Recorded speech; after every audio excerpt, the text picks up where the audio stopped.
upon their return from Rome, for whom yet Herod provides wives. As King Herod was very zealous in the administration of his entire government, and desirous to put a stop to particular acts of injustice which were done by criminals about the city and country, he made a law, no way like our original laws, and which he enacted of himself, to expose housebreakers to be ejected out of his kingdom, which punishment was not only grievous to be borne by the offenders, but contained in it a dissolution of the customs of our forefathers, for this slavery to foreigners, and such as did not live after the manner of Jews, and this necessity that they were under to do whatsoever such men should command, was an offense against our religious settlement, rather than a punishment to such as were found to have offended, such a punishment being avoided in our original laws, for those laws ordain that the thief shall restore fourfold, and that if he have not so much, he shall be sold indeed, but not to foreigners, nor so that he would be under perpetual slavery, for he must have been released after 6 years. But this law, thus enacted, in order to introduce a severe and illegal punishment, seemed to be a piece of insolence of Herod, when he did not act as a king, but as a tyrant, and thus contemptuously, and without any regard to his subjects, did he venture to introduce such a punishment. Now this penalty, thus brought into practice, was like Herod's other actions, and became a part of his accusation, and an occasion of the hatred he lay under. Now at this time it was said that he sailed to Italy, as very desirous to meet with Caesar, and to see his sons who lived at Rome. And Caesar was not only very obliging to him in other respects, but delivered him his sons again, that he might take them home with him, as having already completed themselves in the sciences. But as soon as the young men were come from Italy, the multitude were very desirous to see them, and they became conspicuous among them all, as adorned with great blessings of fortune, and having the countenances of persons of royal dignity. So they soon appeared to be the objects of envy to Salome, the king's sister, and to such as had raised calumnies against Mariamne. For they were suspicious that when these came to the government, they should be punished for the wickedness they had been guilty of against their mother. So they made this very fear of theirs a motive to raise calumnies against them also. They gave it out that they were not pleased with their father's company, because he had put their mother to death, as if it were not agreeable to piety to appear to converse with their mother's murderer. Now, by carrying these stories, that had indeed a true foundation in fact, but were only built on probabilities as to the present accusation, they were able to do them mischief, and to make Herod take away that kindness from his sons which he had before borne to them. For they did not say these things to him openly, but scattered abroad such words among the rest of the multitude, from which words, when carried to Herod, he was induced at last to hate them, and which natural affection itself, even in length of time, was not able to overcome. Yet was the king at that time in a condition to prefer the natural affection of a father before all the suspicions and calumnies his sons lay under. So he respected them as he ought to do, and married them to wives, now they were of an age suitable thereto. To Aristobulus he gave for a wife Bernice, Salome's daughter, and to Alexander Glaphyra, the daughter of Archelaus, the king of Cappadocia. Chapter 2. How Herod twice sailed to Agrippa, and how upon the complaint in Ionia against the Greeks Agrippa confirmed the laws to them. When Herod had dispatched these affairs, and he understood that Marcus Agrippa had sailed again out of Italy into Asia, he made haste to him, and besought him to come to him into his kingdom, and to partake of what he might justly expect from one that had been his guest, and was his friend.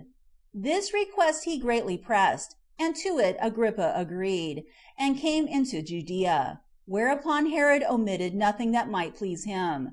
He entertained him in his new-built cities, and showed him the edifices he had built, and provided all sorts of the best and most costly dainties for him and his friends. And that at Sebaste and Caesarea, about that port he had built, and at the fortresses which he had erected at great expenses, Alexandrium and Herodium and Hyrcania.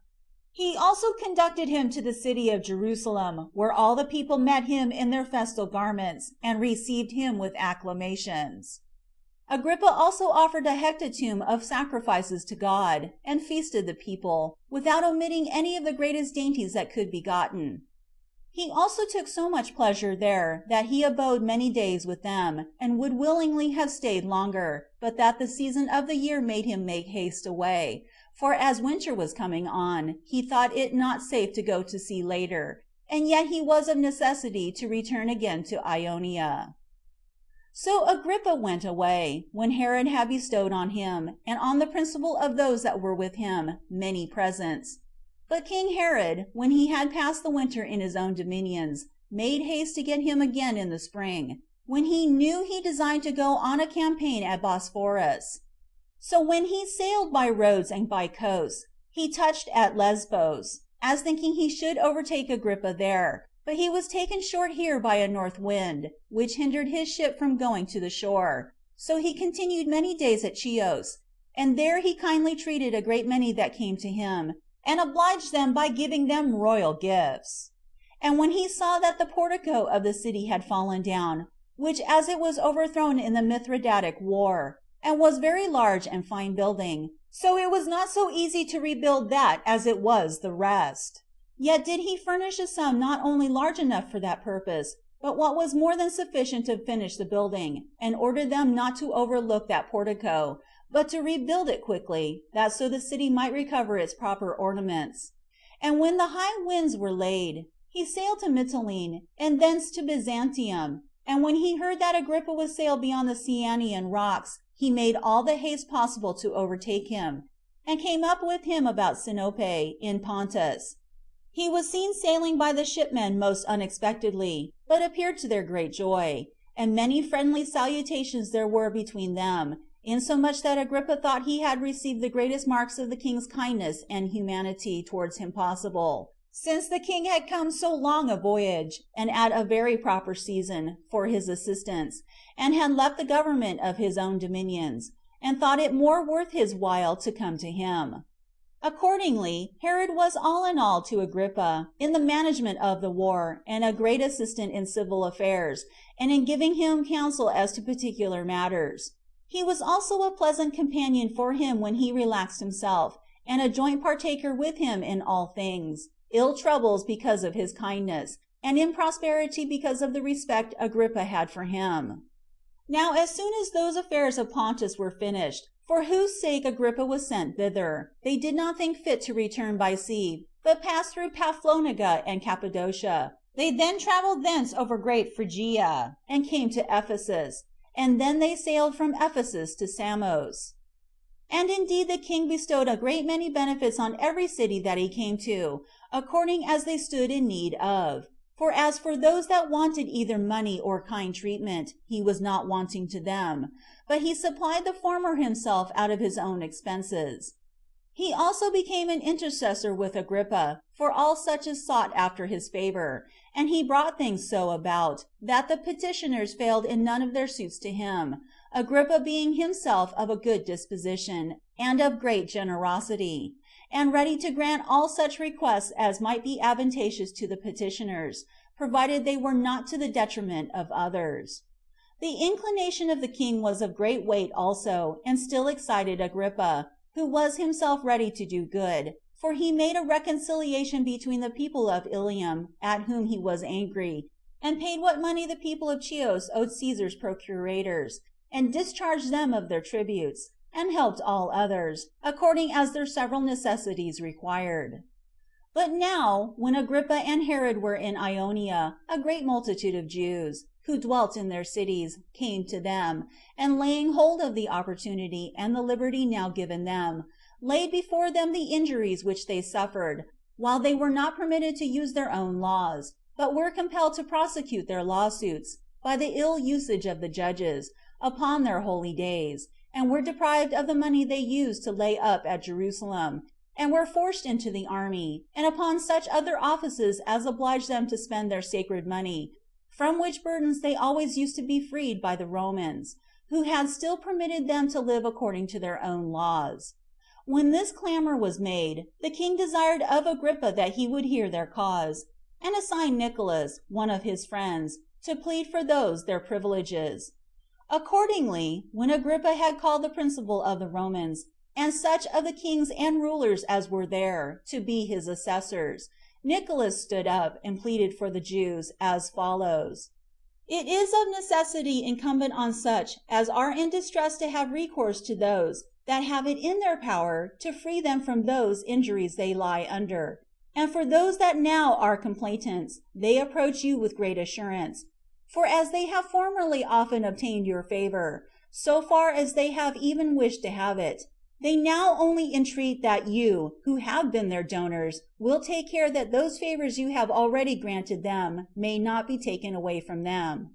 We have received these favors from you, who alone have power to grant them, but have taken them from us by such as are no greater than ourselves, and by such as we know are as much subjects as we are. And certainly, if we have been vouchsafed great favors, it is to our commendation you have obtained them, as having been found deserving of such great favors. And if those favors be but small ones, it would be barbarous for the donors not to confirm them to us. And for those that are the hindrance of the Jews, and use them reproachfully, it is evident that they affront both the receivers, while they will not allow those to be worthy men to whom their excellent rulers themselves have borne their testimony, and to the donors, while they desire those favors already granted may be abrogated. Now if anyone should ask these Gentiles themselves, which of the two they would choose to part with, their lives, or the customs of their forefathers, their solemnities, their sacrifices, their festivals, which they celebrated in honor of those they supposed to be gods? I know very well that they would choose to suffer anything whatsoever rather than a dissolution of any of the customs of their forefathers, for a great many of them have rather chosen to go to war on that account, as very solicitous not to transgress in those matters. And indeed we take an estimate of that happiness which all mankind do now enjoy by your means from this very thing,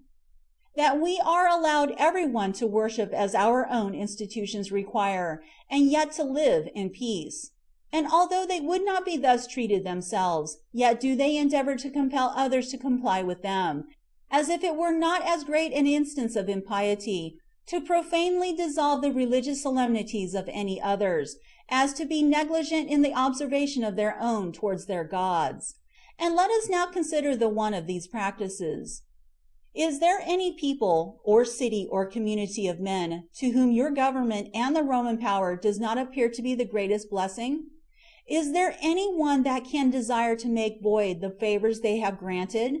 No one is certainly so mad, for there are no men but such as have been partakers of their favors, both public and private. And indeed those that take away what you have granted can have no assurance but every one of their own grants made them by you may be taken away from them also, which grants of yours can yet never be sufficiently valued. For if they consider the old governments under kings, together with your present government, besides the great number of benefits which this government hath bestowed on them, in order to their happiness, this is instead of all the rest, that they appear to be no longer in a state of slavery, but of freedom. Now the privileges we desire, even when we are in the best of circumstances, are not such as deserve to be envied, for we are indeed in a prosperous state by your means. But this is only in common with others. And it is no more than this which we desire, to preserve our religion without any prohibition,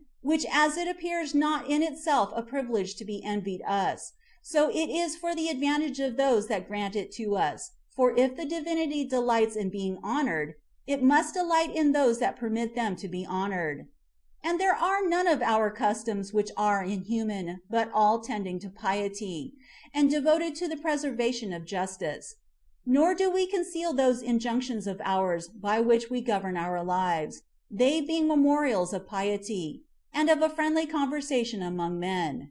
And the seventh day we set apart from labor, it is dedicated to the learning of our customs and laws, we thinking it proper to reflect on them, as well as on any good thing else, in order to our avoiding of sin.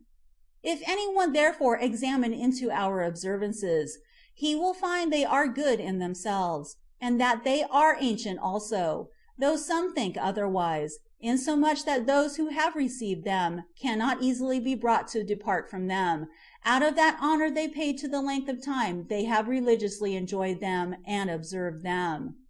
Now our adversaries take these our privileges away in the way of injustice. They violently seize upon that money of ours which is owed to God, and called sacred money, and this openly, after a sacrilegious manner, and they impose tributes upon us, and bring us before tribunals on holy days, and then require other like debts of us, not because the contracts require it, and for our own advantage, but because they would put an affront on our religion, of which they are conscious as well as we, and have indulged themselves in an unjust and to them involuntary hatred.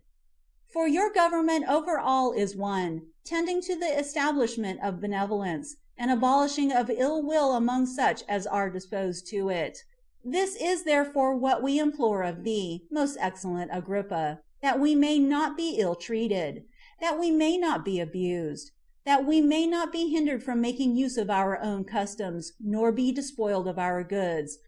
nor be forced by these men to do what we ourselves force nobody to do. For these privileges of ours are not only according to justice, but have formerly been granted us by you. And we are able to read to you many decrees of the Senate, and the tables that contain them, which are still extant in the Capitol, concerning these things, which it is evident were granted after you had experience of our fidelity towards you, which ought to be valued, though no such fidelity had been. For you have hitherto preserved what people were in possession of, not to us only, but almost to all men, and have added greater advantages than we could have hoped for, and thereby your government is become a great advantage to them. And if any one were able to enumerate the prosperity you have conferred on every nation, which they possess by your means, he could never put an end to his discourse. But that we may demonstrate that we are not unworthy of all those advantages we have obtained, it will be sufficient for us, to say nothing of other things, but to speak freely of this king who now governs us, and is now one of thy assessors. And indeed in what instance of goodwill, as to your house, hath he been deficient? What mark of fidelity to it hath he omitted? What token of honor hath he not devised? What occasion for his assistance of you hath he not regarded at the very first? What hindereth, therefore, but that your kindnesses may be as numerous as his so great benefits to you have been? It may also perhaps be fit not here to pass over in silence the valor of his father Antipater, who, when Caesar made an expedition into Egypt, assisted him with 2,000 armed men, and proved inferior to none, neither in the battles on land, nor in the management of the navy. And what need I say anything of how great weight those soldiers were at that juncture, or how many and how great presents they were vouchsafed by Caesar? And truly I ought before now have mentioned the epistles which Caesar wrote to the Senate, and how Antipater had honors, and the freedom of the city of Rome, bestowed upon him. For these are demonstrations both that we have received these favors by our own deserts, and do on that account petition thee thy confirmation of them, from whom we had reason to hope for them, though they had not been given us before, both out of regard to our king's disposition towards you, and your disposition towards him. And further, we have been informed by those Jews that were there, with what kindness thou camest into our country, and how thou offerest the most perfect sacrifices to God, and honorest him with remarkable vows, and how thou gavest the people a feast, and acceptedst of our own hospitable presents to thee. We ought to esteem all these kind entertainments made both by our nation and to our city, to a man who is the ruler and manager of so much of the public affairs, as indications of that friendship which thou hast returned to the Jewish nation, which hath been procured them by the family of Herod. So we put thee in mind of these things in the presence of the king now sitting by thee, and make our request for no more but this, that what you have given us yourselves, you will not see taken away by others from us." When Nicolaus had made this speech, there was no opposition made to it by the Greeks, for this was not an inquiry made, as in a court of justice, but an intercession to prevent violence to be offered to the Jews any longer. Nor did the Greeks make any defense of themselves, or deny what it was supposed they had done. Their pretense was no more than this, that while the Jews inhabited in their country, they were entirely unjust to them in not joining in their worship. But they demonstrated their generosity in this, that though they worshipped according to their institutions, they did nothing that ought to grieve them. So when Agrippa perceived they had been oppressed by violence, he made this answer: that, on account of Herod's good will and friendship, he was ready to grant the Jews whatsoever they should ask him, and that their requests seemed to him in themselves just, and that if they requested anything further, he should not scruple to grant it them, provided they were no way to the detriment of the Roman government; but that while their request was no more than this, that what privileges they had already given them might not be abrogated, he confirmed this to them, that they might continue in the observation of their own customs, without any one offering them the least injury. And when he had said thus, he dissolved the assembly. Upon which Herod stood up and saluted him, and gave him thanks for the kind disposition he showed to them.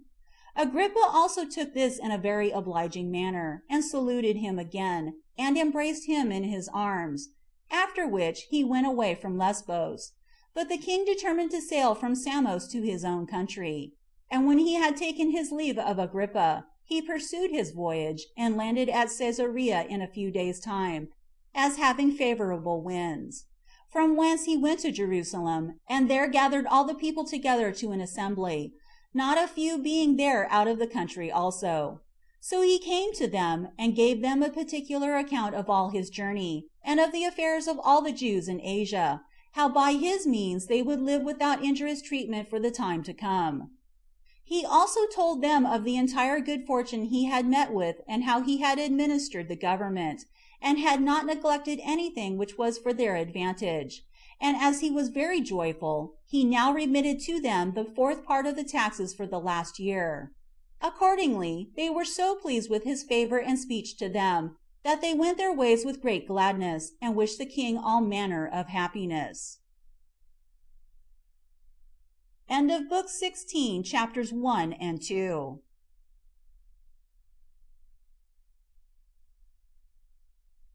How great disturbances arose in Herod's family on his preferring Antipater his eldest son before the rest, till Alexander took that injury very heinously.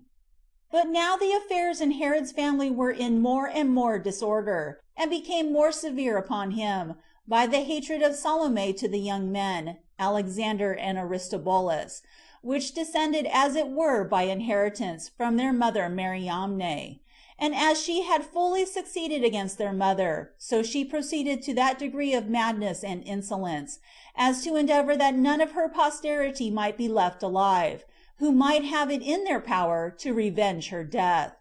The young men had also somewhat of a bold and uneasy disposition towards their father, occasioned by the remembrance of what their mother had unjustly suffered, and by their own affection of dominion.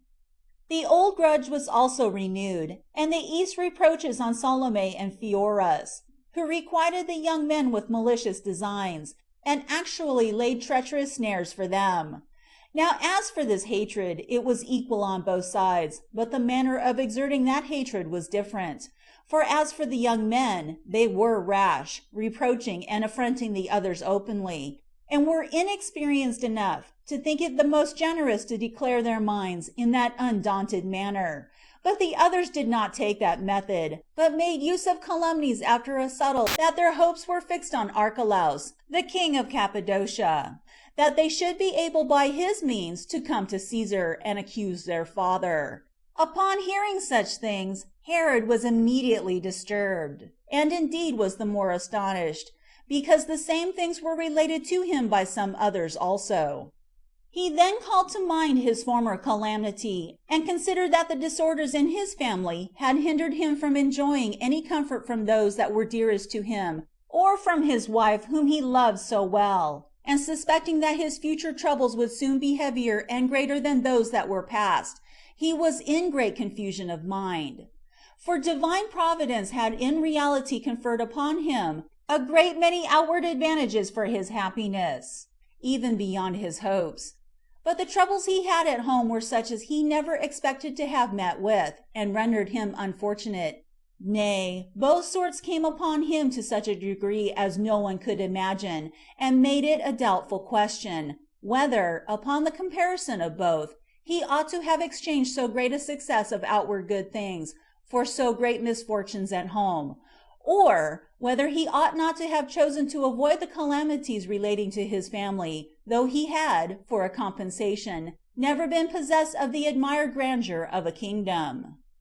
As he was thus disturbed and afflicted, in order to depress these young men, he brought to court another of his sons, that was born to him when he was a private man. His name was Antipater. Yet did he not then indulge him as he did afterwards, when he was quite overcome by him, and let him do everything as he pleased, but rather with a design of depressing the insolence of the sons of Mariamne, and managing this elevation of his so, that it might be for a warning to them, for this bold behavior of theirs, he thought, would not be so great, if they were persuaded that the succession to the kingdom did not appertain to them alone, or must of necessity come to them. So he introduced Antipater as their antagonist, and imagined that he made a good provision for discouraging their pride, and that after this was done to the young men, there might be a proper season for expecting these to be of a better disposition. But the event proved otherwise than he intended, for the young men thought he did them a very great injury, and as Antipater was a shrewd man, when he had once obtained this degree of freedom, and had begun to expect greater things than he had before hoped for, he had but one single design in his head, and that was to distress his brethren, and not at all to yield to them the preeminence, but to keep close to his father, who was already alienated from them by the calumnies he had heard about them, and ready to be wrought upon in any way his zeal against them should advise him to pursue, that he might be continually more and more severe against them. Accordingly, all the reports that were spread abroad came from him, while he avoided himself the suspicion as if those discoveries proceeded from him. But he rather chose to make use of those persons for his assistance that were unsuspected, and as might be believed to speak the truth by reason of the goodwill they bore to the king, and indeed there were already not a few who cultivated a friendship with Antipater, in hopes of gaining somewhat by him, and these were the men who most of all persuaded Herod, because they appeared to speak thus out of their own goodwill to him. And with these joint accusations, which from various foundations supported one another's veracity, the young men themselves afforded further occasions to Antipater also, for they were observed to shed tears often, on account of the injury that was offered them, and had their mother in their mouths. And among their friends they ventured to reproach their father, as not acting justly by them. All which things were with an evil intention reserved in memory by Antipater against a proper opportunity, and when they were told to Herod, with aggravations, increased the disorder so much, that it brought a great tumult into the family. For while the king was very angry at imputations that were laid upon the sons of Mariamne, and was desirous to humble them, he still increased the honor that he had bestowed on Antipater, and was at last so overcome by his persuasions, that he brought his mother to court also. He also wrote frequently to Caesar in favor of him, and more earnestly recommended him to his care particularly. And when Agrippa was returning to Rome, after he had finished his 10 years' government in Asia, Herod sailed from Judea, and when he met with him, he had none with him but Antipater, whom he delivered to Agrippa, that he might take him along with him, together with many presents, that so he might become Caesar's friend, insomuch that things already looked as if he had all his father's favor, and that the young men were already entirely rejected from any hopes of the kingdom. Chapter 4. How during Antipater's abode at Rome, Herod brought Alexander and Aristobulus before Caesar and accused them, Alexander's defense of himself before Caesar and reconciliation to his father. And now what happened during Antipater's absence augmented the honor to which he had been promoted, and his apparent eminence above his brethren. For he had made a great figure in Rome, because Herod had sent recommendations of him to all his friends there, only he was grieved that he was not at home, nor had proper opportunities of perpetually calumniating his brethren. And his chief fear was, lest his father should alter his mind, and entertain a more favorable opinion of the sons of Mariamne. And as he had this in mind, he did not desist from his purpose, but continually sent from Rome any such stories as he hoped might grieve and irritate his father against his brethren, under pretense indeed of a deep concern of his preservation, but in truth such as his malicious mind dictated, in order to purchase a greater hope of the succession, which yet was already great in itself. And thus he did till he had excited such a degree of anger in Herod, that he was already become very ill disposed towards the young men. But still while he delayed to exercise so violent a disgust against them, and that he might not either be too remiss or too rash, and so offend, he thought it best to sail to Rome, and there accuse his sons before Caesar, and not indulge himself in any such crime as might be heinous enough to be suspected of impiety. But as he was going up to Rome, it happened that he made such haste as to meet with Caesar at the city of Aquileia. So when he came to the speech of Caesar, he asked for a time for hearing this great cause, wherein he thought himself very miserable, and presented his sons there, and accused them of their mad actions, and of their attempts against him, that they were enemies to him, and by all the means they were able, did their endeavors to show their hatred to their own father, and would take away his life, and so obtain his kingdom, after the most barbarous manner. That he had power from Caesar to dispose of it, not by necessity, but by choice, to him who shall exercise the greatest piety towards him, while these my sons are not so desirous of ruling, as they are, upon a disappointment thereof, to expose their own life, if so be they may but deprive their father of his life. So wild and polluted is their mind by time become, out of their hatred to him, that whereas he had a long time borne this his misfortune, he was now compelled to lay it before Caesar, and to pollute his ears with such language, while he himself wants to know what severity they have ever suffered from him, or what hardships he hath ever laid upon them to make them complain of him, and how they can think it just that he should not be lord of that kingdom which he in a long time, and with great danger, had gained, and not allow him to keep it and dispose of it to him who should deserve best.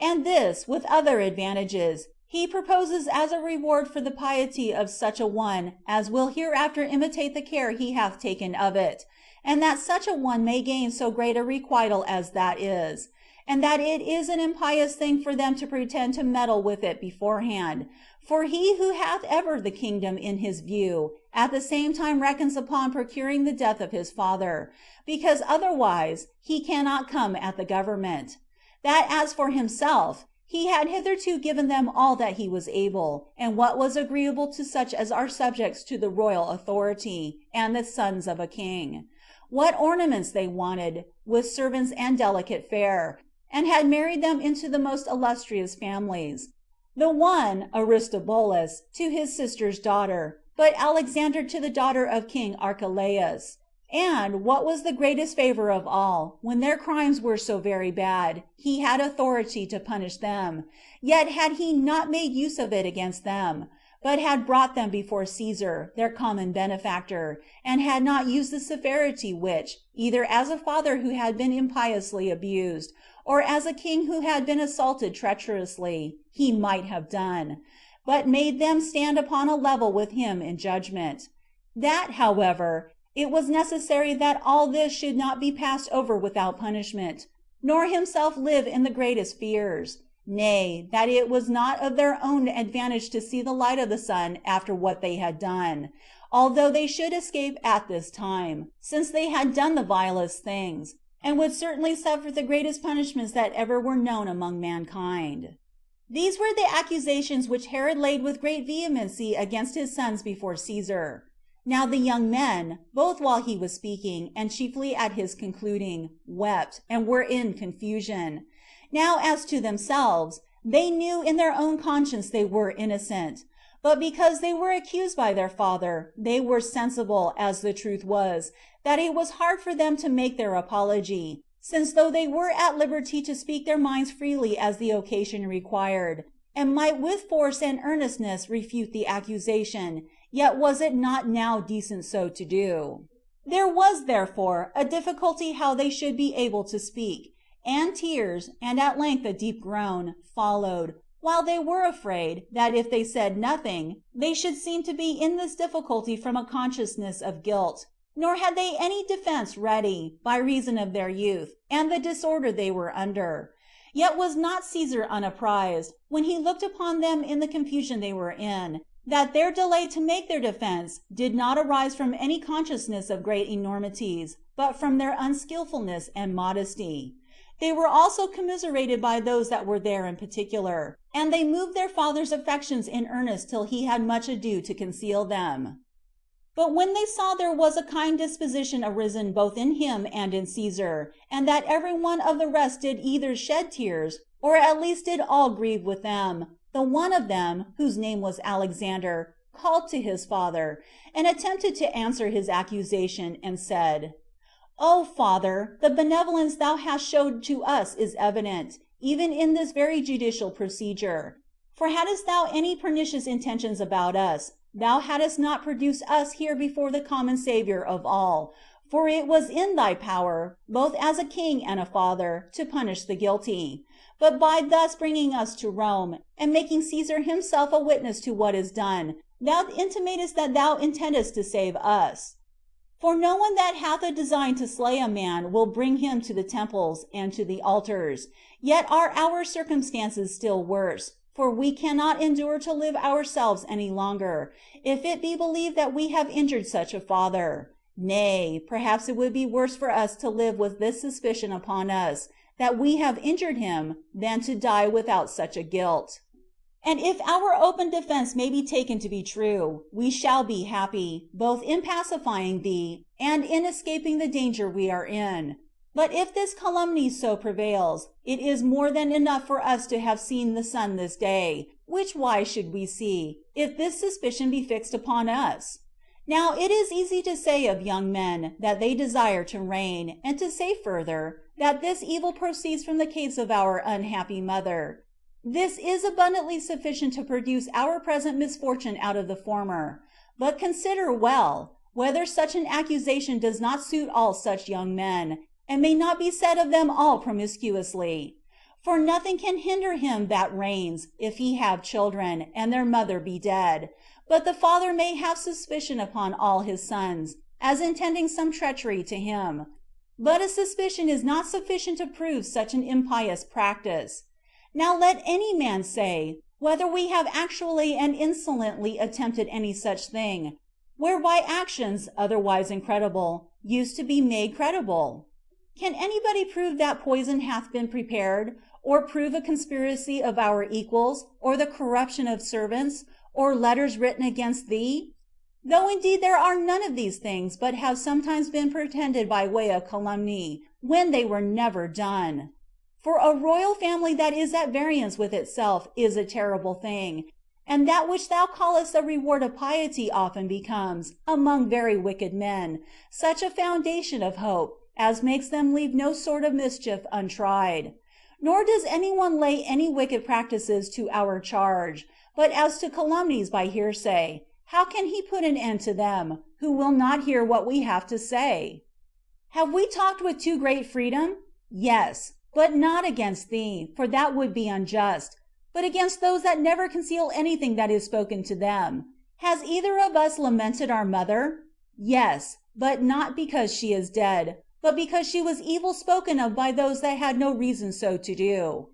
Are we desirous of that dominion which we know our Father is possessed of? For what reason can we do so? If we already have royal honors, as we have, should not we labor in vain? And if we have them not, yet are not we in hopes of them? Or supposing that we had killed thee, could we expect to obtain thy kingdom? While neither the earth would let us tread upon it, nor the sea let us sail upon it, after such an action as that. Nay, the religion of all your subjects and the piety of the whole nation would have prohibited parricides from assuming the government, and from entering into that most holy temple which was built by thee. But suppose we had made light of other dangers, can any murderer go off unpunished while Caesar is alive? We are thy sons, and not so impious or so thoughtless as that comes to, though perhaps more unfortunate than is convenient for thee. But in case thou neither findest any causes of complaint, or any treacherous designs, what sufficient evidence hast thou to make such a wickedness of ours credible? Our mother is dead indeed, but then what befell her might be an instruction to us to caution, and not an incitement to wickedness. We are willing to make a larger apology for ourselves, but actions never done do not admit of discourse. Nay, we will make this agreement with thee, and that before Caesar, the Lord of all, who is now a mediator between us. If thou, O Father, canst bring thyself, by the evidence of truth, to have a mind free from suspicion concerning us, let us live. Though even then we shall live in an unhappy way, for to be accused of great acts of wickedness, though falsely, is a terrible thing. But if thou hast any fear remaining, continue thou in thy pious life. We will give this reason for our own conduct. Our life is not so desirable to us to desire to have it, if it tend to the harm of our Father who gave it us. When Alexander had thus spoken, Caesar, who did not before believe so gross a calumny, was still more moved by it, looked intently upon Herod, and perceived he was a little confounded. The persons there present were under an anxiety about the young men, and the fame that was spread abroad about the king hated, for the very incredibility of the calumny, and the commiseration of the flower of youth, the beauty of body, which were in the young men, pleaded for assistance, and the more so on this account, that Alexander had made their defense with dexterity and prudence. Nay, they did not themselves any longer continue in their former countenances, which had been bedewed with tears, and cast downwards to the ground, but now there arose in them hope of the best.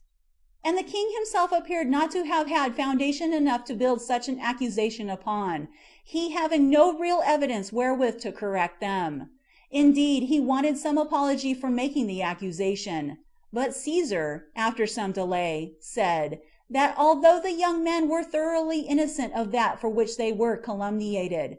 yet had they been so far to blame, that they had not demeaned themselves towards their father, so as to prevent such suspicion which was spread abroad concerning them. He also exhorted Herod to lay all such suspicions aside, and to be reconciled to his sons, for that it was not just to give any credit to such reports concerning his own children, and that this repentance on both sides might still heal those breaches that had happened between them, and might improve their good will to one another, whereby those on both sides, excusing the rashness of their suspicions, might resolve to bear a greater degree of affection towards each other than they had before.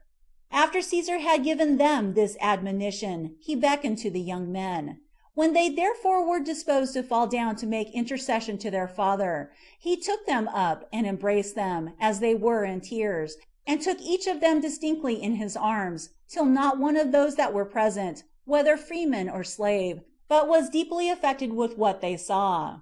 Then did they return thanks to Caesar, and went away together, and with them went Antipater, with the hypocritical pretense that he rejoiced in this reconciliation. And in the last days they were with Caesar. Herod made him a present of 300 talents, as he was then exhibiting shows and largesses to the people of Rome. And Caesar made him a present of half the revenue of the copper mines in Cyprus, and committed the care of the other half to him, and honored him with other gifts and incomes. And as to his own kingdom, he left it in his own power to appoint which of his sons he pleased for his successor, or to distribute it in parts to everyone, that the dignity might thereby come to them all. And when Herod was disposed to make such a settlement immediately, Caesar said he would not give him leave to deprive himself, while he was alive, of the power over his kingdom, or over his sons. After this, Herod returned to Judea again. But during his absence, no small part of his dominion about Trachona had revolted, whom yet the commanders he left there had vanquished, and compelled to a submission again. Now as Herod was sailing with his sons, and was come over against Cilicia, to the island of Eleusia, which hath now changed its name for Sebaste, he met with Archelaus, king of Cappadocia, who received him kindly, as rejoicing that he was reconciled to his sons, and that the accusation against Alexander, who had married his daughter, was at an end. They also made one another such presents as it became kings to make. From thence Herod came to Judea and to the temple, where he made a speech to the people concerning what had been done in this his journey. He also discoursed to them about Caesar's kindness to him, and about as many of the particulars he had done as he thought it for his advantage other people should be acquainted with.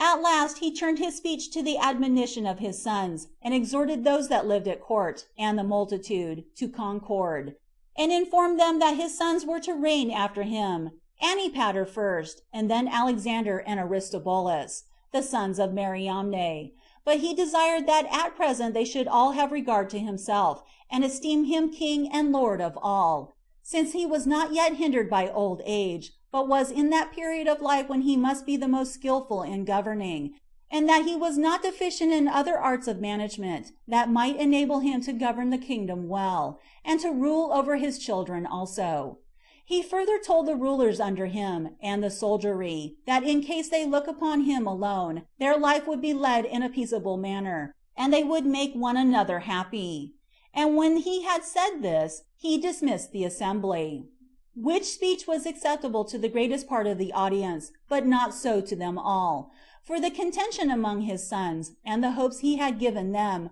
occasioned thoughts and desires of innovations among them. End of Book 16, chapters 3 and 4.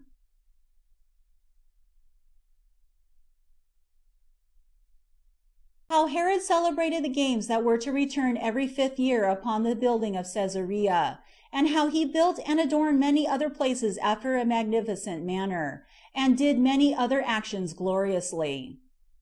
About this time it was that Caesarea Sebaste, which he had built, was finished. The entire building being accomplished, in the 10th year, the solemnity of it fell into the 28th year of Herod's reign, and into the 192nd Olympiad. There was accordingly a great festival, and most sumptuous preparations made presently, in order to its dedication, for he had appointed a contention in music, and games to be performed naked. He had also gotten ready a great number of those that fight single combats, and of beasts for the like purpose. Horse races also, and the most chargeable of such sports and shows as used to be exhibited at Rome, and in other places. He consecrated this combat to Caesar, and ordered it to be celebrated every 5th year. He also sent all sorts of ornaments for it out of his own furniture, that it might want nothing to make it decent. Nay, Julia, Caesar's wife, sent a great part of her most valuable furniture from Rome, insomuch that he had no want of anything. The sum of them all was estimated at 500 talents. Now when a great multitude was come to that city to see the shows, as well as the ambassadors whom other people sent, on account of the benefits they had received from Herod, he entertained them all in the public inns, and at public tables, and with perpetual feasts. This solemnity having in the time of day the diversions of the fights, and in the night time such merry meats as cost vast sums of money, and publicly demonstrated the generosity of his soul. For in all his undertakings he was ambitious to exhibit what exceeded whatsoever had been done before of the same kind. And it is related that Caesar and Agrippa often said that the dominions of Herod were too little for the greatness of his soul, for that he deserved to have both all the kingdoms of Syria and that of Egypt also. After this solemnity and these festivals were over, Herod erected another city in the plain called Capharsaba, where he chose out of a fit place, both for plenty of water and goodness of soil, and proper for the production of what was there planted, where a river encompassed the city itself, and a grove of the best trees for magnitude was around about it. This he named Antipatris, from his father Antipater. He also built upon another spot of ground above Jericho, of the same name with his mother, a place of great security and very pleasant for habitation, and called it Cypros. He also dedicated the finest monuments to his brother Phasaelus, on account of the great natural affection there had been between them, by erecting a tower in the city itself, not less than the tower of Pharos, which he named Phasaelus, which was at once a part of the strong defenses of the city, and a memorial for him that was deceased, because it bare his name. He also built a city of the same name in the valley of Jericho, as you go from it northward, whereby he rendered the neighboring country more fruitful, by the cultivation its inhabitants introduced, and this he also called Phasaelus.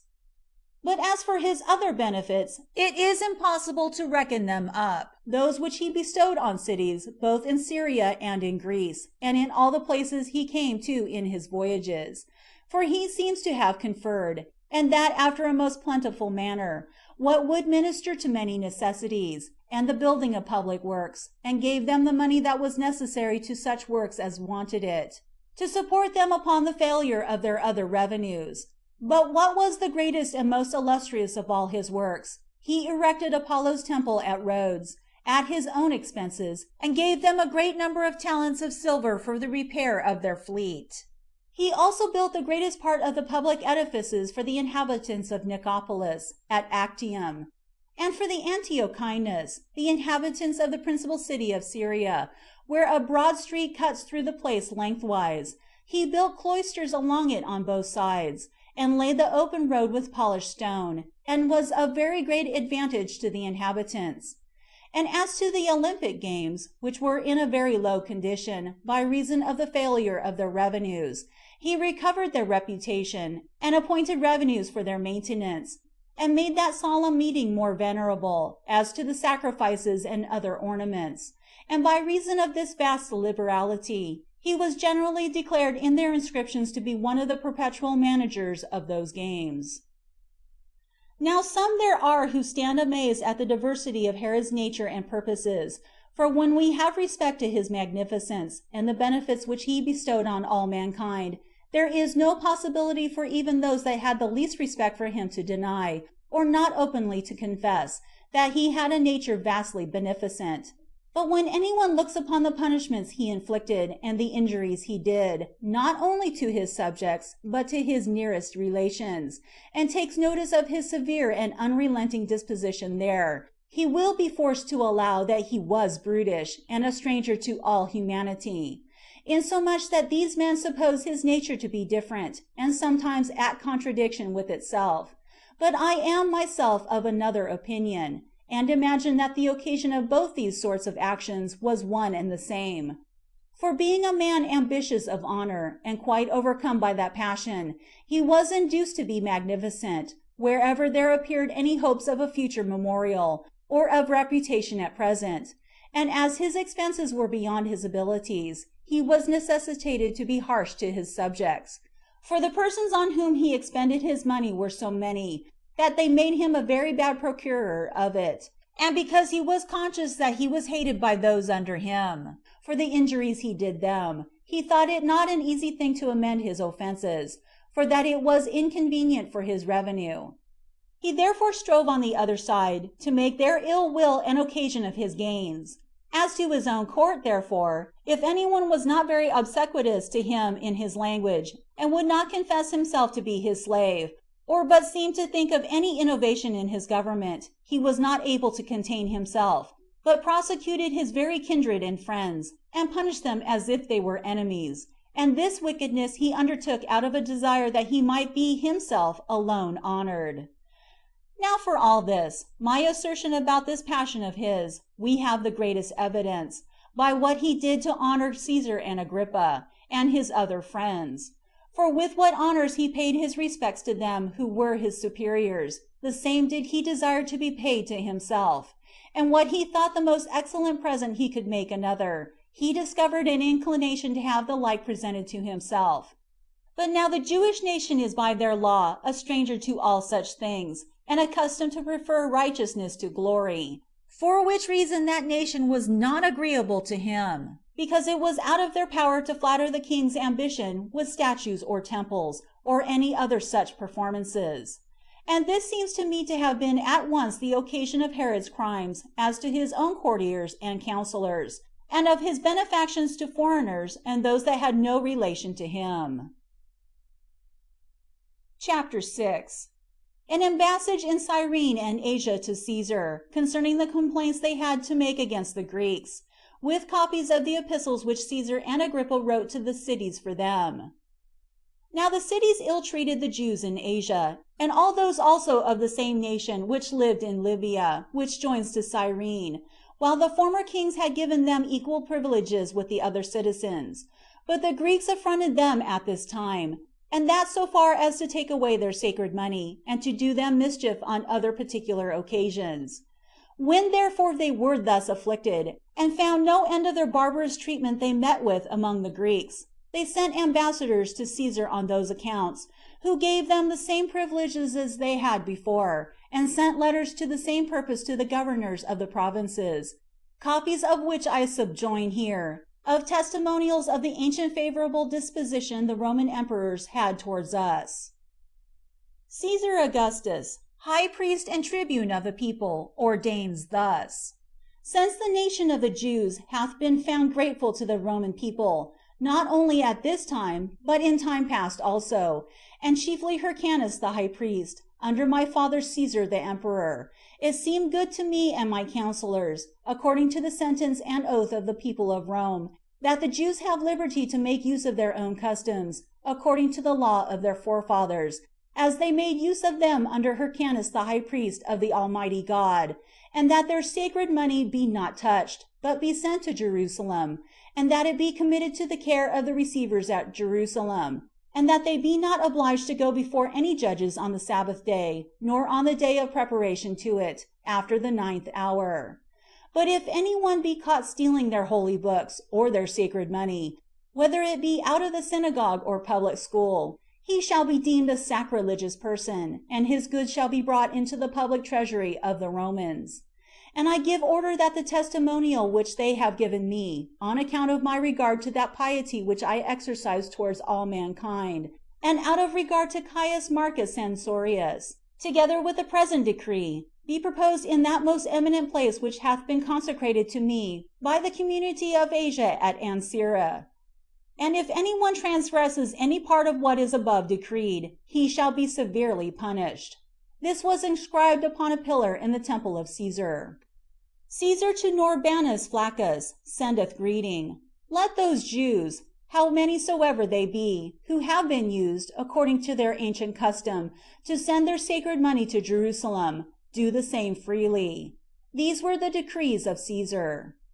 Agrippa also did himself write after the following manner, on behalf of the Jews. Agrippa to the magistrates, senate, and people of the Ephesians, sendeth greeting. I will take the care and custody of the sacred money that is carried to the temple at Jerusalem, be left to the Jews of Asia, to do with according to their ancient custom, and that such as steal that sacred money of the Jews, and fly to a sanctuary, shall be taken thence and delivered to the Jews, by the same law that sacrilegious persons are taken thence. I have also written to Silvanus the praetor, that no one compel the Jews to come before a judge on the Sabbath day. Marcus Agrippa to the magistrates, senate, and people of Cyrene, sendeth greeting. The Jews of Cyrene have interceded with me, for the performance of what Augustus sent orders about to Flavius, the then praetor of Libya, and to the other procurators of that province, that the sacred money may be sent to Jerusalem freely, as hath been their custom from their forefathers, they complaining that they are abused by certain informers, and under pretense of taxes which were not due, are hindered from sending them, which I command to be restored without any diminution or disturbance given to them.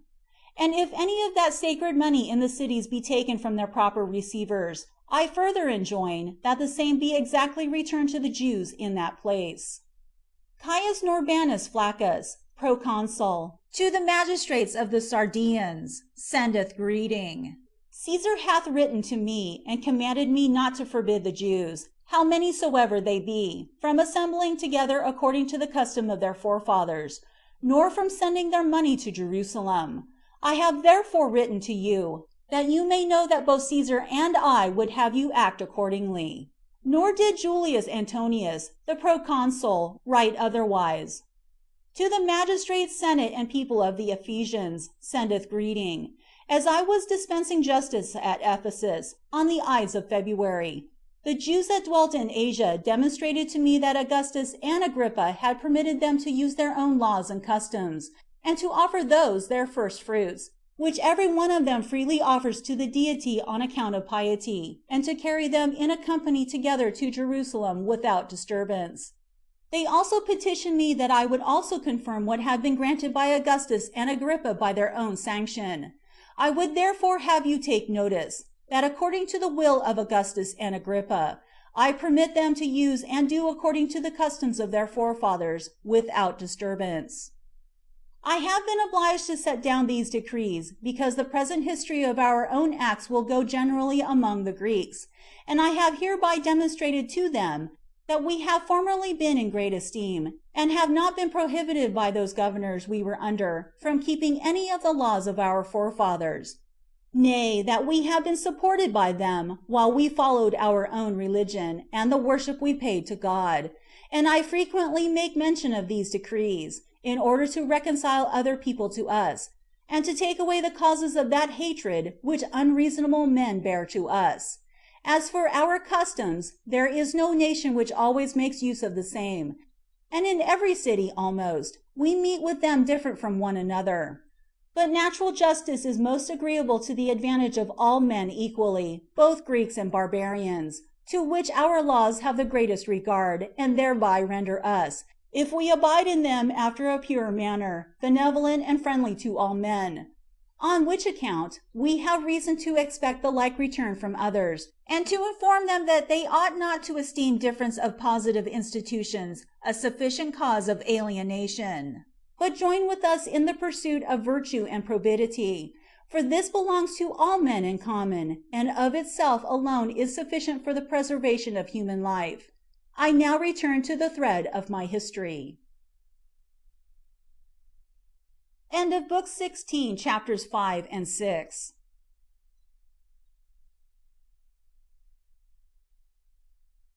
How, upon Herod's going down into David's sepulchre, the sedition in his family greatly increased. As for Herod, he had spent vast sums about the cities, both without and within his own kingdom. And as he had before heard that Hyrcanus, who had been king before him, had opened David's sepulchre, and taken out of it 3,000 talents of silver, and that there was a much greater number left behind, and indeed enough to suffice all his wants, he had a great while an intention to make the attempt. And at this time he opened that sepulchre by night, and went into it, and endeavored that it should not be at all known in the city, but took only his most faithful friends with him.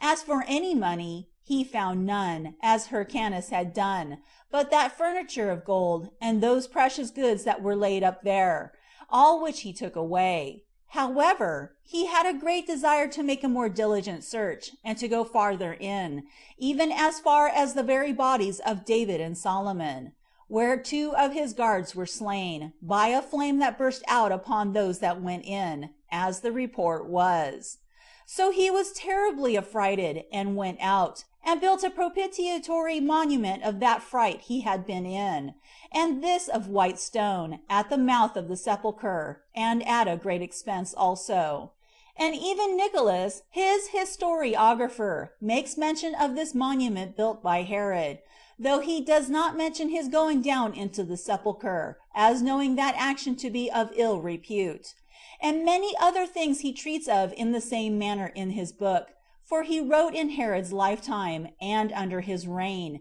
and so as to please him, and as a servant to him, touching upon nothing but what tended to his glory, and openly excusing many of his notorious crimes, and very diligently concealing them. And as he was desirous to put handsome colors on the death of Mariamne and her sons, which were barbarous actions in the king, he tells falsehoods about the incontinence of Mariamne, and the treacherous designs of his sons upon him. And thus he proceeded in his whole work, making a pompous encomium upon what just actions he had done, but earnestly apologizing for his unjust ones. Indeed, a man, as I said, may have a great deal to say by way of the excuse for Nicholas, for he did not so properly write this as a history for others, as somewhat that might be subservient to the king himself.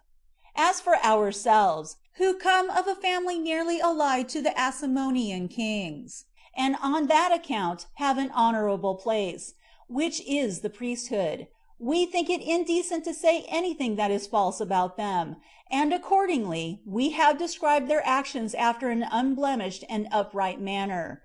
And although we reverence many of Herod's posterity who still reign, yet do we pay a greater regard to truth than to them, and this though it sometimes happens that we incur their displeasure by so doing. And indeed Herod's troubles in his family seem to be augmented by reason of this attempt he made upon David's sepulchre, whether divine vengeance increased the calamities he lay under, in order to render them incurable, or whether fortune made an assault upon him, in those cases wherein the seasonableness of the cause made it strongly believed that the calamities came upon him for his impiety. For the tumult was like a civil war in his palace, and their hatred towards one another was like that where each one strove to exceed another in calumnies. However, Antipater used stratagems perpetually against his brethren, and that very cunningly.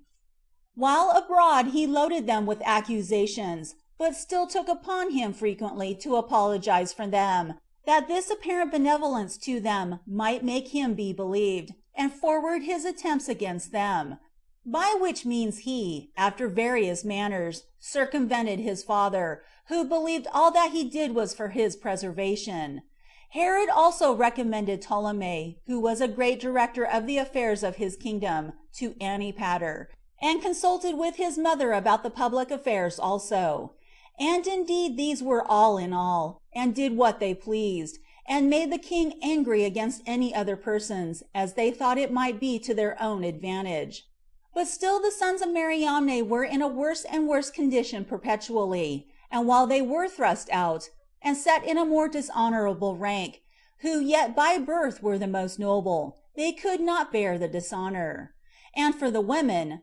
Glaphyra, Alexander's wife, the daughter of Archelaus, hated Salome, both because of her love to her husband, and because Glaphyra seemed to behave herself somewhat insolently towards Salome's daughter, who was the wife of Aristobulus, which equality of hers to herself Glaphyra took very impatiently. Now, besides this second contention that had fallen among them, neither did the king's brother Pheroras keep himself out of trouble, but had a particular foundation for suspicion and hatred, for he was overcome with the charms of his wife, to such a degree of madness, that he despised the king's daughter, to whom he had been betrothed, and wholly bent his mind to the other, who had been but a servant.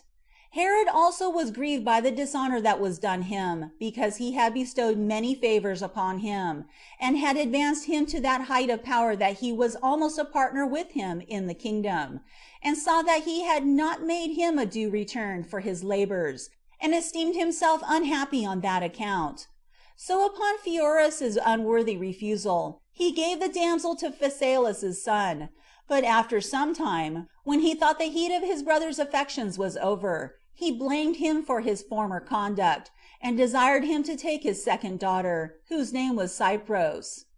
Ptolemy also advised him to leave off affronting his brother, and to forsake her whom he had loved, for that it was a base thing to be so enamored of a servant, as to deprive himself of the king's good will to him, and become an occasion of his trouble, and make himself hated by him. Pheroras knew that this advice would be for his own advantage, particularly because he had been accused before, and forgiven. So he put his wife away, although he already had a son by her, and engaged to the king that he would take his second daughter, and agreed that the 30th day after should be the day of the marriage, and sware he would have no further conversation with her whom he had put away. But when the 30 days were over, he was such a slave to his affections that he no longer performed anything he had promised, and continued still with his former wife. This occasioned Herod to grieve openly, and made him angry, while the king dropped one word or other against Pheroras perpetually.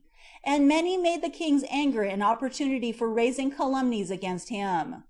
Nor had the king any longer a single quiet day or hour, but occasions of one fresh quarrel or another arose among his relations, and those that were dearest to him. For Salome was of a harsh temper, and ill-natured to Mariamne's sons. Nor would she suffer her own daughter, who was the wife of Aristobulus, one of those young men, to bear a good will to her husband, but persuaded her to tell her if he said anything to her in private, and when any misunderstandings happened, as is common, she raised a great many suspicions out of it, by which means she learned all their concerns, and made the damsel ill-natured to the young man. And in order to gratify her mother, she often said that the young men used to mention Mariamne when they were by themselves, and that they hated their father, and were continually threatening, that if they had once got the kingdom, they would make Herod's sons by his other wives country schoolmasters,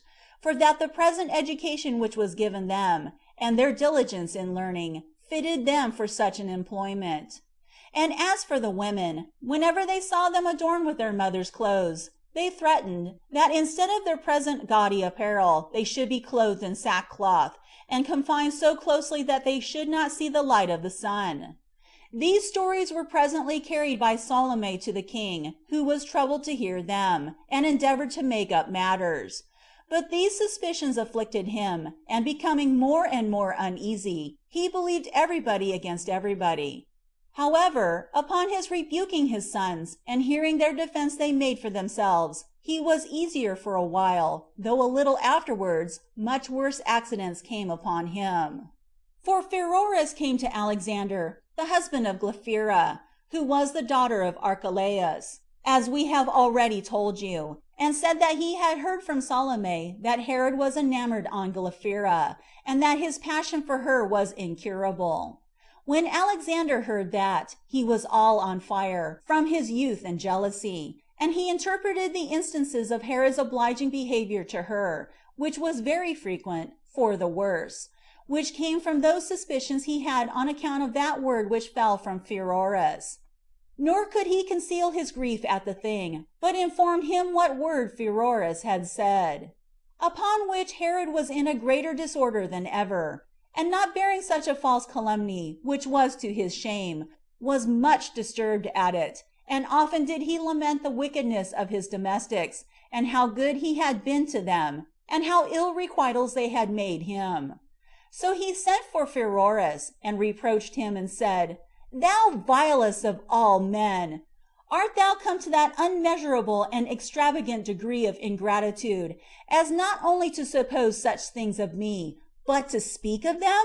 I now indeed perceive what thy intentions are. It is not thy only aim to reproach me, when thou usest such words to my son, but thereby to persuade him to plot against me, and get me destroyed by poison. And who is there, if he had not a good genius at his elbow, as hath my son, but would not bear such a suspicion of his father, but would revenge himself upon him? Dost thou suppose that thou hast only dropped a word for him to think of, and not rather hast put a sword into his hand to slay his father? What dost thou mean, when thou really hatest both him and his brother, to pretend kindness to them, only in order to raise a reproach against me, and talk of such things as no one but such an impious wretch as thou art could either devise in their mind, or declare in their words? Begone! Thou art such a plague to thy benefactor and thy brother, and may that evil conscience of thine go along with thee, while I still overcome my relations by kindness, and so far from avenging myself of them as they deserve, that I bestow greater benefits upon them than they are worthy of." Thus did the king speak. Whereupon Pheroras, who was caught in the very act of his villainy, said that it was Salome who was the framer of this plot, and that the words came from her. But as soon as she heard that, for she was at hand, she cried out, like one that would be believed, that no such thing ever came out of her mouth, that they all earnestly endeavored to make the king hate her, and to make her away, because of the good will she bore to Herod, and because she was always foreseeing the dangers that were coming upon him, and that at present there were more plots against him than usual. For while she was the only person who persuaded her brother to put away the wife he had now, and to take the king's daughter, it was no wonder if she were hated by him. As she said this, and often tore her hair, and often beat her breast, her countenance made her denial to be believed. But the perverseness of her manners declared at the same time her dissimulation in these proceedings. But Pheroras was caught between them, and had nothing plausible to offer in his own defense, while he confessed that he had said what was charged upon him, but was not believed when he said he had heard it from Salome. So the confusion among them was increased, and their quarrelsome words one to another. At last the king, out of his hatred to his brother and sister, sent them both away. And when he had commended the moderation of his son, and that he had himself told him of the report, he went in the evening to refresh himself. After such a contest as this had fallen out among them, Salome's reputation suffered greatly, since she was supposed to have first raised the calumny, and the king's wives were grieved at her, as knowing she was a very ill-natured woman, and would sometimes be a friend, and sometimes an enemy, at different seasons. So they perpetually said one thing or another against her, and somewhat that now fell out made them the bolder in speaking against her. There was one Obodas, king of Arabia, an inactive and slothful man in his nature, but Sylleus managed most of his affairs for him. He was a shrewd man, although he was but young, and was handsome withal. This Sylleus, upon some occasion coming to Herod, and supping with him, saw Salome, and set his heart upon her, and understanding that she was a widow, he discoursed with her. Now because Salome was at this time less in favor with her brother, she looked upon Sylleus with some passion, and was very earnest to be married to him. And on the days following there appeared many, and those very great, indications of their agreement together. Now the women carried this news to the king, and laughed at the indecency of it. Whereupon Herod inquired about it further of Pheroras, and desired him to observe them at supper, how their behavior was one toward another, who told him, that by the signals which came from their heads and their eyes, they both were evidently in love. After this, Sylleus the Arabian being suspected, went away, but came again in 2 or 3 months afterwards, as it were on that very design, and spake to Herod about it, and desired that Salome might be given him to wife, for that his affinity might not be disadvantageous to his affairs, by a union with Arabia, the government of which country was already in effect under his power, and more evidently would be his hereafter. Accordingly, when Herod discoursed with his sister about it, and asked her whether she were disposed to this match, she immediately agreed to it. But when Sylleus was desired to come over to the Jewish religion, and then he should marry her, and that it was impossible to do it on any other terms, he could not bear that proposal, and went his way, for he said that if he should do so, he should be stoned by the Arabs. Then did Pheroras reproach Salome for her incontinency, as did the women much more, and said that Sylleus had debauched her. As for that damsel, which the king had betrothed to his brother Pheroras, but he had not taken her, as I have before related, because he was enamored on his former wife, Salome desired of Herod she might be given to her son by Costobarus, which match he was very willing to, but was dissuaded from it by Pheroras, who pleaded that this young man would not be kind to her, since his father had been slain by him, and that it was more just that his son, who was to be his successor in the tetrarchy, should have her. So he begged his pardon, and persuaded him to do so. Accordingly the damsel, upon this change of her espousals, was disposed of to this young man, the son of Pheroras, the king giving for her portion 100 talents. Chapter 8. How Herod took up Alexander and bound him, whom yet Archelaus, king of Cappadocia, reconciled to his father Herod again. But still the affairs of Herod's family were no better, but perpetually more troublesome. Now this accident happened, which arose from no decent occasion, but proceeded so far as to bring great difficulties upon him. There were certain eunuchs which the king had, and on account of their beauty was very fond of them, and the care of bringing him drink was entrusted to one of them, of bringing him his supper to another, of putting him to bed to the third, who also managed the principal affairs of the government. And there was one told the king that these eunuchs were corrupted by Alexander the king's son with great sums of money. And when they were asked whether Alexander had had criminal conversation with them, they confessed it, but said they knew of no further mischief of his against his father. But when they were more severely tortured, and were in the utmost extremity, and the tormentors, out of compliance with Antipater, stretched the rack to the very utmost, they said that Alexander bare great ill will and innate hatred to his father, and that he told them that Herod despaired to live much longer, and that, in order to cover his great age, he colored his hair black, and endeavored to conceal what would discover how old he was, but that if he would apply himself to him, when he should attain the kingdom, which, in spite of his father, could come to no one else, he should quickly have the first place in that kingdom under him, for that he was now ready to take the kingdom, not only as his birthright, but by the preparations he had made for obtaining it, because a great many of the rulers, and a great many of his friends, were on his side, and those no ill men neither, ready both to do and to suffer whatsoever should come on that account.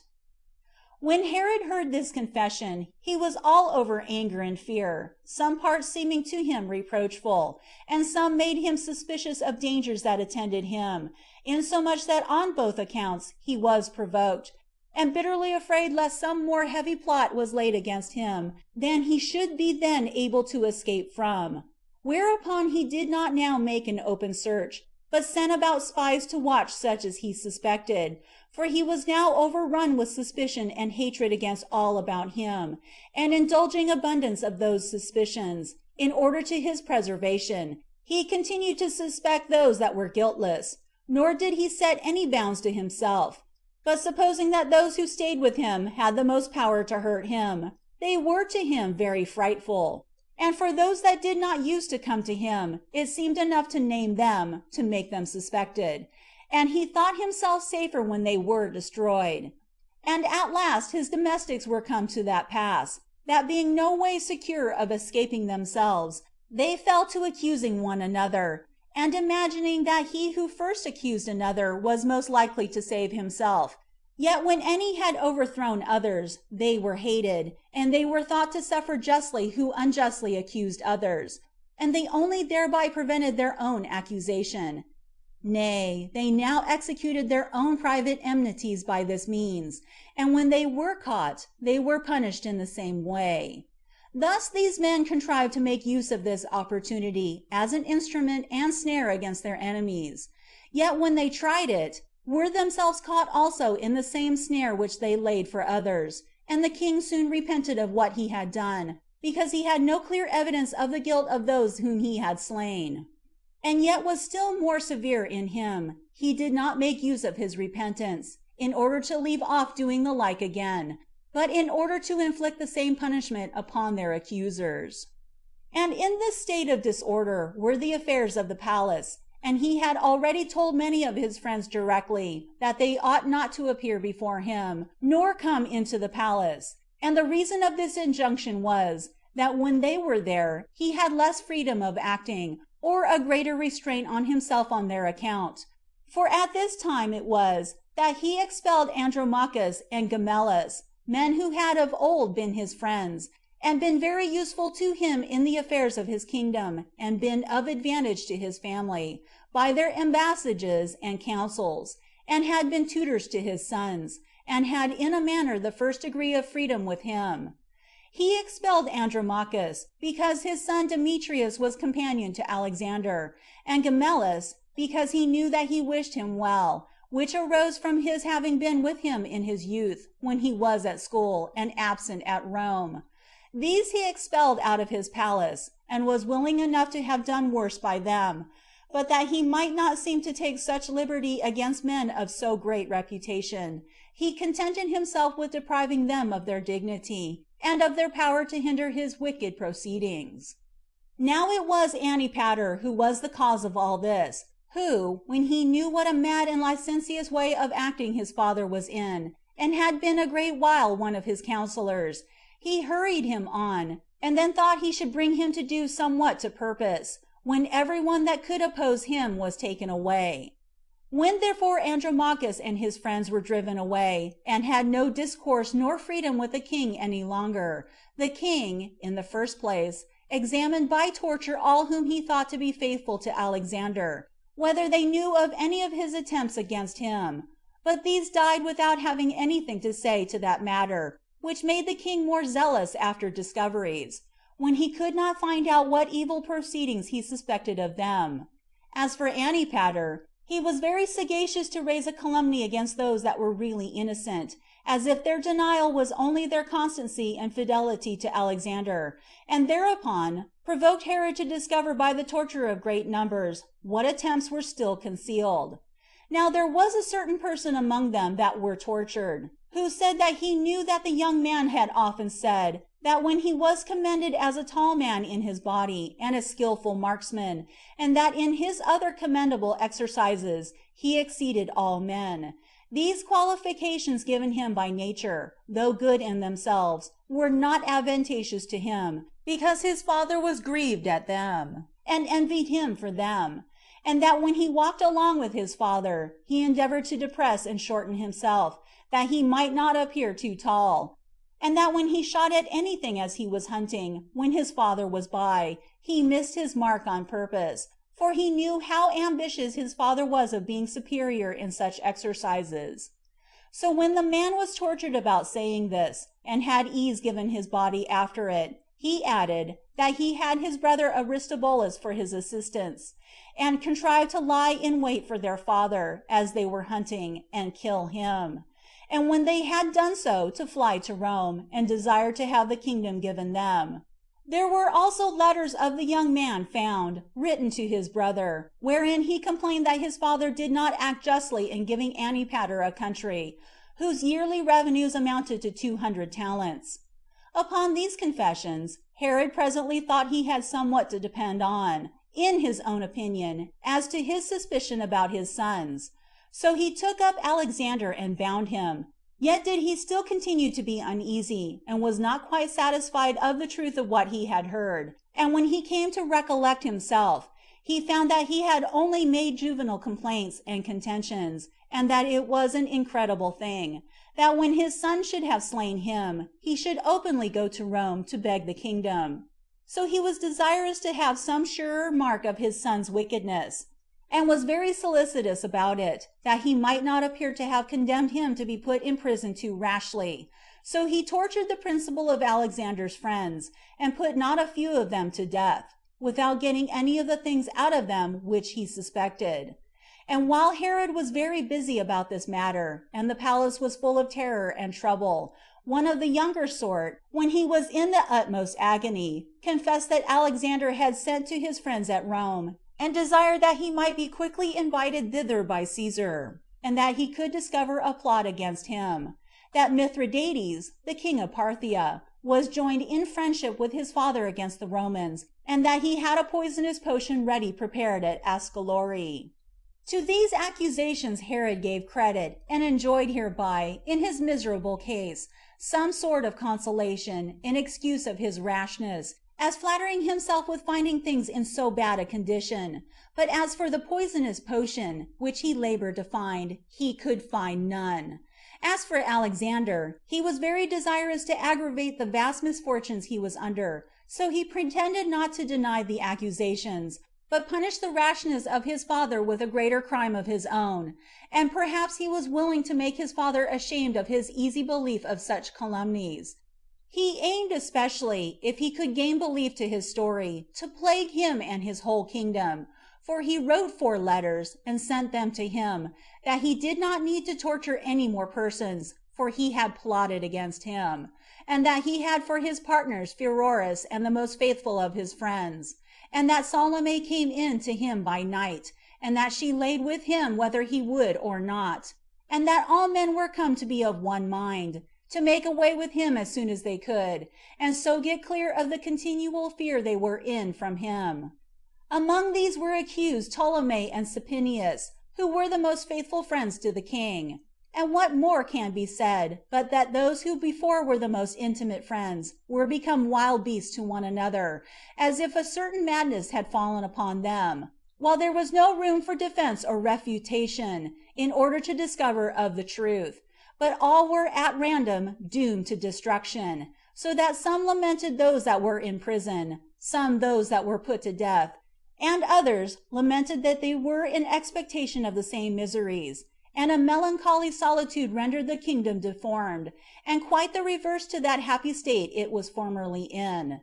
Herod's own life also was entirely disturbed, because he could trust nobody. He was sorely punished by the expectation of further misery, for he often fancied in his imagination that his son had fallen upon him, or stood by him with a sword in his hand, and thus was his mind night and day intent upon this thing, and revolved it over and over, no otherwise than if he were under a distraction. And this was the sad condition Herod was now in.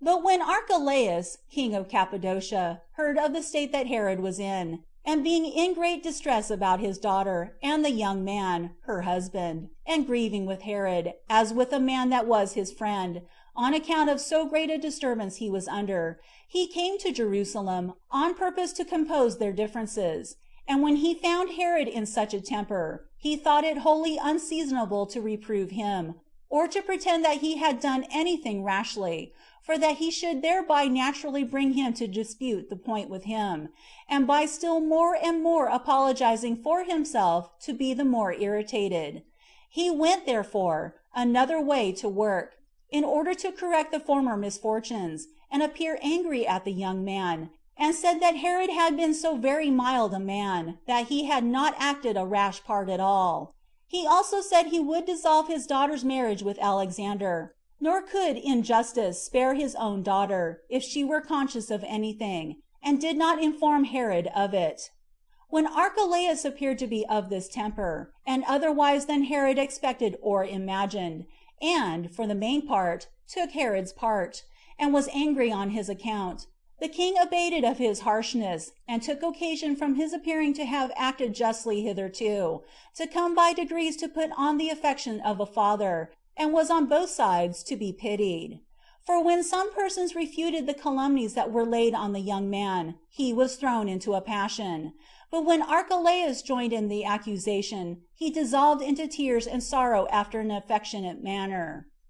Accordingly, he desired that he would not dissolve his son's marriage, and became not so angry as before for his offenses. So when Archelaus had brought him to a more moderate temper, he transferred the calumnies upon his friends, and said it must be owing to them that so young a man, and one unacquainted with malice, was corrupted, and he supposed that there was more reason to suspect the brother than the soft. Upon which Herod was very much displeased at Pheroras, who indeed had no one that could make a reconciliation between him and his brother. So when he saw that Archelaus had the greatest power with Herod, he betook himself to him in the habit of a mourner, and like one that had all the signs upon him of an undone man. Upon this Archelaus did not overlook the intercession he made to him, nor yet did he undertake to change the king's disposition towards him immediately. And he said that it was better for him to come himself to the king, and confess himself the occasion of all, that this would make the king's anger not to be extravagant towards him, and that then he would be present to assist him. When he had persuaded him to this, he gained his point with both of them, and the calumnies raised against the young man were, beyond all expectation, wiped off. And Archelaus, as soon as he had made the reconciliation, went then away to Cappadocia, having proved at this juncture of time the most acceptable person to Herod in the world, on which account he gave him the richest presents, as tokens of his respects to him, and being on other occasions magnanimous, he esteemed him one of his dearest friends. He also made an agreement with him that he would go to Rome, because he had written to Caesar about these affairs. So they went together as far as Antioch, and there Herod made a reconciliation between Archelaus and Titus, the president of Syria, who had been greatly at variance, and so returned back to Judea. End of Book 16, chapters 7 and 8.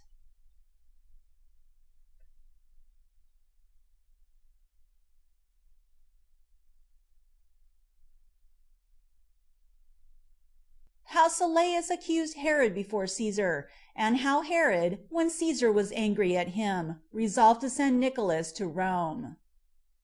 When Herod had been at Rome and was come back again, a war arose between him and the Arabians, on the occasion following.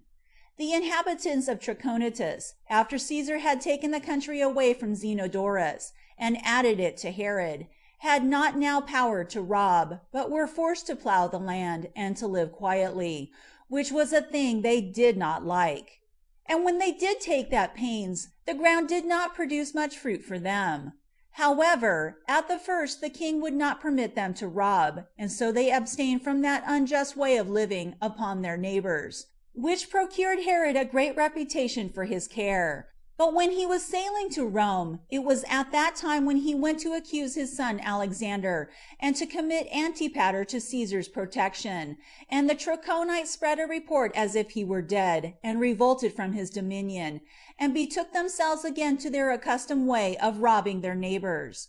At which time the king's commanders subdued them during his absence. But about 40 of the principal robbers, being terrified by those that had been taken, left the country, and retired into Arabia, Sylleus entertaining them, after he had missed of marrying Salome, and gave them a place of strength, in which they dwelt. So they overran not only Judea, but all Celesyria also, and carried off the prey, while Sylleus afforded them places of protection and quietness during their wicked practices. But when Herod came back from Rome, he perceived that his dominions had greatly suffered by them, and since he could not reach the robbers themselves, because of the secure retreat they had in that country, and which the Arabian government afforded them, and yet being very uneasy at the injuries they had done him, he went all over Trachonitis, and slew their relations. Whereupon these robbers were more angry than before, it being a law among them to be avenged on the murderers of their relations by all possible means. So they continued to tear and rend everything under Herod's dominion with impunity. Then did he discourse about these robberies to Saturninus and Volumnius, and required that they should be punished, upon which occasion they still the more confirmed themselves in their robberies, and became more numerous, and made very great disturbances, laying waste the countries and villages that belonged to Herod's kingdom, and killing those men whom they caught, till these unjust proceedings came to be like a real war, for the robbers were now become about 1,000. At which Herod was sore displeased, and required the robbers, as well as the money which he had lent Obotus by Sylleus, which was 60 talents, and since the time of payment was now past, he desired to have it paid him. But Sylleus, who had laid Obotus aside, and managed all by himself, denied the robbers were in Arabia, and put off the payment of the money, about which there was a hearing before Saturninus and Volumnius, who were then the presidents of Syria. At last he, by their means, agreed, that within 30 days' time Herod should be paid his money, and that each of them should deliver up the other subjects reciprocally. Now as to Herod, there was not one of the other subjects found in his kingdom, either as doing any injustice, or on any other account, but it was proved that the Arabians had the robbers amongst them. When this day appointed for payment of the money was past, without Sylleus's performing any part of his agreement, and he was gone to Rome, Herod demanded the payment of the money, and that the robbers that were in Arabia should be delivered up, and, by the permission of Saturninus and Volumnius, executed the judgment himself upon those that were refractory. He took an army that he had, and led it into Arabia, and in 3 days' time marched 7 mansions, and when he came to the garrison wherein the robbers were, he made an assault upon them, and took them all, and demolished the place, which was called Rapta, which did no harm to any others. But as the Arabians came to their assistance, Under Naseb their captain, they ensued a battle, wherein a few of Herod's soldiers, and Naseb, the captain of the Arabians, and about 20 of his soldiers, fell, while the rest betook themselves to flight. So when he had brought these to punishment, he placed 3,000 Idumeans in Trachonitis, and thereby restrained the robbers that were there. He also sent an account to the captains that were about Phoenicia, and demonstrated that he had done nothing but what he ought to do, in punishing the refractory Arabians, which, upon an exact inquiry, they found to be no more than what was true. However, messengers were hastened away to Sylleus to Rome, and informed him what had been done, and, as is usual, aggravated everything. Now Sylleus had already insinuated himself into the knowledge of Caesar, and was then about the palace. And as soon as he heard of these things, he changed his habit into black, and went in, and told Caesar that Arabia was afflicted with war, and that all his kingdom was in great confusion, upon Herod laying it waste with his army. And he said, with tears in his eyes, that 2,500 of the principal men among the Arabians had been destroyed, and that their captain Nisabus, his familiar friend and kinsman, was slain, and that the riches that were at Repta were carried off, and that Obodas was despised, whose infirm state of body rendered him unfit for war, on which account neither he nor the Arabian army were present.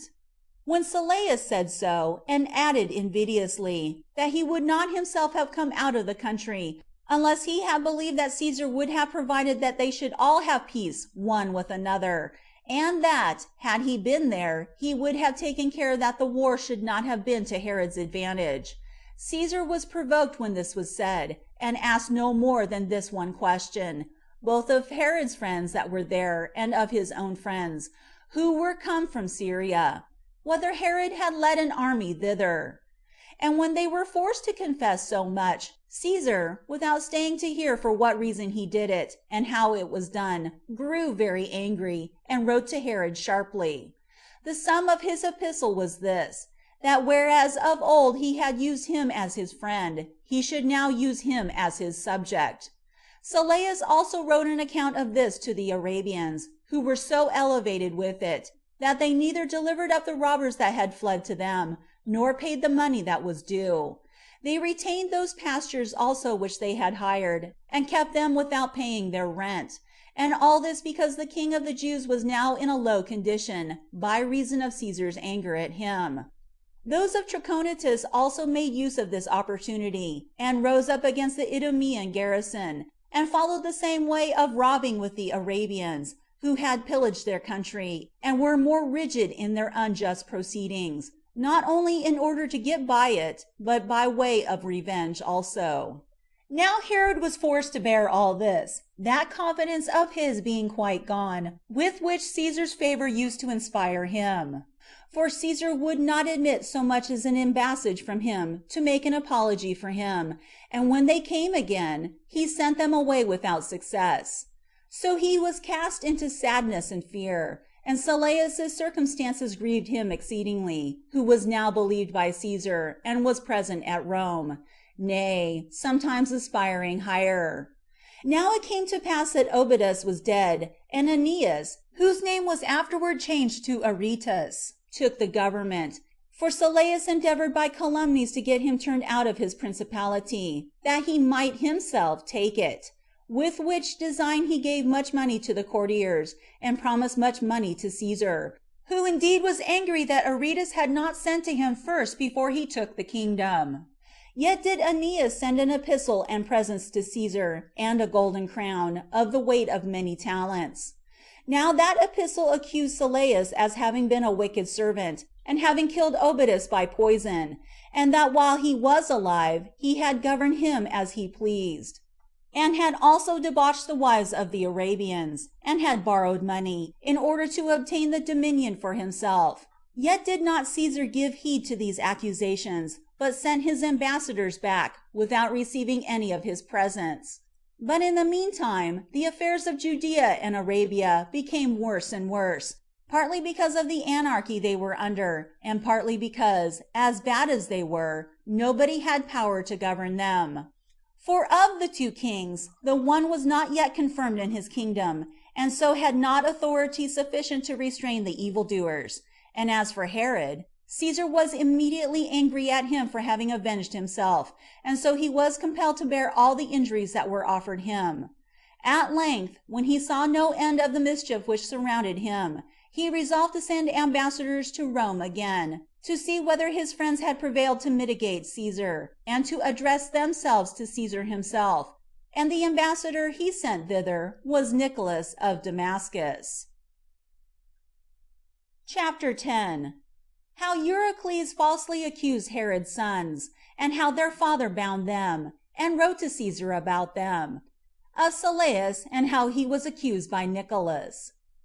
The disorders about Herod's family and children about this time grew much worse, for it now appeared certain, nor was it unforeseen beforehand, that fortune threatened the greatest and most insupportable misfortunes possible in his kingdom. Its progress and augmentation at this time arose on the occasion following. One Eurycles, a Lacedaemonian, a person of note there, but a man of a perverse mind, and so cunning in his ways of voluptuousness and flattery, as to indulge both, and yet to seem to indulge neither of them, came in his travels to Herod, and made him presents, but so that he received more presents from him. He also took such proper seasons for insinuating himself into his friendship, that he became one of the most intimate of the king's friends. He had his lodging in Antipater's house, but he had not only access, but free conversation, with Alexander, as pretending to him that he was in great favor with Archelaus, the king of Cappadocia, whence he pretended much respect for Glaphyra, and in an occult manner cultivated a friendship with them all, but always attending to what was said and done, that he might be furnished with calumnies to please them all. In short, he behaved himself so to everybody in his conversation as to appear to be his particular friend, and made others believe that his being anywhere was for the person's advantage. So he won upon Alexander, who was but young, and persuaded him that he might open his grievances to him with assurance and with nobody else. So he declared his grief to him, how his father was alienated from him. He related to him also the affairs of his mother, and of Antipater, that he had driven them from their proper dignity, and had the power over everything himself, that no part of this was tolerable, since his father was already come to hate them, and he added, that he would neither admit them to his table, nor to his conversation. Such were the complaints, as was but natural, of Alexander about the things that troubled him. And these discourses Eurycles carried to Antipater, and told him he did not inform him of this on his own account, but that being overcome by his kindness, the great importance of the thing obliged him to do it. And he warned him to have a care of Alexander, for that what he said was spoken with vehemence, and that, in consequence of what he said, he would certainly kill him with his own hand. Whereupon Antipater, thinking him to be his friend by this advice, gave him presents upon all occasions, and at length persuaded him to inform Herod of what he had heard. So when he related to the king Alexander's ill temper, as discovered by the words he had heard him speak, he was easily believed by him. And he thereby brought the king to that pass, turning him about by his words, and irritating him, till he increased his hatred to him and made him implacable, which he showed at that very time, for he immediately gave Eurycles a present of 50 talents, who, when he had gotten them, went to Archelaus, king of Cappadocia, and commended Alexander before him, and told him that he had been many ways of advantage to him, in making a reconciliation between him and his father. So he got money from him also, and went away, before his pernicious practices were found out. But when Eurycles was returned to Lacedaemon, he did not leave off doing mischief, and so, for his many acts of injustice, he was banished from his own country. But as for the king of the Jews, he was not now in the temper he was formerly in towards Alexander and Aristobulus, when he had been content with the hearing of their calumnies when others told him of them, but he was now come to that pass as to hate them himself, and to urge men to speak against them, though they did not do it of themselves. He also observed all that was said, and put questions, and gave ear to every one that would but speak, if they could but say anything against them, till at length he heard that Euaratus of Cos was a conspirator with Alexander, which thing to Herod was the most agreeable and sweetest news imaginable. But still a greater misfortune came upon the young men, while the calumnies against them were continually increased, and, as a man may say, one would think it was every one's endeavor to lay some grievous thing to their charge, which might appear to be for the king's preservation. There were 2 guards of Herod's body, who were in great esteem for their strength and tallness, Jocundus and Tyrannus. These men had been cast off by Herod, who was displeased at them. These now used to ride along with Alexander, and for their skill in their exercises were in great esteem with him, and had some gold and other gifts bestowed on them. Now the king, having an immediate suspicion of those men, had them tortured, who endured the torture courageously for a long time, but at last confessed that Alexander had persuaded them to kill Herod when he was in pursuit of the wild beasts, that it might be said he fell from his horse and was run through with his own spear, for that he had once such a misfortune formerly. They also showed where there was money hidden in the stable underground, and these convicted the king's chief hunter, that he had given the young men the royal hunting spears and weapons to Alexander's dependents, at Alexander's command. After these, the commander of the garrison of Alexandrium was caught and tortured, for he was accused to have promised to receive the young men into his fortress, and to supply them with that money of the king's which was laid up in that fortress, yet did not he acknowledge anything of it himself, but his son came ill, and said it was so, and delivered up the writing, which, so far as could be guessed, was in Alexander's hand.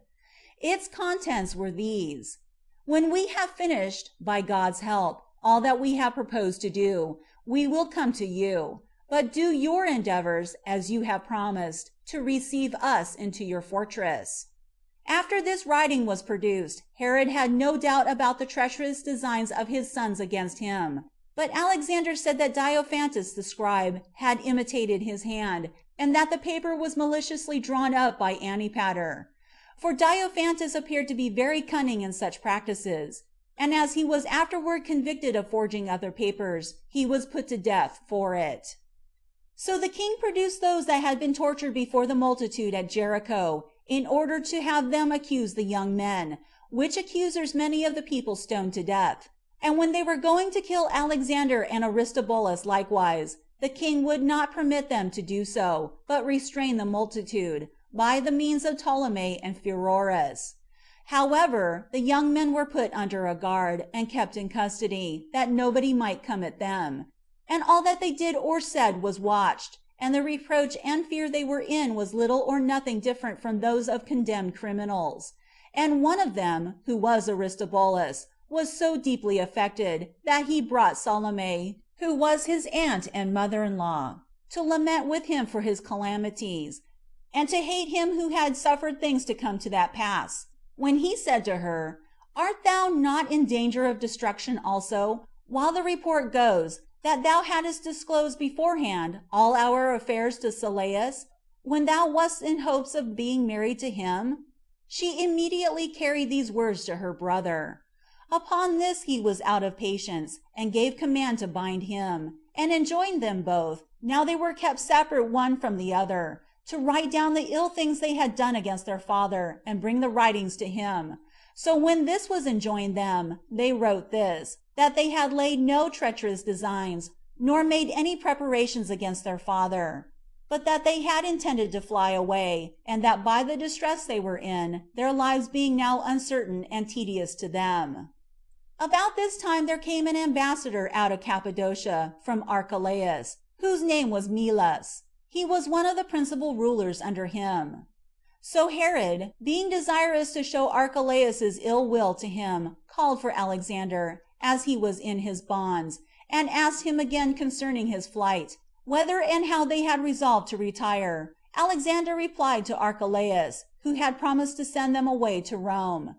but that they had no wicked nor mischievous designs against their father, and that nothing of that nature which their adversaries had charged upon them was true, and that their desire was, that he might have examined Tyrannus and Eucundus more strictly, but that they had been suddenly slain by the means of Antipater, who put his own friends among the multitude for that purpose.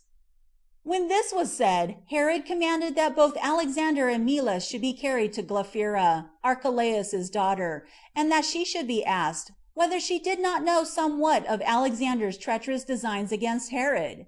Now as soon as they were come to her, and she saw Alexander in bonds, she beat her head, and in great consternation gave a deep and moving groan. The young man also fell into tears.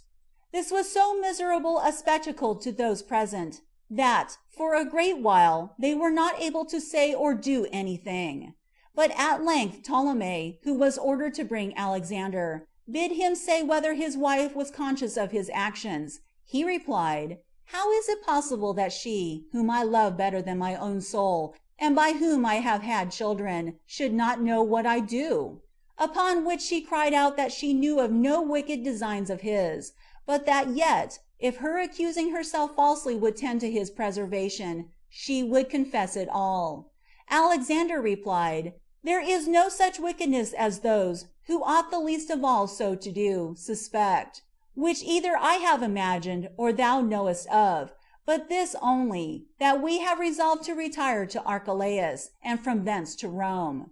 which she also confessed. Upon which Herod, supposing that Archelaus's ill will to him was proved, sent a letter by Olympus and Volumnius, and bid them, as they sailed by, to touch at Eleusia of Cilicia, and give Archelaus the letter, and that when they had expostulated with him that he had a hand in his son's treacherous design against him, they should from thence sail to Rome, and that, in case they found Nicolaus had gained any ground, and that Caesar was no longer displeased at him, he should give him his letters, and the proofs which he had ready to show against the young men. As to Archelaus, he made his defense for himself, that he had promised to receive the young men, because it was both for their own and their father's advantage so to do, lest some too severe procedure should be gone upon in that anger and disorder they were in on occasion of the present suspicions, but that still he had not promised to send them to Caesar, and that he had not promised anything else to the young men that could show any ill will to him. When these ambassadors were come to Rome, they had a fit opportunity of delivering their letters to Caesar, because they found him reconciled to Herod, for the circumstances of Nicholas's embassage had been as follows. As soon as he was come to Rome, and was about the court, he did not first of all set about what he was come for only, but he thought fit also to accuse Sylleus. Now the Arabians, even before he came to talk with them, were quarreling one with another, and some of them left Sylleus's party, and joining themselves to Nicolaus, informed him of all the wicked things that had been done, and produced to him evident demonstrations of the slaughter of a great number of Obodus's friends by Sylleus. For when these men left Sylleus, they had carried off with them those letters whereby they could convict him. When Nicolaus saw such an opportunity afforded him, he made use of it, in order to gain his own point afterward, and endeavored immediately to make a reconciliation between Caesar and Herod. For he was fully satisfied, that if he should desire to make a defense for Herod directly, he should not be allowed that liberty, but that if he desired to accuse Sylleus, there would be an occasion present itself of speaking on Herod's behalf. So when the cause was ready for hearing, and the day was appointed, Nicolaus, while Aretas's ambassadors were present, accused Sylleus, and said that he imputed to him the destruction of the king, Obodus, and of many others of the Arabians, that he had borrowed money for no good design, and he proved that he had been guilty of adultery, not only with the Arabian, but Rhaenan women also.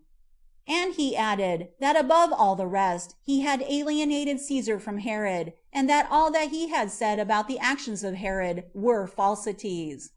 When Nicolaus was come to this topic, Caesar stopped him from going on, and desired him only to speak of this affair of Herod, and to show that he had not led an army into Arabia, nor slain 2,500 men there, nor taken prisoners, nor pillaged the country, To which Nicolaus made this answer: I shall principally demonstrate that either nothing at all, or but a very little, of those imputations are true, of which thou hast been informed. For had they been true, thou mightest justly have been still more angry at Herod.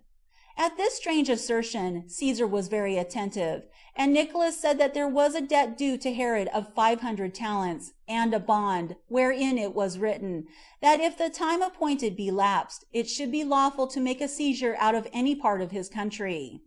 As for the pretended army, he said, it was no army, but a party sent out to require the just payment of the money; that this was not sent immediately, nor so soon as the bond allowed, but that Sylleus had come frequently before Saturninus and Volumnius, the presidents of Syria, and that at last he had sworn at Bertius, by thy fortune, that he would certainly pay the money within 30 days, and deliver up the fugitives that were under his dominion; and that when Sylleus had performed nothing of this, Herod came again before the presidents, and upon their permission to make a seizure for his money, he, with difficulty, went out of his country with a party of soldiers for that purpose. And this is all the war which these men so tragically describe, and this is the affair of the expedition into Arabia. How can this be called a war, when thy presidents permitted it, the covenants allowed, and it was not executed till thy name, O Caesar, as well as that of the other gods, had been profaned? And now I must speak in order about the captives. There were robbers that dwelt in Trachonitis. At first their number was no more than 40, but they became more afterwards, and they escaped the punishment Herod would have inflicted on them, by making Arabia their refuge. Sylleus received them, and supported them with food, that they might be mischievous to all mankind, and gave them a country to inhabit, and himself received the gains they made by robbery. Yet did he promise that he would deliver up these men, and that by the same oaths, and the same time that he sware and fixed for payment of his debt. Nor can he by any means show that any other persons have at this time been taken out of Arabia besides these, and indeed not all these neither, but only so many as could not conceal themselves. And thus does the calumny of the captives, which hath been so odiously represented, appear to be no better than a fiction and a lie, made on purpose to provoke thy indignation. For I venture to affirm that when the forces of the Arabians came upon us, and 1 or 2 of Herod's party fell, he then only defended himself, and there fell Nisabus their general, and in all about 25 others, and no more; whence Sylleus, by multiplying every single soldier to 100, he reckons the slain to have been 2,500. This provoked Caesar more than ever. So he turned to Sylleus, full of rage, and asked him how many of the Arabians were slain. Hereupon he hesitated, and said he had been imposed upon. The covenants also were read about the money he had borrowed, and the letters of the presidents of Syria, and the complaints of the several cities, so many as had been injured by the robbers. The conclusion was this, that Sylleus was condemned to die, and that Caesar was reconciled to Herod, and owned his repentance for what severe things he had written to him, occasioned by calumny, insomuch that he told Sylleus that he had compelled him, by his lying account of things, to be guilty of ingratitude against a man that was his friend. At the last all came to this: Sylleus was sent away to answer Herod's suit, and to repay the debt that he owed, and after that to be punished with death. But still Caesar was offended with Aretas, that he had taken upon himself the government, without his consent first obtained, for he had determined to bestow Arabia upon Herod, but that the letters he had sent hindered him from so doing. For Olympus and Volumnius, perceiving that Caesar was now become favorable to Herod, thought fit immediately to deliver him the letters they were commanded by Herod to give him concerning his sons. When Caesar had read them, he thought it would not be proper to add another government to him, now he was old, and in an ill state with relation to his sons. So he admitted Aretas's ambassadors, and after he had just reproved him for his rashness, in not tarrying till he received the kingdom from him, he accepted of his presence and confirmed him in his government. End of Book 16, chapters 9 and 10.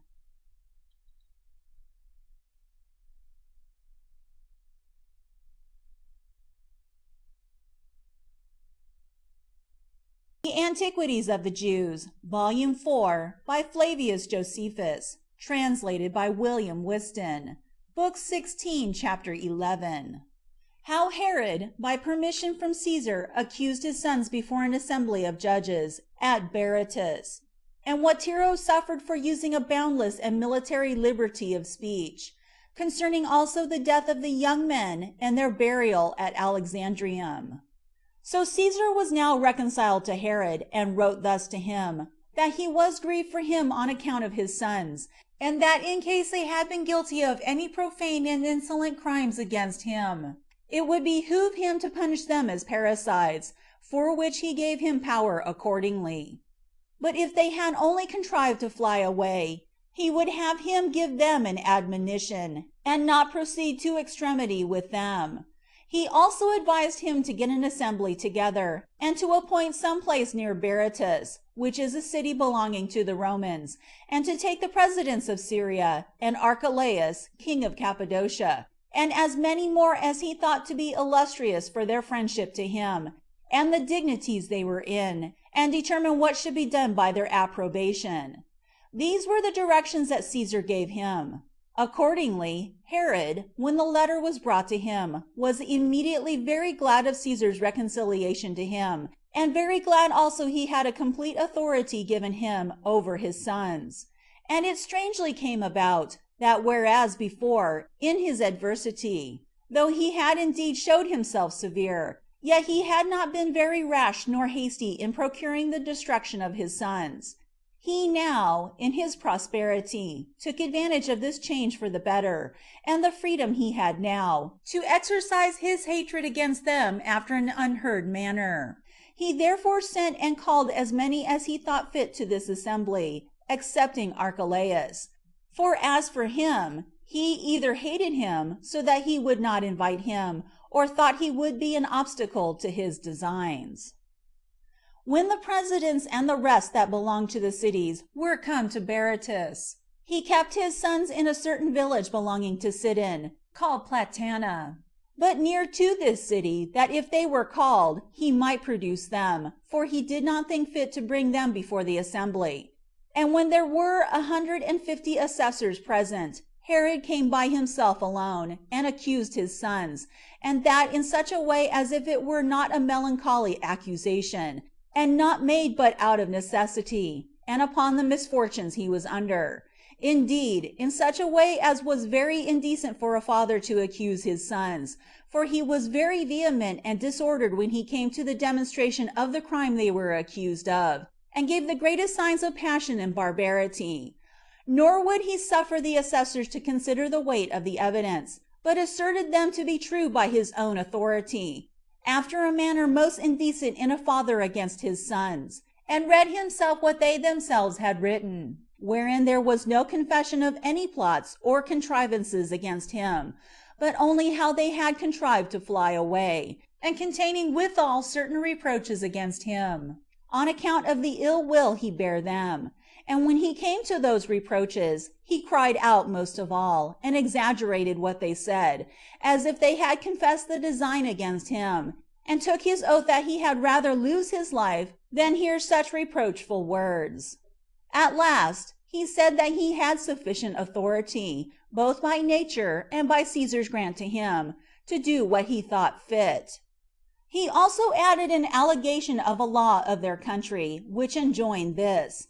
that if parents had laid their hands on the head of him that was accused, the standers-by were obliged to cast stones at him, and thereby to slay him, which though he were ready to do in his own country and kingdom, yet did he wait for their determination. And yet they came thither not so much as judges, to condemn them for such manifest designs against him, whereby he had almost perished by his son's means, but as persons that had an opportunity of showing their detestation of such practices, and declaring how unworthy a thing it must be in any, even the most remote, to pass over such treacherous designs without punishment. When the king had said this, and the young men had not been produced to make any defense for themselves, the assessors perceived there was no room for equity and reconciliation, so they confirmed his authority. And in the first place, Saturninus, a person that had been the consul, and one of great dignity, pronounced his sentence, but with great moderation and trouble, and said that he condemned Herod's sons, but did not think they should be put to death. He had sons of his own, and to put one's son to death is a greater misfortune than any other that could befall him by their means. After him, Saturninus's sons, for he had 3 that followed him, and were his legates, pronounced the same sentence with their father. On the contrary, Voluminus's sentence was to inflict death on such as had been so impiously undutiful to their father, and the greatest part of the rest said the same, insomuch that the conclusion seemed to be, that the young men were condemned to die.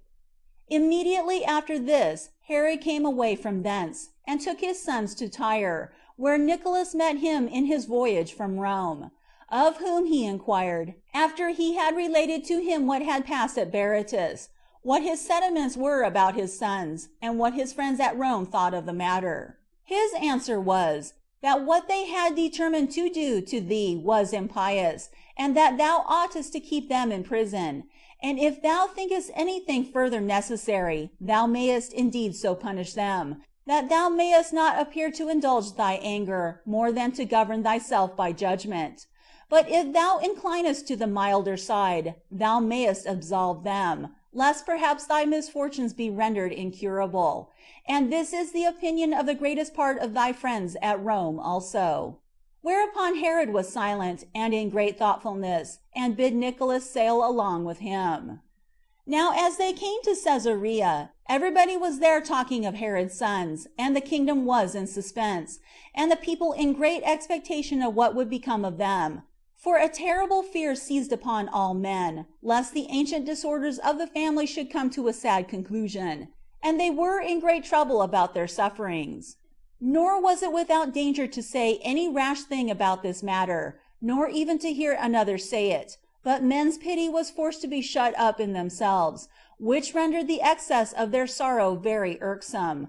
But very silent yet was there an old soldier of Herod's, whose name was Tiro, who had a son of the same age with Alexander, and his friend, who was so very free as openly to speak out what others silently thought about that matter, and was forced to cry out often among the multitude, and said, in the most unguarded manner, that truth was perished, and justice taken away from men, while lies and ill will prevailed, and brought such a mist before public affairs, that the offenders were not able to see the greatest mischiefs that can befall men. And as he was so bold, he seemed not to have kept himself out of danger, by speaking so freely. But the reasonableness of what he said moved men to regard him as having behaved himself with great manhood, and this at a proper time also, for which reason everyone heard what he said with pleasure, and although they first took care of their own safety by keeping themselves silent, yet did they kindly receive the great freedom he took,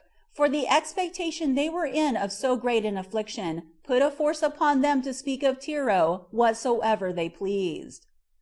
This man had thrust himself into the king's presence with the greatest freedom, and desired to speak with him by himself alone, which the king permitted him to do, where he said this: Since I am not able, O king, to bear up under so great a concern as I am under, I have preferred to use this bold liberty that I now take, which may be for thy advantage, if thou mind to get any profit by it, before my own safety. Whither is thy understanding gone, and left thy soul empty? Whither is that extraordinary sagacity of thine gone, whereby thou hast performed so many and such glorious actions? Whence comes this solitude and desertion of thy friends and relations? Of which I cannot but determine that they are neither thy friends nor relations, while they overlook such horrid wickedness in thy once happy kingdom. Dost not thou perceive what is doing? Wilt thou slay these 2 young men, born of thy king, who are accomplished with every virtue in the highest degree, and leave thyself destitute in thy old age, but exposed to one son, who hath very ill managed the hopes thou hast given him, and to relations, whose death thou hast so often resolved on thyself? Dost not thou take notice, that the very silence of the multitude at once sees the crime, and abhors the fact? The whole army and the officers have commiseration on the poor unhappy youths, and hatred to those that are the actors in this matter." These words the king heard, and for some time with good temper. But what can one say? When Tero plainly touched upon the bad behavior and perfidiousness of his domestics, he was moved at it. But Tero went on further, and by degrees used his unbounded military freedom of speech, nor was he so well disciplined as to accommodate himself to the time. So Herod was greatly disturbed, and seeming to be rather reproached by this speech, than to be hearing what was for his advantage, while he learned thereby that both the soldiers abhorred the thing he was about, and the officers had indignation at it, he gave order that all whom Tero had named, and Tero himself, should be bound and kept in prison. When this was over, one Trypho, who was the king's barber, took the opportunity, and came and told the king, that Tero would often have persuaded him, when he trimmed him with a razor, to cut his throat, for that by this means he should be among the chief of Alexander's friends, and receive great rewards from him. When he had said this, the king gave order that Tero and his son and the barber should be tortured, which was done accordingly. But while Tero bore up himself, his son, seeing his father already in a sad case, and had no hope of deliverance, and perceiving what would be the consequence of his terrible sufferings, said, that if the king would free him and his father from these torments, for what he should say, he would tell the truth. And when the king had given his word to do so, he said that there was an agreement made, that Tero should lay violent hands on the king, because it was easy for him to come when he was alone, and that if, when he had done the thing, he should suffer death for it, as was not unlikely, it would be an act of generosity done in favor of Alexander. This was what Tero's son said, and thereby freed his father from the distress he was in. But uncertain is it whether he had been thus forced to speak what was true, or whether it was a contrivance of his, in order to procure his own and his father's deliverance from their miseries. As for Herod, if he had before any doubt about the slaughter of his sons, there was now no longer any room left in his soul for it, but he had banished away whatsoever might afford him the least suggestion of reasoning better about this matter, so he already made haste to bring his purpose to a conclusion. He also brought out 300 of the officers that were under an accusation, as also Tero and his son, and the barber that accused them before an assembly, and brought an accusation against them all, whom the multitude stoned with whatsoever came to hand, and thereby slew them. Alexander also and Aristobulus were brought to Sebaste, by their father's command, and there strangled. But their dead bodies were in the night time carried to Alexandrium, where their uncle, by the mother's side, and the greatest part of their ancestors, had been deposited. And now perhaps it may not seem unreasonable to some, that such an inveterate hatred might increase so much on both sides, as to proceed further and overcome nature, but it may justly deserve consideration, whether it be to be laid to the charge of the young men that they gave such an occasion to their father's anger, and led him to do what he did, and by going on long in the same way put things past remedy, and brought him to use them so unmercifully; or whether it be to be laid to the father's charge, that he was so hard-hearted and so very tender in the desire of government, and of other things that would tend to his glory, that he would take no one into a partnership with him, that so whatsoever he have done himself might continue immovable; or indeed, whether fortune have not greater power than all prudent reasonings, whence we are persuaded that human actions are thereby determined beforehand by an inevitable necessity, and we call her fate, because there is nothing which is not done by her. Wherefore I suppose it would be sufficient to compare this notion with that other, which attributes somewhat to ourselves, and renders men not unaccountable for the different conducts of their lives, which notion is no other than the philosophical determination of our ancient law. Accordingly, of the two other causes of this sad event, anybody may lay the blame on the young men, who acted by youthful vanity, and pride of their royal birth, that they should bear to hear the calumnies that were raised against their father, while certainly they were not equitable judges of the actions of his life, but ill-natured in suspecting and intemperate in speaking of it, and on both accounts easily caught by those that observed them, and revealed them to gain favor. Yet cannot their father be thought worthy excuse, as to that horrid impiety which he was guilty of about them, while he ventured, without any certain evidence of their treacherous designs against him, and without any proofs that they had made preparations for such attempt, to kill his own sons, who were of very comely bodies, and the great darlings of other men, and no way deficient in their conduct, whether it were in hunting, or in warlike exercises, or in speaking upon occasional topics of discourse. For in all these they were skillful, and especially Alexander, who was the eldest. For certainly it had been sufficient, even though he had condemned them, to have kept them alive in bonds, or to let them live at a distance from his dominions in banishment, while he was surrounded by the Roman forces, which were a strong security to him, whose help would prevent his suffering anything by a sudden onset, or by open force. But for him to kill them on the sudden, in order to gratify a passion that governed him, was a demonstration of insufferable impiety. He also was guilty of so great a crime in his older age, nor will the delays that he made, and the length of time in which the thing was done, plead at all for his excuse. For when a man is on a sudden amazed, and in commotion of mind, and then commits a wicked action, although this be a heavy crime, yet is it a thing that frequently happens. But to do it upon deliberation, and after frequent attempts, and as frequent puttings off, to undertake it at last, and accomplish it, was the action of a murderous mind, and such as was not easily moved from that which is evil. And this temper he showed in what he did afterward, when he did not spare those that seemed to be the best beloved of his friends that were left, wherein, though the justice of the punishment caused those that perished to be the less pitied, yet was the barbarity of the man here equal, in that he did not abstain from their slaughter also. But of those persons we shall have occasion to discourse more hereafter. End of Book 16, Chapter 11.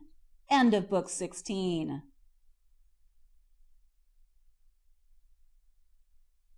His brethren, and how, for that reason, he got into peculiar favor with his friends at Rome, by giving them many presents, as he did also with Saturninus, the president of Syria, and the governors who were under him; and concerning Herod's wives and children. When Antipater had thus taken off his brethren, and had brought his father into the highest degree of impiety, till he was haunted with furies for what he had done, his hopes did not succeed to his mind as to the rest of his life; for although he was delivered from the fear of his brethren being his rivals as to the government, yet did he find it a very hard thing, and almost impracticable, to come at the kingdom, because the hatred of the nation against him on that account was become very great. And besides this very disagreeable circumstance, the affair of the soldiery grieved him still more, who were alienated from him, from which yet these kings derived all the safety which they had, whenever they found the nation desirous of innovation; and all this danger was drawn upon him by his destruction of his brethren. However, he governed the nation jointly with his father, being indeed no more than a king already; and he was for that very reason trusted, and the more firmly depended on, for the which he ought himself to have been put to death, as appearing to have betrayed his brethren out of his concern for the preservation of Herod, and not rather out of his ill will to them, and before them to his father himself; and this was the accursed state he was in.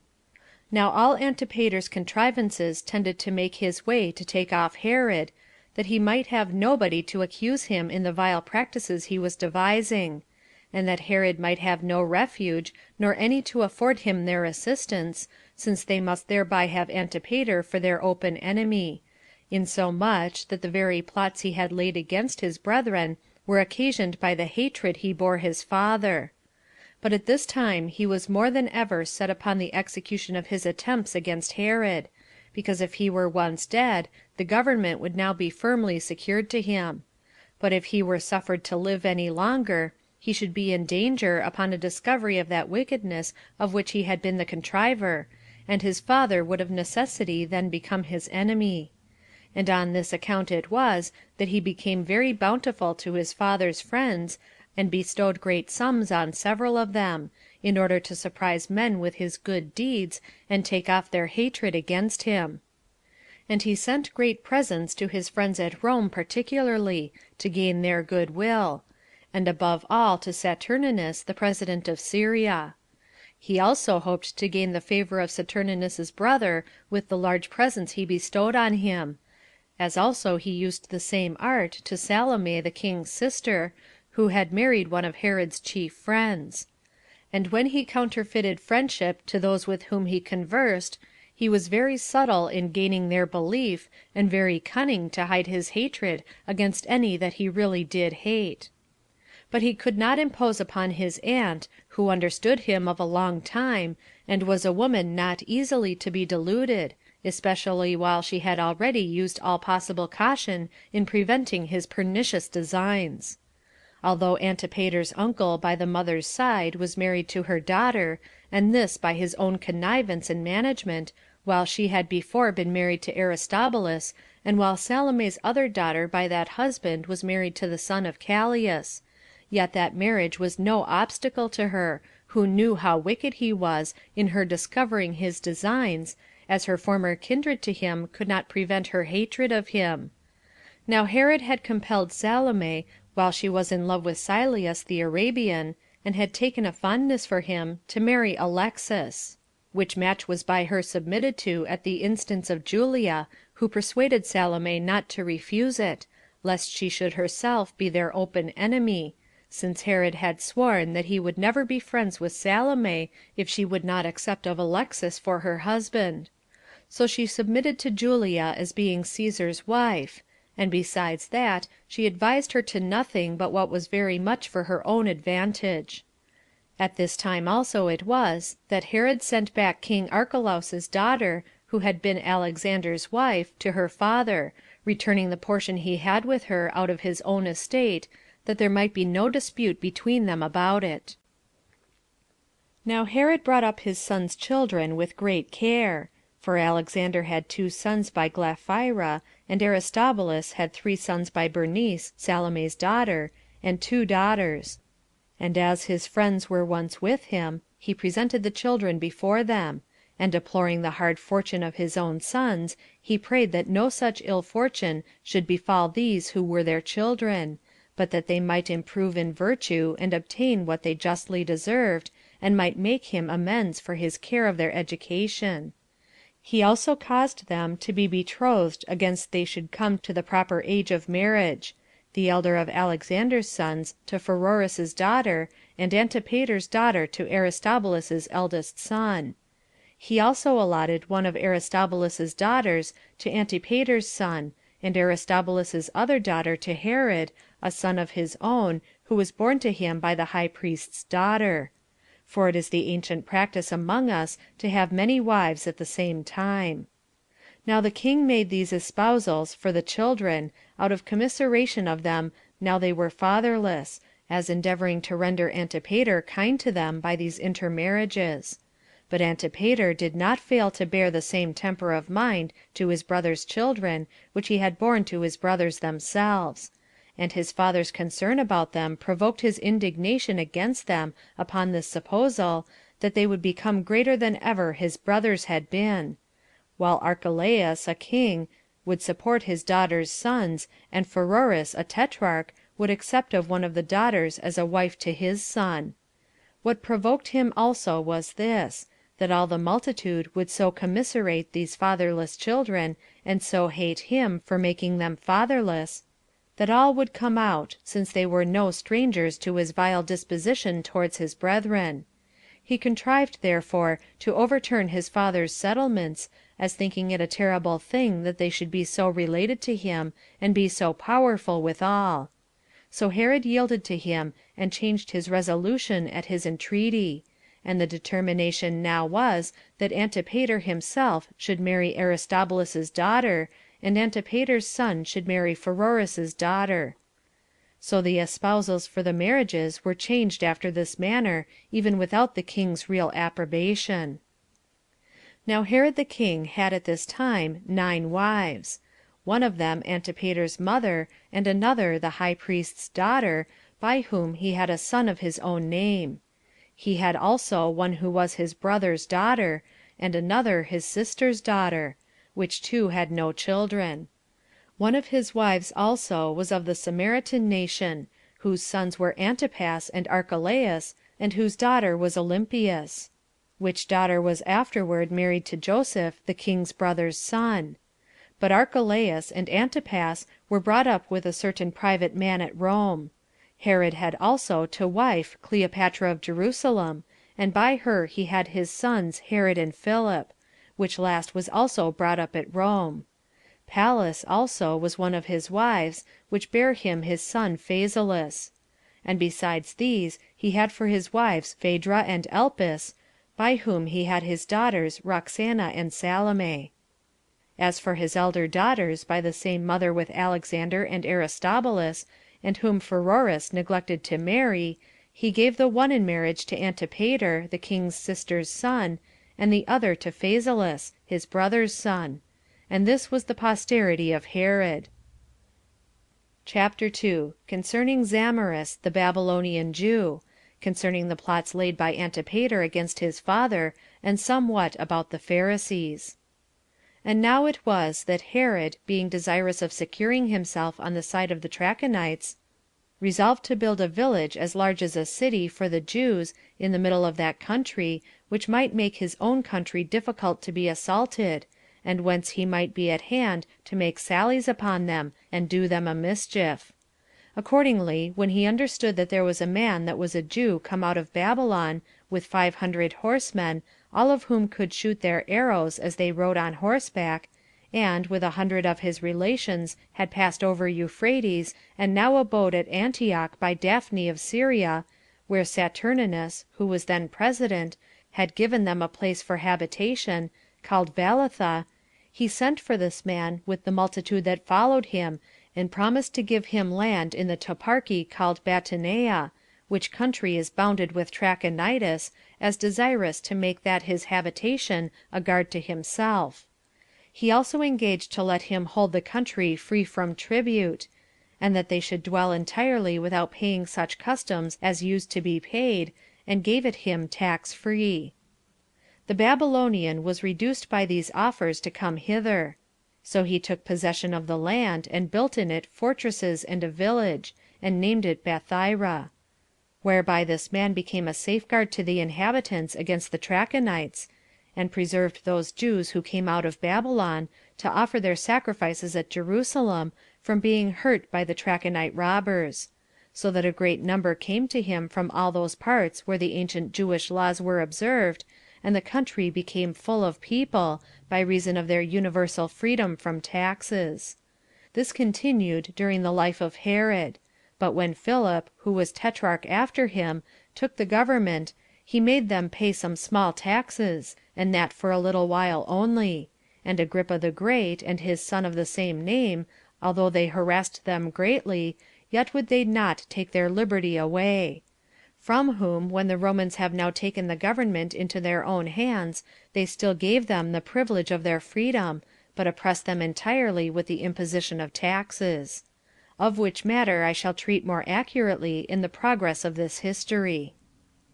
At length Zamaris the Babylonian, to whom Herod had given that country for a possession, died, having lived virtuously, and left children of a good character behind him, one of whom was Jacim, who was famous for his valor, and taught his Babylonians how to ride their horses; and a troop of them were guards to the forementioned kings.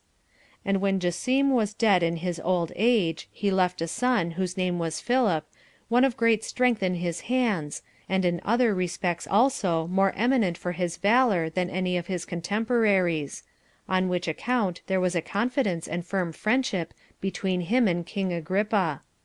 He had also an army which he maintained as great as that of a king, which he exercised and led wheresoever he had occasion to march. When the affairs of Herod were in the condition I have described, all the public affairs depended upon Antipater, and his power was such that he could do good turns to as many as he pleased, and this by his father's concession, in hopes of his good will and fidelity to him; and this till he ventured to use his power still further, because his wicked designs were concealed from his father, and he made him believe every thing he said. He was also formidable to all, not so much on account of the power and authority he had, as for the shrewdness of his vile attempts beforehand. But he who principally cultivated a friendship with him was Pheroras, who received the like marks of his friendship, while Antipater had cunningly encompassed him about by a company of women, whom he placed as guards about him; for Pheroras was greatly enslaved to his wife, and to her mother, and to her sister; and this notwithstanding the hatred he bare them for the indignities they had offered to his virgin daughters. Yet did he bear them, and nothing was to be done without the women, who had got this man into their circle, and continued still to assist each other in all things, insomuch that Antipater was entirely addicted to them, both by himself and by his mother, for these 4 women said all one and the same thing. But the opinions of Pheroras and Antipater were different in some points of no consequence. But the king's sister, Salome, was their antagonist, who for a good while had looked about all their affairs, and was apprized that this their friendship was made in order to do Herod some mischief, and was disposed to inform the king of it. And since these people knew that their friendship was very disagreeable to Herod, as tending to do him a mischief, they contrived that their meetings should not be discovered; so they pretended to hate one another, and to abuse one another when time served, and especially when Herod was present, or when any one was there that would tell him. But still their intimacy was firmer than ever, when they were private. And this was the course they took. But they could not conceal from Salome neither their first contrivance, when they set about these their intentions, nor when they had made some progress in them, but she searched out every thing, and, aggravating their relations to her brother, declared to him, as well their secret assemblings and compotations, as their counsels taken in a clandestine manner, which if they were not in order to destroy him, they might well enough have been open and public. But to appearance they are at variance, and speak about one another as if they intended one another a mischief, but agree so well together when they are out of the sight of the multitude. For when they are alone by themselves, they act in concert, and profess that they will never leave off their friendship, but will fight against those from whom they conceal their designs. And thus did she search out these things, and get a perfect knowledge of them, and then told her brother of them, who understood also of himself a great deal of what she said, but still durst not depend upon it, because of the suspicions he had of his sister's calumnies. For there was a certain sect of men that were Jews, who valued themselves highly upon the exact skill they had in the law of their fathers, and made men believe they were highly favored by God, by whom this set of women were inveigled. These are those that are called the sect of the Pharisees, who were in a capacity of greatly opposing kings. A cunning sect they were, and soon elevated to a pitch of open fighting and doing mischief. Accordingly, when all the people of the Jews gave assurance of their good will to Caesar, and to the king's government, these very men did not swear, being above 6,000. And when the king imposed a fine upon them, Pheroras's wife paid their fine for them. In order to requite which kindness of hers, since they were believed to have the foreknowledge of things to come by divine inspiration, they foretold how God had decreed that Herod's government should cease, and his posterity should be deprived of it, but that the kingdom should come to her and Pheroras, and to their children. These predictions were not concealed from Salome, but were told the king; as also how they had perverted some persons about the palace itself. So the king slew much of the Pharisees as were principally accused, and Bagoas the eunuch, and one Carus, who exceeded all men of that time in comeliness, and one that was his catamite. He slew also all those of his own family who had consented to what the Pharisees foretold; and for Bagoas, he had been puffed up by them, as though he should be named the father and the benefactor of him who, by the prediction, was foretold to be their appointed king; for that this king would have all things in his power, and would enable Bagoas to marry, and to have children of his own body begotten. End of Book 17, chapters 1 and 2.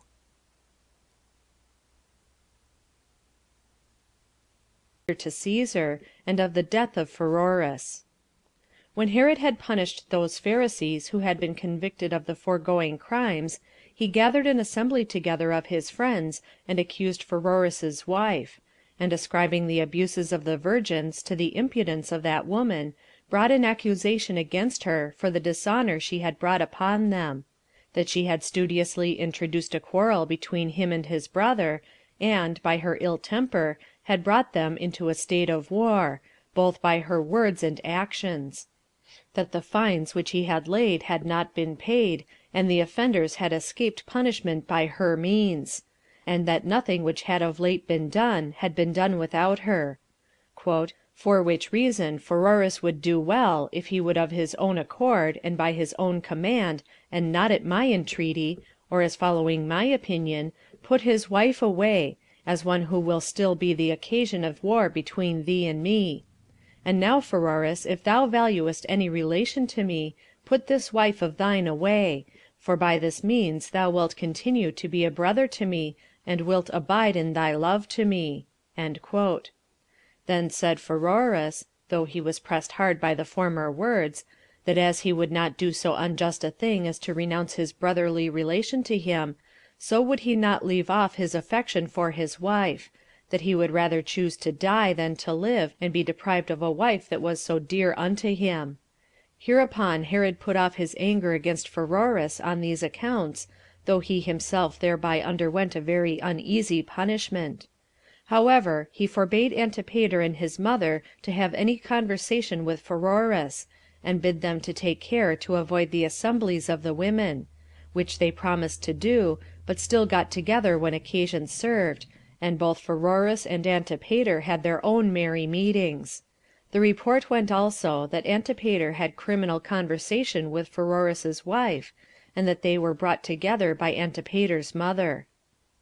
But Antipater now had a suspicion of his father, and was afraid that the effects of his hatred to him might increase; so he wrote to his friends at Rome, and bid them to send to Herod, that he would immediately send Antipater to Caesar; which when it was done, Herod sent Antipater thither, and sent most noble presents along with him; as also his testament, wherein Antipater was appointed to be his successor, and that if Antipater should die first, his son, Herod Philip, by the high priest's daughter, should succeed.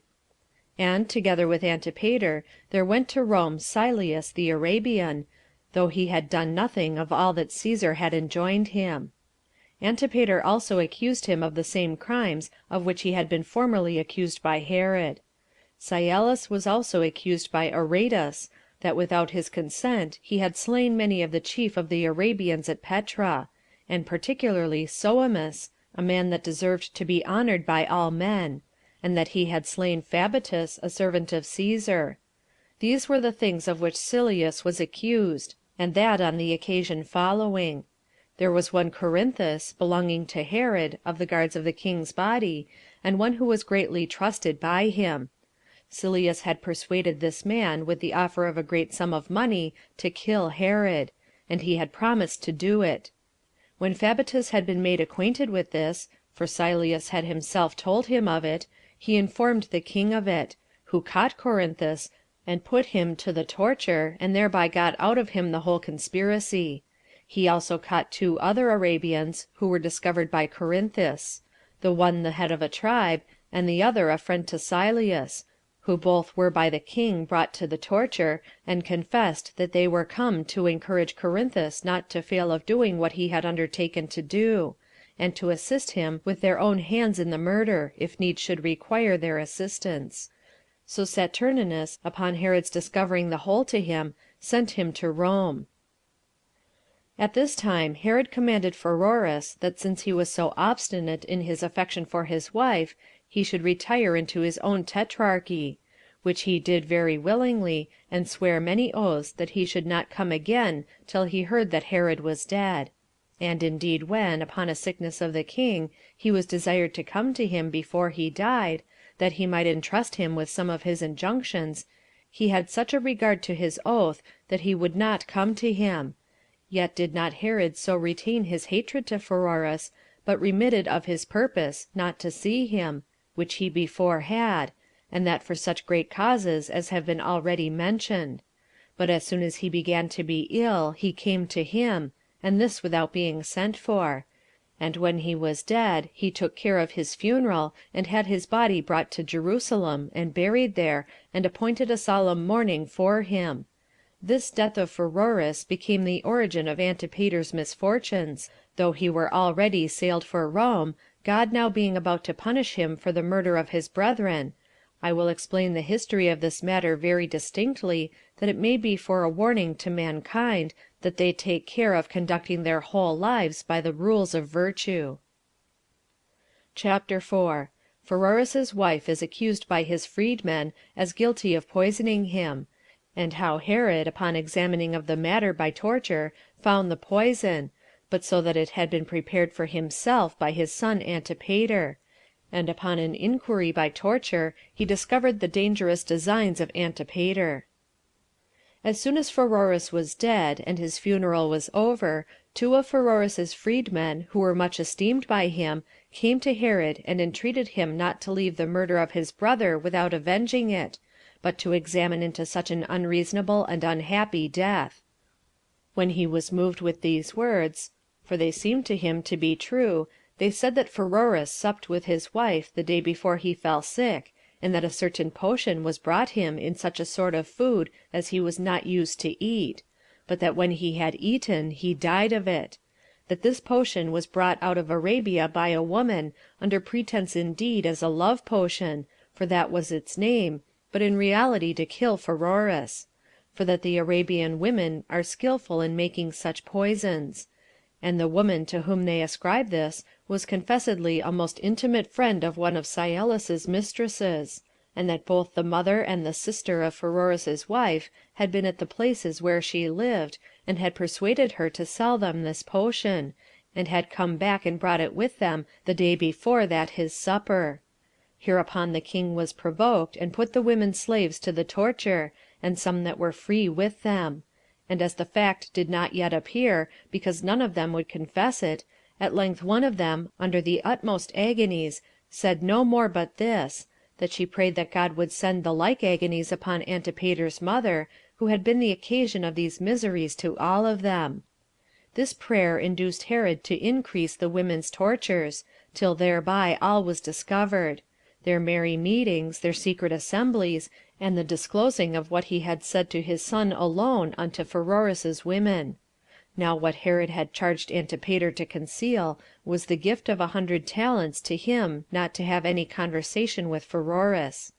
and what hatred he bore to his father; and that he complained to his mother how very long his father lived, and that he was himself almost an old man, insomuch that if the kingdom should come to him, it would not afford him any great pleasure, and that there were a great many of his brothers, or brothers' children, bringing up, that might have hopes of the kingdom as well as himself, all which made his own hopes of it uncertain; for that even now, if he should himself not live, Herod had ordained that the government should be conferred, not on his son, but rather on a brother. He also had accused the king of great barbarity, and of the slaughter of his sons; and that it was out of the fear he was under, lest he should do the like to him, that made him contrive this his journey to Rome, and Pheroras contrived to go to his own tetrarchy. These confessions agreed with what his sister had told him, and tended greatly to corroborate her testimony, and to free her from the suspicion of her unfaithfulness to him. So the king having satisfied himself of the spite which Doris, Antipater's mother, as well as himself, bore to him, took away from her all her fine ornaments, which were worth many talents, and then sent her away, and entered into friendship with Pheroras's women. But he who most of all irritated the king against his son was one Antipater, the procurator of Antipater the king's son, who, when he was tortured, among other things, said that Antipater had prepared a deadly potion, and given it to Pheroras, with his desire that he should give it to his father during his absence, and when he was too remote to have the least suspicion cast upon him thereto relating; that Antiphilus, one of Antipater's friends, brought that potion out of Egypt, and that it was sent to Pheroras by Thendion, the brother of the mother of Antipater, the king's son, and by that means came to Pheroras's wife, her husband having given it her to keep. And when the king asked her about it, she confessed it; and as she was running to fetch it, she threw herself down from the housetop, yet did not kill herself, because she fell upon her feet; by which means, when the king had comforted her, and had promised her and her domestics pardon, upon condition of their concealing nothing of the truth from him, but had threatened her with the utmost miseries if she proved ungrateful, and concealed any thing, so she promised, and swore that she would speak out every thing, and tell after what manner every thing was done; and said what they took to be entirely true, that the potion was brought out of Egypt by Antiphilus, and that his brother, who was a physician, had procured it; and that "when Thendion brought it us, she kept it upon Pheroras's committing it to her, and that it was prepared by Antipater for thee; when therefore Pheroras was fallen sick, and thou camest to him and tookest care of him, and when he saw the kindness thou hadst for him, his mind was overborne thereby; so he called me to him, and said to me, O woman, Antipater hath circumvented me in this affair of his father and my brother, by persuading me to have a murderous intention to him, and procuring a potion to be subservient thereto. Do thou therefore go and fetch my potion. Since my brother appears to have still the same virtuous disposition towards me which he had formerly, and I do not expect to live long myself, and that I may not defile my forefathers by the murder of a brother, and burn it before my face. That accordingly she immediately brought it, and did as her husband bade her, and that she burnt the greatest part of the potion; but that a little of it was left, that if the king, after Pheroras's death, should treat her ill, she might poison herself, and thereby get clear of her miseries." Upon her saying this, she brought out the potion, and the box in which it was, before them all. Nay, there was another brother of Antiphilus, and his mother also, who, by the extremity of pain and torture, confessed the same things, and owned the box to be that which had been brought out of Egypt. The high priest's daughter also, who was the king's wife, was accused to have been conscious of all this, and had resolved to conceal it; for which reason Herod divorced her, and blotted her son out of his testament, wherein he had been mentioned as one that was to reign after him; and he took the high priesthood away from his father-in-law, Simeon the son of Boethus, and appointed Matthias the son of Theophilus, who was born at Jerusalem, to be high priest in his room. While this was doing, Bathyllus also, Antipater's freedman, came from Rome, and, upon the torture, was found to have brought another potion, to give it into the hands of Antipater's mother, and of Pheroras, that if the former potion did not operate upon the king, this at least might carry him off. There came also letters from Herod's friends at Rome, by the approbation and at the suggestion of Antipater, to accuse Archelaus and Philip, as if they calumniated their father on account of the slaughter of Alexander and Aristobulus, and as if they commiserated their deaths, and as if, because they were sent for home, for their father had already recalled them, they concluded they were themselves also to be destroyed. These letters had been procured by great rewards by Antipater's friends; but Antipater himself wrote to his father about them, and laid the heaviest things to their charge. Yet did he entirely excuse them of any guilt, and said they were but young men, and so imputed their words to their youth. But he said that he had himself been very busy in the affair relating to Silius, and in getting interest among the great men; and on that account had brought splendid ornaments to present them withal, which cost him 200 talents. Now one may wonder how it came about that while so many accusations were laid against him in Judea during 7 months before this time, he was not made acquainted with any of them; the causes of which were, that the roads were exactly guarded, and that men hated Antipater, for there was nobody who would run any hazard himself to gain him any advantages.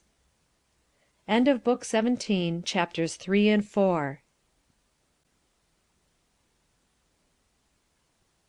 Antipater's navigation from Rome to his father, and how he was accused by Nicolaus of Damascus, and condemned to die by his father and by Quintilius Varus, who was then president of Syria, and how he was then bound till Caesar should be informed of his cause. Now Herod, upon Antipater's writing to him, that having done all that he was to do, and this in the manner he was to do it, he would suddenly come to him, concealed his anger against him, and wrote back to him, and bid him not delay his journey, lest any harm should befall himself in his absence. At the same time also he made some little complaint about his mother, but promised that he would lay those complaints aside when he should return. He withal expressed his entire affection for him, as fearing lest he should have some suspicion of him, and defer his journey to him, and lest, while he lived at Rome, he should lay plots for the kingdom, and moreover do somewhat against himself. This letter Antipater met with in Cilicia, but had received an account of Pheroras's death before at Tarentum.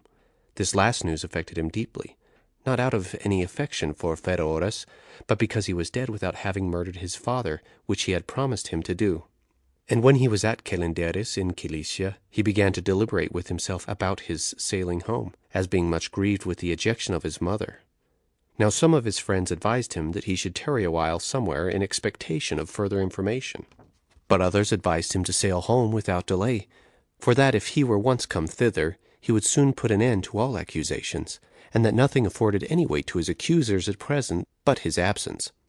He was persuaded by these last, and sailed on, and landed at the haven called Sebastus, which Herod had built at vast expenses in honor of Caesar, and called Sebastus. And now was Antipater evidently in a miserable condition, while nobody came to him nor saluted him as they did at his going away, with good wishes of joyful acclamations. Nor was there now anything to hinder them from entertaining him, on the contrary, with bitter curses, while they supposed he was come to receive his punishment for the murder of his brethren. Now Quintilius Varus was at this time at Jerusalem, being sent to succeed Saturninus as president of Syria, and was come as an assessor to Herod, who had desired his advice in his present affairs. And as they were sitting together, Antipater came upon them, without knowing anything of the matter, so he came into the palace clothed in purple. The porters indeed received him in, but excluded his friends.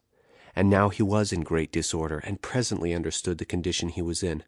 while upon his going to salute his father, he was repulsed by him, who called him a murderer of his brethren, and a plotter of destruction against himself, and told him that Varus should be his auditor and his judge the very next day. So he found that what misfortunes he now heard of were already upon him, with the greatness of which he went away in confusion. Upon which his mother and his wife met him, which wife was the daughter of Antigonus, who was king of the Jews before Herod, from whom he learned all circumstances which concerned him, and then prepared himself for his trial. On the next day Varus and the king sat together in judgment, and both their friends were also called in, and also the king's relations, with his sister Salome, and as many as could discover anything, and as such had been tortured. And besides these, some slaves of Antipater's mother, who were taken up a little before Antipater's coming, and brought with them a written letter, the sum of which was this, that he should not come back, because all was come to his father's knowledge, and that Caesar was the only refuge he had left to prevent both his and her delivery into his father's hands. Then did Antipater fall down at his father's feet, and besought him not to prejudge his cause, but that he might first be heard by his father, and that his father would keep himself unprejudiced. So Herod ordered him to be brought into the midst, and then lamented himself about his children, from whom he had suffered such great misfortunes, and because Antipater fell upon him in his old age. He also reckoned up what maintenance and what education he had given them, and what seasonable supplies of wealth he had afforded them according to their own desires, none of which favors had hindered them from contriving against him, and from bringing his very life into danger in order to gain his kingdom after an impious manner, by taking away his life before the course of nature, their father's wishes or justice required that the kingdom should come to them. And that he wondered what hopes could elevate Antipater to such a pass as to be hardy enough to attempt such things, that he had by his own testament in writing declared him his successor in the government, and while he was alive he was in no respect inferior to him, either in his illustrious dignity or in power and authority. he having no less than 50 talents for his yearly income, and had received for his journey to Rome no fewer than 30 talents. He also objected to him the case of his brethren whom he had accused, and if they were guilty, he had imitated their example. And if not, he had brought him groundless accusations against his near relations, for that he had been acquainted with all those things by him, and by nobody else, and had done what was done by his approbation, and whom he now absolved from all that was criminal, by becoming the inheritor of the guilt of such their parricide. When Herod had thus spoken, he fell a-weeping, and was not able to say any more, but at this desired Nicolaus of Damascus, being the king's friend, and always conversant with him, and acquainted with whatsoever he did, and with the circumstances of his affairs, proceeded to what remained, and explained all that concerned the demonstrations and evidences of the facts. Upon which Antipater, in order to make his legal defense, turned himself to his father, and enlarged upon the many indications he had given of his good will to him,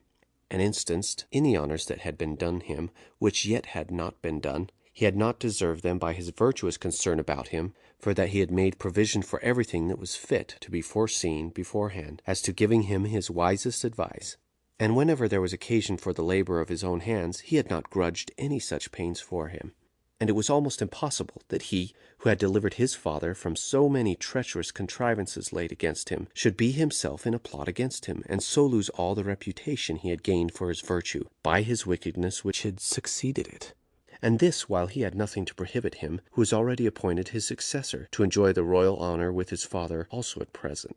And that there was no likelihood that a person who had the one half of that authority without any danger, and with a good character, should hunt after the whole with infamy and danger, and this when it was doubtful whether he could obtain it or not. And when he saw the sad example of his brethren before him, and was both the informer and the accuser against them, at a time when they might not otherwise have been discovered, nay, was the author of the punishment inflicted upon them, when it appeared evidently that they were guilty of a wicked attempt against their father, and that even the contentions that were in the king's family were indications that he had ever managed affairs out of the sincerest affection to his father. And as to what he had done at Rome, Caesar was a witness thereto, who yet was no more to be imposed upon than God himself, of whose opinions his letters sent hither are sufficient evidence, and that it was not reasonable to prefer the calumnies of such as proposed to raise disturbances before those letters, the greatest part of which calumnies had been raised during his absence, which gave scope to his enemies to forge them, which they had not been able to do if he had been there. Moreover, he showed the weakness of the evidence obtained by torture, which was commonly false, because the stress men are in under such tortures naturally obliges them to say many things in order to please those that govern them. He also offered himself to the torture. Hereupon there was a change observed in the assembly, while they greatly pitied Antipater, who by weeping and putting on a countenance suitable to his sad case made them commiserate the same, insomuch that his very enemies were moved to compassion. And it appeared plainly that Herod himself was affected in his own mind, although he was not willing it should be taken notice of. Then did Nicolaus begin to prosecute what the king had begun, and that with great bitterness, and summed up all the evidence which arose from the tortures, or from the testimonies. He principally and largely cried up the king's virtues, which he had exhibited in the maintenance and education of his sons, while he never could gain any advantage thereby, but still fell from one misfortune to another. Although he owned that he was not so much surprised with that thoughtless behavior of his former sons, who were but young, and were besides corrupted by wicked counselors, who were the occasion of their wiping out of their minds the righteous dictates of nature, and this out of a desire of coming to the government sooner than they ought to,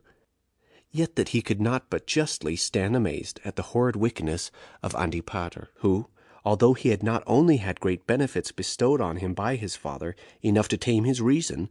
yet could not be more tamed than the most envenomed serpents, whereas even those creatures admit of some mitigation, and will not bite their benefactors, while Antipater hath not let the misfortunes of his brethren be any hindrance to him, but hath gone on to imitate their barbarity notwithstanding. Yet was thou, O Antipater, as thou hast thyself confessed, the informer as to what wicked actions they had done, and the searcher out of the evidence against them, and the author of the punishment they underwent upon their detection. Nor do we say this as accusing thee for being so zealous in thy anger against them, but are astonished at thy endeavors to imitate their profligate behavior. And we discover thereby that thou didst not act thus for the safety of thy father, but for the destruction of thy brethren, that by such outside hatred of their impiety thou mightest be believed a lover of thy father, and mightest thereby get thee power enough to do mischief with the greatest impunity, which design thy actions indeed demonstrate. It is true, thou tookst thy brethren off, because thou didst convict theft of their wicked designs, but thou didst not yield up to justice those who were their partners, and thereby didst make it evident to all men that thou madest a covenant with them against thy father, when thou chosest to be the accuser of thy brethren, as desirous to gain to thyself alone this advantage of laying plots to kill thy father, and so to enjoy double pleasure, which is truly worthy of thy evil disposition, which thou hast openly showed against thy brethren, on which account thou didst rejoice, as having done a most famous exploit, nor was that behavior unworthy of thee. But if thy intention were otherwise, thou art worse than they. While thou didst contrive to hide thy treachery against thy father, thou didst hate them, not as plotters against thy father, for in that case thou hadst not thyself fallen upon the like crime, but as successors of his dominions, and more worthy of that succession than thyself.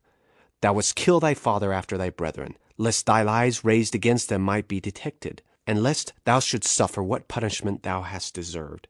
Thou hast a mind to exact a punishment of thy unhappy father, and didst devise such a sort of uncommon parricide as the world never yet saw. For thou, who art his son, didst not only lay a treacherous design against thy father, and didst it while he loved thee, and had been thy benefactor, had made thee in reality his partner in the kingdom, and had openly declared thee his successor, while thou wast not forbidden to taste the sweetness of authority already, and hadst the firm hope of what was future by thy father's determination, and the security of a written testament. But for certain, thou didst not measure these things according to thy father's various disposition, but according to thy own thoughts and inclinations, and was desirous to take the part that remained away from thy too indulgent father, and soughtst to destroy him with thy deeds, whom thou in words pretendest to preserve. Nor wast thou content to be wicked thyself, but thou fillest thy mother's head with thy devices, and raised disturbances among thy brethren, and hadst the boldness to call thy father a wild beast, while thou hadst thyself a mind more cruel than any serpent, whence thou sentest out that poison amongst thy nearest kindred and greatest benefactors, and invitedst them to assist thee and guard thee, and didst hedge thyself in on all sides by the artifices of both men and women, against an old man, as though that mind of thine was not sufficient itself to support so great a hatred as thou bearest to him. And here thou appearest, after the tortures of free men, of domestics, of men and women, which have been examined on thy account, and after the informations of thy fellow conspirators, as making haste to contradict the truth, and hast thought on ways not only how to take thy father out of the world, but to disannul that written law which is against thee, and the virtue of Varus, and the nature of justice. Nay, such is the impudence of thine on which thou confidest, that thou desirest to be put to the torture thyself, while thou allegest that the tortures of those already examined thereby have made them tell lies, that those that have been the deliverers of thy fathers may not be allowed to have spoken the truth, but that thy tortures may be esteemed the discoverers of truth? Wilt not thou, O Varus, deliver the king from the injuries of his kindred? Wilt thou not destroy this wild beast, which hath pretended kindness to his father in order to destroy his brethren, while yet he is himself alone ready to carry off the kingdom immediately, and appears to be the most bloody butcher to him of them all? For thou art sensible that parricide is a general injury both to nature and to common life, and that the intention of parricide is not inferior to its perpetration, and he who does not punish it is injurious to nature itself. Nicolaus added further what belonged to Antipater's mother, and whatsoever she had prattled like a woman, and also about the predictions and the sacrifices relating to the king, and whatsoever Antipater had done lasciviously in his cups and his amours among Pheroras's women, the examination upon torture, and whatsoever concerned the testimonies of the witnesses, which were many, and of various kinds, some prepared beforehand, and others were sudden answers, which further declared and confirmed the foregoing evidence. For those men who were not acquainted with Antipater's practices, but had concealed them out of fear, when they saw that he was exposed to the accusations of the former witnesses, and that his great good fortune which had supported him hitherto had now evidently betrayed him into the hands of his enemies, who were now insatiable in their hatred to him, told all they knew of him. And his ruin was now hastened, not so much by the enmity of those who were his accusers, as by his gross and impudent and wicked contrivances, and by his ill will to his father and his brethren, while he had filled their house with disturbance, and caused them to murder one another, and was neither fair in his hatred nor kind in his friendship, but just so far as served his own turn. Now there were a great number who for a long time beforehand had seen all this, and especially such as were naturally disposed to judge of matters by the rules of virtue, because they were used to determine about affairs without passion, but had been restrained from making any open complaints before. These, upon the leave now given them, produced all that they knew before the public.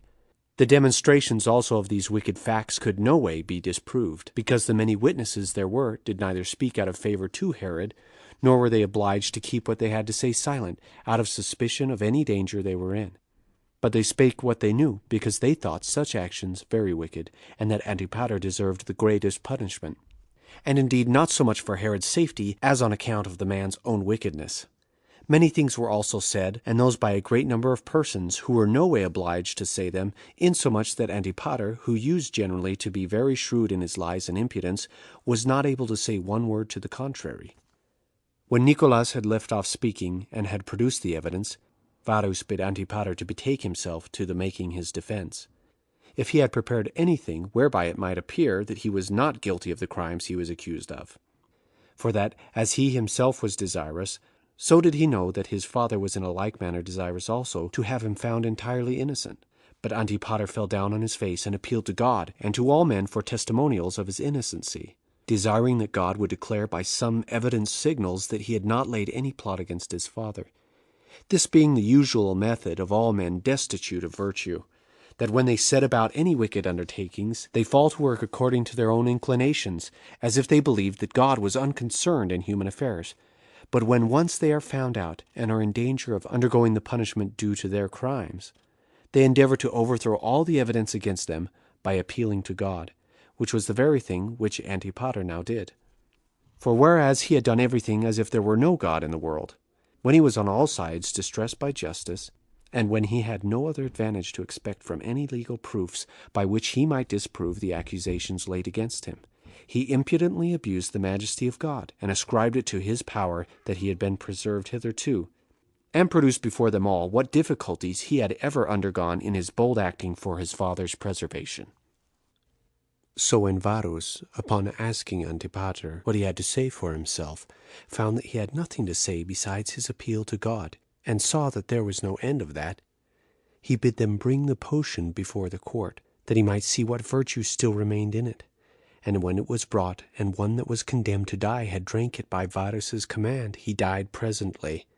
Then Varus got up and departed out of the court, and went away the day following to Antioch, where his usual residence was, because that was the palace of the Syrians.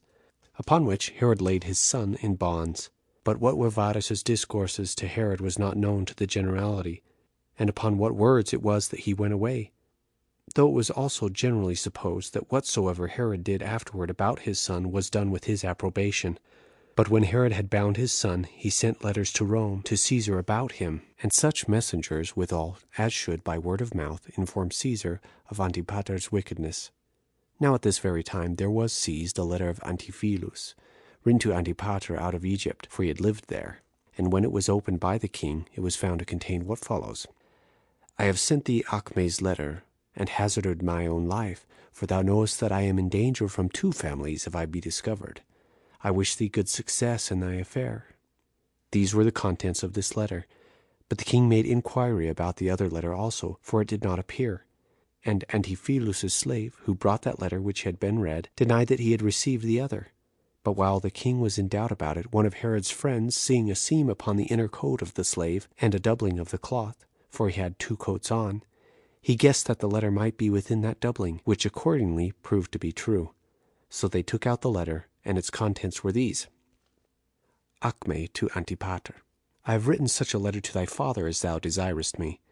I have also taken a copy of it, and sent it, as if it came from Salome, to my lady Livia, which, when thou readest, I know that Herod will punish Salome as plotting against him.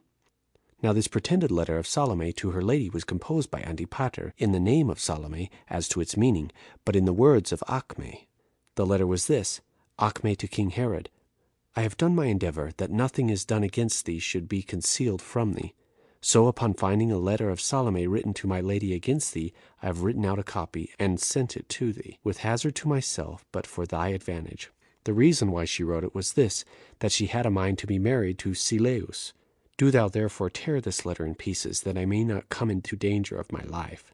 Now Acme had written to Antipater himself, and informed him that in compliance with his command she had both herself written to Herod, as if Salome had laid a sudden plot entirely against him, and had herself sent a copy of an epistle as coming from Salome to her lady. Now Acme was a Jew by birth, and a servant to Julia, Caesar's wife, and did this out of her friendship for Antipater, as having been corrupted by him with a large present of money, to assist in his pernicious designs against his father and his aunt. Hereupon Herod was so amazed at the prodigious wickedness of Antipater, that he was ready to have ordered him to be slain immediately, as a turbulent person in the most important concerns, and as one that had laid a plot not only against himself, but against his sister also, and even corrupted Caesar's own domestics. Salome also provoked him to it, beating her breast and bidding him kill her, if he could produce any credible testimony that she had acted in that manner. Herod also sent for his son, and asked him about this matter, and bid him contradict if he could, and not suppress anything he had to say for himself. And when he had not one word to say, he asked him, since he was every way caught in his villainy, that he would make no further delay, but discover his associates in these his wicked designs. So he laid all upon Antiphilus, but discovered nobody else. Hereupon Herod was in such great grief that he was ready to send his son to Rome to Caesar, there to give an account of these his wicked contrivances. But he soon became afraid lest he might there, by the assistance of his friends, escape the danger he was in. So he kept him bound as before, and sent more ambassadors and letters to Rome to accuse his son, and an account of what assistance Acme had given him in his wicked designs, with copies of the epistles before mentioned. End of Book 17, Chapter 5.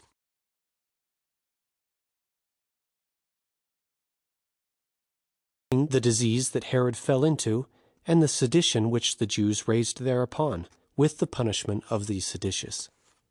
Now Herod's ambassadors made haste to Rome, but sent, as instructed beforehand, what answers they were to make to the questions put to them. They also carried the epistles with them. But Herod now fell into a distemper, and made his will, and bequeathed his kingdom to Antipas, his youngest son, and this out of that hatred to Archelaus and Philip, which the calumnies of Antipater had raised against them. He also bequeathed 1,000 talents to Caesar, and 500 to Julia, Caesar's wife, to Caesar's children, and friends and freedmen. He also distributed among his sons and their sons his money, his revenues, and his lands. He also made Salome, his sister, very rich, because she had continued faithful to him in all his circumstances, and was never so rash as to do him any harm. And as he despaired of recovering, for he was about the 70th year of his age, he grew fierce, and indulged the bitterest anger upon all occasions. The cause whereof was this, that he thought himself despised, and that the nation was pleased with his misfortunes. Besides which, he resented a sedition which some of the lower sort of men excited against him, the occasion of which was as follows. There was one Judas, the son of Saripheus, and Matthias, the son of Margalothus, two of the most eloquent men among the Jews, and the most celebrated interpreters of the Jewish laws, and men well beloved by the people, because of their education of their youth. For all those that were studious of virtue frequented their lectures every day. These men, when they found that the king's distemper was incurable, excited the young men that they would pull down all those works which the king had erected contrary to the law of their fathers, and thereby obtain the rewards which the law will confer on them for such actions of piety. For that it was truly on account of Herod's rashness in making such things as the law had forbidden, that his other misfortunes, and this distemper also, which was so unusual among mankind, and with which he was now inflicted, came upon him. For Herod had caused such things to be made which were contrary to the law, of which he was accused by Judas and Matthias. For the king had erected over the great gate of the temple a large golden eagle, of great value, and had dedicated it to the temple. Now the law forbids those that propose to live according to it to erect images or representations of any living creature. So these wise men persuaded their scholars to pull down the golden eagle, alleging that although they should incur any danger which might bring to them their deaths, the virtue of the action now proposed to them would appear much more advantageous to them than the pleasures of life, since they would die for the preservation and observation of the law of their fathers, since they would also acquire an everlasting fame and commendation, since they would both be commended by the present generation and leave an example of life that would never be forgotten to posterity, since that common calamity of dying cannot be avoided by our living so as to escape any such dangers, that therefore it is a right thing for those who are in love with a virtuous conduct to wait for that fatal hour by such behavior as may carry them out of the world with praise and honor, and that this will alleviate death to a great degree, thus to come at it by the performance of brave actions, which bring us into danger of it, and at the same time to leave that reputation behind them to their children and to all their relations, whether they be men or women, which will be of great advantage to them afterward. And with such discourses as this did these men excite the young men to this action, and a report being come to them that the king was dead, this was an addition to the wise men's persuasions. So in the very middle of the day they got upon the place, they pulled down the eagle, and cut it into pieces with axes, while a great number of the people were in the temple. And now the king's captain, upon hearing what the undertaking was, and supposing it was a thing of higher nature than it proved to be, came up thither, having a great band of soldiers with him, such as was sufficient to put a stop to the multitude of those who pulled down what was dedicated to God.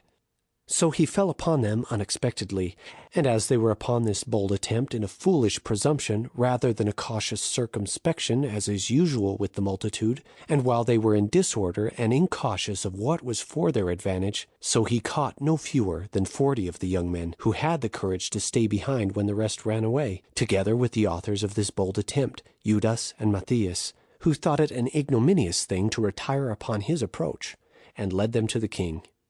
And when they were come to the king, he asked them if they had been so bold as to pull down what he had dedicated to God. Yes, said they, what was contrived we contrived, and what hath been performed we performed it, and that with such a virtuous courage as becomes men, for we have given our assistance to those things which were dedicated to the majesty of God. And we have provided for what we have learned by hearing the law. And it ought not to be wondered at, if we esteem those laws which Moses had suggested to him, and were taught him by God, and which he wrote and left behind him, more worthy of observation than thy commands.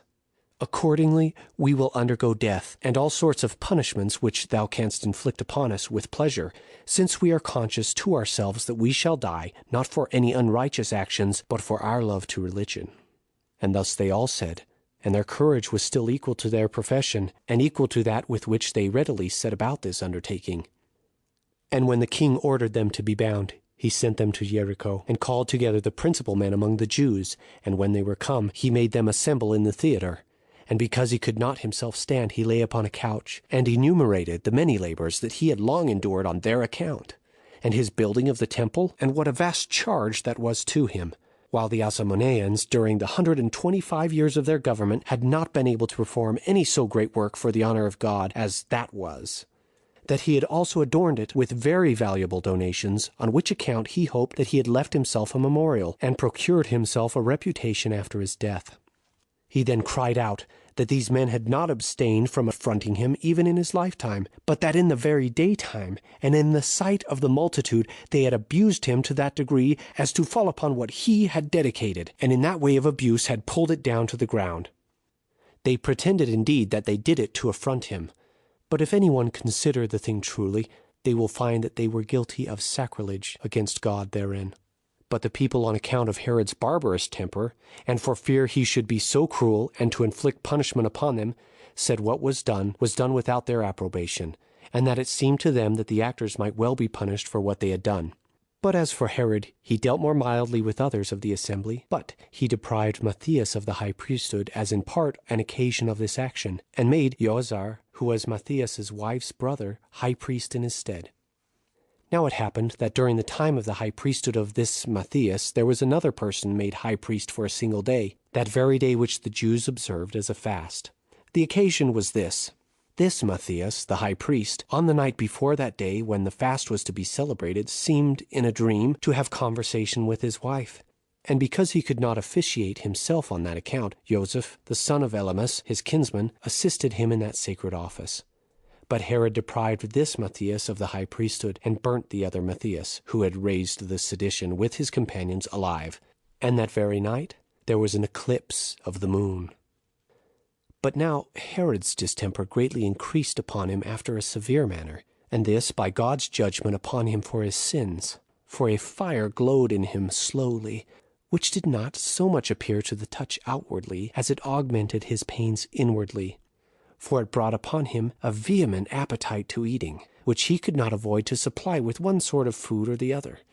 His entrails were also exulcerated, and the chief violence of his pain lay in his colon. An aqueous and transparent liquor also had settled itself about his feet, and a like matter afflicted him at the bottom of his belly. Nay, further, his privy member was putrefied, and produced worms. And when he sat upright, he had a difficulty of breathing, which was very loathsome on account of the stench of his breath, and the quickness of its returns. He had also convulsions in all parts of his body, which increased his strength to an insufferable degree. It was said by those who pretended to divine, and who were endued with wisdom to foretell such things, that God inflicted this punishment on the king on account of his great impiety. Yet was he still in hopes of recovering, though his afflictions seemed greater than anyone could bear. He also sent for physicians, and did not refuse to follow what they prescribed for his assistance, and went beyond the river Jordan, and bathed himself in the warm baths that were at Caliroe, which, besides their other general virtues, were also fit to drink, which water runs into the lake called Asphaltiris. And when the physicians once thought fit to have him bathed in a vessel full of oil, it was supposed that he was just dying. But upon the lamentable cries of his domestics he revived, and having no longer the least hopes of recovering, he gave the order that every soldier should be paid 50 drachmae. And he also gave a great deal to their commanders and to his friends, and came again to Jericho, where he grew so choleric that it brought him to do all things like a madman. And though he were near his death, he contrived the following wicked designs. He commanded that all the principal men of the entire Jewish nation, wheresoever they lived, should be called to him. Accordingly, they were a great number that came, because the whole nation was called, and all men heard of this call, and death was the penalty of such as should despise the epistles that were sent to call them. And now the king was in a wild rage against them all, the innocent as well as those that had afforded ground for accusations, and when they were come of the government, he should not want the ability of rewarding their kindness to him, and that it should be his endeavor as to all things wherein they were concerned, to prove in every respect better than his father. Whereupon the multitude, as it is usual with them, suppose that the first days of those that enter upon such governments declare the intentions of those that accept them. And so by how much Archelaus spake more gently and civilly to them, by so much did they more highly commend him, and made application to him for the grant of what they desired. Some made a clamor that he would ease them of some of their annual payments, but others desired him to release those that were put into prison by Herod, who were many, and had been put there at several times. Others of them required that he would take away those taxes which had been severely laid upon what was publicly sold and bought. So Archelaus contradicted them in nothing, since he pretended to do all things so as to get the goodwill of the multitude to him, as looking upon that goodwill to be a great step towards his preservation of the government. Hereupon he went and offered sacrifice to God, and then betook himself to feast with his friends. End of Book 17, chapters 6 through 8. Read by Lincoln Peed. Plundermind.com.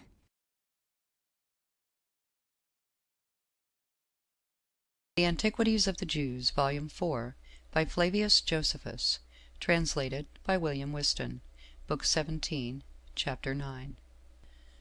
How the people raised a sedition against Archelaus, and how he sailed to Rome. At this time also it was that some of the Jews got together out of a desire of innovation.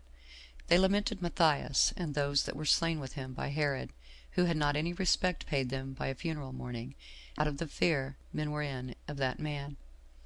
They were those who had been condemned for pulling down the golden eagle. The people made a great clamor and lamentation hereupon, and cast out some reproaches against the king also, as if that tended to alleviate the miseries of the deceased. The people assembled together, and desired of Archelaus that, in way of revenge on their account, he would inflict punishment on those who had been honored by Herod, and that in the first and principal place he would deprive that high priest whom Herod had made, and would choose one more agreeable to the law, and of greater purity, to officiate as high priest. This was granted by Archelaus, although he was mightily offended at their importunity, because he proposed to himself to go to Rome immediately to look after Caesar's determination about him. However, he sent the general of his forces to use persuasions, and to tell them that the death which was inflicted on their friends was according to the law, and to represent to them that their petitions about these things were carried to a great height of injury to him, that the time was not now proper for such petitions, but required their unanimity until such time as he should be established in the government by the consent of Caesar, and should then become back to them, for that he would then consult with them in common concerning the purport of their petitions, but that they ought at present to be quiet, lest they should seem seditious persons. So when the king had suggested these things, and instructed his general in what he was to say, he sent him away to the people, but they made a clamor, and would not give him leave to speak, and put him in danger of his life, and as many more were desirous to venture upon slaying openly any thing which might reduce them to a sober mind, and prevent their going on in their present courses, because they had more concern to have all their own wills performed than to yield obedience to their governors, thinking it was a thing insufferable that while Herod was alive they should lose those that were most dear to them, and that when he was dead they could not get the actors to be punished. So they went on with their designs after a violent manner, and thought all to be lawful and right which tended to please them, and being unskilful in foreseeing what dangers they incurred, and when they had suspicion of such a thing, yet did the present pleasure they took in the punishment of those they deemed their enemies overweigh all such considerations, and although Archelaus sent many to speak to them, yet they treated them not as messengers sent by him, but as persons that came of their own accord to mitigate their anger, and would not let one of them speak.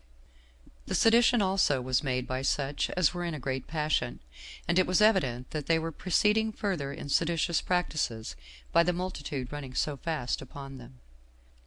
Now upon the approach of that feast of unleavened bread, which the law of their fathers had appointed for the Jews at this time, which feast is called the Passover, and is a memorial of their deliverance out of Egypt,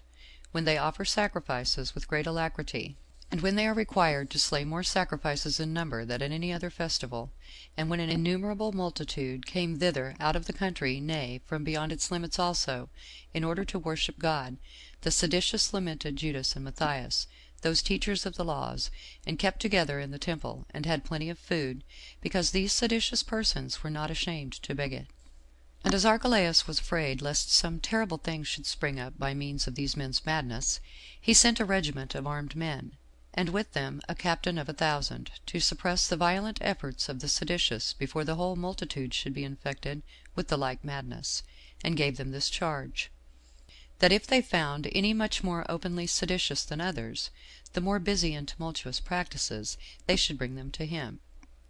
But those that were seditious on account of those teachers of the law irritated the people by the noise and clamors they used to encourage the people in their designs. So they made an assault upon the soldiers, and came up to them, and stoned the greatest part of them, although some of them ran away wounded, and their captain among them. And when they had thus done, they returned to the sacrifices which were already in their hands. Now Archelaus thought there was no way to preserve the entire government, but by cutting off those who made this attempt upon it. So he sent out the whole army upon them, and sent the horsemen to prevent those that had their tents without the temple from assisting those that were within the temple, and to kill such as ran away from the footmen when they thought themselves out of danger, which horsemen slew 3,000 men, while the rest went to the neighboring mountains. Then did Archelaus order proclamation to be made to them all, that they should retire to their own homes. So they went away, and left the festival, out of fear of somewhat worse which would follow, although they had been so bold by reason of their want of instruction. So Archelaus went down to the sea with his mother, and took with him Nicholas and Ptolemy, and many others of his friends, and left Philip his brother as governor of all things belonging both to his own family and to the public. There went out also with him Salome, Herod's sister, who took with her her children, and many of her kindred were with her, which kindred of hers went, as they pretended, to assist Archelaus in gaining the kingdom, but in reality to oppose him, and chiefly to make loud complaints of what he had done in the temple. But Sabinus, Caesar's steward for Syrian affairs, as he was making haste into Judea to preserve Herod's effects, met with Archelaus at Caesarea. But Varus, president of Syria, came at that time and restrained him from meddling with them, for he was there as sent for by Archelaus, by the means of Ptolemy. And Sabinus, out of regard to Varus, did neither seize upon any of the castles that were among the Jews, nor did he seal up the treasures in them, but permitted Archelaus to have them, until Caesar should declare his resolution about them. So that upon his promise he tarried still at Caesarea. But after Archelaus was sailed for Rome, and Varus was removed to Antioch, Sabinus went to Jerusalem and seized on the king's palace. He also sent for the keepers of the garrisons, and for all those that had the charge of Herod's effects, and declared publicly that he should require them to give an account of what they had, and he disposed of the castles in the manner he pleased. But those who kept them did not neglect what Archelaus had given them in command, but continued to keep all things in the manner that had been enjoined them. And their pretense was, that they kept them all for Caesar. At the same time also did Antipas, another of Herod's sons, sail to Rome, in order to gain the government, being buoyed up by Salome with promises that he should take that government, and that he was a much honester and fitter man than Archelaus for that authority, since Herod had in his former testament deemed him the worthiest to be made king, which ought to be esteemed more valid than his latter testament. Antipas also brought with him his mother, and Ptolemy, the brother of Nicolaus, one that had been Herod's most honored friend, and was now zealous for Antipas. But it was Irenaeus, the orator, and one who, on account of his reputation for sagacity, was entrusted with the affairs of the kingdom, who most of all encouraged him to attempt to gain the kingdom, by whose means it was that when some advised him to yield Archelaus as to his elder brother, and who had been declared king by their father's last will, he would not submit so to do. And when he was come to Rome, all his relations revolted to him, not out of their good will to him, but out of their hatred to Archelaus, though indeed they were most of all desirous of gaining their liberty, and to be put under a Roman governor. But if there were too great an opposition made to that, they thought Antipas preferable to Archelaus, and so joined with him in order to procure the kingdom for him. Sabinus also by letters accused Archelaus to Caesar. Now when Archelaus had sent in his papers to Caesar, wherein he pleaded his right to the kingdom, and his father's testament, with the accounts of Herod's money, and with Ptolemy, who brought Herod's seal, he so expected the event. But when Caesar had read these papers, and Varus's and Sabinus's letters, with the accounts of the money, and what were the annual incomes of the kingdom, and understood that Antipas had also sent letters and laid claim to the kingdom, he summoned his friends together to know their opinions, and with them Caius the son of Agrippa, and Julia his daughter, whom he had adopted, and took him, and made him sit first of all, and desired such as pleased to speak their minds about the affairs now before them. Now Antipater, Salome's son, a very subtle orator, and a bitter enemy to Archelaus, spake first to this purpose, that it was ridiculous in Archelaus to plead now to have the kingdom given him, since he had in reality taken already the power over it to himself, before Caesar had granted it to him, and appealed to those bold actions of his in destroying so many at the Jewish festival. And if the men had acted unjustly, it was but fit the punishing of them should have been reserved to those that were out of the country, but had the power to punish them, and not been executed by a man that, if he pretended to be a king, he did an injury to Caesar, by usurping that authority before it was determined for him by Caesar. But if he owned himself to be a private person, his case was much worse, since he who was putting in for the kingdom could by no means expect to have that power granted him of which he had already deprived Caesar, by taking it to himself. He also touched sharply upon him, and appealed to his changing the commanders in the army, and his sitting in the royal throne beforehand, and his determination of lawsuits, all done as if he were no other than a king. He appealed also to his concessions to those that petitioned him on a public account, and indeed doing such things, than which he could devise no greater if he had been already settled in the kingdom by Caesar. He also ascribed to him the releasing of the prisoners that were in the hippodrome, and many other things, that either had been certainly done by him, or were believed to be done, and easily might be believed to have been done, because they were of such a nature as to be usually done by young men, and by such as, out of a desire of ruling, seize upon the government too soon. He also charged them with his neglect of the funeral mourning of his father, and with having merry meetings the very night in which he died, and that it was thence the multitude took the handle of raising a tumult. And if Archelaus could thus requite his dead father, who had bestowed such benefits upon him, and bequeathed such great things to him, by pretending to shed tears for him in the daytime, like an actor on the stage, but every night making mirth for having gotten the government, he would appear to be the same Archelaus with regard to Caesar, if he granted him the kingdom, which he hath been to his father, since he had then dancing and singing as though an enemy of his were fallen, and not as though a man were carried to his funeral, that was so nearly related, and had been so great a benefactor to him. But he said that the greatest crime of all was this, that he came now before Caesar to obtain the government by his grant, while he had before acted in all things as he could have acted if Caesar himself, who ruled all, had fixed them firmly in the government. And what he most aggravated in his pleading was the slaughter of those about the temple, and the impiety of it, as done at the festival, and how they were slain like sacrifices themselves, some of whom were foreigners, and others of their own country, till the temple was full of dead bodies. And all this was done, not by an alien, but by one who pretended to the lawful title of a king, that he might complete the wicked tyranny which his nature prompted him to, and which is hated by all men. On which account his father never so much as dreamed of making him his successor in the kingdom, when he was of a sound mind, because he knew his disposition, and in his former and more authentic testament he appointed his antagonist Antipas to succeed. But that Archelaus was called by his father to that dignity when he was in a dying condition, both of body and mind, while Antipas was called when he was ripest in his judgment, and of such strength of body as made him capable of managing his own affairs.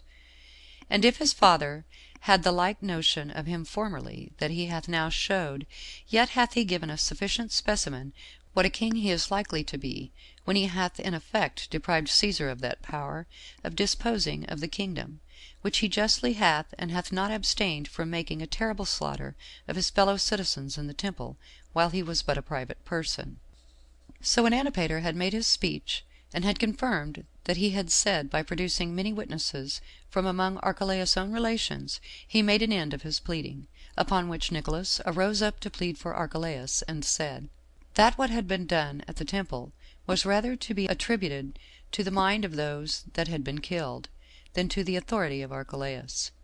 For that those who were the authors of such things are not only wicked in the injuries they do of themselves, but in forcing sober persons to avenge themselves upon them. Now it is evident that what these did in way of opposition was done under pretense, indeed, against Archelaus, but in reality against Caesar himself. For they, after an injurious manner, attacked and slew those who were sent by Archelaus, and who came only to put a stop to their doings. They had no regard either to God or to the festival, whom Antipater yet is not ashamed to patronize, whether it be out of his indulgence of an enmity to Archelaus, or out of his hatred of virtue and justice. For as to those who begin such tumults, and first set about such unrighteous actions, they are the men who force those that punish them to betake themselves to arms even against their will.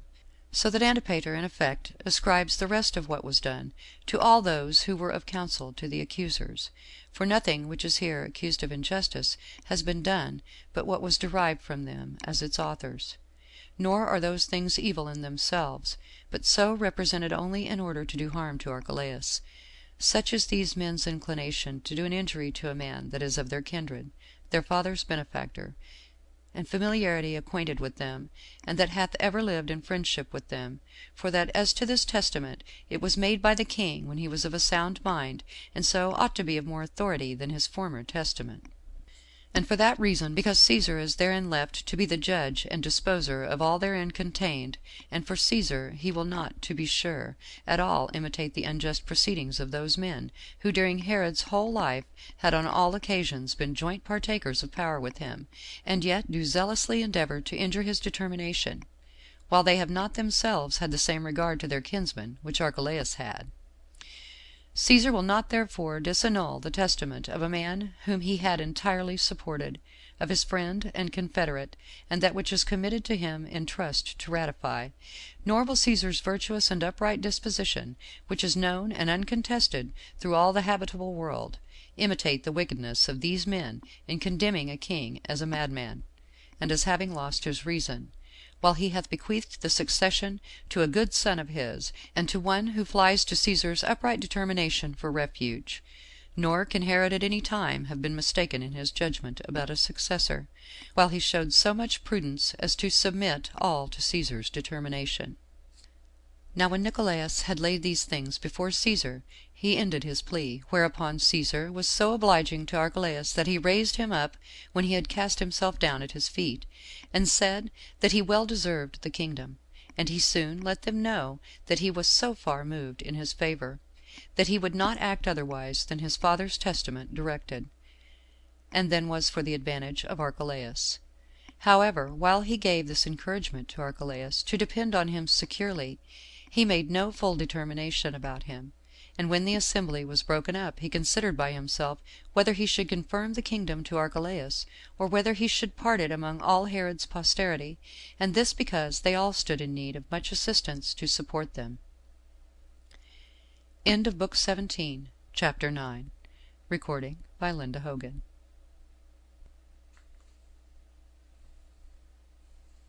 The Antiquities of the Jews, Volume 4, by Flavius Josephus, translated by William Whiston. Book 17, Chapter 10. A sedition against Sabinus, and how Varus brought the authors of it to punishment. But before these things could be brought to a settlement, Malthus, Archelaus' mother, fell into a distemper and died of it. And letters came from Varus, the president of Syria, which informed Caesar of the revolt of the Jews. For after Archelaus was sailed, the whole nation was in a tumult. So Varus, since he was there himself, brought the authors of the disturbance to punishment, and when he had restrained them for the most part from this sedition, which was a great one, he took his journey to Antioch, leaving 1 legion of his army at Jerusalem to keep the Jews quiet, who were now very fond of innovation. Yet did not this at all avail to put an end to that their sedition, for after Varus was gone away, Sabinus, Caesar's procurator, stayed behind and greatly distressed the Jews, relying on the forces that were left there, that they would by their multitude protect him, for he made use of them, and armed them as his guards, thereby so oppressing the Jews, and giving them so great disturbance, that at length they rebelled, for he used force in seizing the citadels, and zealously pressed on the search after the king's money, in order to seize upon it by force, on account of his love of gain and his extraordinary covetousness. But on the approach of Pentecost, which is a festival of ours, so called from the days of our forefathers, a great many 10,000s of men got together, nor did they come only to celebrate the festival, but out of their indignation at the madness of Sabinus, and at the injuries he offered them. A great number there was of Galileans and Idumeans, and many men from Jericho, and others who passed over the river Jordan, and inhabited those parts. This whole multitude joined themselves to all the rest, and were more zealous than the others, in making an assault on Sabinus, in order to be avenged on him. So they parted themselves into 3 bands, and encamped themselves in the places following. Some of them seized on the hippodrome, and of the other 2 bands one pitched themselves from the northern part of the temple to the southern on the east quarter. But the 3rd band held the western part of the city, where the king's palace was. Their work tended entirely to besiege the Romans, and to enclose them on all sides. Now Sabinus was afraid of these men's number, and of their resolution, who had little regard to their lives, but were very desirous not to be overcome, while they thought it a point of puissance to overcome their enemies. So he sent immediately a letter to Varus, and as he used to do, was very pressing with him, and entreated him to come quickly to his assistance, because the forces he had left were in imminent danger, and would probably in no long time be seized upon and cut to pieces, while he did himself get up to the highest tower of the fortress Phasaelus, which had been built in honor of Phasaelus, King Herod's brother, and called so when the Parthians had brought him to his death. So Sabinus gave thence a signal to the Romans to fall upon the Jews, although he did not himself venture so much as to come down to his friends, and thought he might expect that the others should expose themselves first to die on account of his avarice. However, The Romans ventured to make a sally out of the place, and a terrible battle ensued, wherein, though it is true the Romans beat their adversaries, yet were not the Jews daunted in their resolutions, even when they had the sight of that terrible slaughter that was made of them. But they went round about and got upon those cloisters which encompassed the outer part of the temple, where a great fight was still continued, and they cast stones at the Romans, partly with their hands and partly with slings, as being much used to those exercises. All the archers also in array did the Romans a great deal of mischief, because they used their hands dexterously from a place superior to the others, and because the others were at an utter loss what to do. For when they tried to shoot their arrows against the Jews upwards, these arrows could not reach them, insomuch that the Jews were easily too hard for their enemies. And this sort of fight lasted a great while, till at last the Romans, who were greatly distressed by what was done, set fire to the cloisters so privately, that those that were gotten upon them did not perceive it. This fire, being fed by a great deal of combustible matter, caught hold immediately of the roof of the cloisters. So the wood, which was full of pitch and wax, and whose gold was laid on it with wax, yielded to the flame presently, and those vast works which were of the highest value and esteem were destroyed utterly, while those that were on the roof unexpectedly perished at the same time. For as the roof tumbled down, some of these men tumbled down with it, and others of them were killed by their enemies who encompassed them. There was a great number more who, out of despair of saving their lives, and out of astonishment at the misery that surrounded them, did either cast themselves into the fire, or threw themselves upon their swords, and so got out of their misery. But as to those that retired behind the same way by which they ascended, and thereby escaped, they were all killed by the Romans, as being unarmed men, and their courage failing them, their wild fury being now not able to help them, because they were destitute of armor, insomuch that of those that went up to the top of the roof not one escaped. The Romans also rushed through the fire, where it gave them room so to do, and seized on that treasure where the sacred money was reposited, a great part of which was stolen by the soldiers, and Sabinus got openly 400 talents. But this calamity of the Jews' friends, who fell in this battle, grieved them, as did also this plundering of the money dedicated to God in the temple. Accordingly, that body of them which continued best together, and was the most warlike, encompassed the palace, and threatened to set fire to it, and kill all that were in it. Yet still they commanded them to go out presently, and promised that if they would do so they would not hurt them, nor Sabinus neither, at which time the greatest part of the king's troops deserted to them, while Rufus and Gratus, who had 3,000 of the most warlike of Herod's army with them, who were men of active bodies, went over to the Romans. There was also a band of horsemen under the command of Rufus, which itself went over to the Romans also. However, the Jews went on with the siege, and dug mines under the palace walls, and besought those that were gone over to the other side not to be their hindrance. Now they had such a proper opportunity for the recovery of their country's ancient liberty, and for Sabinus, truly he was desirous of going away with his soldiers, but was not able to trust himself with the enemy, on account of what mischief he had already done them. And he took this great pretended lenity of theirs for an argument why he should not comply with them, and so, because he expected that Varus was coming, he still bore the siege. Now at this time there were 10,000 other disorders in Judea, which were like tumults, because a great number put themselves into a warlike posture, either out of hopes of gain to themselves, or out of enmity to the Jews.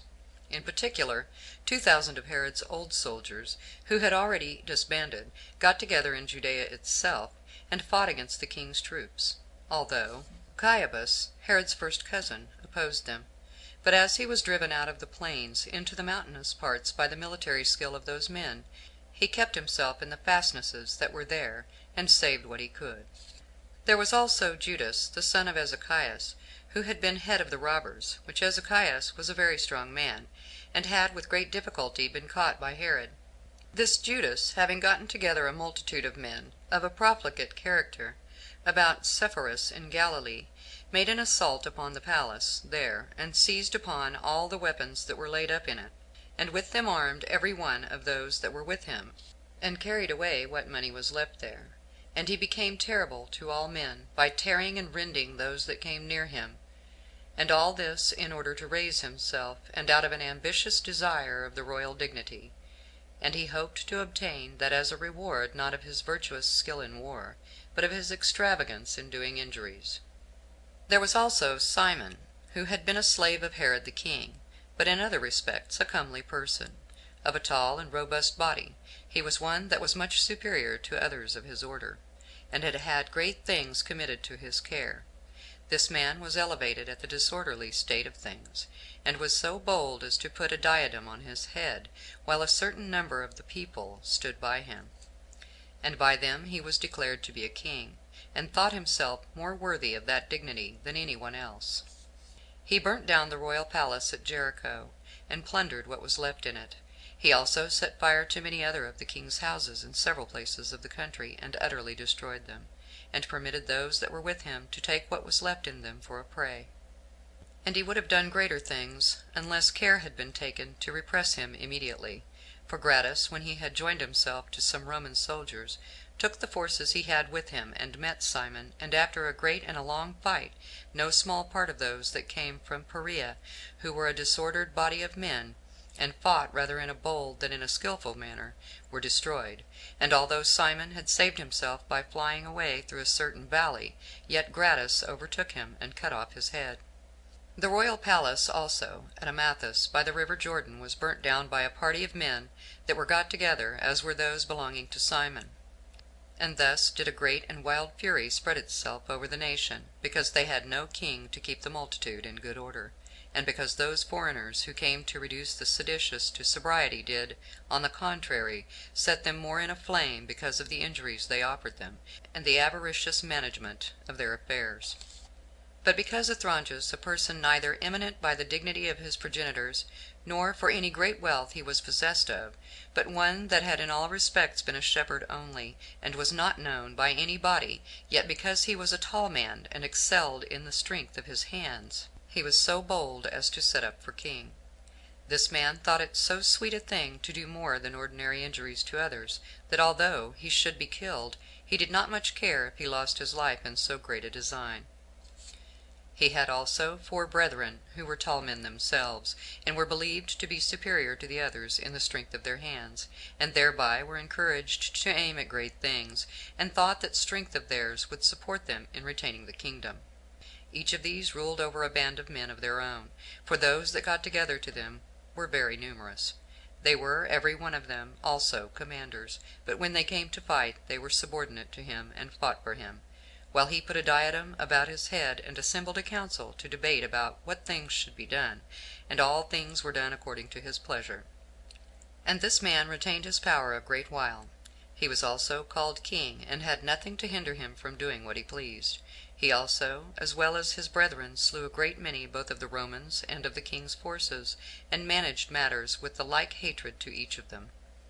The king's forces they fell upon, because of the licentious conduct they had been allowed under Herod's government, and they fell upon the Romans, because of the injuries they had so lately received from them. But in process of time they grew more cruel to all sorts of men, nor could any one escape from one or other of these seditions, since they slew some out of the hopes of gain, and others from a mere custom of slaying men. They once attacked a company of Romans at Emmaus, who were bringing corn and weapons to the army, and fell upon Arius the centurion, who commanded the company, and shot 40 of the best of his foot soldiers. But the rest of them were affrighted at their slaughter, and left their dead behind them, but saved themselves by means of Gratus, who came with the king's troops that were about him to their assistance. Now these 4 brethren continued the war a long while by such sort of expeditions, and much grieved by the Romans, but did their own nation also a great deal of mischief. Yet were they afterwards subdued,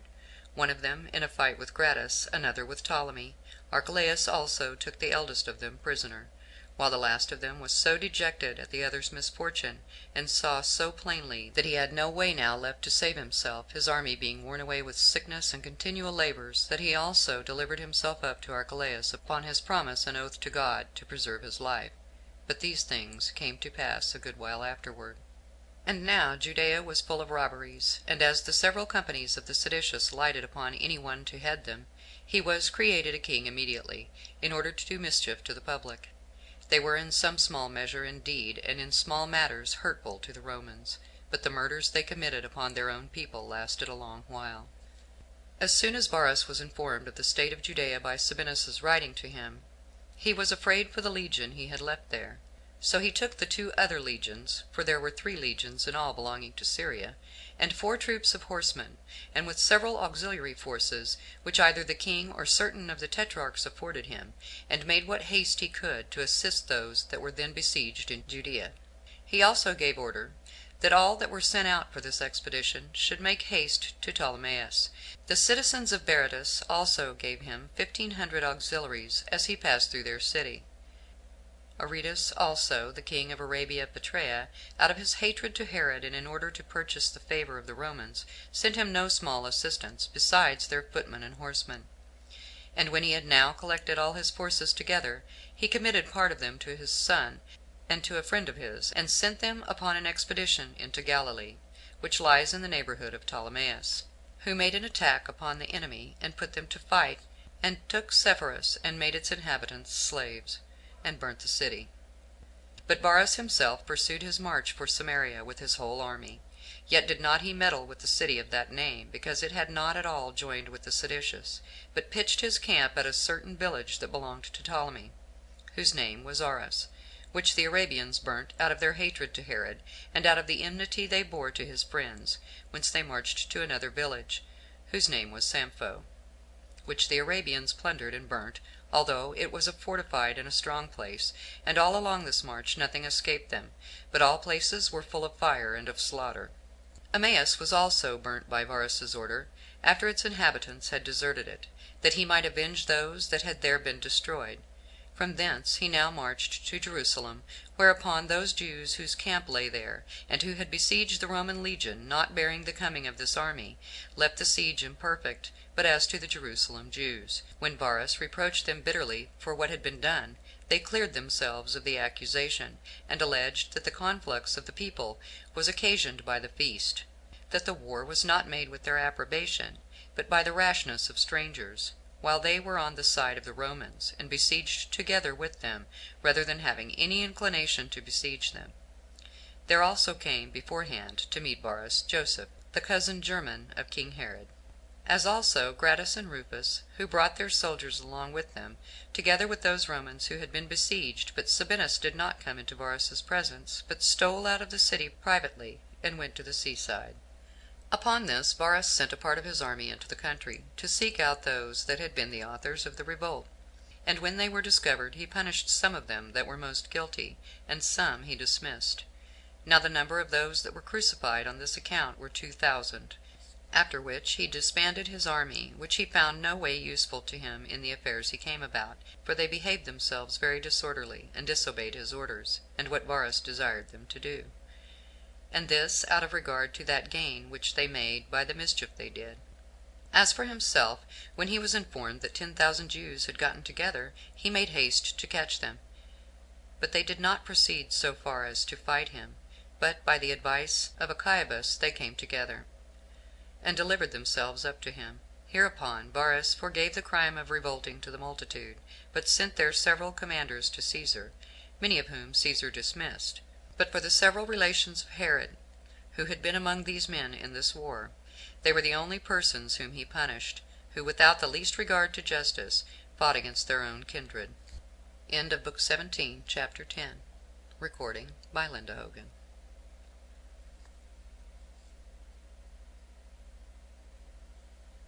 Herod's testament. So when Varus had settled these affairs, and had placed the former legion at Jerusalem, he returned back to Antioch. But as for Archelaus, he had had new sources of trouble come upon him at Rome, on the occasions following. For an embassage of the Jews was come to Rome, Varus having permitted the nation to send it, that they might petition for the liberty of living by their own laws. Now the number of the ambassadors that were sent by the authority of the nation were 50, to which they joined above 8,000 of the Jews that were at Rome already. Hereupon Caesar assembled his friends and the chief men among the Romans in the temple of Apollo, which he had built at a vast charge, whither the ambassadors came, and a multitude of the Jews that were there already came with them, as did also Archelaus and his friends. But as for the several kinsmen which Archelaus had, they would not join themselves with him out of their hatred to him, and yet they thought it too gross a thing for them to assist the ambassadors against him, as supposing it would be a disgrace to them in Caesar's opinion to think thus of enacting in opposition to a man of their own kindred. Philip also was come hither out of Syria, by the persuasion of Varus, with this principal intention to assist his brother Archelaus, for Varus was his great friend; but still so, that if there should any change happen in the form of government, which Varus suspected there would, and if any distribution should be made on account of the number that desired the liberty of living by their own laws, that he might not be disappointed, but might have his share in it. Now, upon the liberty that was given to the Jewish ambassadors to speak, they who hoped to obtain a dissolution of kingly government betook themselves to accuse Herod of his iniquities. And they declared that he was indeed in name a king, but that he had taken to himself that uncontrollable authority which tyrants exercise over their subjects, and had made use of that authority for the destruction of the Jews, and did not abstain from making many innovations among them besides, according to his own inclinations; and that whereas there were a great many who perished by that destruction he brought upon them, so many indeed as no other history relates, they that survived were far more miserable than those that suffered under him, not only by the anxiety they were in from his looks and disposition towards them, but from the danger their estates were in of being taken away by him; that he did never leave off adorning these cities that lay in their neighborhood, but were inhabited by foreigners, but so that the cities belonging to his own government were ruined and utterly destroyed; that whereas, when he took the kingdom, it was in an extraordinary flourishing condition, he had filled the nation with the utmost degree of poverty; and when, upon unjust pretenses, he had slain any of the nobility, he took away their estates; and when he permitted any of them to live, he condemned them to the forfeiture of what they possessed; and besides the annual impositions which he had laid upon every one of them, they were to make liberal presents to himself, to his domestics and friends, and to such of his slaves as were vouchsafed the favor of being his tax gatherers, because there was no way of obtaining a freedom from an unjust violence without giving either gold or silver for it; that they would say nothing of the corruption of the chastity of their virgins, and the reproach laid on their wives for incontinency; and those things acted after an insolent and inhuman manner, because it was not a smaller pleasure to the sufferers to have such things concealed than it would have been not to have suffered them; that Herod had put such abuses upon them as a wild beast would not have put on them, if he had power given to him to rule over us; and that although their nation had passed through many subversions and alterations of government, their history gave no account of any calamity they had ever been under that could be compared with this which Herod had brought upon their nation; that it was for this reason that they thought they might justly and gladly salute Archelaus as king, upon this supposition, that whosoever should be set over their kingdom, he would appear more mild to them than Herod had been; and that they had joined with him in the mourning for his father, in order to gratify him, and were ready to oblige him in other points also, if they could meet with any degree of moderation from him; but that he seemed to be afraid lest he should not be deemed Herod's own son, and so, without any delay, he immediately let the nation understand his meaning, and this before his dominion was well established, since the power of disposing it belonged to Cæsar, who could either give it to him or not, as he pleased; that he had given a specimen of his future virtue to his subjects, and that with what kind of moderation and good administration he would govern them; by that his first action, which concerned them, his own citizens, and God himself also, when he had made the slaughter of 3,000 of his own countrymen at the temple. How then could they avoid the just hatred of him, who to the rest of his barbarity hath added this as one of our crimes, that we have opposed and contradicted him in the exercise of his authority? Now the main thing they desired was this, that they might be delivered from the kingly and the like forms of government, and might be added to Syria, and be put under the authority of such presidents of theirs as should be sent to them; for that it would thereby be made evident whether they be really a seditious people, and generally fond of innovations, or whether they would live in an orderly manner, that they might have governors of any sort of moderation set over them. Now when the Jews had said this, Nicolaus vindicated the kings from those accusations, and said that as for Herod, since he had never been thus accused all the time of his life, it was not fit for those who might have accused him of lesser crimes than those now mentioned, and might have procured him to be punished during his lifetime, to bring an accusation against him now that he is dead. He also attributed the actions of Archelaus to the Jews' injuries to him, who, affecting to govern contrary to the laws, and going about to kill those that would have hindered them from acting unjustly, when they were by him punished for what they had done, made their complaints against him. So he accused them of their attempts for innovation, and of the pleasure they took in sedition, by reason of their not having learned to submit to justice and to the laws, but still desiring to be superior in all things. This was the substance of what Nicolaus said. When Caesar had heard these pleadings, he dissolved the assembly; but a few days afterwards he appointed Archelaus, not indeed to be king of the whole country, but ethnarch of the one half of that which had been subject to Herod, and promised to give him the royal dignity hereafter, if he governed his part virtuously. But as for the other half, he divided it into two parts, and gave it to two other of Herod's sons, to Philip and to Antipas, that Antipas who disputed with Archelaus for the whole kingdom. Now to him it was that Paris and Galilee paid their tribute, which amounted annually to 200 talents, while Batanea with Trachonitis, as well as Orianitis, with a certain part of what was called the house of Zenodorus, paid the tribute of 100 talents to Philip. But Idumea and Judea, and the country of Samaria, paid tribute to Archelaus, but had now a fourth part of that tribute taken off by the order of Caesar, who decreed them that mitigation, because they did not join this revolt with the rest of the multitude. There were also certain of the cities which paid tribute to Archelaus, Strato's tower, and Sebaste with Joppa, and Jerusalem. As for Gaza, and Gadara, and Hippos, they were Grecian cities, which Caesar separated from his government, and added them to the province of Syria. Now the tribute money that came to Archelaus every year from his own dominions amounted to 600 talents. And so much came to Herod's sons from their father's inheritance. But Salome, besides what her brother left her by his testament, which were Jamnia, and Ashdod, and Phasaelis, and 500,000 drachmae of coined silver, Caesar made her a present of a royal habitation at Askelo. In all, her revenues amounted to 60 talents by the year, and her dwelling house, which was in Archelaus' government. The rest also of the king's relations received what his testament allotted them. Moreover, Caesar made a present to each of Herod's two virgin daughters, besides what their father left them, of 250,000 drachmae of silver, and married them to Pherora's sons. He also granted all that was bequeathed to himself to the king's sons, which was 1,500 talents, excepting a few of the vessels, which he reserved for himself; and they were acceptable to him, not so much for the great value they were of, as because they were memorials of the king to him. Chapter 12. Concerning a spurious Alexander. When these affairs had thus been settled by Caesar, a certain young man, by birth a Jew, but brought up by a Roman freedman in the city of Zidon, engrafted himself to the kindred of Herod, by the resemblance of his countenance, which those that saw him attested to be that of Alexander the son of Herod, whom he had slain; and this was an incitement to him to endeavor to obtain the government.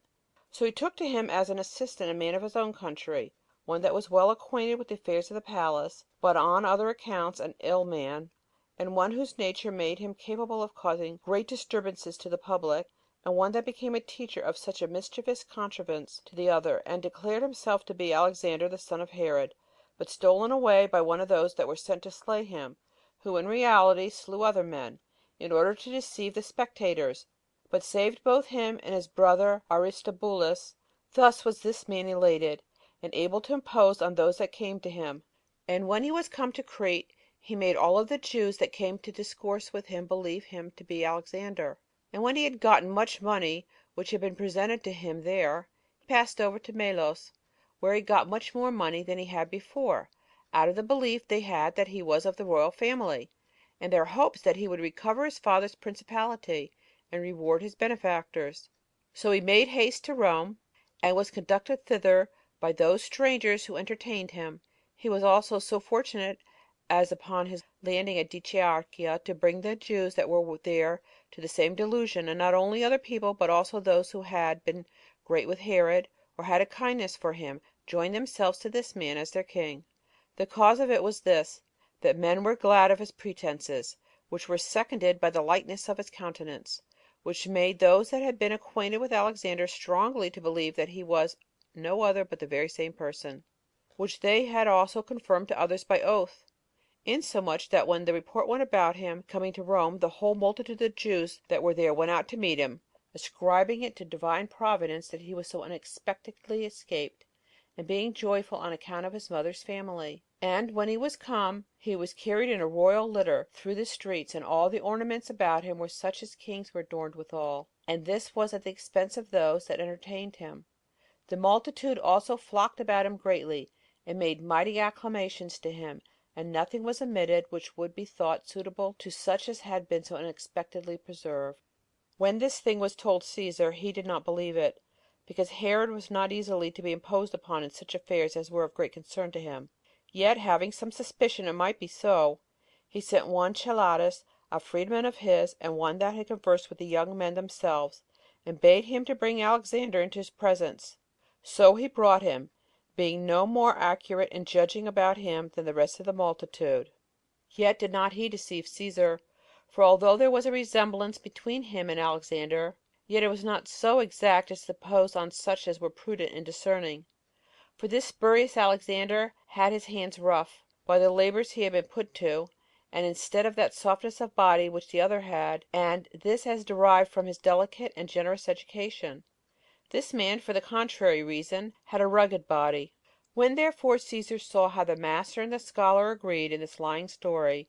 and in a bold way of talking, he inquired about Astrobulus, and asked what became of him who, it seems, was stolen away together with him, and for what reason it was that he did not come along with him, and endeavor to recover that dominion which was due his high birth also. And when he said that he had been left in the Isle of Crete for fear of the dangers of the sea, that, in case any accident should come to himself, the posterity of Mariamne would not utterly perish, but that Astrobulus might survive and punish those that laid such treacherous designs against them; and when he persevered in his affirmations, and the author of the imposture agreed in supporting it, Caesar took the young man by himself, and said to him, "If thou wilt not impose upon me, thou shalt have this for thy reward, that thou shalt escape with thy life. Tell me then who thou art, and who it was that had this boldness enough to contrive such a cheat as this, for this contrivance is too considerable a piece of villainy to be undertaken by one of thy age." Accordingly, because he had no other way to take, he told Caesar the contrivance, and after that manner, and by whom it was laid together. So Caesar, upon observing the spurious Alexander to be a strong active man, and fit to work with his hands, that he might not break his promise to him, put him among those that were to row among the mariners, but slew him that induced him to do what he had done. For as for the people of Melos, he thought them sufficiently punished in having thrown away so much of their money upon this spurious Alexander. And such was the ignominious conclusion of this bold contrivance about the spurious Alexander. CHAPTER 13. How Archelaus, upon a second accusation, was banished to Vienna. When Archelaus was entered on his ethnarchy, and was come to Judea, he accused Eleazar, the son of Boethus, of assisting the seditious, and took away the high priesthood from him, and put Eleazar his brother in his place. He also magnificently rebuilt the royal palace that had been at Jericho, and he diverted half the water with which the village of Neara used to be watered, and drew off that water into the plain, to water those palm trees which he had there planted. He also built a village, and put his own name on it, and called it Archelaus. Moreover, he transgressed the law of our fathers, and married Glaphyra, the daughter of Archelaus, who had been the wife of his brother Alexander, which Alexander had 3 children by her, while it was a thing detestable among the Jews to marry the brother's wife. Nor did this Eleazar abide long in the high priesthood, Jesus, the son of Zia, being put in his room while he was still living. But in the 10th year of Archelaus' government, both his brethren and the principal men of Judea and Samaria, not being able to bear his barbarous and tyrannical usage of them, accused him before Caesar, and especially because they knew he had broken the commands of Caesar, which obliged him to behave himself with moderation among them. Whereupon Caesar, when he heard it, was very angry, and called for Archelaus' steward, who took care of his affairs at Rome, and whose name was Archelaus also; and thinking it beneath him to write to Archelaus, he bid him to sail away as soon as possible, and bring him to us. So the man made haste in his voyage, and when he came to Judea, he found Archelaus feasting with his friends. So he told him what Caesar had sent him about, and hastened him away. And when he was come to Rome, Caesar, upon hearing what certain accusers of his had to say, and what reply he could make, both banished him, and appointed Vienna, a city of Gaul, to be the place of his habitation, and took his money away from him. Now before Archelaus was gone up to Rome upon this message, he related this dream to his friends, that he saw ears of corn in number 10, full of wheat, perfectly ripe, which ears, as it seemed to him, were devoured by oxen. And when he was awake and had gotten up, because the vision appeared to be of great importance to him, he sent for the diviners, whose study was employed about dreams. And while some were of one opinion, and some of another, for all their interpretations did not agree, Simon, a man of the sect of Essens, desired leave to speak his mind freely, and said that the vision denoted a change in the affairs of Archelaus, and that not for the better; that oxen, because that animal takes uneasy pains in its labors, denoted afflictions; and indeed denoted further a change of affairs, because that land which is plowed by oxen cannot remain in its former state; and that the ears of corn being 10 determined the like number of years, because an ear of corn grows in 1 year; and that the time of Archelaus' government was over. And thus did this man expound the dream. Now on the 5th day after this dream came first to Archelaus. The other Archelaus, that was sent to Judea by Caesar, to call him away, came hither also. The like incident befell Glaphyra his wife, who was the daughter of king Archelaus, who, as I said before, was married, while she was a virgin, to Alexander the son of Herod, and the brother of Archelaus. But since it fell out so that Alexander was slain by his father, she was married to Juba, the king of Libya. And when he was dead, she lived in widowhood in Cappadocia with her father. Archelaus divorced his former wife, Mariamne, and married her, so great was his affection for this Glaphyra, who during her marriage to him saw the following dream. She thought she saw Alexander standing by her, at which she rejoiced, and embraced him with great affection, but that he complained to her, and said, O Glaphyra, thou provest that saying to be true, which assures us that women are not to be trusted.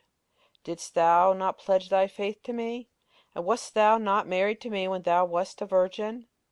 And had we not children between us? Yet hast thou forgotten the affection I bare to thee, out of a desire of a second husband. Nor hast thou been satisfied with that injury thou didst me, but thou hast been so bold as to procure thee a third husband to lie by thee, and in an indecent and imprudent manner hast entered into my house, and hast been married to Archelaus, thy husband and my brother. However, I will not forget thy former kind affection for me, but will set thee free from every such reproachful action, and cause thee to be mine again, as thou once was. When she related this to her female companions, in a few days' time she departed this life. Now I did not think these histories improper for the present discourse, both because my discourse is now concerning kings, and otherwise also on account of the advantage hence to be drawn, as well for the confirmation of the immortality of the soul, as of the providence of God over human affairs. I thought them fit to be set down. But if any one does not believe such relations, let him indeed enjoy his own opinion, but let him not hinder another that would thereby encourage himself in virtue. So Archelaus's country was laid to the province of Syria, and Cyrenius, one that had been consul, was sent by Caesar to take account of people's effects in Syria, and to sell the house of Archelaus. End of Book 17, chapters 11 through 13. End of Book 17.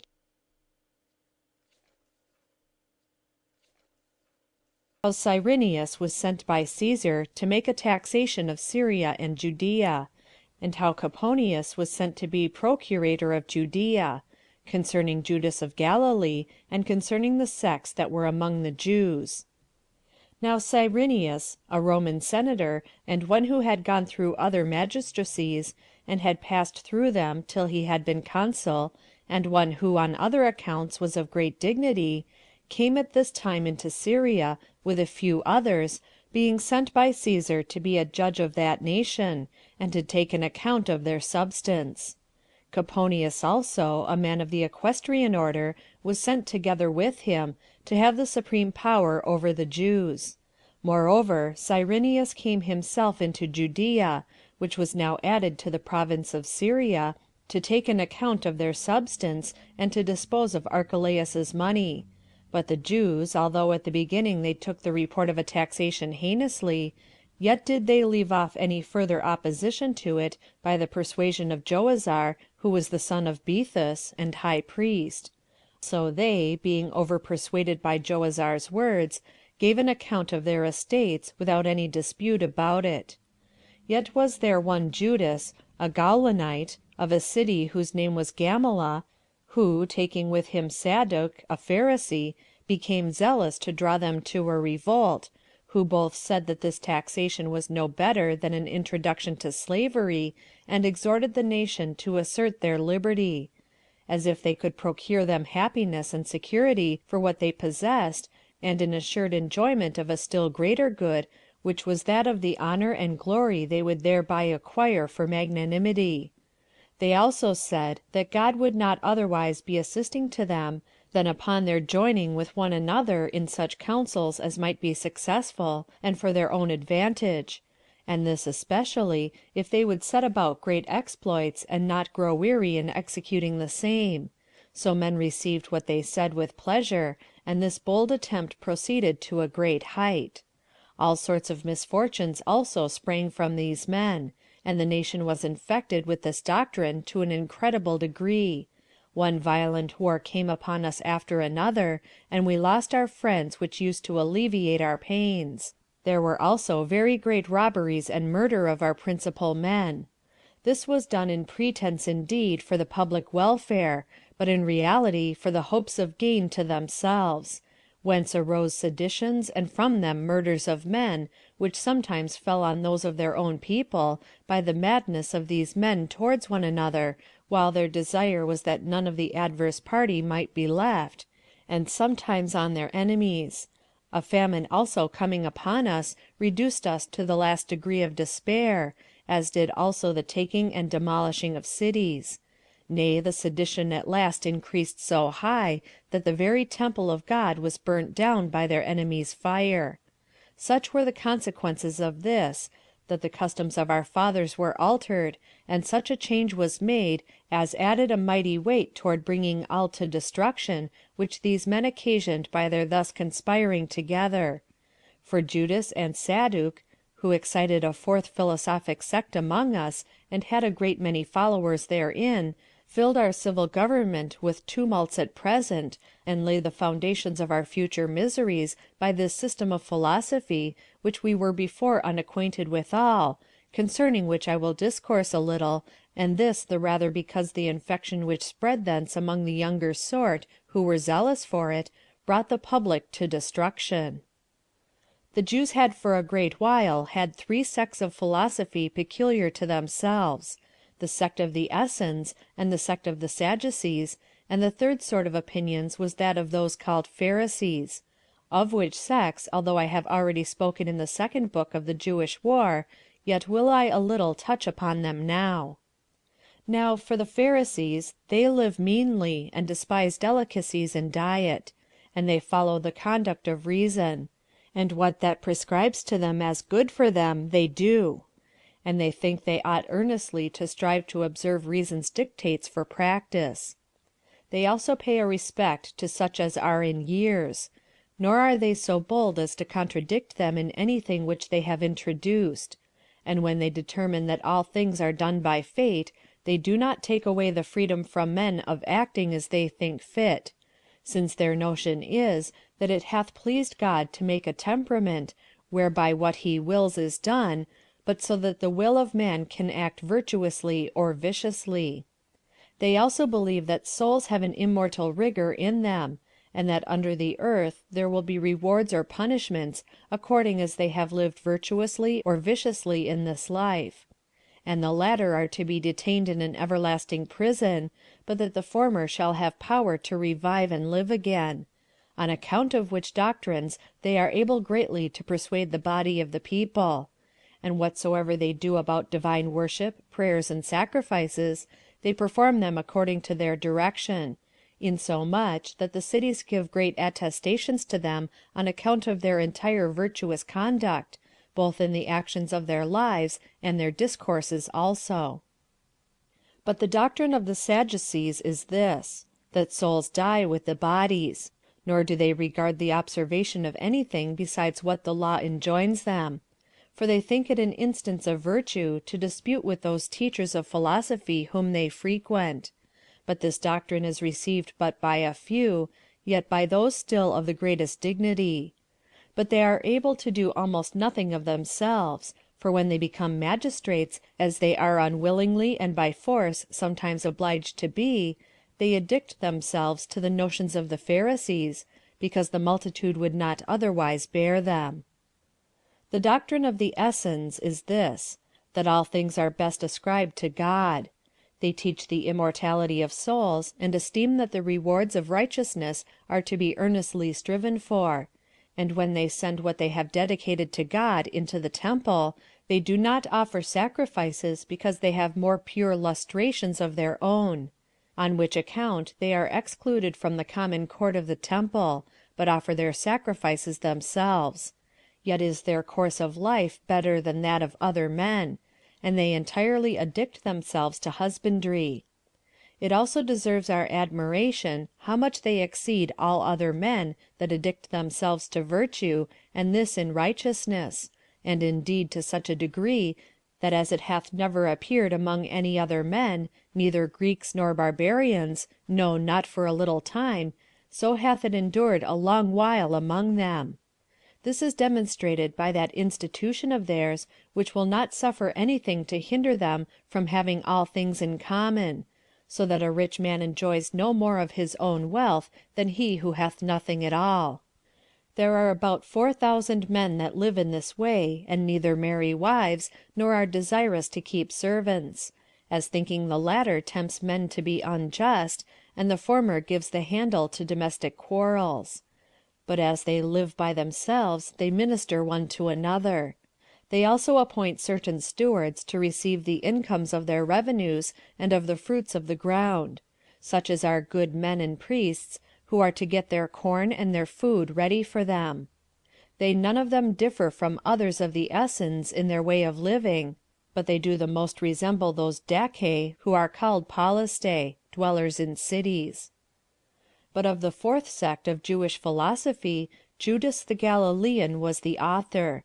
These men agree in all other things with the Pharisaic notions, but they have an inviolable attachment to liberty, and say that God is to be their only ruler and Lord. They also do not value dying any kinds of death, nor indeed do they heed the deaths of their relations and friends, nor can any such fear make them call any man Lord. And since this immovable resolution of theirs is well known to a great many, I shall speak no further about that matter, nor am I afraid that anything I have said of them should be disbelieved, but rather fear that what I have said is beneath the resolution they show when they undergo pain.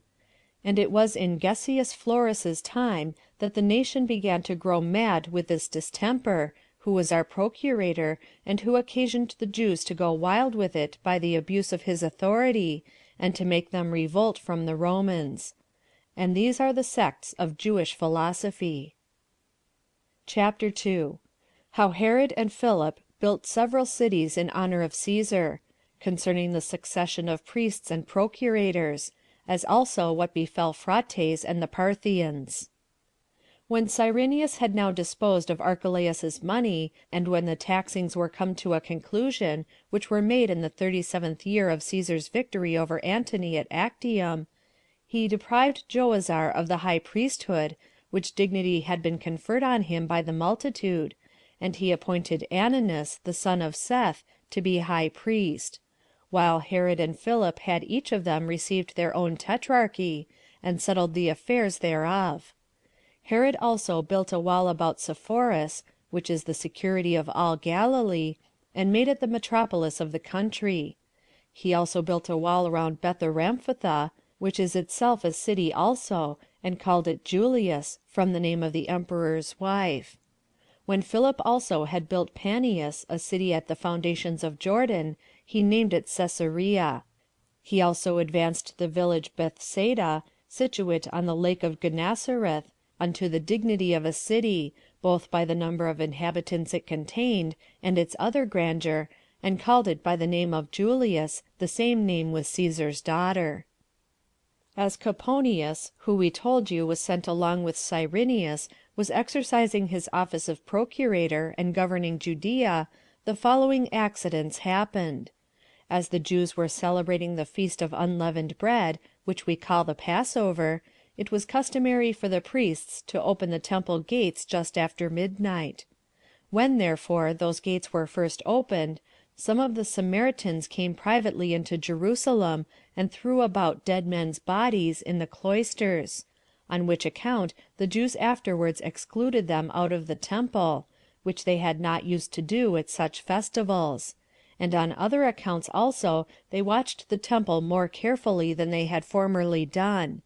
A little after which accident Coponius returned to Rome, and Marcus Ambivius came to be his successor in that government; under whom Salome, the sister of king Herod, died, and left to Julia, Caesar's wife, Jamnia, all its toparchy, and Phasaelis in the plain, and Archelaus, where is a great plantation of palm trees, and their fruit is excellent in its kind. After him came Annius Rufus, under whom died Caesar, the second emperor of the Romans, the duration of whose reign was 57 years, besides 6 months and 2 days, of which time Antonius ruled together with him 14 years, but the duration of his life was 77 years. Upon whose death Tiberius Nero, his wife Julia's son, succeeded.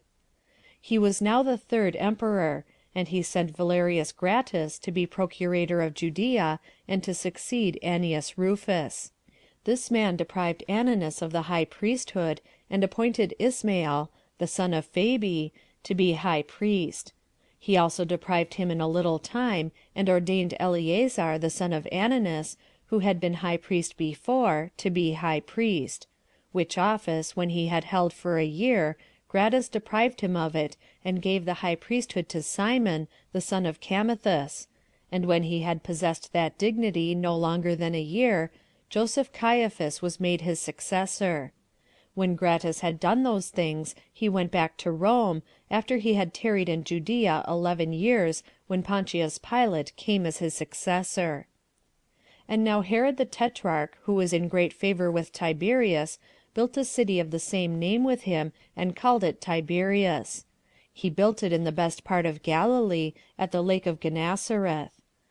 There are warm baths at a little distance from it, in a village called Emmaus. Strangers came and inhabited this city. A great number of the inhabitants were Galileans also, and many were necessitated by Herod to come thither out of the country belonging to him, and were by force compelled to be its inhabitants. Some of them were persons of condition. He also admitted poor people, such as those that were collected from all parts, to dwell in it. Nay, some of them were not quite free men, and these he was benefactor to, and made them free in great numbers, but obliged them not to forsake the city, by building them very good houses at his own expenses, and by giving them land also; for he was sensible that to make this place a habitation was to transgress the Jewish ancient laws, because many sepulchres were to be here taken away, in order to make room for the city Tiberias, whereas our laws pronounce that such inhabitants are unclean for 7 days. About this time died Phraates, king of the Parthians, by the treachery of Phraataces his son, upon the occasion following: when Phraates had had legitimate sons of his own, he had also had an Italian maidservant, whose name was Thermusa, who had been formerly sent to him by Julius Caesar, among other presents. He first made her his concubine; but he being a great admirer of her beauty, in process of time having a son by her, whose name was Phraataces, he made her his legitimate wife, and had a great respect for her. Now she was able to persuade him to do anything that she said, and was earnest in procuring the government of Parthia for her son. But still she saw that her endeavors would not succeed, unless she could contrive how to remove Phraataces' legitimate sons out of the kingdom. So she persuaded him to send those his sons as pledges of his fidelity to Rome; and they were sent to Rome accordingly, because it was not easy for him to contradict her commands. Now while Phraataces was alone brought up in order to succeed in the government, he thought it very tedious to expect that government by his father's donation as his successor. He therefore formed a treacherous design against his father, by his mother's assistance, with whom, as the report went, he had criminal conversation also. So he was hated for both these vices, while his subjects esteemed this wicked love of his mother to be no way inferior to his parricide; and he was by them, in a sedition, expelled out of the country before he grew too great, and died.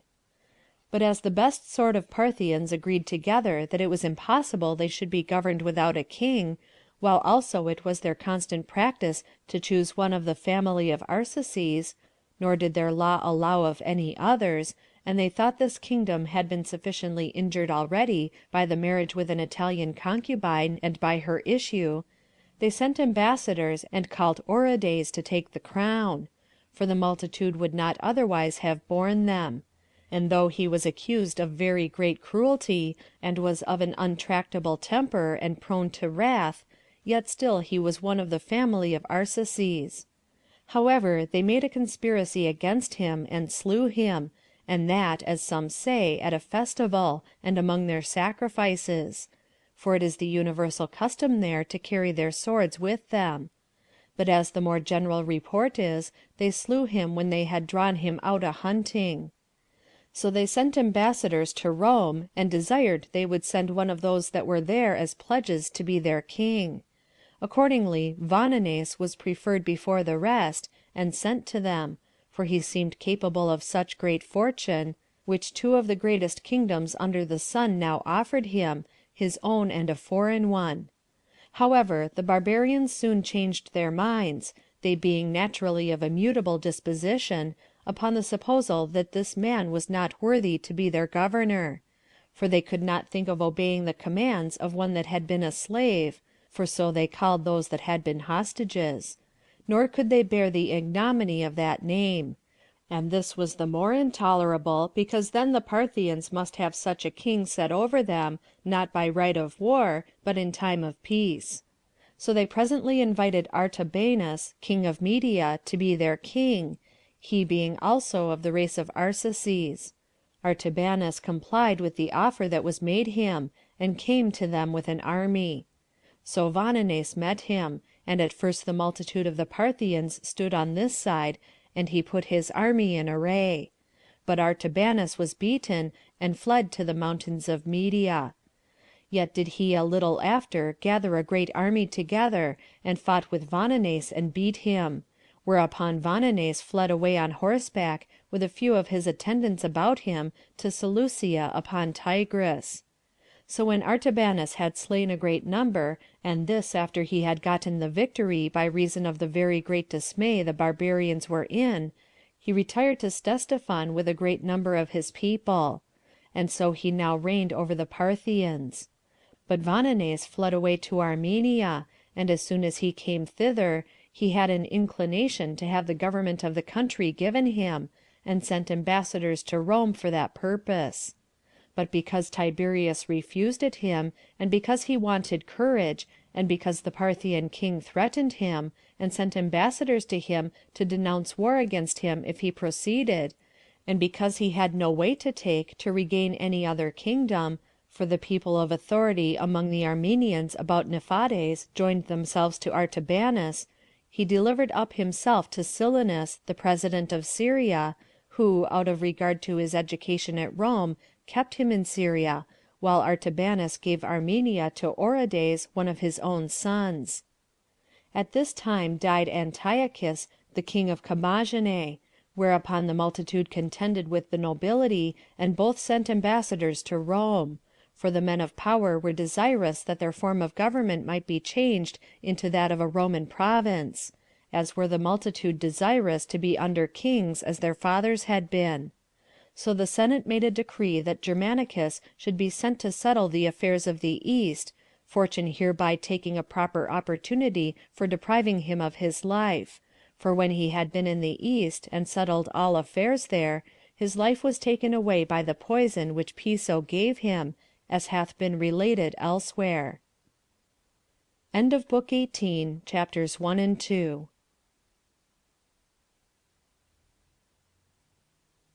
The Antiquities of the Jews, Volume 4, by Flavius Josephus, translated by William Whiston. Book 18, chapters 3 and 4.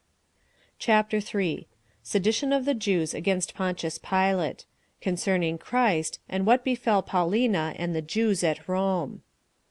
But now Pilate, the procurator of Judea, removed the army from Caesarea to Jerusalem to take their winter quarters there, in order to abolish the Jewish laws. So he introduced Caesar's effigies, which were upon the ensigns, and brought them into the city; whereas our law forbids us the very making of images, on which account the former procurators were wont to make their entry into the city with such ensigns as had not those ornaments.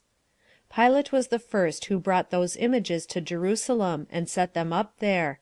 which was done without the knowledge of the people, because it was done in the night time. But as soon as they knew it, they came in multitudes to Caesarea, and interceded with Pilate many days that he should remove the images. And when he would not grant their requests, because it would tend to the injury of Caesar, while yet they persevered in their request, on the 6th day he ordered his soldiers to have their weapons privately, while he came and sat upon his judgment seat, which seat was so prepared in the open place of the city, that it concealed the army that lay ready to oppress them. And when the Jews petitioned him again, he gave a signal to the soldiers to encompass them round, and threatened that their punishment should be no less than immediate death, unless they would leave off disturbing him, and go their ways home. But they threw themselves upon the ground, and laid their necks bare, and said they would take their death very willingly, rather than the wisdom of their laws should be transgressed. Upon which Pilate was deeply affected with their firm resolution to keep their laws inviolable, and presently commanded the images to be carried back from Jerusalem to Caesarea.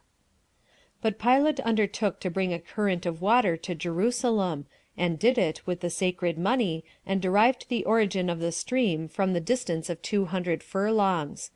However, the Jews were not pleased with what had been done about this water. And many 10,000s of the people got together, and made a clamor against him, and insisted that he should leave off that design. Some of them also used reproaches, and abused the man, as crowds of such people usually do. So he habited a great number of his soldiers in their habit, who carried daggers under their garments, and sent them to a place where they might surround them. So he bid the Jews himself go away, but they boldly casting reproaches upon him, he gave the soldiers that signal which had been beforehand agreed on; who laid upon them much greater blows than Pilate had commanded them, and equally punished those that were tumultuous and those that were not; nor did they spare them in the least. And since the people were unarmed, and were caught by men prepared for what they were about, there were a great number of them slain by this means, and others of them ran away wounded. And thus an end was made to this sedition. Now there was about this time Jesus, a wise man, if it be lawful to call him a man; for he was a doer of wonderful works, a teacher of such men as receive the truth with pleasure. He drew over to him both many of the Jews and many of the Gentiles. He was the Christ. And when Pilate, at the suggestion of the principal men amongst us, had condemned him to the cross, those that loved him at the first did not forsake him; for he appeared to them alive again the 3rd day, as the divine prophets had foretold these and 10,000 other wonderful things concerning him. And the tribe of Christians, so named from him, are not extinct at this day. About the same time also another sad calamity put the Jews into disorder, and certain shameful practices happened about the temple of Isis that was in Rome. I will now first take notice of the wicked attempt about the temple of Isis, and will then give an account of the Jewish affairs.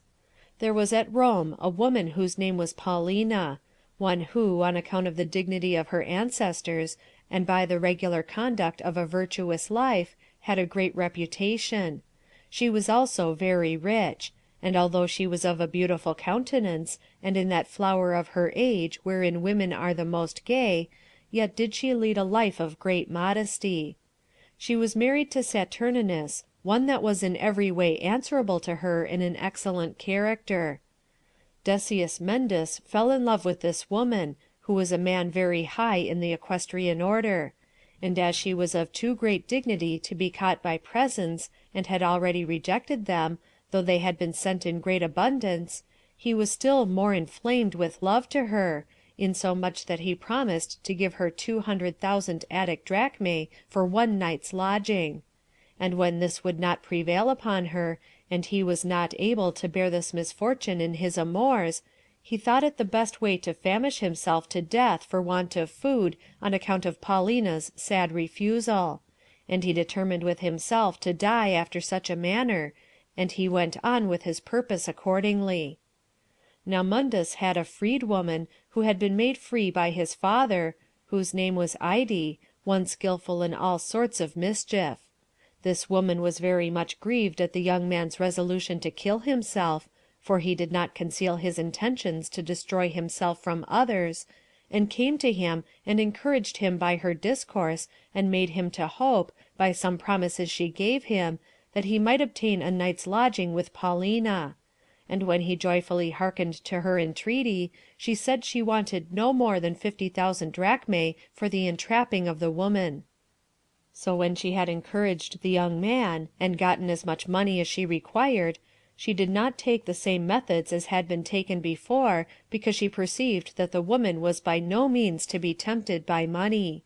But as she knew that she was very much given to the worship of the goddess Isis, she devised the following stratagem.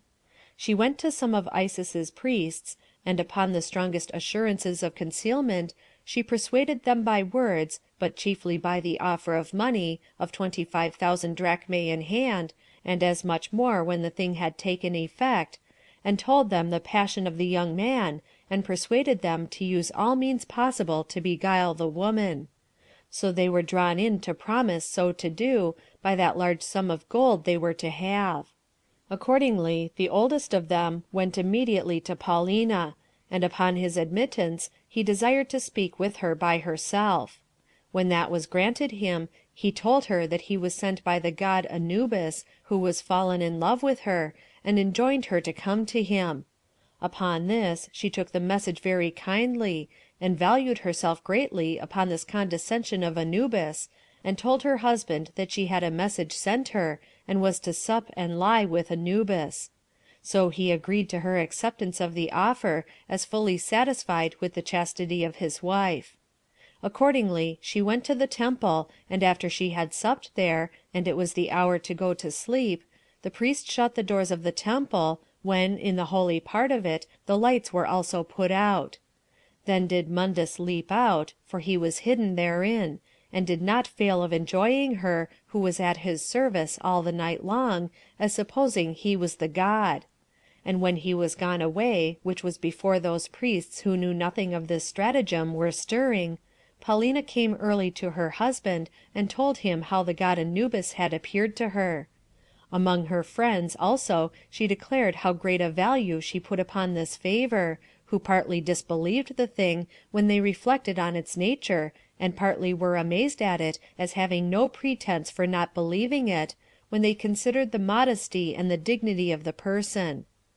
But now, on the third day after what had been done, Mundus met Paulina, and said, Nay, Paulina, thou hast saved me 200,000 drachmae, which sum thou sightest have added to thy own family. Yet hast thou not failed to be at my service in the manner I invited thee. As for the reproaches thou hast laid upon Mundus, I value not the business of names, but I rejoice in the pleasure I reaped by what I did, while I took to myself the name of Anubis. When he had said this, he went his way. But now she began to come to the sense of the grossness of what she had done, and rent her garments, and told her husband of the horrid nature of this wicked contrivance, and prayed him not to neglect to assist her in this case. So he discovered the fact to the emperor, whereupon Tiberius inquired into the matter thoroughly by examining the priests about it, and ordered them to be crucified, as well as Ide, who was the occasion of their perdition, and who had contrived the whole matter, which was so injurious to the woman.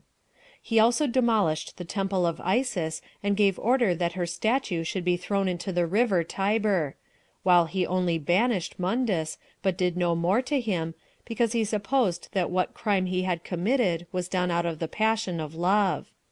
And these were the circumstances which concerned the temple of Isis, and the injuries occasioned by her priests.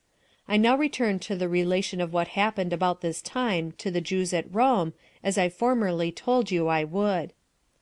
There was a man who was a Jew, but had been driven away from his own country by an accusation laid against him for transgressing their laws, and by the fear he was under of punishment for the same; but in all respects a wicked man. He, then living at Rome, professed to instruct men in the wisdom of the laws of Moses. He procured also 3 other men, entirely of the same character with himself, to be his partners. These men persuaded Fulvia, a woman of great dignity, and one that had embraced the Jewish religion, to send purple and gold to the temple at Jerusalem. And when they had gotten them, they employed them for their own uses, and spent the money themselves, on which account it was that they at first required it of her. Whereupon Tiberius, who had been informed of the thing by Saturninus, the husband of Fulvia, who desired inquiry might be made about it, ordered all the Jews to be banished out of Rome; at which time the consuls listed 4,000 men out of them, and sent them to the island Sardinia, but punished a greater number of them who were unwilling to become soldiers on account of keeping the laws of their forefathers. Thus were these Jews banished out of the city by the wickedness of 4 men. Chapter 4. How the Samaritans made a tumult, and Pilate destroyed many of them. How Pilate was accused, and what things were done by Vitellius relating to the Jews and the Parthians. But the nation of the Samaritans did not escape without tumults. The man who excited them to it was one who thought lying a thing of little consequence, and who contrived everything so that the multitude might be pleased. So he bid them to get together upon Mount Gerizim, which was by them looked upon as the most holy of all mountains, and assured them that when they were come thither, he would show them those sacred vessels which were laid under that place, because Moses put them there. So they came thither armed, and thought the discourse of the man probable; and as they abode at a certain village which was called Tirathaba, they got the rest together to them, and desired to go up the mountain in a great multitude together. But Pilate prevented their going up, by seizing upon the roads with a great band of horsemen and footmen, who fell upon those that were gotten together in the village. And when it came to an action, some of them they slew, and others of them they put to flight, and took a great many alive, the principal of which, and also the most potent of those that fled away, Pilate ordered to be slain.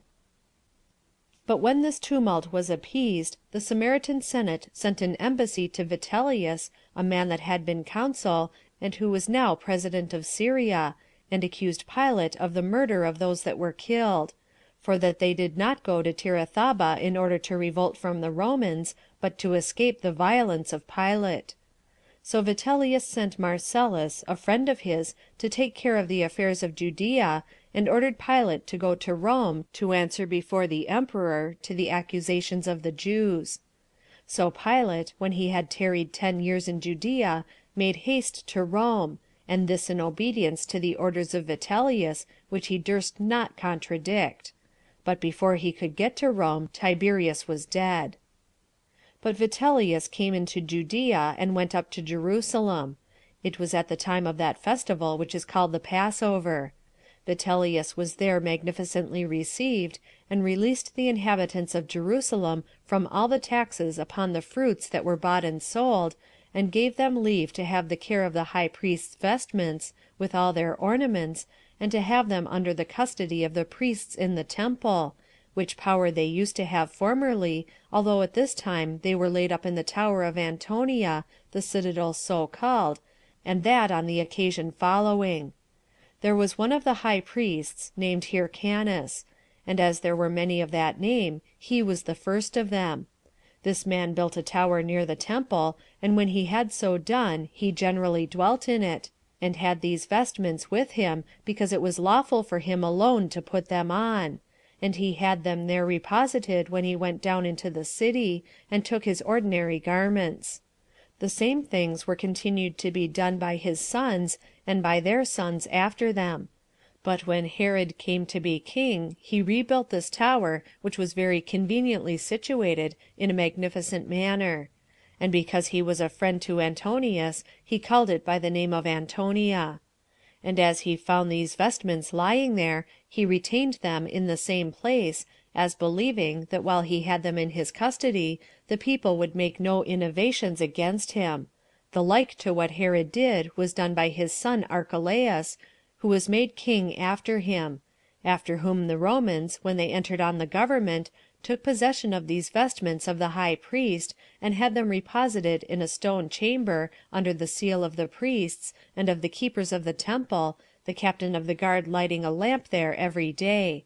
And 7 days before a festival they were delivered to them by the captain of the guard, when the high priest having purified them, and made use of them, laid them up again in the same chamber where they had been laid up before, and this the very next day after the feast was over. This was the practice at the 3 yearly festivals, and on the fast day. But Vitellius put those garments into our own power, as in the days of our forefathers, and ordered the captain of the guard not to trouble himself to inquire where they were laid, or when they were to be used. And this he did as an act of kindness, to oblige the nation to him. Besides which, he also deprived Joseph, who was also called Caiaphas, of the high priesthood, and appointed Jonathan the son of Ananus, the former high priest, to succeed him. After which he took his journey back to Antioch. Moreover, Tiberius sent a letter to Vitellius, and commanded him to make a league of friendship with Artabanus, the king of Parthia. For while he was his enemy he terrified him, because he had taken Armenia away from him, lest he should proceed further, and told him he should no otherwise trust him than upon his giving him hostages, and especially his son Artabanus. Upon Tiberius's writing thus to Vitellius, by the offer of great presents of money, he persuaded both the king of Iberia and the king of Albania to make no delay, but to fight against Artabanus. And although they would not do it themselves, yet did they give the Scythians a passage through their country, and opened the Caspian gates to them, and brought them upon Artabanus. So Armenia was taken again from the Parthians, and the country of Parthis was filled with war, and the principal of their men were slain, and all things were in disorder among them. The king's son also himself fell in these wars, together with many 10,000 of his army. Vitellius had also sent such sums of money to Artabanus's father's kinsmen and friends, that he had almost procured him to be slain by the means of those bribes which they had taken. And when Artabanus perceived that the plot laid against him was not to be avoided, because it was laid by the principal men, and those a great many in number, and that it would certainly take effect, when he had estimated the number of those that were truly faithful to him, as also of those who were already corrupted, but were deceitful in the kindness they professed to him, and were likely, upon trial, to go over to his enemies, he made his escape to the upper provinces, where he afterwards raised a great army out of the Dahe and Sacre, and fought with his enemies, and retained his principality. When Tiberius had heard of these things, he desired to have a league of friendship made between him and Artabanus. And when, upon this invitation, he received the proposal kindly, Artabanus and Vitellius went to Euphrates, and as a bridge was laid over the river, they each of them came with their guards about them, and met one another on the midst of the bridge. And when they had agreed upon the terms of peace, Herod the Tetrarch erected a rich tent on the midst of the passage, and made them a feast there. Artabanus also, not long afterward, sent his son Darius as an hostage, with many presents, among which there was a man 7 cubits tall, a Jew he was by birth, and his name was Eleazar, who for his tallness was called a giant. After which Vitellius went to Antioch, and Artabanus to Babylon. But Herod the Tetrarch, being desirous to give Caesar the first information that they had obtained hostages, sent posts with letters, wherein he had accurately described all the particulars, and had left nothing for the consular Vitellius to inform him of. But when Vitellius's letters were sent, and Caesar had let him know that he was acquainted with the affairs already, because Herod had given him an account of them before, Vitellius was very much troubled at it, and supposing that he had been thereby a greater sufferer than he really was, he kept up a secret anger upon this occasion, till he could be revenged on him, which he was after Caius had taken the government. About this time it was that Philip, Herod's brother, departed this life, in the 20th year of the reign of Tiberius, after he had been tetrarch of Trachonitis and Gaulanitis, and of the nation of the Bataneans also, 37 years. He had showed himself a person of moderation and quietness in the conduct of his life and government. He constantly lived in that country which was subject to him. He used to make his progress with a few chosen friends. His tribunal also, on which he sat in judgment, followed him in his progress. And when any one met him who wanted his assistance, he made no delay, but had his tribunal set down immediately, wheresoever he happened to be, and sat down upon it, and heard his complaint. He there ordered the guilty that were convicted to be punished, and absolved those that had been accused unjustly. He died at Julias. And when he was carried to that monument which he had already erected for himself beforehand, he was buried with great pomp. His principality Tiberius took, for he left no sons behind him, and added it to the province of Syria, but gave order that the tributes which arose from it should be collected and laid up in his tetrarchy. End of Book 18, chapters 3 and 4.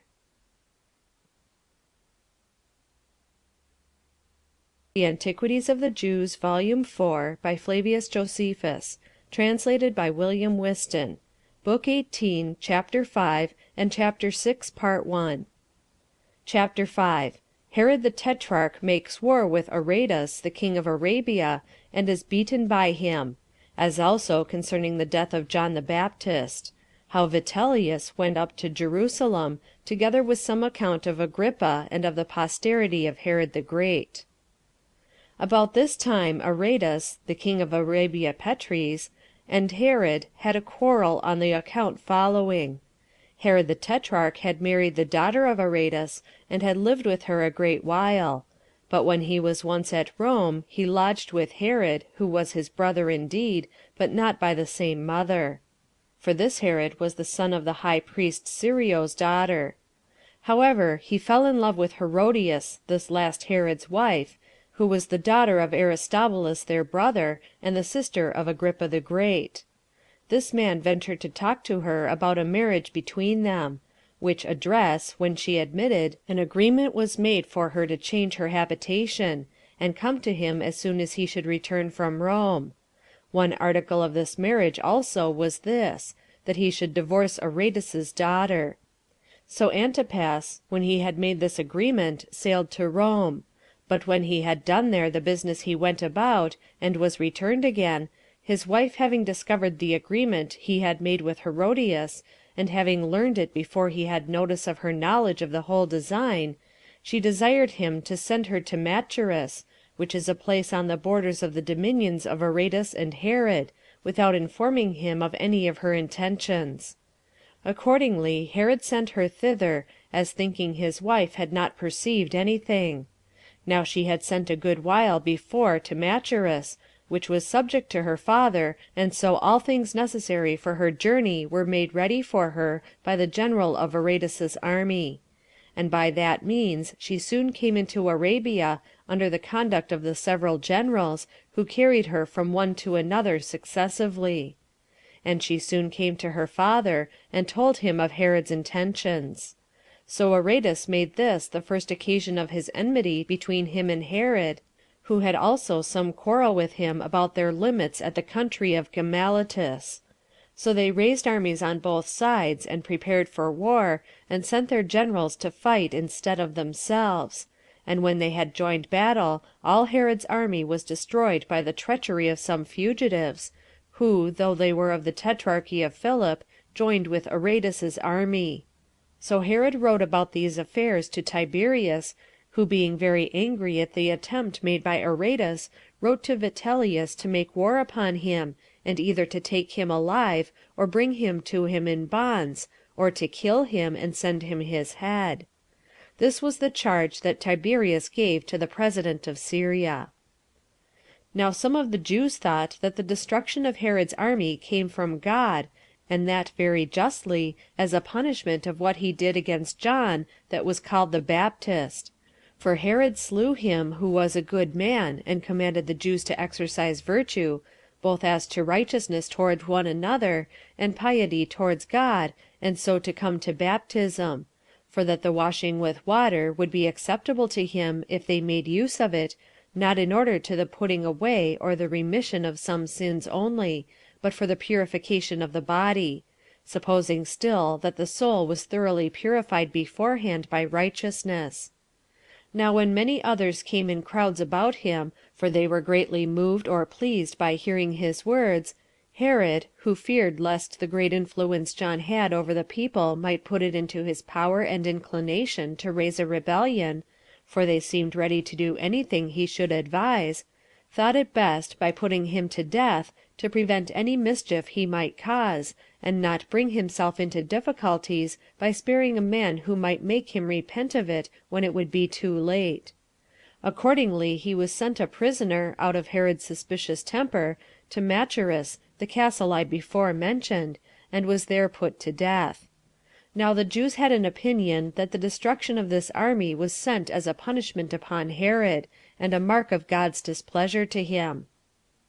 So Vitellius prepared to make war with Aretas, having with him 2 legions of armed men. He also took with him all those of light armature, and of the horsemen which belonged to them, and were drawn out of those kingdoms which were under the Romans, and made haste for Petra, and came to Ptolemais. But as he was marching very busily, and leading his army through Judea, the principal men met him, and desired that he would not thus march through their land; for that the laws of their country would not permit them to overlook those images which were brought into it, of which there were a great many in their ensigns. So he was persuaded by what they said, and changed that resolution of his which he had taken in this matter. Whereupon he ordered the army to march along the great plain, while he himself, with Herod the Tetrarch and his friends, went up to Jerusalem to offer sacrifice to God, an ancient festival of the Jews being then just approaching. And when he had been there, and been honorably entertained by the multitude of the Jews, he made a stay there for 3 days, within which time he deprived Jonathan of the high priesthood, and gave it to his brother Theophilus. But when on the 4th day letters came to him, which informed him of the death of Tiberius, he obliged the multitude to take an oath of fidelity to Caius. He also recalled his army, and made them every one go home, and take their winter quarters there, since, upon the devolution of the empire upon Caius, he had not the like authority of making this war which he had before. It was also reported that when Aretas heard of the coming of Vitellius to fight him, he said, upon his consulting the diviners, that it was impossible that this army of Vitellius's would enter Petra; for that one of the rulers would die, either he that gave orders for the war, or he that was marching at the other's desire, in order to be subservient to his will, or else against whom this army is prepared. So Vitellius truly retired to Antioch, but Agrippa, the son of Aristobulus, went up to Rome, a year before the death of Tiberius, in order to treat of some affairs with the emperor, if he might be permitted so to do. I have now a mind to describe Herod and his family, how it fared with them, partly because it is suitable to this history to speak of that matter, and partly because this thing is a demonstration of the interposition of Providence, how a multitude of children is of no advantage, no more than any other strength that mankind sets their hearts upon, besides those acts of piety which are done towards God. For it happened that, within the revolution of 100 years, the posterity of Herod, which were a great many in number, were, excepting a few, utterly destroyed. One may well apply this for the instruction of mankind, and learn thence how unhappy they were. It will also show us the history of Agrippa, who, as he was a person most worthy of admiration, so was he from a private man, beyond all the expectation of those that knew him, advanced to great power and authority. I have said something of them formerly, but I shall now also speak accurately about them. Herod the Great had 2 daughters by Mariamne, the granddaughter of Hyrcanus. The one was Salampsio, who was married to Phasaelus, her first cousin, who was himself the son of Phasaelus, Herod's brother, her father making the match. The other was Cypros, who was herself married also to her first cousin Antipater, the son of Salome, Herod's sister. Phasaelus had 5 children by Salampsio, Antipater, Herod, and Alexander, and 2 daughters, Alexandra and Cypros, which last Agrippa, the son of Aristobulus, married. And Timaeus of Cyprus married Alexandra. He was a man of note, but had by her no children. Agrippa had by Cypros 2 sons and 3 daughters, which daughters were named Bernice, Mariamne, and Drusius. But the names of the sons were Agrippa and Drusus, of which Drusus died before he came to the years of puberty.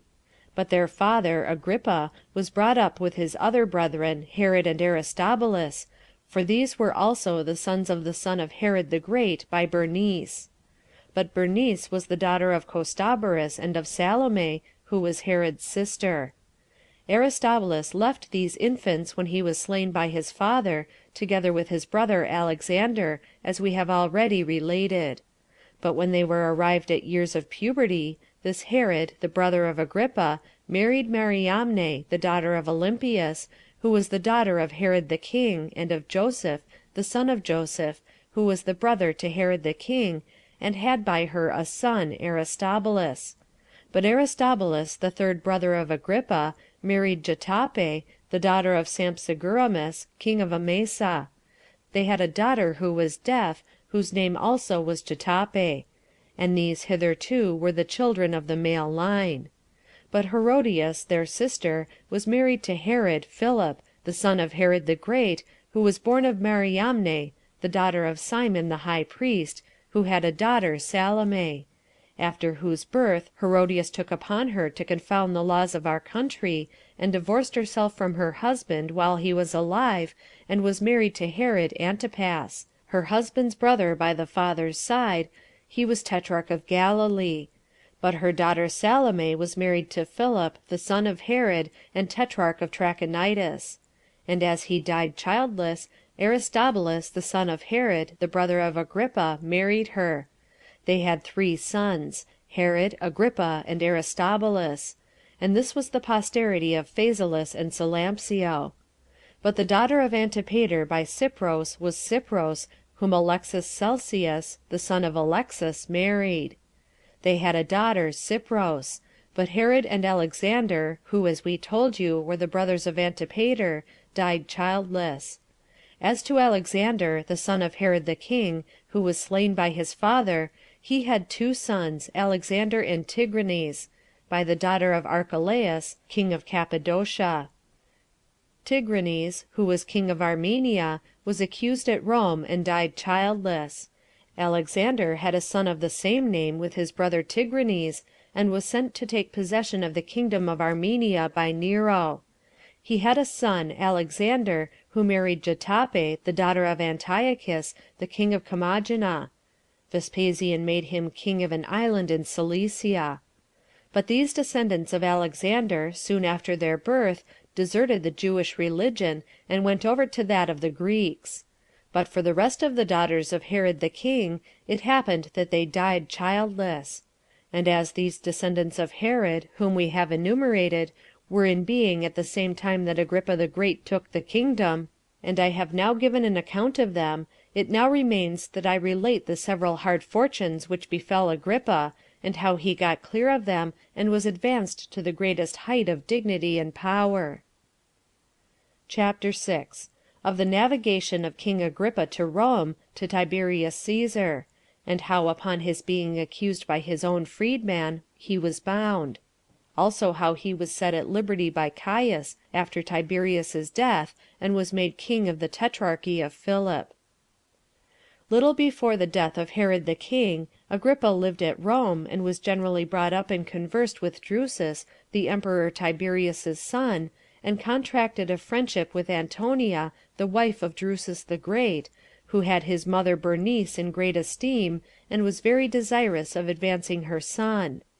Now as Agrippa was by nature magnanimous and generous in the presents he made, while his mother was alive, this inclination of his mind did not appear, that he might be able to avoid her anger for such his extravagance. But when Bernice was dead, and he was left to his own conduct, he spent a great deal extravagantly in his daily way of living, and a great deal in the immoderate presents he made, and those chiefly among Caesar's freedmen, in order to gain their assistance, insomuch that he was, in a little time, reduced to poverty, and could not live at Rome any longer.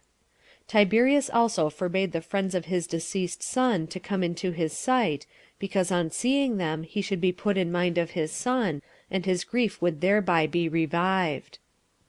For these reasons he went away from Rome and sailed to Judea, but in evil circumstances, being dejected with the loss of that money which he once had, and because he had not wherewithal to pay his creditors, who were many in number, and such as gave no room for escaping them. Whereupon he knew not what to do. So, for shame of his present condition, he retired to a certain tower at Malatha, in Idumea, and had thoughts of killing himself. But his wife Cypros perceived his intentions, and tried all sorts of methods to divert him from his taking such a course. So she sent a letter to his sister Herodias, who was now the wife of Herod the Tetrarch, and let her know Agrippa's present design, and what necessity it was which drove him thereto, and desired her, as a kinswoman of his, to give him her help, and to engage her husband to do the same, since she saw how she alleviated these her husband's troubles all she could, although she had not the like wealth to do it withal. So they sent for him, and allotted him Tiberias for his habitation, and appointed him some income of money for his maintenance, and made him a magistrate of that city, by way of honor to him. Yet did not Herod long continue in that resolution of supporting him, though even that support was not sufficient for him. For as once they were at a feast at Tyre, and in their cups, and reproaches were cast upon one another, Agrippa thought that was not to be borne, while Herod hit him in the teeth with his poverty, and with his owing his necessary food to him. So he went to Flaccus, one that had been consul, and had been a very great friend to him at Rome formerly, and was now president of Syria. Hereupon Flaccus received him kindly, and he lived with him. Flaccus had also with him there Aristobulus, who was indeed Agrippa's brother, but was at variance with him, yet did not their enmity to one another hinder the friendship of Flaccus to them both, but still they were honorably treated by him. However, Aristobulus did not abate of his ill will to Agrippa, till at length he brought him to ill terms with Flaccus. The occasion of bringing him on which estrangement was this. The Damascens were at difference with the Sidonians about their limits, and when Flaccus was sent to hear the cause between them, they understood that Agrippa had a mighty influence upon him. So they desired that he would be of their side, and for that favor promised him a great deal of money. So he was zealous in assisting the Damascens as far as he was able. Now Aristobulus had gotten intelligence of this promise of money to him, and accused him to Flaccus of the same. And when, upon a thorough examination of the matter, it appeared plainly so to be, he rejected Agrippa out of the number of his friends. So he was reduced to the utmost necessity, and came to Ptolemais, and because he knew not where else to get a livelihood, he thought to sail to Italy, but as he was restrained from so doing by want of money, he desired Marsyas, who was his freedman, to find some method for procuring him so much as he wanted for that purpose, by borrowing such a sum from some person or other. So Marsyas desired of Peter, who was the freedman of Bernice, Agrippa's mother, and by the right of her testament was bequeathed to Antonia, to lend so much upon Agrippa's own bond and security.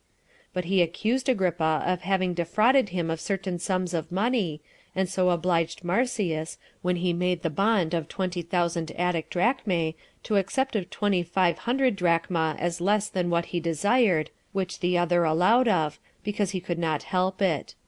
Upon the receipt of this money, Agrippa came to Anthedon, and took shipping, and was going to set sail.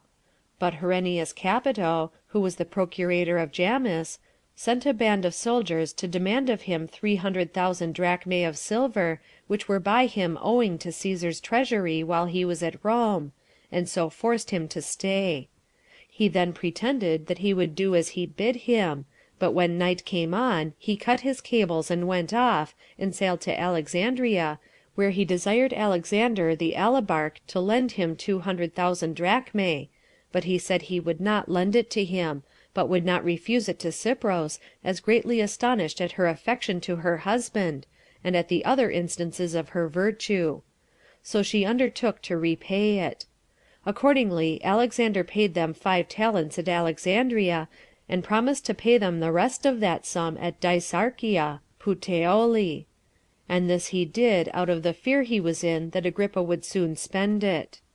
So this Cypros set her husband free, and dismissed him to go on with his navigation to Italy, while she and her children departed for Judea.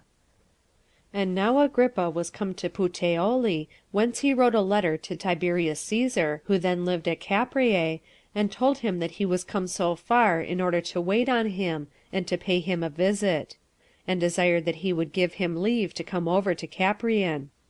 So Tiberius made no difficulty, but wrote to him in an obliging way in other respects, and withal told him he was glad of his safe return, and desired him to come to Capreae.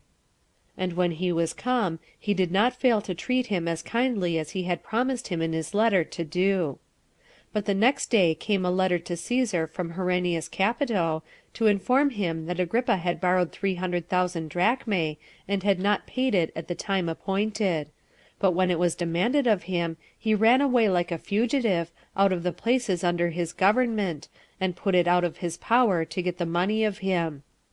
When Caesar had read this letter, he was much troubled at it, and gave order that Agrippa should be excluded from his presence until he had paid that debt. Upon which he was no way daunted at Caesar's anger, but entreated Antonia, the mother of Germanicus and of Claudius, who was afterward Caesar himself, to lend him those 300,000 drachmae, that he might not be deprived of Tiberius's friendship. So, out of regard to the memory of Bernice his mother, for those two women were very familiar with one another, and out of regard to his and Claudius's education together, she lent him the money; and upon the payment of this debt there was nothing to hinder Tiberius's friendship to him. After this, Tiberius Caesar recommended to him his grandson, and ordered that he should always accompany him when he went abroad. But upon Agrippa's kind reception by Antonia, he betook him to pay his respects to Caius, who was her grandson, and in very high reputation by reason of the good will they bare his father. Now there was one Thallus, a freedman of Caesar, of whom he borrowed 1,000,000 of drachmae, and thence repaid Antonia the debt he owed her, and by sending the overplus in paying his court to Caius, became a person of great authority with him.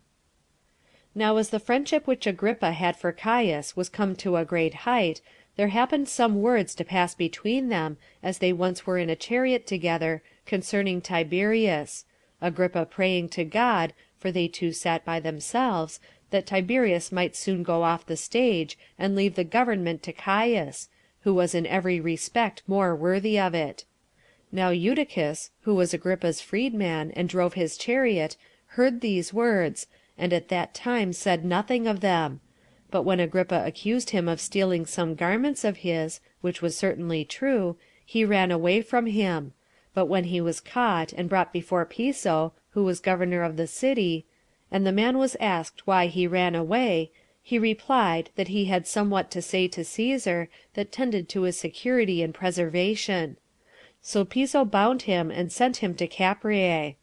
But Tiberius, according to his usual custom, kept him still in bonds, being a delayer of affairs, if ever there was any other king or tyrant that was so; for he did not admit ambassadors quickly, and no successors were dispatched away to governors or procurators of the provinces that had been formerly sent, unless they were dead.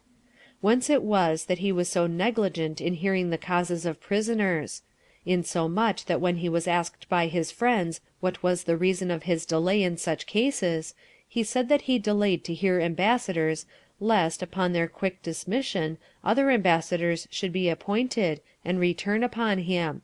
and so he should bring trouble upon himself in their public reception and dismission; that he permitted those governors, who had been sent once to their government, to stay there a long while, out of regard to the subjects that were under them; for that all governors were naturally disposed to get as much as they can; and that those who are not to fix there, but to stay a short time, and that at an uncertainty, when they shall be turned out, do the more severely hurry themselves on to fleece the people; but if their government be long continued to them, they are at last satiated with the spoils, as having gotten a vast deal, and so become at length less sharp in their pillaging; but that if successors were sent quickly, the poor subjects, who were exposed to them as a prey, would not be able to bear the new ones, while they shall not have the same time allowed them wherein their predecessors had filled themselves, and so grew more unconcerned about getting more. And this because they were removed before they have had time for their oppressions. He gave them an example to show his meaning. A great number of flies came about the sore places of a man that had been wounded; upon which one of the standers by pitied the man's misfortune, and thinking he was not able to drive those flies away himself, was going to drive them away for him. But he prayed him to let them alone. The other, by way of reply, asked him the reason of such a preposterous proceeding, in preventing relief from his present misery. To which he answered, If thou drivest these flies away, thou wilt hurt me worse; for as these are already full of my blood, they do not crowd about me, nor pain me so much as before, but are somewhat more remiss, while the fresh ones that come almost famished, and find me quite tired down already, will be my destruction. For this cause, therefore, it is that I am myself careful not to send such new governors perpetually to those my subjects, who are already sufficiently harassed by many oppressions, as may, like these flies, further distress them; and so, besides their natural desire of gain, may have this additional enticement to it, that they expect to be suddenly deprived of that pleasure which they take in it. And, as a further attestation to what I say of the dilatory nature of Tiberius, I appeal to this his practice itself. For although he was emperor 22 years, he sent in all but 2 procurators to govern the nation of the Jews, Gratus, and his successor in the government, Pilate. Nor was he in one way of acting with respect to the Jews, and in another with respect to the rest of his subjects. He further informed them, that even in the hearing of the causes of prisoners he made such delays, because immediate death to those that must be condemned to die would be an alleviation of their present miseries, while those wicked wretches have not deserved any such favor. But I do it, that, by being harassed with the present calamity, they may undergo greater misery. End of Book 18, Chapter 5, and Chapter 6, Part 1.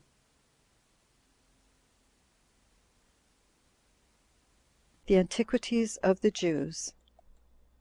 Volume 4, by Flavius Josephus, translated by William Whiston, Book 18, Chapter 6, Part 2. On this account it was that Eutychus could not obtain a hearing, but was kept still in prison. However, some time afterward Tiberius came from Capreae to Tusculanum, which is about 100 furlongs from Rome. Agrippa then desired of Antonia that she would procure a hearing for Eutychus, let the matter whereof he accused him prove what it would. Now Antonia was greatly esteemed by Tiberius on all accounts, from the dignity of her relation to him, who had been his brother Drusus's wife, and from her eminent chastity. For though she was still a young woman, she continued in her widowhood, and refused all other matches, although Augustus had enjoined her to be married to somebody else. Yet did she all along preserve her reputation free from reproach. She had also been the greatest benefactress to Tiberius, when there was a very dangerous plot laid against him by Sejanus, a man who had been her husband's friend, and who had the greatest authority, because he was general of the army, And when many members of the senate and many of the freedmen joined with him, and the soldiery was corrupted, and the plot was come to a great height. Now Sejanus had certainly gained his point, had not Antonia's boldness been more wisely conducted than Sejanus's malice. For when she had discovered his designs against Tiberius, she wrote him an exact account of the whole, and gave the letter to Pallas, the most faithful of her servants, and sent him to Caprere, to Tiberius, who, when he understood it, slew Sejanus and his confederates; so that Tiberius, who had her in great esteem before, now looked upon her with still greater respect, and depended upon her in all things. So when Tiberius was desired by this Antonia to examine Eutychus, he answered, If indeed Eutychus hath falsely accused Agrippa in what he hath said of him, he hath had sufficient punishment by what I have done to him already. But if upon examination the accusation appears to be true, let Agrippa have a care, lest, out of desire of punishing his freedman, he do not rather bring a punishment upon himself. Now when Antonia told Agrippa of this, he was still much more pressing that the matter might be examined into. So Antonia, upon Agrippa's lying hard at her continually to beg this favor, took the following opportunity. As Tiberius lay once at his ease upon his sedan, and was carried about, and Caius her grandson and Agrippa were before him after dinner, she walked by the sedan, and desired him to call Eutychus, and have him examined.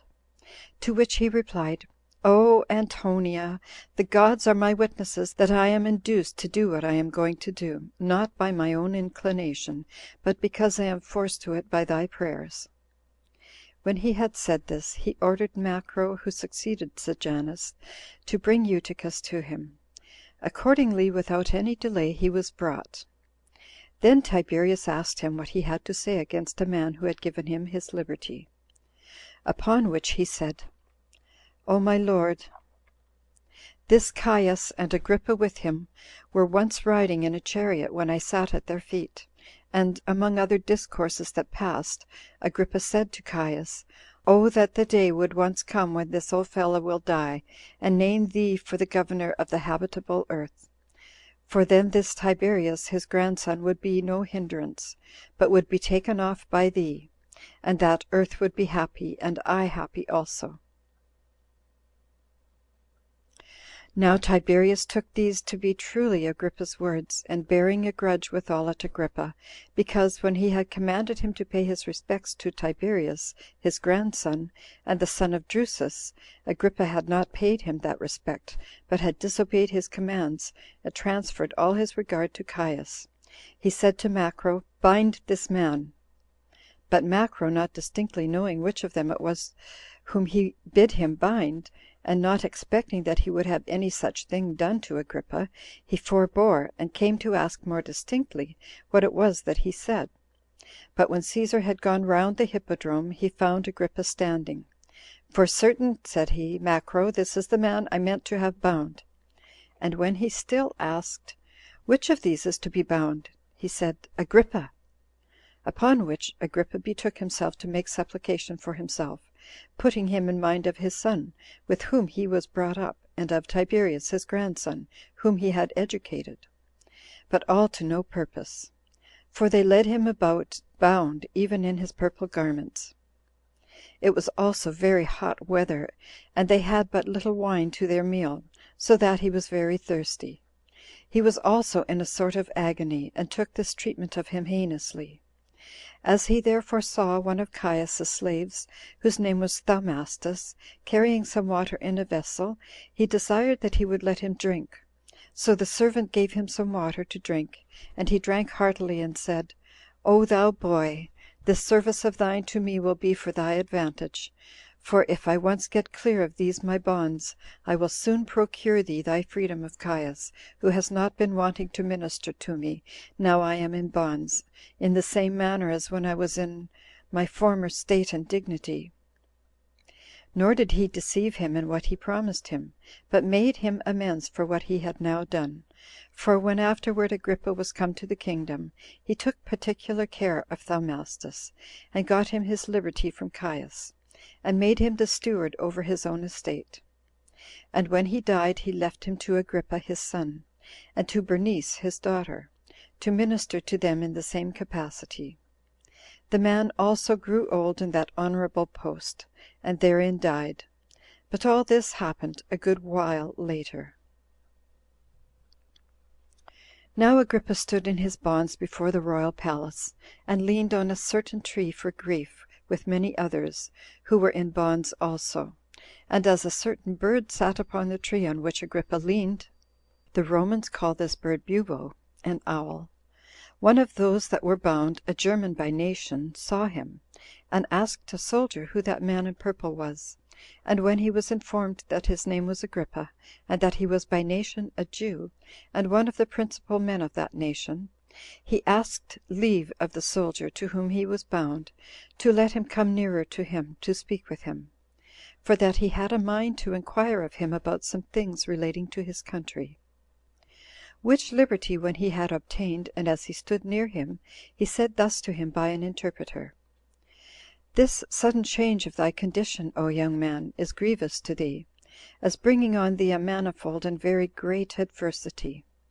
Nor wilt thou believe me when I foretell how thou wilt get clear of this misery which thou art now under, and how divine providence will provide for thee. Know therefore, and I appeal to my own country gods as well as to the gods of this place, who have awarded these bonds to us, that all I am going to say about thy concerns shall neither be said for favor, nor bribery, nor out of an endeavor to make thee cheerful without cause. For such predictions, when they come to fail, make the grief at last and in earnest more bitter than if the party had never heard of any such thing. However, though I run the hazard of my own self, I think it fit to declare to thee the prediction of the gods. It cannot be that thou shouldst long continue in these bonds, but thou wilt soon be delivered from them, and wilt be promoted to the highest dignity and power, and thou wilt be envied by all those who now pity thy hard fortune. And thou wilt be happy till thy death, and wilt leave thine happiness to the children whom thou shalt have. But do thou remember, when thou seest this bird again, that thou wilt then live but 5 days longer. This event will be brought to pass by that God who hath sent this bird hither to be a sign unto thee. And I cannot but think it unjust to conceal from thee what I foreknow concerning thee, that, by thy knowing beforehand what happiness is coming upon thee, thou mayest not regard thy present misfortunes. But when this happiness shall actually befall thee, do not forget what misery I am in myself, but endeavor to deliver me." So when the German had said this, he made Agrippa laugh at him, as much as he afterwards appeared worthy of admiration. But now Antonia took Agrippa's misfortune to heart. However, to speak to Tiberius on his behalf she took to be a very difficult thing, and indeed quite impracticable as to any hope of success. Yet did she procure of Macro that the soldiers that kept him should be of a gentle nature, and that the centurion who was over them, and was to diet with him, should be of the same disposition, and that he might have leave to bathe himself every day, and that his freedmen and friends might come to him, and that other things that tended to ease him might be indulged him.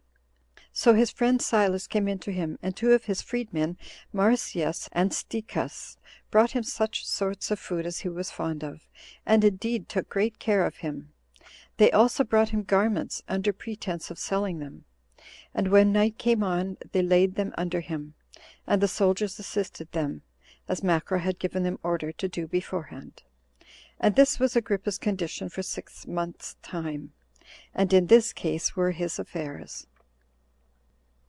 But for Tiberius, upon his return to Caprein, he fell sick. At first his distemper was but gentle, but as that distemper increased upon him, he had small or no hopes of recovery. Hereupon he bid Euodus, who was that freedman whom he most of all respected, to bring the children to him, for that he wanted to talk to them before he died. Now he had at present no sons of his own alive, for Drusus, who was his only son, was dead. But Drusus's son Tiberius was still living, whose additional name was Gemellus. There was also living Caius, the son of Germanicus, who was the son of his brother Drusus. He was now grown up, and had a liberal education, and was well improved by it, and was in esteem and favor with the people, on account of the excellent character of his father Germanicus, who had attained the highest honor among the multitude, by the firmness of his virtuous behavior, by the easiness and agreeableness of his conversing with the multitude, and because the dignity he was in did not hinder his familiarity with them all, as if they were his equals, by which behavior he was not only greatly esteemed by the people and the senate, but by every one of those nations that were subject to the Romans; some of which were affected when they came to him, with the gracefulness of their reception by him, and others were affected in the same manner by the report of the others that had been with him.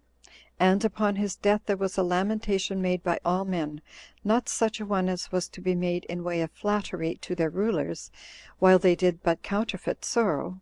but such as was real, while every body grieved at his death, as if they had lost one that was near to them. And truly such had been his easy conversation with men, that it turned greatly to the advantage of his son among all. And among others the soldiery were so peculiarly affected to him, that they reckoned it an eligible thing, if need were, to die themselves, if he might but attain to the government. But when Tiberius had given order to Euodus to bring the children to him the next day in the morning, he prayed to his country gods to show him a manifest signal which of those children should come to the government, being very desirous to leave it to his son's son, but still depending upon what God should foreshow concerning them more than upon his own opinion and inclination. So he made this to be the omen, that the government should be left to him who should come to him first the next day. When he had thus resolved within himself, he sent to his grandson's tutor, and ordered him to bring the child to him early in the morning, as supposing that God would permit him to be made emperor. But God proved opposite to his designation. For while Tiberius was thus contriving matters, and as soon as it was at all day, he bid Euodus to call in that child which should be there ready. So he went out and found Caius before the door, for Tiberius was not yet come, but stayed waiting for his breakfast. For Euodus knew nothing of what his lord intended. So he said to Caius, "Thy father calls thee," and then brought him in. As soon as Tiberius saw Caius, and not before, he reflected on the power of God, and how the ability of bestowing the government on whom he would was entirely taken from him,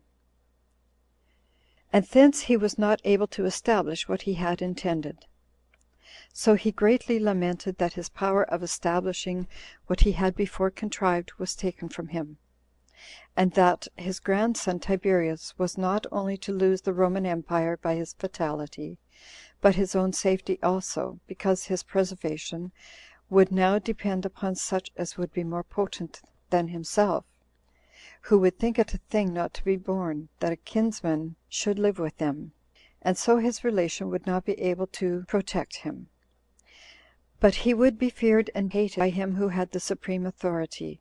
partly on account of his being next to the empire, and partly on account of his perpetually contriving to get the government, both in order to preserve himself, and to be at the head of affairs also. Now Tiberius had been very much given to astrology and the calculation of nativities, and had spent his life in the esteem of what predictions had proved true, more than those whose profession it was. Accordingly, when he once saw Galba coming to him, he said to his most intimate friends, that there came in a man that would one day have the dignity of the Roman empire, so that this Tiberius was more addicted to all such sorts of diviners than any other of the Roman emperors, because he had found them to have told him truth in his own affairs. And indeed he was now in great distress upon this accident that had befallen him. and was very much grieved at the destruction of his son's son, which he foresaw, and complained of himself, that he should have made use of such a method of divination beforehand, while it was in his power to have died without grief by this knowledge of futurity; whereas he was now tormented by his foreknowledge of the misfortune of such as were dearest to him, and must die under that torment. Now, although he was disordered at this unexpected revolution of the government to those for whom he did not intend it, he spake thus to Caius, though unwillingly, and against his own inclination: "O child, although Tiberius be nearer related to me than thou art, I, by my own determination, and the conspiring suffrage of the gods, do give and put into thy hand the Roman empire; and I desire thee never to be unmindful when thou comest to it, either of my kindness to thee, who set thee in so high a dignity, or of thy relation to Tiberius. But as thou knowest that I am, together with and after the gods, the procurer of so great happiness to thee, so I desire that thou wilt make me a return for my readiness to assist thee, and wilt take care of Tiberius because of his near relation to thee. Besides which, thou art to know, that while Tiberius is alive, he will be a security to thee, both as to empire and as to thy own preservation.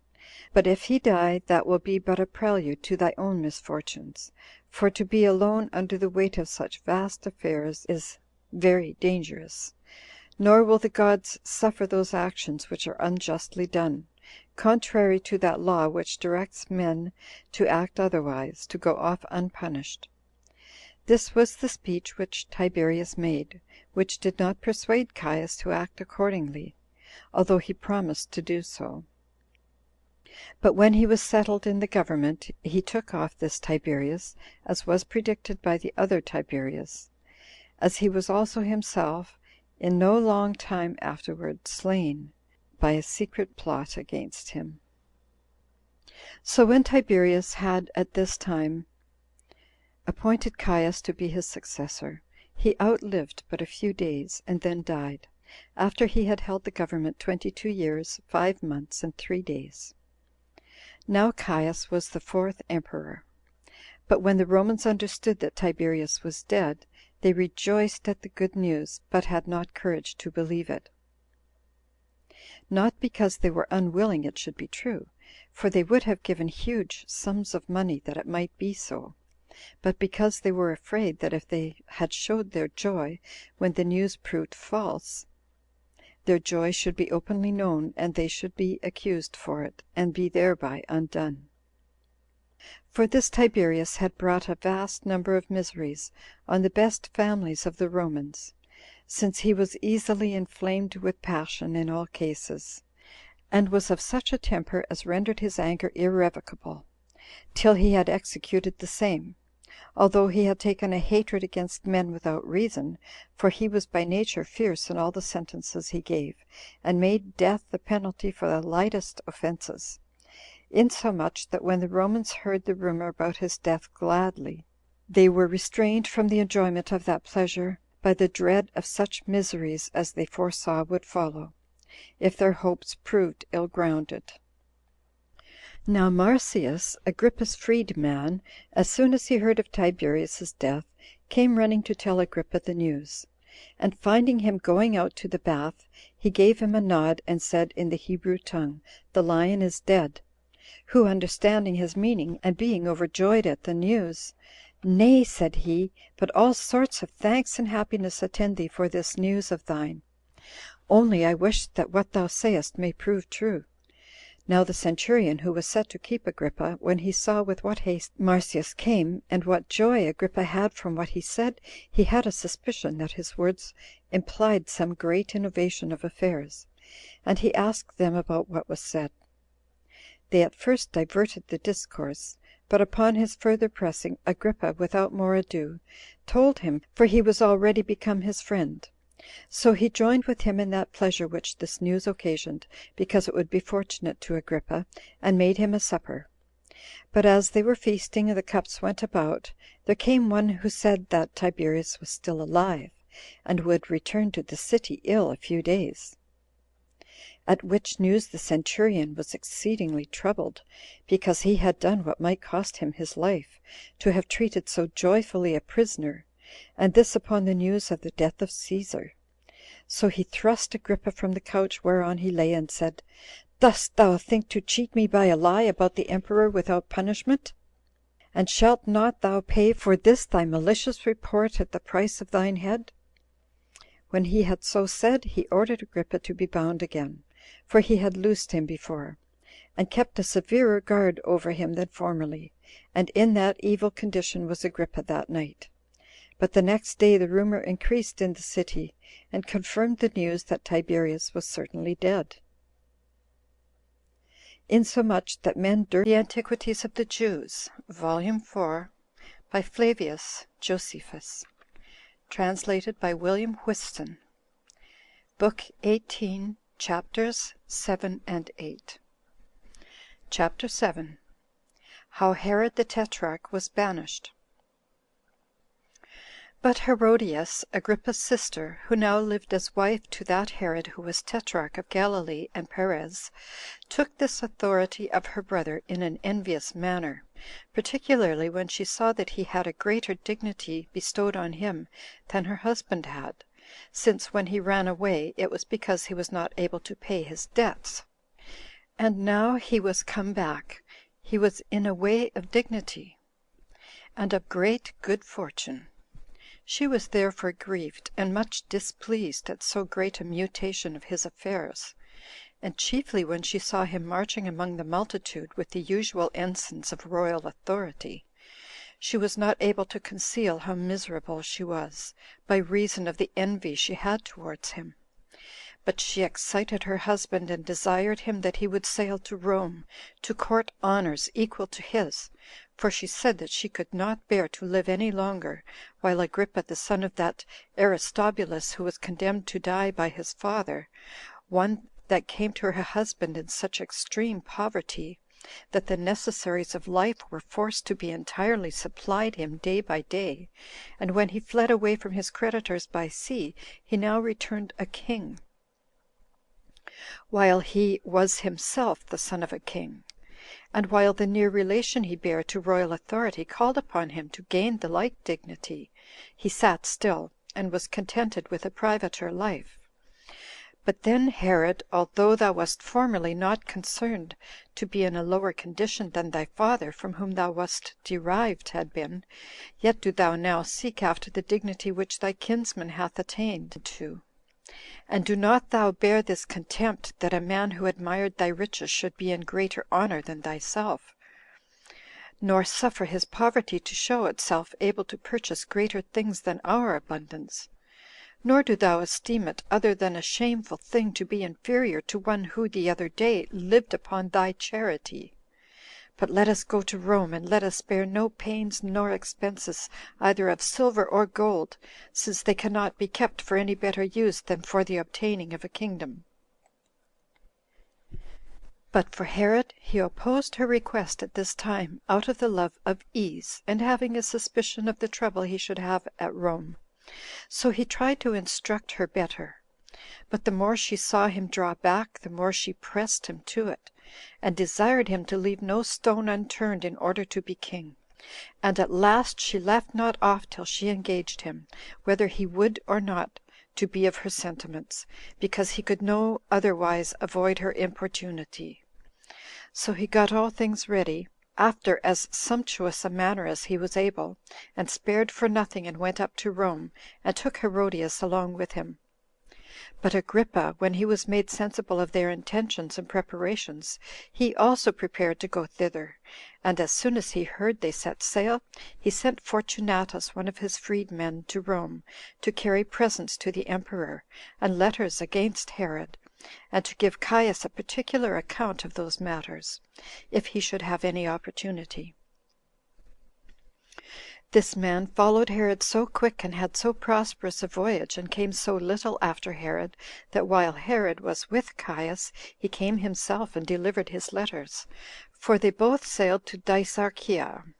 and found Caius at Berne, which is itself a little city of Campania, at the distance of about 5 furlongs from Dicearchia. There are in that place royal palaces with sumptuous apartments, every emperor still endeavoring to outdo his predecessor's magnificence. The place also affords warm baths that spring out of the ground of their own accord, which are of advantage for the recovery of the health of those that make use of them, and besides they minister to men's luxury also. Now Caius saluted Herod, for he first met with him, and then looked upon the letters which Agrippa had sent him, and which were written in order to accuse Herod,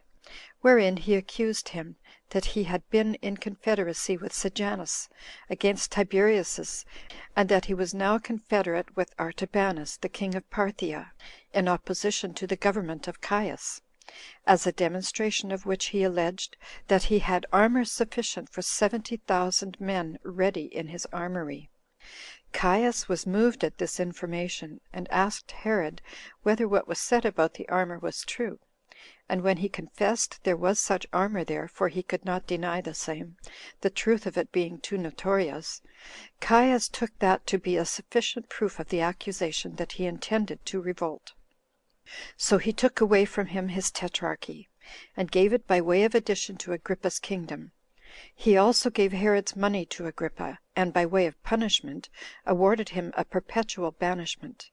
and appointed Lyons, a city of Gaul, to be his place of habitation. But when he was informed that Herodias was Agrippa's sister, he made her a present of what money was her own, and told her that it was her brother who prevented her being put under the same calamity with her husband. But she made this reply: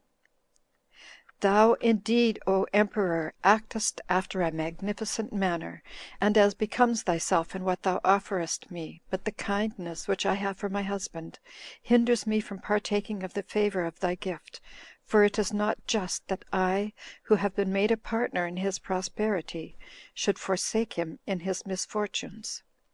Hereupon Caius was angry at her, and sent her with Herod into banishment, and gave her estate to Agrippa. And thus did God punish Herodias for her envy at her brother, and Herod also for giving ear to the vain discourses of a woman. Now Caius managed public affairs with great magnanimity during the first and second year of his reign, and behaved himself with such moderation that he gained the good will of the Romans themselves and of his other subjects. But in process of time he went beyond the bounds of human nature in his conceit of himself, and by reason of the vastness of his dominions made himself a god, and took upon himself to act in all things to the reproach of the deity itself. CHAPTER 8. Concerning the embassage of the Jews to Caius, and how Caius sent Petronius into Syria to make war against the Jews, unless they would receive his statue. There was now a tumult arisen at Alexandria between the Jewish inhabitants and the Greeks, and 3 ambassadors were chosen out of each party that were at variance, who came to Caius. Now one of these ambassadors from the people of Alexandria was Apion, who uttered many blasphemies against the Jews; and among other things that he said, he charged them with neglecting the honors that belonged to Cæsar. For that while all who were subject to the Roman empire built altars and temples to Caius, and in other regards universally received him as they received the gods, these Jews alone thought it a dishonorable thing for them to erect statues in honor of him, as well as to swear by his name.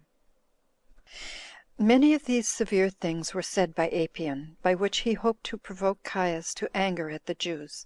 as he was likely to be. But Philo, the principal of the Jewish embassage, a man eminent on all accounts, brother to Alexander the Alabarch, and one not unskillful in philosophy, was ready to betake himself to make his defense against those accusations. But Caius prohibited him, and bid him be gone. He was also in such a rage that it openly appeared he was about to do them some very great mischief. So Philo, being thus affronted, went out and said to those Jews who were about him that they should be of good courage, since Caius's words indeed showed anger at them, but in reality had already set God against himself. Hereupon Caius, taking it very heinously that he should be thus despised by the Jews alone, sent Petronius to be president of Syria, and successor in the government to Vitellius, and gave him order to make an invasion into Judea with a great body of troops, and if they would admit of his statue willingly, to erect it in the temple of God,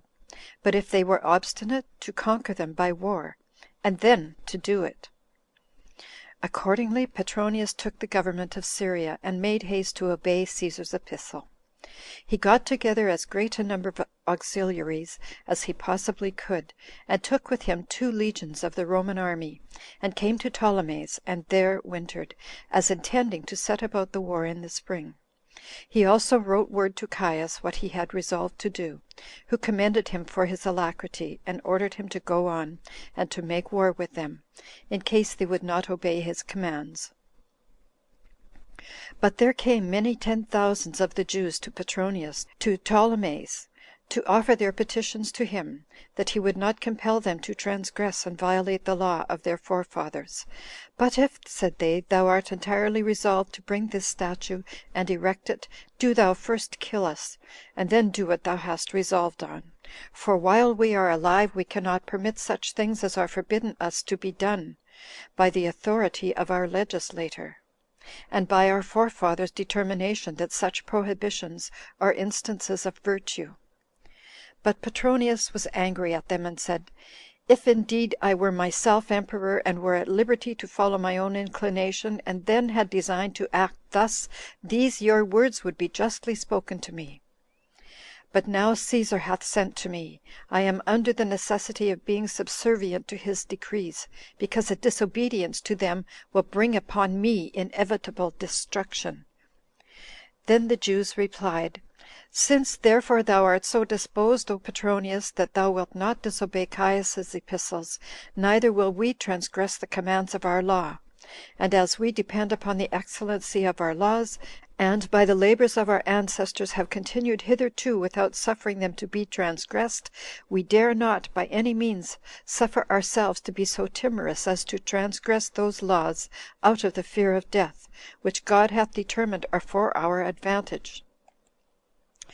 And if we fall into misfortunes, we will bear them in order to preserve our laws, as knowing that those who expose themselves to dangers have good hope of escaping them, because God will stand on our side, when, out of regard to him, we undergo afflictions, and sustain the uncertain turns of fortune. But if we should submit to thee, we should be greatly reproached for our cowardice, as thereby showing ourselves ready to transgress our law.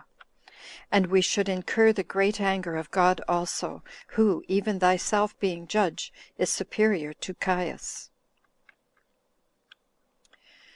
When Petronius saw by their words that their determination was hard to be removed, and that without a war he should not be able to be subservient to Caius in the dedication of his statue, and that there must be a great deal of bloodshed, he took his friends and the servants that were about him, and hasted to Tiberias, as wanting to know in what posture the affairs of the Jews were. And many 10,000s of the Jews met Petronius again, when he was come to Tiberias. These thought they must run a mighty hazard if they should have a war with the Romans, but judged that the transgression of the law was of much greater consequence, and made supplication to him, that he would by no means reduce them to such distresses, nor defile their city with the dedication of the statue. Then Petronius said to them, Will you then make war with Caesar without considering his great preparations for war and your own weakness? They replied, We will not by any means make war with him, but still we will die before we see our laws transgressed.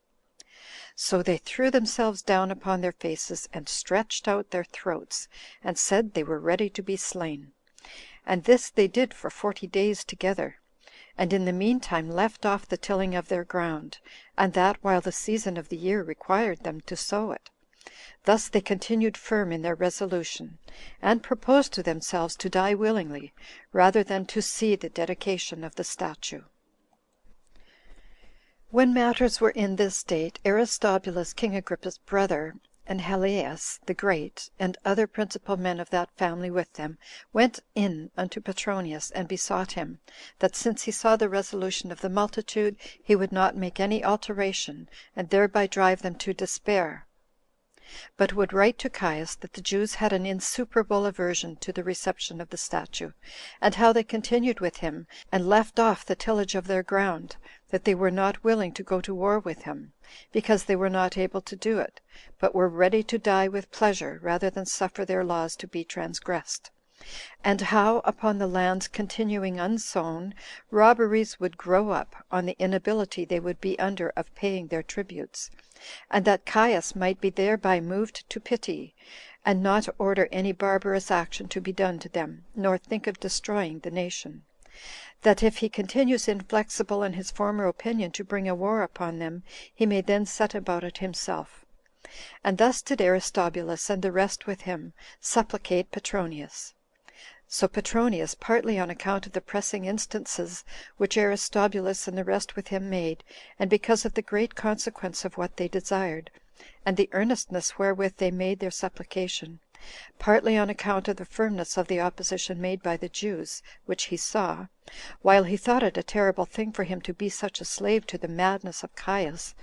as to slay so many 10,000 men only because of their religious disposition towards God, and after that to pass his life in expectation of punishment. Petronius, I say, thought it much better to send to Caius, and to let him know how intolerable it was to him to bear the anger he might have against him for not serving him sooner,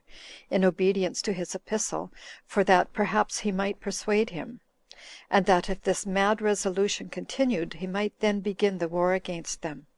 nay, that in case he should turn his hatred against himself, it was fit for virtuous persons even to die for the sake of such vast multitudes of men. Accordingly, he determined to hearken to the petitioners in this matter. He then called the Jews together to Tiberias, who came many 10,000s in number. He also placed that army he now had with him opposite to them, but did not discover his own meaning, but the commands of the emperor, and told them that his wrath would, without delay, be executed on such as had the courage to disobey what he had commanded, and this immediately; and that it was fit for him who had obtained so great a dignity by his grant not to contradict him in any thing.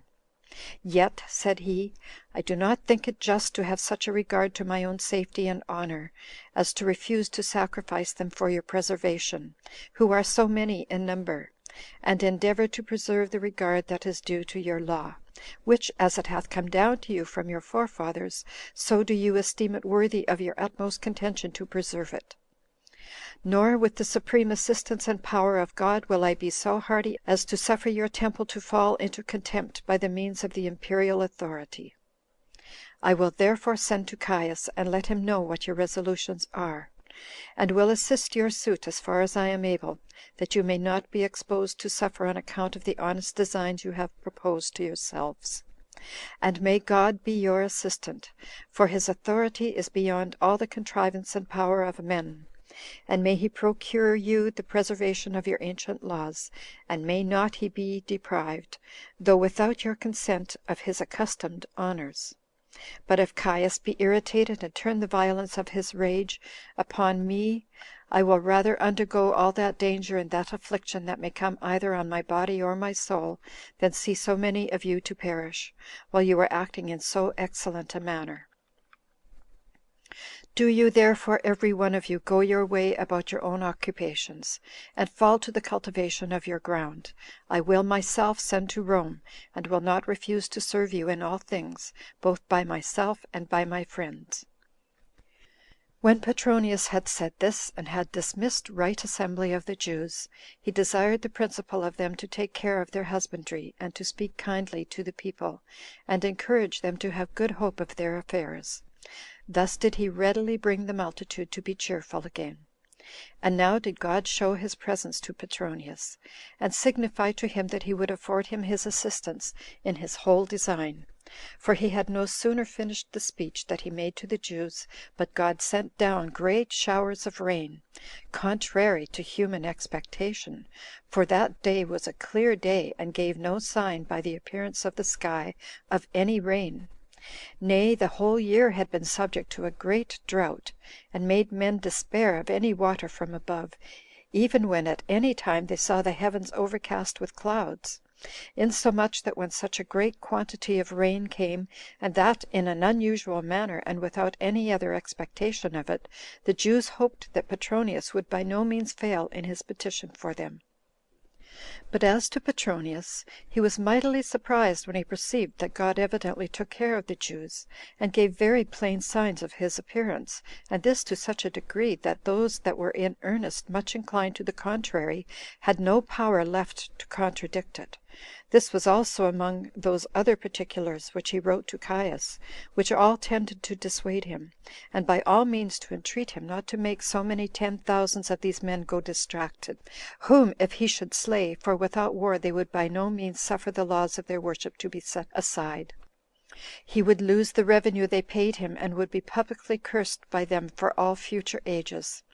Moreover, that God who was their governor had shown his power most evidently on their account, and that such a power of his as left no room for doubt about it. And this was the business that Petronius was now engaged in. But king Agrippa, who now lived at Rome, was more and more in the favor of Caius; and when he had once made him a supper, and was careful to exceed all others, both in expenses and in such preparations as might contribute most to his pleasure, nay, it was so far from the ability of others, that Caius himself could never equal, much less exceed it, such care had he taken beforehand to exceed all men, and particularly to make all agreeable to Cæsar. Hereupon Caius admired his understanding and magnificence, that he should force himself to do all to please him, even beyond such expenses as he could bear, and was desirous not to be behind Agrippa in that generosity which he exerted in order to please him. So Caius, when he had drank wine plentifully, and was merrier than ordinary, said thus during the feast, when Agrippa had drunk to him: I knew before now how great a respect thou hast had for me, and how great kindness thou hast shown me,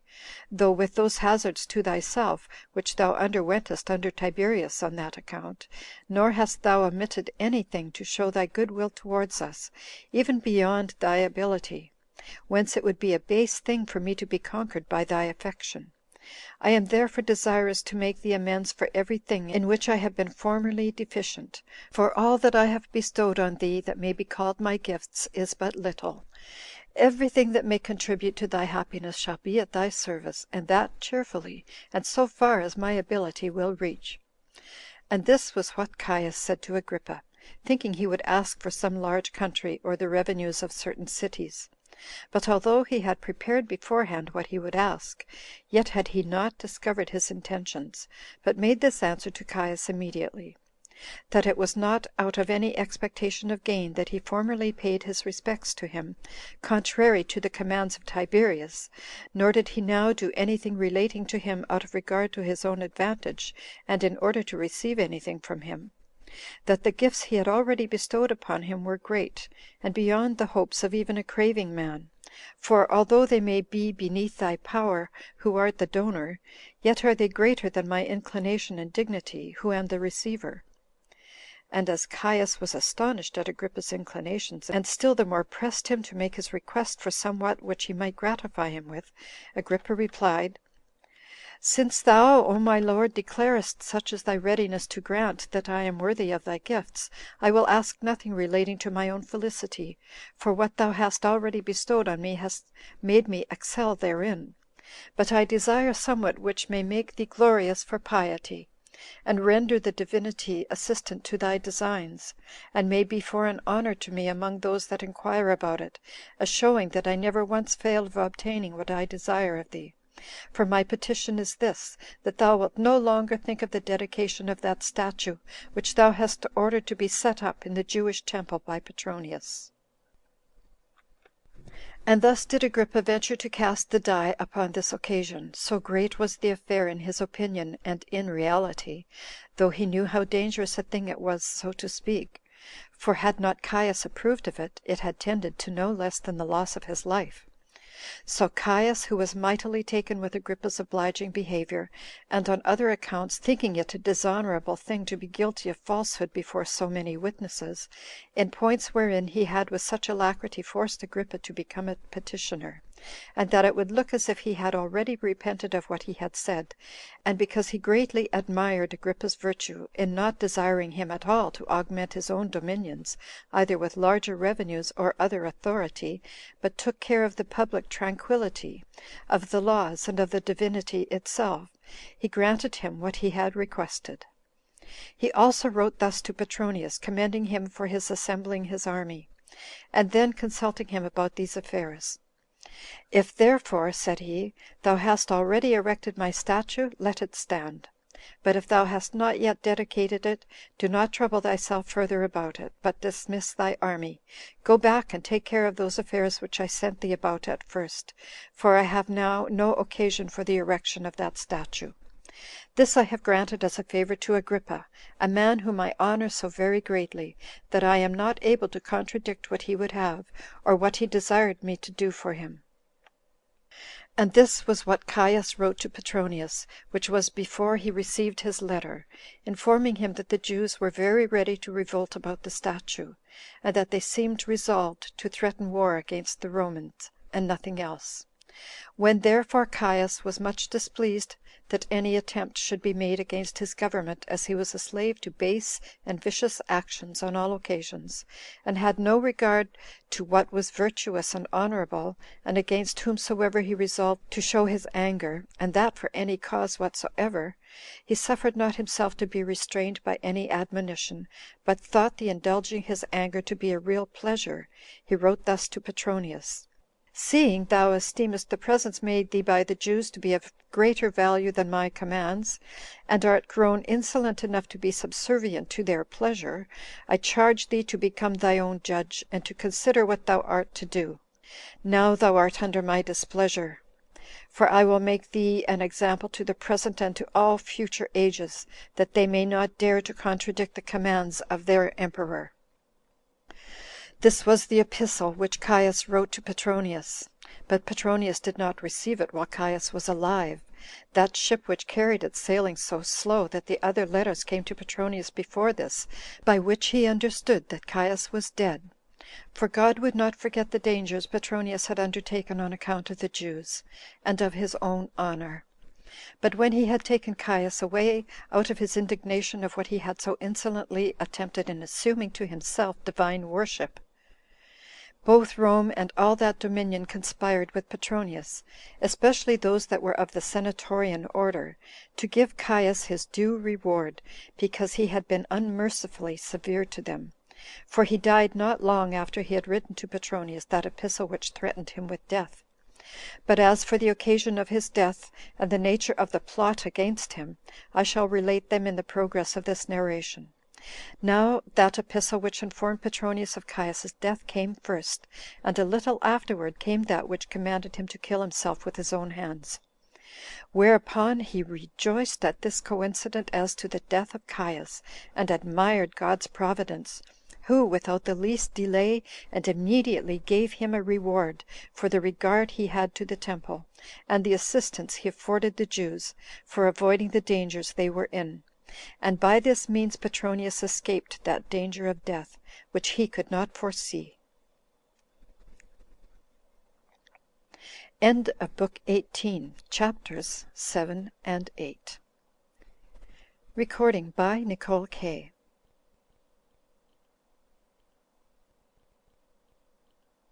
The Antiquities of the Jews,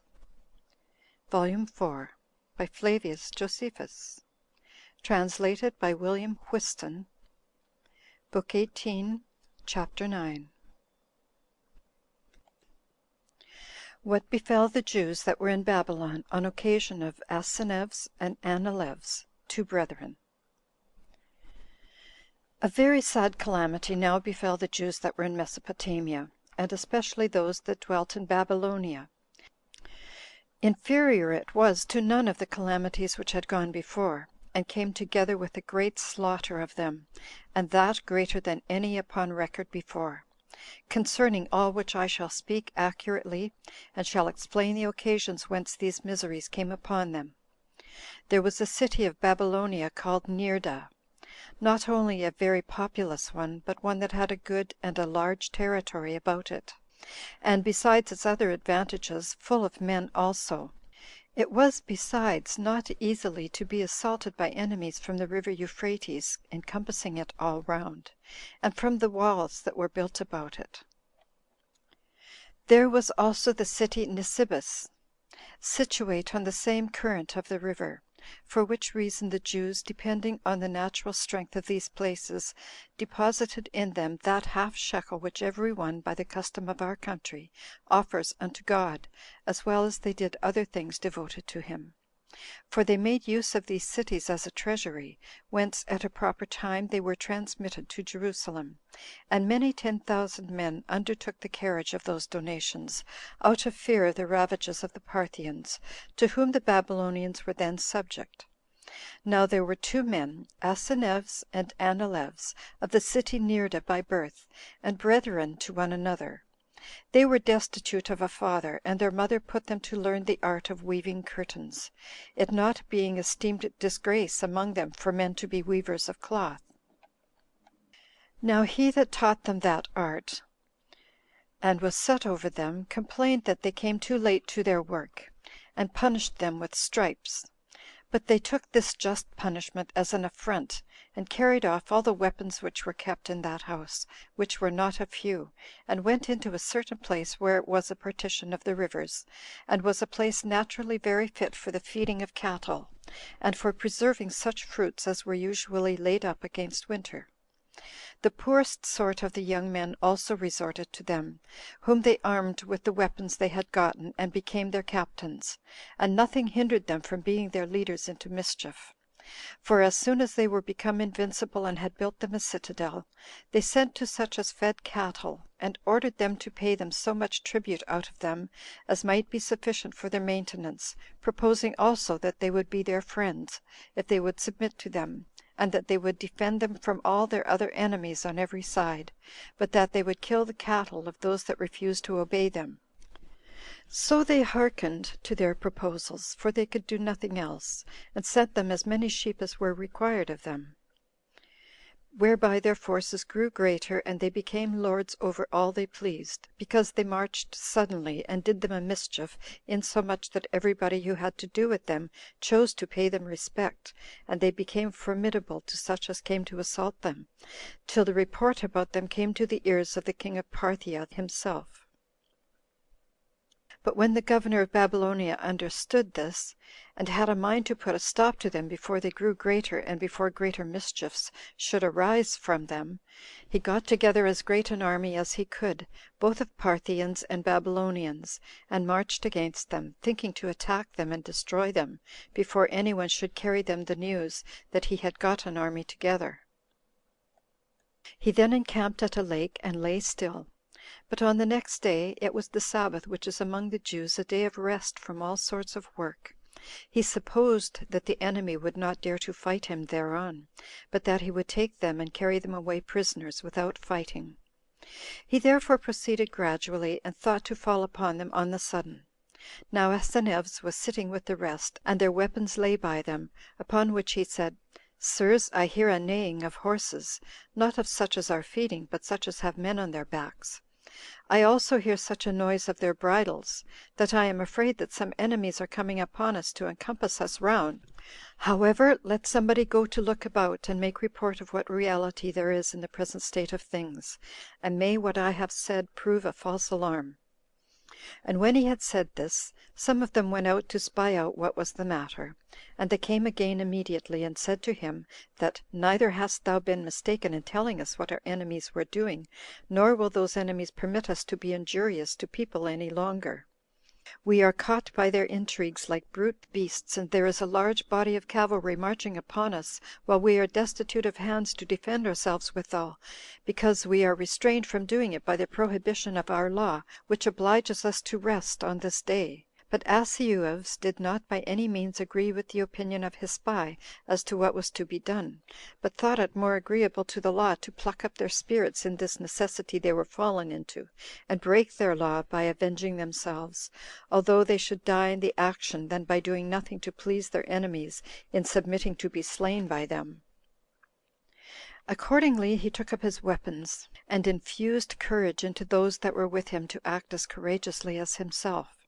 So they fell upon their enemies, and slew a great many of them, because they despised them, and came as to a certain victory, and put the rest to flight. But when the news of this fight came to the king of Parthia, he was surprised at the boldness of these brethren, and was desirous to see them, and speak with them. He therefore sent the most trusty of all his guards to say thus to them: That King Artabanus, although he had been unjustly treated by you, who have made an attempt against his government, yet hath he more regard to your courageous behavior than to the anger he bears to you, and hath sent me to give you his right hand and security. And he permits you to come to him safely, and without any violence upon the road.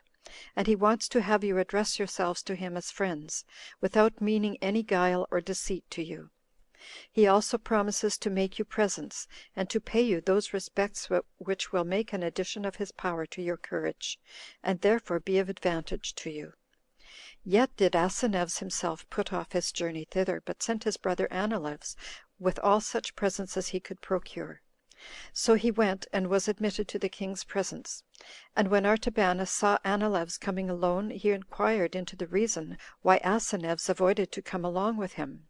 And when he understood that he was afraid, and stayed by the lake, he took an oath by the gods of his country that he would do them no harm, if they came to him upon the assurances he gave them, and gave him his right hand. This is of the greatest force there with all these barbarians, and affords a firm security to those who converse with them, for none of them will deceive you when once they have given you their right hands,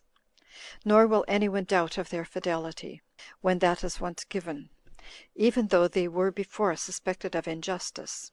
When Artabanus had done this, he sent away Anileus to persuade his brother to come to him.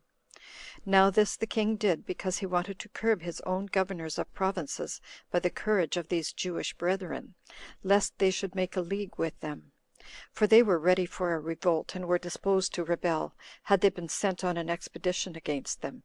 He was also afraid lest, when he was engaged in a war in order to subdue those governors of provinces that had revolted, the party of Asineus and those in Babylonia should be augmented, and either make war upon him when they should hear of that revolt, or if they should be disappointed in that case, they would not fail of doing further mischief to him. When the king had these intentions, he sent away Anileus, and Anileus prevailed on his brother to come to the king, when he had related to him the king's good will, and the oath that he had taken. Accordingly they made haste to go to Artabanus, who received them when they were come with pleasure, and admired Asineus' courage in the actions he had done, and this because he was a little man to see to, and at first sight appeared contemptible also, and such as one might deem a person of no value at all. He also said to his friends how, upon the comparison, he showed his soul to be in all respects superior to his body.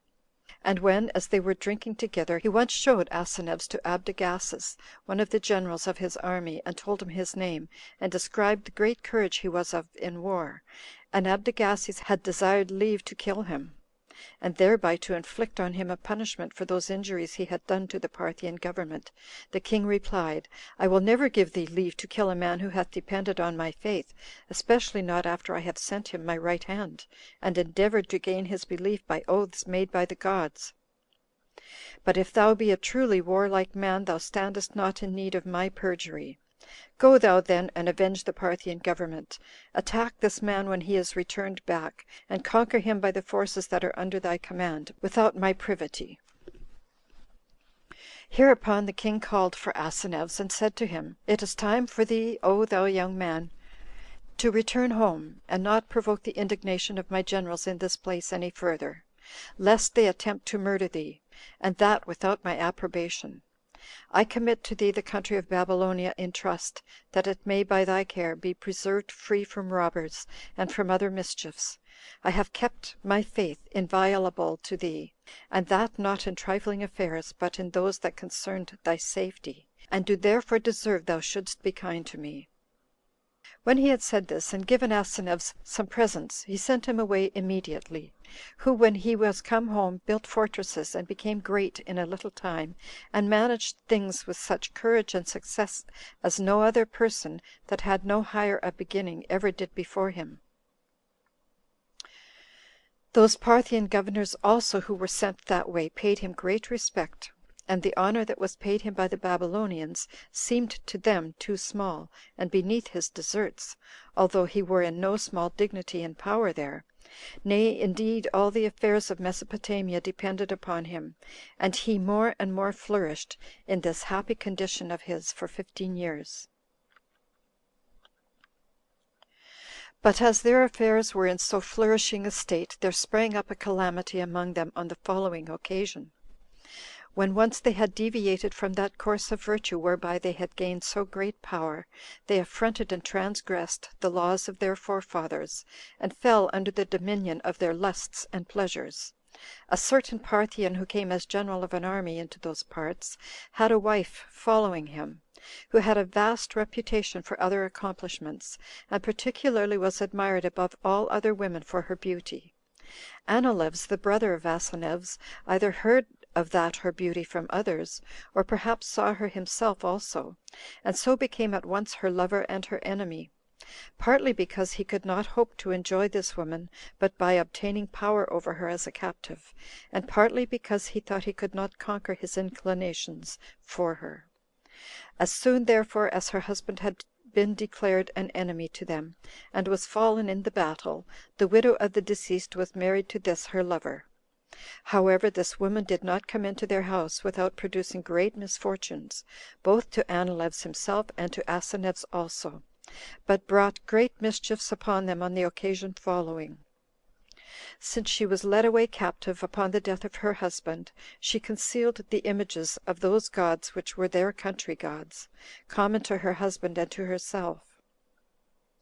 Now it was the custom of that country for all to have the idols they worship in their own houses, and to carry them along with them when they go into a foreign land, agreeable to which custom of theirs she carried her idols with her. Now at first she performed her worship to them privately, but when she was become Anileus's married wife, she worshipped them in her accustomed manner,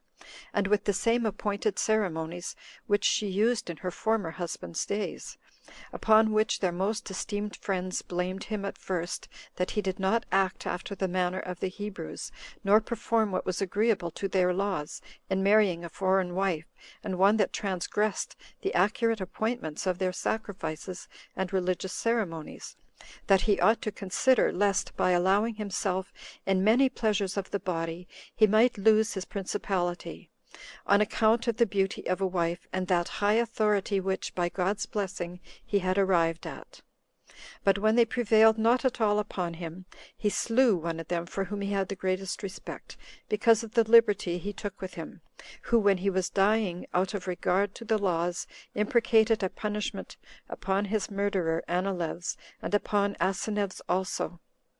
and that all their companions might come to a like end from their enemies, upon the two first as principal actors of this wickedness, and upon the rest as those would not assist him when he suffered in the defense of their laws. Now these latter were sorely grieved, yet did they tolerate these doings, because they remembered that they had arrived at their present happy state by no other means than their fortitude. But when they also heard of the worship of those gods whom the Parthians adore, they thought the injury that Anileus offered to their laws was to be borne no longer. And a great number of them came to Asineus, and loudly complained of Anileus, and told him that it had been well that he had of himself seen what was advantageous to them, but that however it was now high time to correct what had been done amiss, before the crime that had been committed proved the ruin of himself and all the rest of them. They added that the marriage of this woman was made without their consent, and without a regard to their old laws, and that the worship which this woman paid to her gods was a reproach to the God whom they worshipped. Now Asineus was sensible of his brother's offense, that it had been already the cause of great mischiefs, and would be so for the time to come. Yet did he tolerate the same from the goodwill he had to so near a relation, and for giving it to him, on account that his brother was quite overborne by his wicked inclinations. But as more and more still came about him every day, and the clamors about it became greater, he at length spake to Anileus about these clamors, reproving him for his former actions, and desiring him for the future to leave them off, and send the woman back to her relations. But nothing was gained by these reproofs; for as the woman perceived what a tumult was made among the people on her account, and was afraid for Anileus, lest he should come to any harm for his love to her, she infused poison into Asineus's food, and thereby took him off, and was now secure of prevailing, when her lover was to be judge of what should be done about her. So Anileus took the government upon himself alone, and led his army against the villages of Mithridates, who was a man of principal authority in Parthia, and had married king Artabanus's daughter. He also plundered them, and among that prey was found much money, and many slaves, as also a great number of sheep, and many other things, which when gained make men's condition happy. Now when Mithridates, who was there at this time, heard that his villages were taken, he was very much displeased to find that Anileus had first begun to injure him and to affront him in his present dignity, when he had not offered any injury to him beforehand. And he got together the greatest body of horsemen he was able, and those out of that number which were of an age fit for war, and came to fight Anileus. And when he was arrived at a certain village of his own, he lay still there, as intending to fight him on the day following, because it was the Sabbath, the day on which the Jews rest. And when Anileus was informed of this by a Syrian stranger of another village, who not only gave him an exact account of other circumstances, but told him where Mithridates would have a feast, he took his supper at a proper time, and marched by night, with an intent of falling upon the Parthians while they were unapprized what they should do. So he fell upon them about the 4th watch of the night, and some of them he slew while they were asleep, and others he put to flight, and took Mithridates alive, and set him naked upon an ass, which among the Parthians is esteemed the greatest reproach possible. And when he had brought him into a wood with such a resolution, and his friends desired him to kill Mithridates, he soon told them his own mind to the contrary, and said that it was not right to kill a man who was of one of the principal families among the Parthians, and greatly honored with matching into the royal family, that so far as they had hitherto gone was tolerable. For although they had injured Mithridates, yet if they preserved his life, this benefit would be remembered by him to the advantage of those that gave it him; but that if he were once put to death, the king would not be at rest till he had made a great slaughter of the Jews that dwelt at Babylon, to whose safety we ought to have a regard, both on account of our relation to them, and because if any misfortune befall us, we have no other place to retire to, since he hath gotten the flower of their youth under him.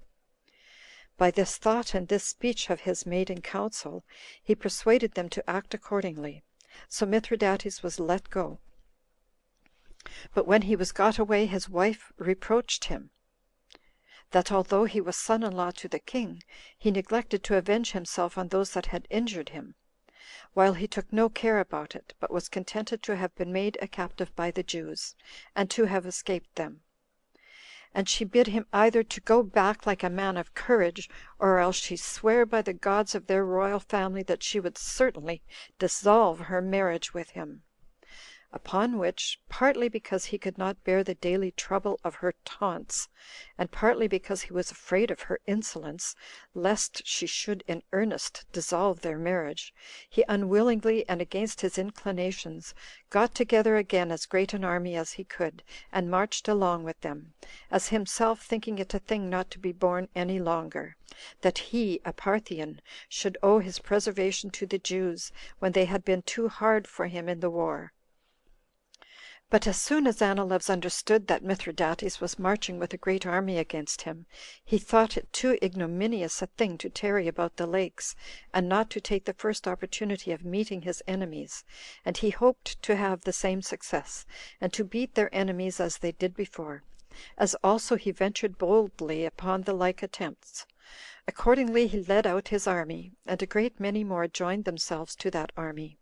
in order to betake themselves to plunder the people, and in order to terrify the enemy again by their numbers. But when they had marched 90 furlongs, while the road had been through dry and sandy places, and about the midst of the day, they were become very thirsty. And Mithridates appeared and fell upon them, as they were in distress for want of water, on which account, and on account of the time of day, they were not able to bear their weapons. So Anileus and his men were put to an ignominious rout, while men in despair were to attack those that were fresh and in good plight. So a great slaughter was made, and many 10,000 men fell. Now Anileus and all that stood firm about him ran away as fast as they were able into a wood, and afforded Mithridates the pleasure of having gained a great victory over them. But there now came into Anileus a conflux of bad men, who regarded their own lives very little, if they might but gain some present ease, insomuch that they, by thus coming to him, compensated the multitude of those that perished in the fight. Yet were not these men like to those that fell, because they were rash and unexercised in war. However, with these he came upon the villages of the Babylonians, and a mighty devastation of all things was made there by the injuries that Anileus did them. So the Babylonians and those that had already been in the war sent to Neerda to the Jews there, and demanded Anileus. But although they did not agree to their demands, for if they had been willing to deliver him up, it was not in their power so to do, yet did they desire to make peace with them. To which the other replied, that they also wanted to settle conditions of peace with them, and sent men together with the Babylonians, who discoursed with Anileus about them. But the Babylonians, upon taking a view of his situation, and having learned where Anileus and his men lay, fell secretly upon them as they were drunk and fallen asleep, and slew all that they caught of them, without any fear, and killed Anileus himself also. The Babylonians were now freed from Anileus' heavy incursions, which had been a great restraint. Now this Caius, a footnote called Caligula by the Romans, did not demonstrate his madness in offering injuries only to the Jews at Jerusalem, or to those that dwelt in the neighborhood, but suffered it to extend itself through all the earth and sea, so far as was in subjection to the Romans, and filled it with 10,000 mischiefs, so many indeed in number as no former history relates. But Rome itself felt the most dismal effects of what he did, while he deemed that not to be any way more honorable than the rest of the cities. But he pulled and hauled its other citizens, but especially the senate, and particularly the nobility, and such as had been dignified by illustrious ancestors. He also had 10,000 devices against such of the equestrian order, as it was styled, who were esteemed by the citizens equal in dignity and wealth with the senators, because out of them the senators were themselves chosen. These he treated after all ignominious manner, and removed them out of his way, while they were at once slain, and their wealth plundered, because he slew men generally in order to seize on their riches. He also asserted his own divinity, and insisted on greater honors be paid him by his subjects than are due to mankind. He also frequented that temple of Jupiter, which they style the Capitol, which is with them the most holy of all their temples, and had boldness enough to call himself the brother of Jupiter. And other pranks he did like a madman, as when he laid a bridge from the city Dicearchia, which belongs to Campania, to Misenum, another city upon the seaside, from one promontory to another, of the length of 30 furlongs, as measured over the sea. And this was done because he esteemed it to be a most tedious thing to row over it in a small ship, and thought withal that it became him to make that bridge, since he was lord of the sea, and might oblige it to give marks of obedience, as well as the earth.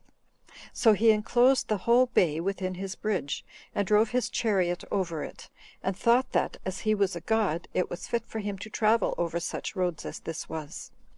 Nor did he abstain from the plunder of any of the Grecian temples, and gave order that all the engravings and sculptures, and the rest of the ornaments of the statues and donations therein dedicated, should be brought to him, saying that the best things ought to be set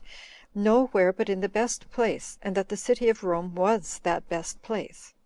He also adorned his own house and his gardens with the curiosities brought from those temples, together with the houses he lay at when he traveled all over Italy, whence he did not scruple to give a command that the statue of Jupiter Olympius, so called because he was honored at the Olympian games by the Greeks, which was the work of Phidias the Athenian, should be brought to Rome.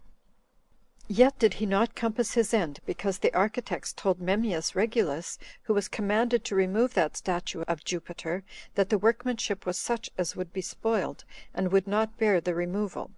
It was also reported that Memmius, both on that account, and on account of some such mighty prodigies as are of an incredible nature, put off the taking it down, and wrote to Caius those accounts, as his apology for not having done what his epistle required of him; and that when he was thence in danger of perishing, he was saved by Caius being dead himself, before he had him put to death. Nay, Caius's madness came to this height, that when he had a daughter born, he carried her into the Capitol, and put her upon the knees of the statue, and said that the child was common to him and to Jupiter, and determined that she had two fathers, but which of these fathers were the greatest he left undetermined. And yet mankind bore him in such his pranks. He also gave leave to slaves to accuse their masters of any crimes whatsoever they pleased, for all such accusations were terrible, because they were in great part made to please him, and at his suggestion, insomuch that Pollux, Claudius's slave, had the boldness to lay an accusation against Claudius himself, and Caius was not ashamed to be present at his trial of life and death, to hear that trial of his own uncle, in hopes of being able to take him off, although he did not succeed to his mind. But when he had filled the whole habitable world which he governed with false accusations and miseries, and had occasioned the greatest insults of slaves against their masters, who indeed in a great measure ruled them, there were many secret plots now laid against him, some in anger and in order for men to revenge themselves on account of the miseries they had already undergone from him, and others made attempts upon him in order to take him off before they should fall into such great miseries, while his death came very fortunately for the preservation of the laws of all men, and had a great influence upon the public welfare. And this happened most happily for our nation in particular, which had almost utterly perished, if he had not been suddenly slain. And I confess I have a mind to give a full account of this matter particularly, because it will afford great assurance of the power of God, and great comfort to those that are under afflictions, and wise caution to those who think their happiness will never end, nor bring them at length to the most lasting miseries, if they do not conduct their lives by the principles of virtue. Now there were 3 several conspiracies made in order to take off Caius, and each of these 3 were conducted by excellent persons. Emilius Regulus, born at Corduba in Spain, got some men together, and was desirous to take Caius off, either by them or by himself. Another conspiracy there was laid by them, under the conduct of Cherea Cassius, the tribune of the Praetorian band.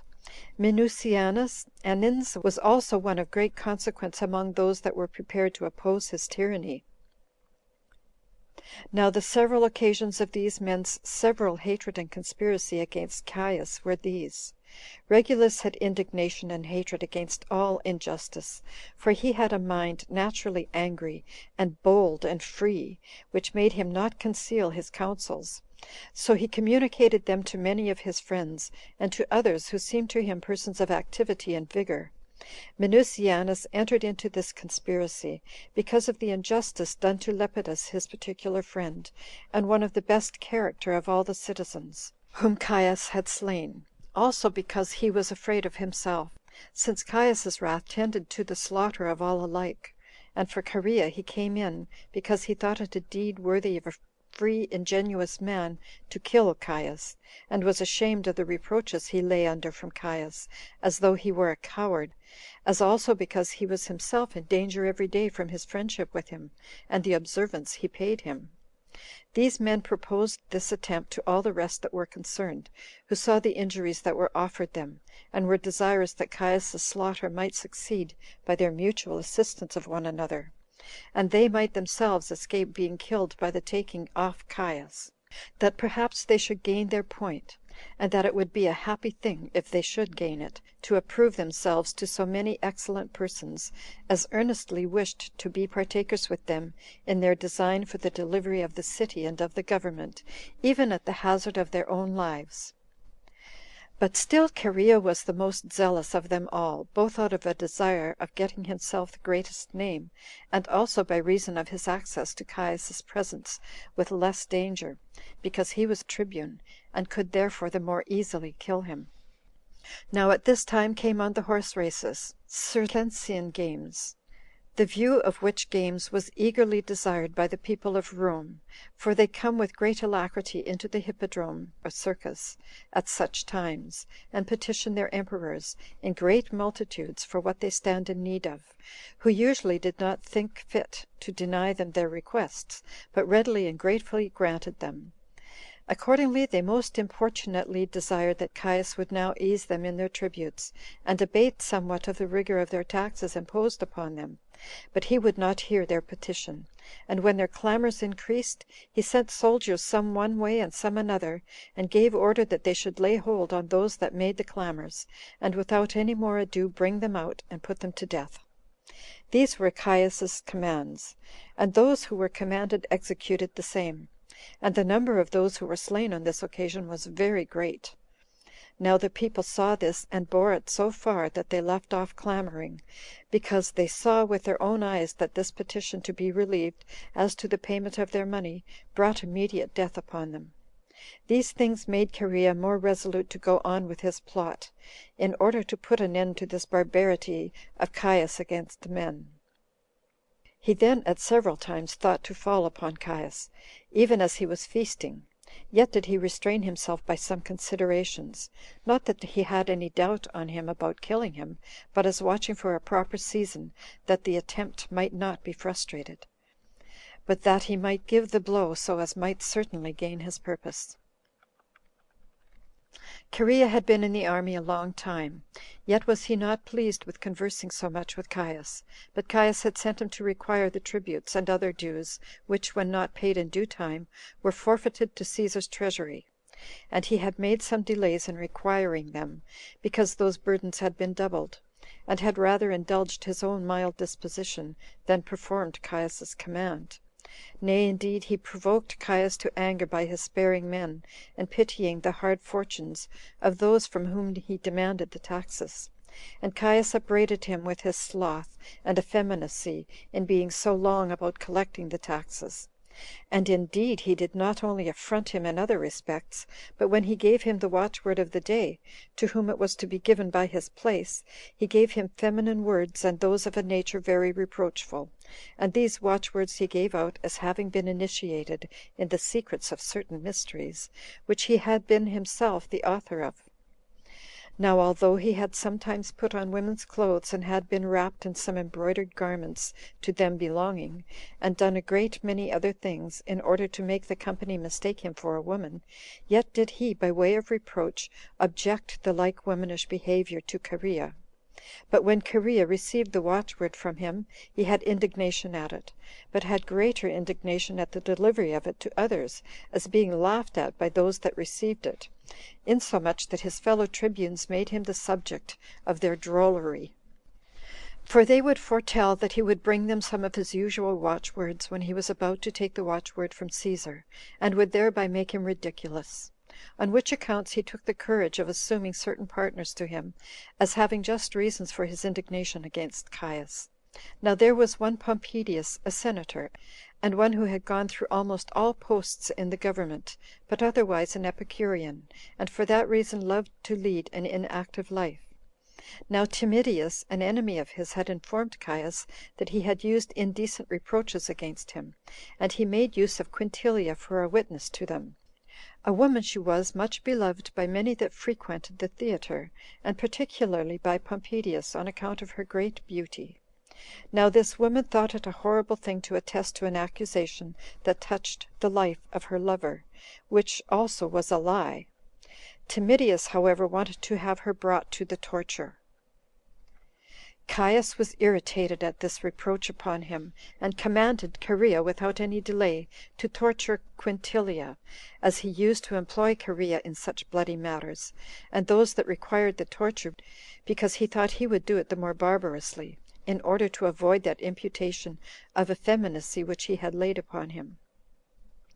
But Quintilia, when she was brought to the rack, trod upon the foot of one of her associates, and let him know that he might be of good courage, and not be afraid of the consequence of her tortures, for that she would bear them with magnanimity. Cherea tortured this woman after a cruel manner, unwillingly indeed, but because he could not help it. He then brought her, without being in the least moved at what she had suffered, into the presence of Caius, and that in such a state as was sad to behold. And Caius, being somewhat affected with the sight of Quintilia, who had her body miserably disordered by the pains she had undergone, freed both her and Pompedius of the crime laid to their charge. He also gave her money to make her an honorable amends, and comfort her for that maiming of her body which she had suffered, and for her glorious patience under such insufferable torments. This matter sorely grieved Cherea, as having been the cause, as far as he could, or the instrument, of those miseries to men, which seemed worthy of consolation to Caius himself.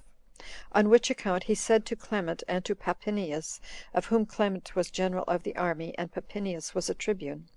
"To be sure, O Clement, we have no way failed in our guarding the emperor; for as to those that have made conspiracies against his government, some have been slain by our care and pains, and some have been by us tortured, and this to such a degree that he hath himself pitied them.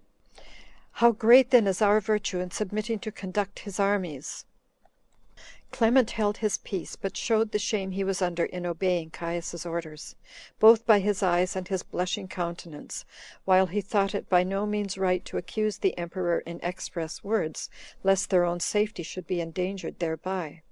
Upon which Cherea took courage, and spake to him without fear of the dangers that were before him, and discoursed largely of the sore calamities under which the city and the government then labored, and said, "We may indeed pretend in words that Caius is the person unto whom the cause of such miseries ought to be imputed; but in the opinion of such as are able to judge uprightly, it is I, O Clement, and this Papinius, and before us thou thyself, who bring these tortures upon the Romans, and upon all mankind. It is not done by our being subservient to the commands of Caius, but it is done by our own consent. For whereas it is in our power to put an end to the life of this man, who hath so terribly injured the citizens and his subjects, we are his guard in mischief, and his executioners, instead of his soldiers, and are the instruments of his cruelty.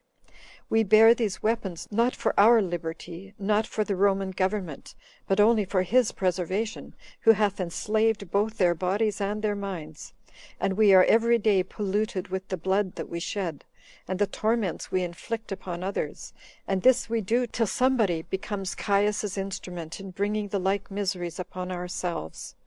Nor does he thus employ us because he hath a kindness for us, but rather because he hath a suspicion of us, as also because when abundance more have been killed, for Caius will set no bounds to his wrath, since he aims to do all, not out of regard to justice, but to his own pleasure, we shall also ourselves be exposed to his cruelty, whereas we ought to be the means of confirming the security and liberty of all, and at the same time to resolve to free ourselves from dangers. Hereupon Clement openly commended Cherea's intentions, but bid him hold his tongue, For that in case his words should get out among many, and such things should be spread abroad as were fit to be concealed, the plot would come to be discovered before it was executed, and they should be brought to punishment; but that they should leave all to futurity, and the hope which thence arose, that some fortunate event would come to their assistance; that, as for himself, his age would not permit him to make any attempt in that case. However, although perhaps I could suggest what may be safer than what thou, Cherea, hast contrived and said, yet how is it possible for any one to suggest what is more for thy reputation? So Clement went his way home, with deep reflections on what he had heard, and what he had himself said. Cherea also was under a concern, and went quickly to Cornelius Sabinus, who was himself one of the tribunes, and whom he otherwise knew to be a worthy man, and a lover of liberty, and on that account very uneasy at the present management of public affairs, he being desirous to come immediately to the execution of what had been determined, and thinking it right for him to propose it to the other, and afraid lest Clement should discover them, and besides looking upon delays and puttings off to be the next to desisting from the enterprise. But as all was agreeable to Sabinus, who had himself, equally without Cherea, the same design, but had been silent for want of a person to whom he could safely communicate that design, so having now met with one, who not only promised to conceal what he heard, but who had already opened his mind to him, he was much more encouraged, and desired of Cherea that no delay might be made therein. Accordingly they went to Minucianus, who was as virtuous a man, and as zealous to do glorious actions as themselves, and suspected by Caius on occasion of the slaughter of Lepidus; for Minucianus and Lepidus were intimate friends, and both in fear of the dangers that they were under. For Caius was terrible to all the great men, as appearing ready to act a mad part towards each of them in particular, and towards all of them in general. And these men were afraid of one another, while they were yet uneasy at the posture of affairs, but avoided to declare their mind and their hatred against Caius to one another, out of fear of the dangers they might be in thereby, although they perceived by other means their mutual hatred against Caius, and on that account were not averse to a mutual kindness one towards another. When Minucianus and Cherea had met together, and saluted one another, as they had been used on former conversations to give the upper hand to Minucianus, both on account of his eminent dignity, for he was the noblest of all the citizens, and highly commended by all men, especially when he made speeches to them, Minucianus began first, and asked Cherea what was the watchword he had received that day from Caius, for the affront which was offered Cherea in giving the watchwords was famous over the city. But Cherea made no delay so long as to reply to that question, out of the joy he had that Minucianus would have such confidence in him as to discourse with him. But do thou, said he, give me the watchword of liberty, and I return thee my thanks that thou hast so greatly encouraged me to exert myself after an extraordinary manner. Nor do I stand in need of many words to encourage me, since both thou and I are of the same mind, and partakers of the same resolutions, and this before we have conferred together. I have indeed but one sword girt on, but this one will serve us both. Come on, therefore, let us set about the work. Do thou go first, if thou hast a mind, and bid me follow thee, or else I will go first, and thou shalt assist me, and we will assist one another, and trust one another. Nor is there a necessity for even one sword to such as have a mind disposed to such works, by which mind the sword uses to be successful. I am zealous about this action, nor am I solicitous what I may myself undergo, for I cannot at leisure to consider the dangers that may come upon myself, so deeply am I troubled at the slavery our once free country is now under, and at the contempt cast upon our excellent laws, and at the destruction which hangs over all men by the means of Caius. I wish that I may be judged by thee, and that thou mayest esteem me worthy of credit in these matters, seeing we are both of the same opinion, and there is herein no difference between us. When Minucianus saw the vehemency with which Cherea delivered himself, he gladly embraced him, and encouraged him in his bold attempt, commending him and embracing him. So he let him go with his good wishes, and some affirm that he thereby confirmed Minucianus in the prosecution of what had been agreed among them. For as Cherea entered into the court, the report runs that a voice came from among the multitude to encourage him, which bid him finish what he was about, and take the opportunity that Providence afforded; and that Cherea at first suspected that some one of the conspirators had betrayed him, and he was caught, but at length perceived that it was by way of exhortation; whether somebody that was conscious of what he was about gave a signal for his encouragement, or whether it was God himself, who looks upon the actions of men, that encouraged him to go on boldly in his design, is uncertain. The plot was now communicated to a great many, and they were all in their armor, some of the conspirators being senators, and some of the equestrian order, and as many of the soldiery as were made acquainted with it; for there was not one of them who would not reckon it a part of his happiness to kill Caius, and on that account they were all very zealous in the affair, by what means soever any one could come at it, that he might not be behindhand in these virtuous designs, but might be ready with all his alacrity or power, both by words and actions, to complete this slaughter of a tyrant. And besides these, Callistus also, who was a freedman of Caius, and was the only man that had arrived at the greatest degree of power under him, such a power indeed as was in a manner equal to the power of the tyrant himself, by the dread that all men had of him, and by the great riches he had acquired, for he took bribes most plenteously, and committed injuries without bounds, and was more extravagant in the use of his power in unjust proceedings than any other. He also knew the disposition of Caius to be implacable, and never to be turned from what he had resolved on. He had withal many other reasons why he thought himself in danger, and the vastness of his wealth was not one of the least of them. On which account he privately ingratiated himself with Claudius, and transferred his courtship to him, out of this hope, that in case, upon the removal of Caius, the government should come to him, his interest in such changes should lay a foundation for his preserving his dignity under him, since he laid in beforehand a stock of merit, and did Claudius good offices in his promotion. He had also the boldness to pretend that he had been persuaded to make away with Claudius by poisoning him, but had still invented 10,000 excuses for delaying to do it.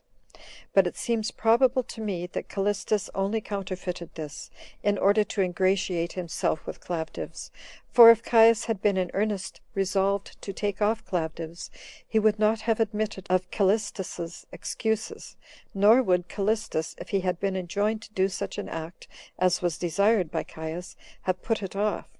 nor if he had disobeyed those injunctions of his master, had he escaped immediate punishment, while Claudius was preserved from the madness of Caius by a certain divine providence, and Callistus pretended to such a piece of merit as he no way deserved. However, the execution of Cherea's designs was put off from day to day, by the sloth of many therein concerned, for as to Cherea himself, he would not willingly make any delay in that execution, thinking every time a fit time for it; for frequent opportunities offered themselves, as when Caius went up to the Capitol to sacrifice for his daughter, or when he stood upon his royal palace, and threw gold and silver pieces of money among the people, he might be pushed down headlong, because the top of the palace that looks towards the marketplace was very high; and also when he celebrated the mysteries, which he had appointed at that time, for he was then no way secluded from the people, but solicitous to do every thing carefully and decently, and was free from all suspicion that he should be then assaulted by anybody. And although the gods should afford him no divine assistance to enable him to take away his life, yet had he the strength himself sufficient to despatch Caius, even without a sword. Thus was Cherea angry at his fellow conspirators, for fear they should suffer a proper opportunity to pass by, and they were themselves sensible that he had just cause to be angry at them, and that his eagerness was for their advantage. Yet did they desire he would have a little longer patience, lest, upon any disappointment they might meet with, they should put the city into disorder, and an inquisition should be made after the conspiracy, and should render the courage of those that were to attack Caius without success, while he would then secure himself more carefully than ever against them; that it would therefore be the best to set about the work when the shows were exhibited in the palace. These shows were acted in honor of that Caesar who first of all changed the popular government, and transferred it to himself, galleries being fixed before the palace, where the Romans that were patricians became spectators, together with their children and their wives, and Caesar himself was to be also a spectator; and they reckoned among those many 10,000s who would there be crowded into a narrow compass, they should have a favorable opportunity to make their attempt upon him as he came in, because his guards that should protect him, if any of them should have a mind to do it, would not here be able to give him any assistance. End of Book 19, Chapter 1, Part 1. Recording by Nicola K.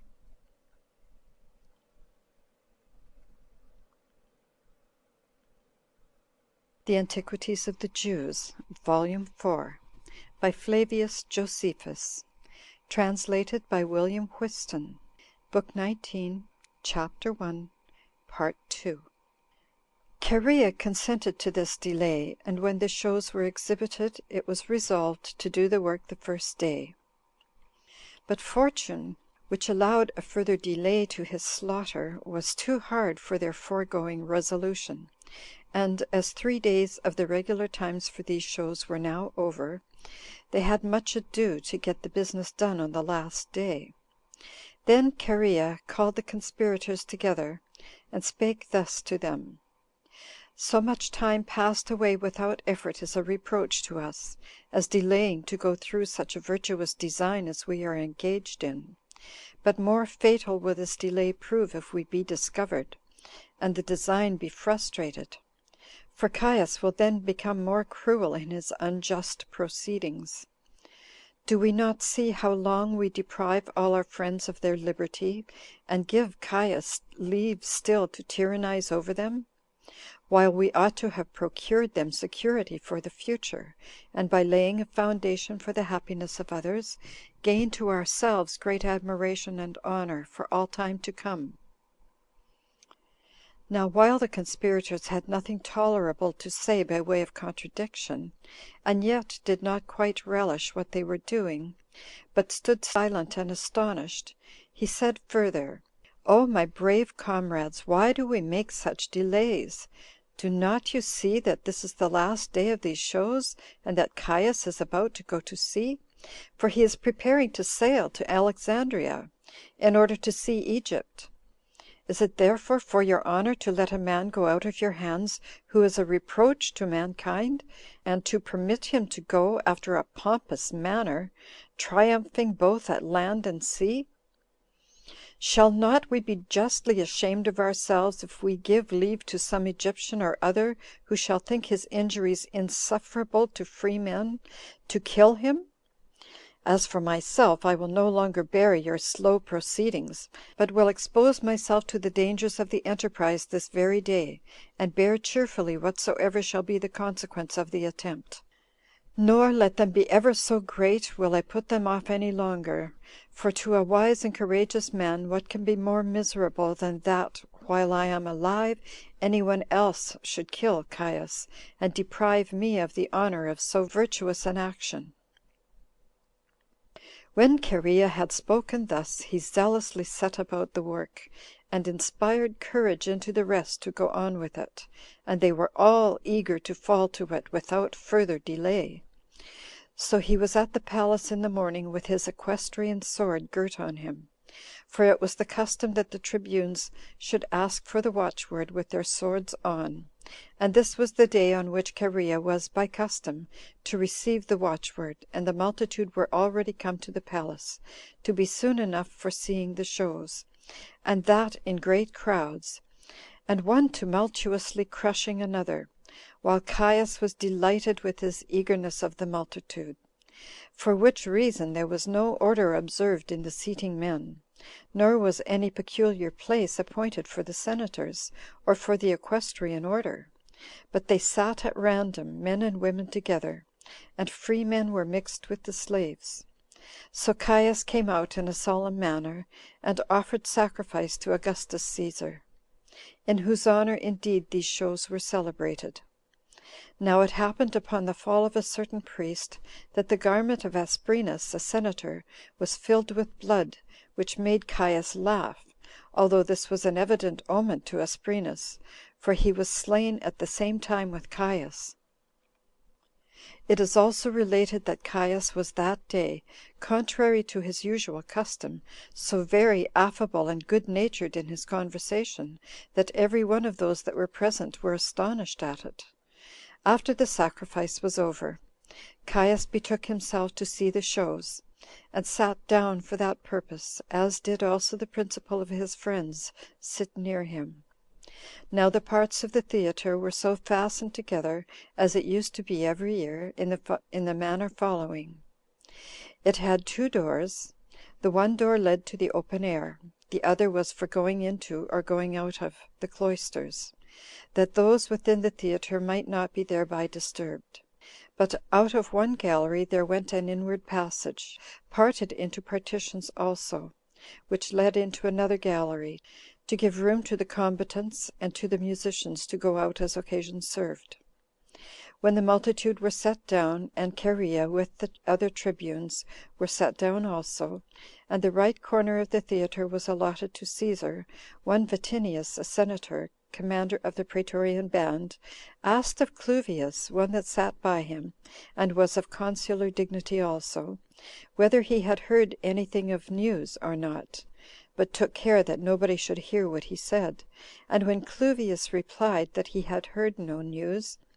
"Know then," said Vatinius, "that the game of the slaughter of tyrants is to be played this day." But Flavius replied, "O brave comrade, hold thy peace, lest some other of the Achaeans hear thy tale." And as there was abundance of autumnal fruit thrown among the spectators, and a great number of birds that were of great value to such as possessed them, on account of their rareness, Caius was pleased with the birds fighting for the fruits, and with the violence wherewith the spectators seized upon them. And here he perceived 2 prodigies that happened there. For an actor was introduced, by whom a leader of robbers was crucified. And the pantomime brought in a play called Cinyras, wherein he himself was to be slain, as well as his daughter Myra, and wherein a great deal of fictitious blood was to be shed, both about him that was crucified, and also about Cinyras. It was also confessed that this was the same day wherein Pausanias, a friend of Philip, the son of Amyntas, who was king of Macedonia, slew him as he was entering into the theater. And now Caius was in doubt whether he should tarry to the end of the shows, because it was the last day, or whether he should not go first to the bath and to dinner, and then return and sit down as before. Hereupon Minucianus, who sat over Caius, and was afraid that the opportunity should fail them, got up, because he saw Cherea was already gone out, and made haste out to confirm him in his resolution. But Caius took hold of his garment in an obliging way, and said to him, "O brave man, whither art thou going?" Whereupon, out of reverence to Caesar, as it seemed, he sat down again. But his fear prevailed over him, and in a little time he got up again. And then Caius did no way oppose his going out, as thinking that he went out to perform some necessities of nature. And Asprenas, who was one of the confederates, persuaded Caius to go out to the bath and to dinner, and then to come in again, as desirous that what had been resolved on might be brought to a conclusion immediately. So Cherea's associates placed themselves in order, as the time would permit them, and they were obliged to labor hard, that the place which was appointed them should not be left by them, but they had an indignation at the tediousness of the delays, and that what they were about should be put off any longer, for it was already about the 9th hour of the day. And Cherea, upon Caius's tarrying so long, had a great mind to go in and fall upon him in his seat, although he foresaw that this could not be done without much bloodshed, both of the senators and of those of the equestrian order that were present. And although he knew this must happen, yet had he a great mind to do so, as thinking it a right thing to procure security and freedom to all, at the expense of such as might perish at the same time. And as they were just going back into the entrance to the theater, word was brought to them that Caius was arisen, whereby a tumult was made. Hereupon the conspirators thrust away the crowd, under pretense as if Caius was angry at them,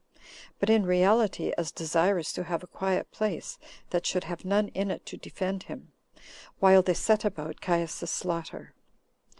Now Clavdivs his uncle was gone out before, and Marcus Vicinius his sister's husband, as also Valellus of Asia,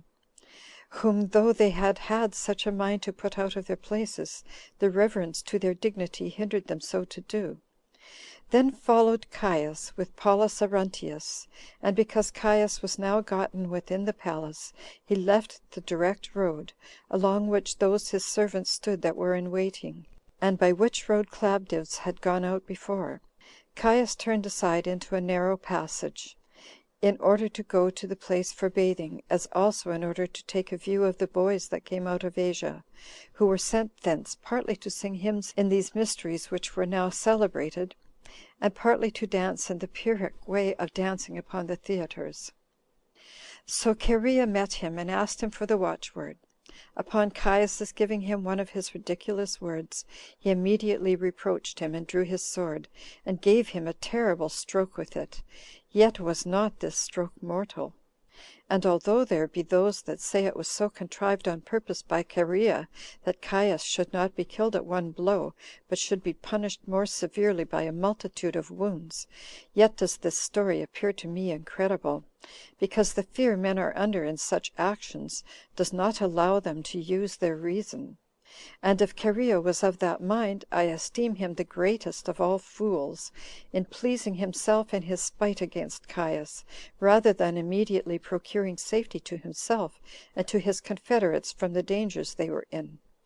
because there might many things still happen for helping Caius's escape, if he had not already given up the ghost. For certainly Cherea would have regard, not so much to the punishment of Caius, as to the affliction himself and his friends were in, while it was in his power, after such success, to keep silent and to escape the wrath of Caius's defenders, and not to leave it to uncertainty whether he should gain the end he aimed at or not, and after an unreasonable manner to act as if he had a mind to ruin himself and lose the opportunity that lay before him. But everybody may guess as he please about this matter.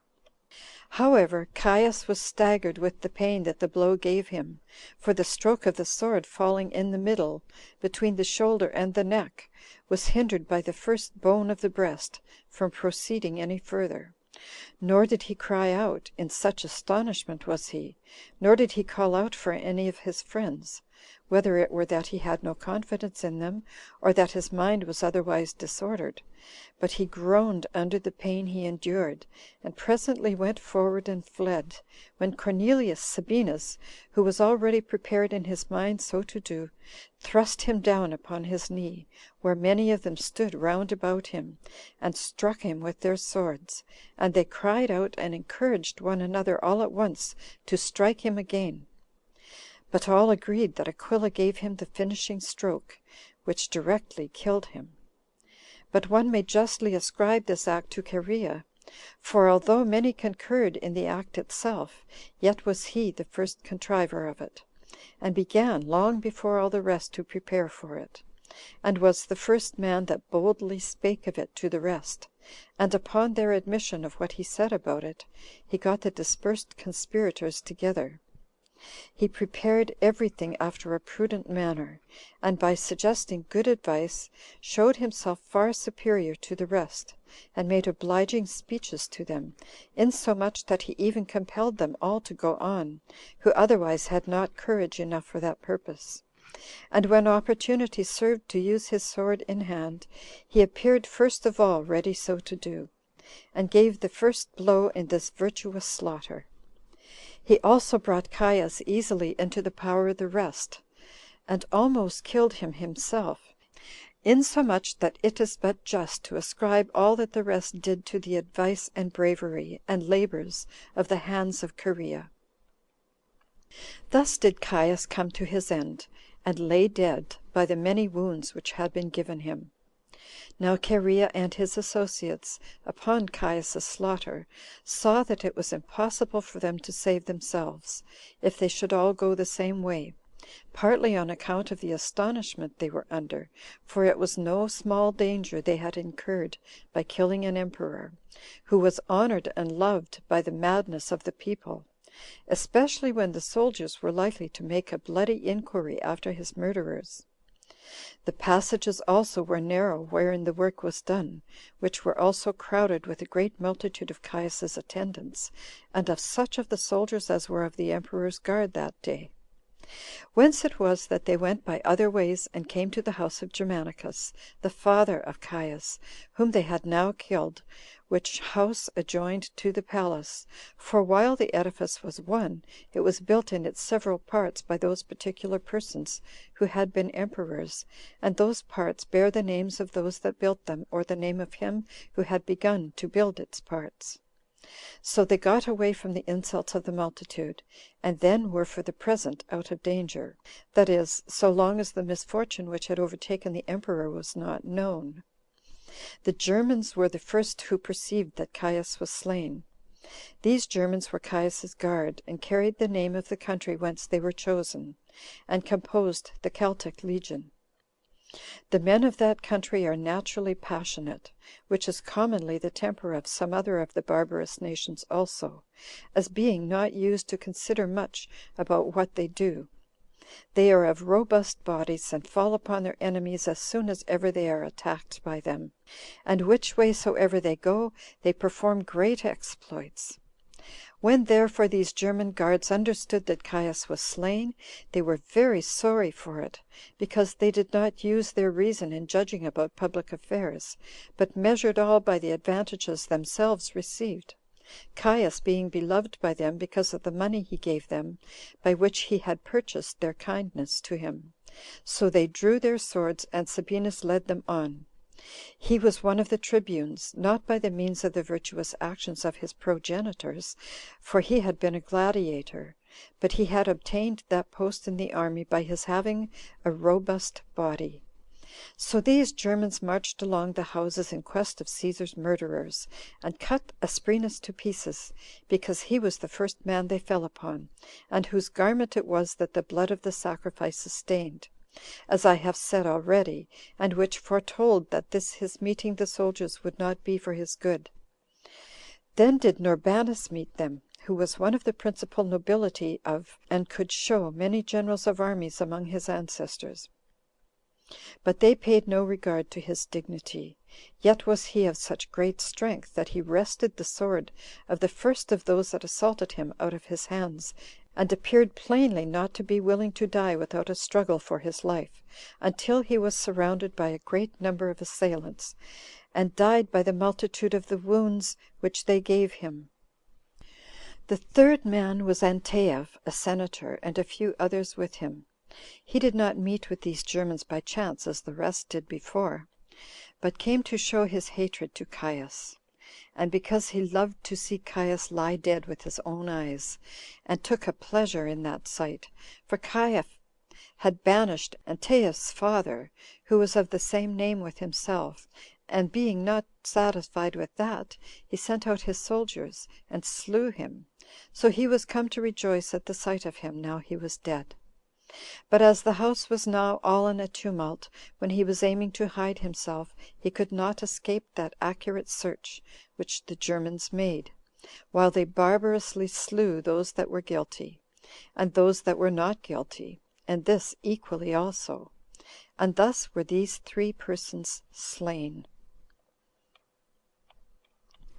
But when the rumor that Caius was slain reached the theater, they were astonished at it, and could not believe it, even some that entertained his destruction with great pleasure, and were more desirous of its happening than almost any other faction that could come to them, were under such a fear that they could not believe it. There were also those who greatly distrusted it, because they were unwilling that any such thing should come to Caius, nor could believe it, though it were ever so true,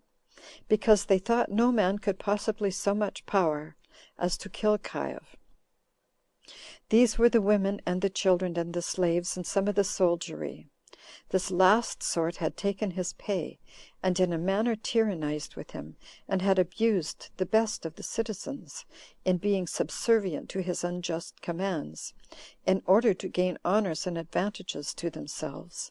But for the women and the youth, they had been inveigled with shows, and the fighting of the gladiators, and certain distributions of flesh meat among them; which things then pretense were designed for the pleasing of multitude, but in reality to satiate the barbarous cruelty and madness of Caius. The slaves also were sorry, because they were by Caius allowed to accuse and to despise their masters, and they could have recourse to his assistance when they had unjustly affronted them. For he was very easy in believing them against their masters, even when they, the city, accused them falsely. And if they would discover what money their masters had, they might soon obtain both riches and liberty, as the rewards of their accusations, because the reward of these informers was the 8th part of the criminal substance. As to the nobles, although the report appeared credible to some of them, either because they knew of the plot beforehand, or because they wished it might be true, however, they concealed not only the joy they had at the relation of it, but that they had heard any thing at all about it. These last acted so out of the fear they had, that if the report proved false, they should be punished for having so soon let men know their minds. But those that knew Caius was dead, because they were partners with the conspirators, they concealed all still more cautiously, as not knowing one another's minds, and fearing lest they should speak of it to some of those to whom the continuance of tyranny was advantageous. And if Caius should prove to be alive, they might be informed against and punished. And another report went about, that although Caius had been wounded indeed, yet was not he dead, but alive still,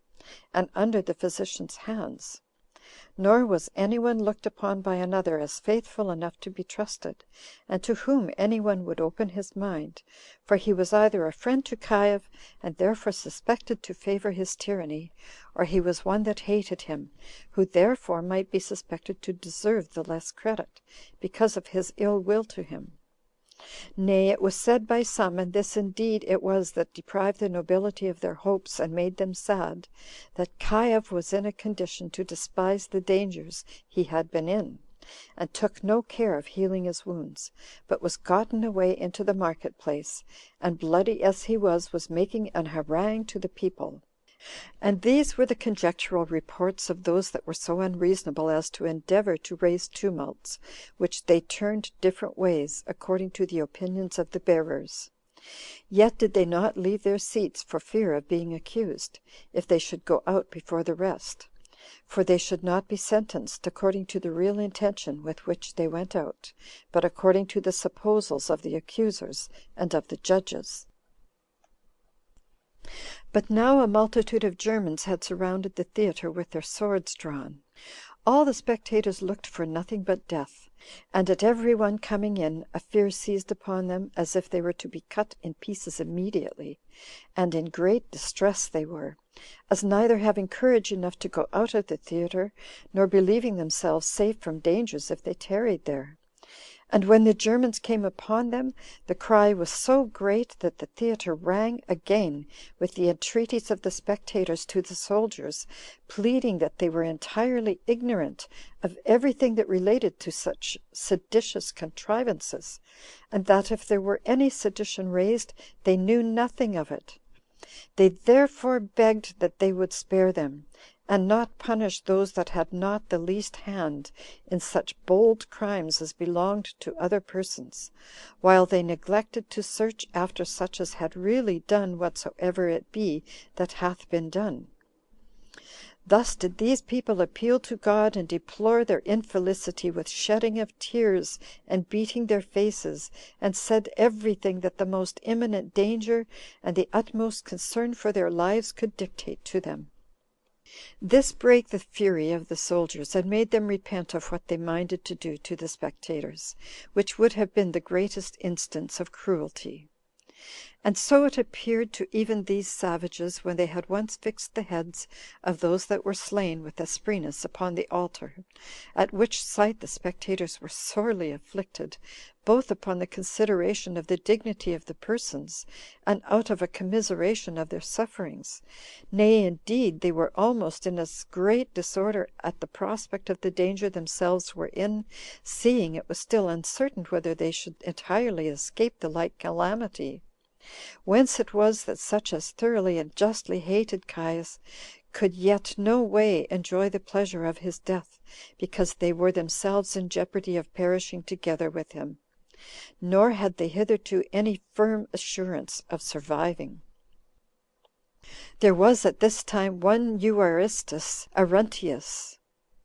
a public crier in the market, and therefore of a strong and audible voice, who vied in wealth with the richest of the Romans, and was able to do what he pleased in the city, both then and afterward. This man put himself into the most mournful habit he could, although he had a greater hatred against Caius than any one else. His fear and his wise contrivance to gain his safety taught him so to do, and prevailed over his present pleasure. So he put on such a mournful dress as he would have done had he lost his dearest friends in the world. This man came into the theater, and informed them of the death of Caius, and by this means put an end to that state of ignorance the men had been in. Arruntius also went round about the pillars, and called out to the Germans, as did the tribunes with him, bidding them put up their swords, and telling them that Caius was dead. And this proclamation it was plainly which saved those that were collected together in the theater, and all the rest who any way met the Germans. For while they had hopes that Caius had still any breath in him, they abstained from no sort of mischief.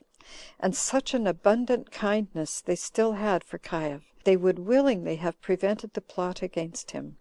and procured his escape from so sad a misfortune at the expense of their own lives. But they now left off the warm zeal they had to punish his enemies. Now they were fully satisfied that Caius was dead, because it was now in vain for them to show their zeal and kindness to him, when he who should reward them was perished. They were also afraid that they should be punished by the Senate, if they should go on in doing such injuries; that is, in case the authority of the supreme governor should revert to them. And thus at length a stop was put, though not without difficulty, to that rage which possessed the Germans on account of Caius's death. But Cherea was so much afraid for Minucianus, lest he should light upon the Germans now they were in their fury, that he went and spake to every one of the soldiers, and prayed them to take care of his preservation, and made himself great inquiry about him, lest he should have been slain. And for Clement, he let Minucianus go when he was brought to him, and with many other of the senators affirmed the action was right, and commended the virtue of those that contrived it and had courage enough to execute it, and said that tyrants do indeed please themselves and look big for a while, upon having the power to act unjustly, but do not however go happily out of the world, because they are hated by the virtuous; and that Caius, together with all his unhappiness, was become a conspirator against himself, before these other men who attacked him did so, and by becoming intolerable in setting aside the wise provision the laws had made, taught his dearest friends to treat him as an enemy, insomuch that although in common discourse these conspirators were those that slew Caius, yet that in reality he lies now dead as perishing by his own self. Now by this time the people in the theater were arisen from their seats, and those that were within made a very great disturbance, the cause of which was this, that the spectators were too hasty in getting away. There was also one Aleon, a physician, who hurried away, as if to cure those that were wounded, and under that pretense he sent those that were with him to fetch what things were necessary for the healing of those wounded persons, but in reality to get them clear of the present dangers they were in. Now the senate during this interval had met, and the people also assembled together in the accustomed form, and were both employed in searching after the murderers of Caius. The people did it very zealously, but the senate in appearance only. For there was present Valerius of Asia, one that had been consul. This man went to the people as they were in disorder, and very uneasy that they could not yet discover who they were that had murdered the emperor. He was then earnestly asked by them all who it was that had done it. He replied, I wish I had been the man. The consuls also published an edict wherein they accused Caius, and gave order to the people then got together, and to the soldiers, to go home, and gave the people hopes of the abatement of the oppressions they lay under, and promised the soldiers, if they lay quiet as they used to do, and would not go abroad to do mischief unjustly, that they would bestow rewards upon them. For there was reason to fear lest the city might suffer harm by their wild and ungovernable behavior, if they should once betake themselves to spoil the citizens or plunder the temples. And now the whole multitude of the senators were assembled together, and especially those that had conspired to take away the life of Caius, who put on at this time an air of great assurance,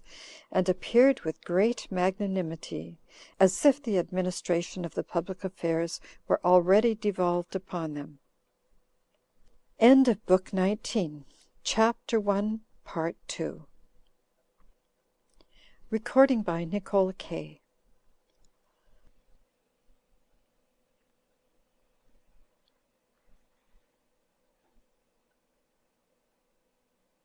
Now the senators determined to restore the democracy, but the soldiers were for preserving the monarchy, concerning the slaughter of Caius's wife and daughter.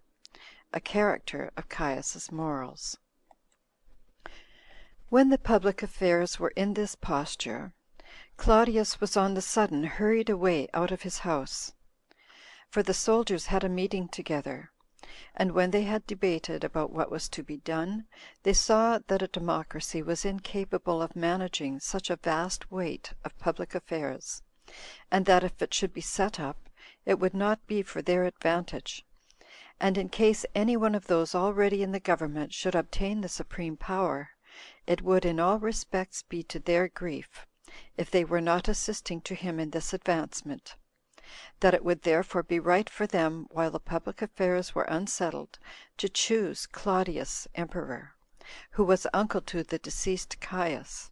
and of a superior dignity and worth to every one of those that were assembled together in the senate, both on account of the virtues of his ancestors, and of the learning he had acquired in his education,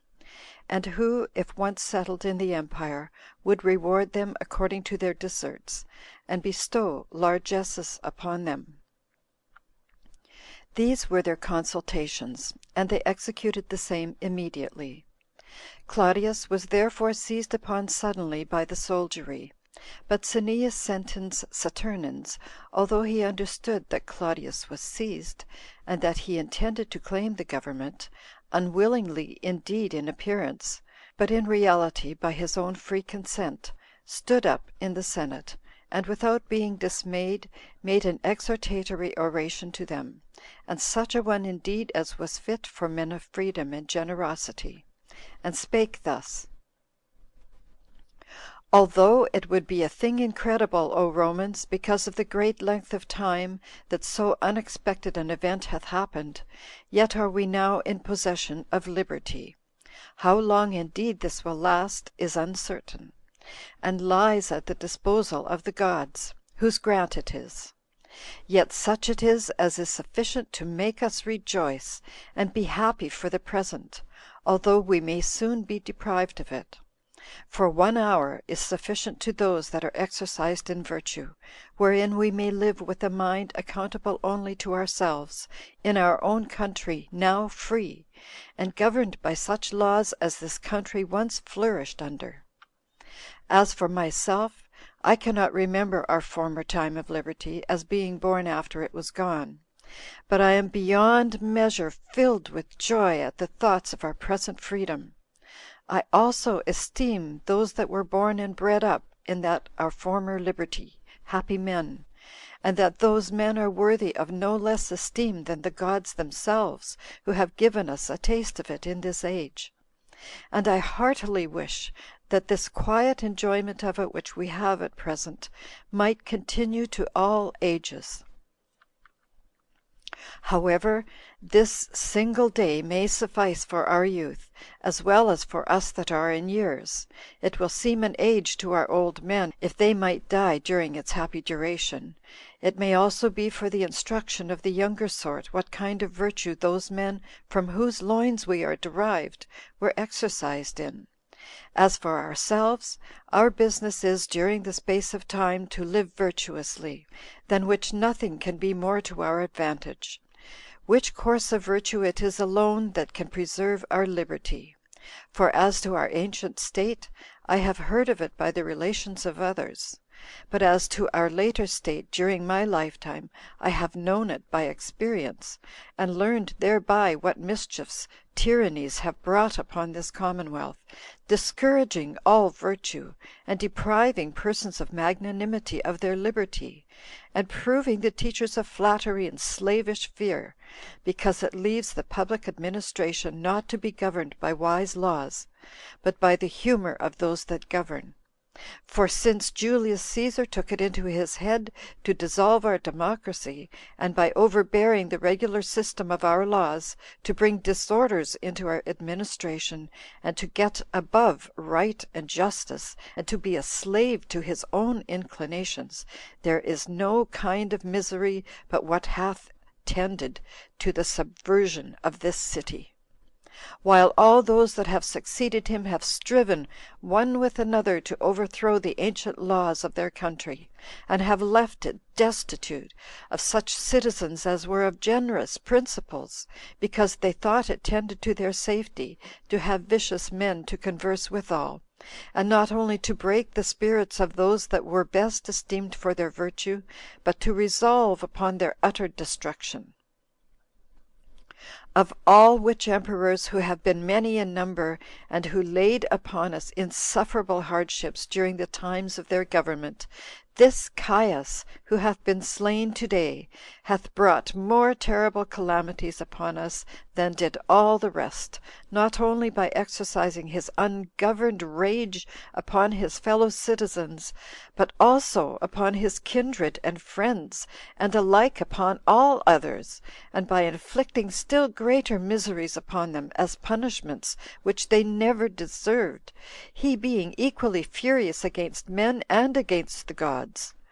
For tyrants are not content to gain their sweet pleasure, and this by acting injuriously, and in the vexation they bring both upon men's estates and their wives;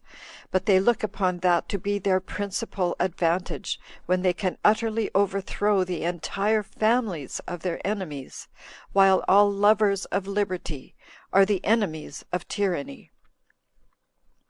Nor can those that patiently endure what miseries they bring on them gain their friendship, for as they are conscious of the abundant mischiefs they have brought on these men, and how magnanimously they have borne their hard fortunes, they cannot but be sensible what evils they have done, and thence only depend on security from what they are suspicious of, if it may be in their power to take them quite out of the world. Since then we are now gotten clear of such great misfortunes, and are only accountable to one another, which form of government affords us the best assurance of our present concord, and promises us the best security from evil designs, and will be most for our own glory in settling the city in good order. You ought, every one of you in particular, to make provision for his own, and in general for the public utility. Or, on the contrary, they may declare their dissent to such things as have been proposed, and this without any hazard of danger to come upon them, because they have now no lord set over them, who without fear of punishment could do mischief to the city, and had an uncontrollable power to take off those that freely declared their opinions. Nor has anything so much contributed to this increase of tyranny of late as sloth, and a timorous forbearance of contradicting the emperor's will, while men had an over-great inclination to the sweetness of peace, and had learned to live like slaves, and as many of us as either heard of intolerable calamities that happened at a distance from us, or saw the miseries that were near us, out of the dread of dying virtuously, endured a death joined with the utmost infamy. We ought then in the first place to decree the greatest honors we are able to those that have taken off the tyrant, especially to Cherea Cassius, for this one man, with the assistance of the gods, hath by his counsel and by his actions been the procurer of our liberty. Nor ought we to forget him now we have recovered our liberty, who under the foregoing tyranny took counsel beforehand, and beforehand hazarded himself for our liberties, but ought to decree him proper honors, and thereby freely declare that he from the beginning acted with our approbation. And certainly it is a very excellent thing, and what becomes free men, to requite their benefactors, as this man hath been a benefactor to us all, though not at all like Cassius and Brutus, who slew Caius Julius Caesar. For those men laid the foundations of sedition and civil wars in our city. But this man, together with his slaughter of the tyrant, hath set our city free from all those sad miseries which arose from the tyranny. And this was the purport of Sentius's oration, which was received with pleasure by the senators, and by as many of the equestrian order as were present. And now one Trebellius Maximus rose up hastily, and took off Sentius's finger a ring which had a stone, with the image of Caius engraven upon it, and which, in his zeal in speaking, and his earnestness in doing what he was about, as it was supposed, he had forgotten to take off himself. This sculpture was broken immediately. But as it was now far into the night, Cherea demanded of the consuls the watchword, who gave him this word, liberty. These facts were the subjects of admiration to themselves, and almost incredible, for it was 100 years since the democracy had been laid aside, when this giving the watchword returned to the consuls. For before the city was subject to tyrants, they were the commanders of the soldiers. But when Cherea had received that watchword, he delivered it to those who were on the Senate's side, which were 4 regiments, who esteemed the government without emperors to be preferable to tyranny. So these went away with their tribunes. The people also now departed very joyful, full of hope and of courage, as having recovered their former democracy, and were no longer under an emperor, and Cherea was in very great esteem with them. And now Cherea was very uneasy that Caius's daughter and wife were still alive, and that all his family did not perish with him, since whosoever was left of them must be left for the ruin of the city and of the laws. Moreover, in order to finish this matter with the utmost zeal, and in order to satisfy his hatred of Caius, he sent Julius Lupus, one of the tribunes, to kill Caius's wife and daughter.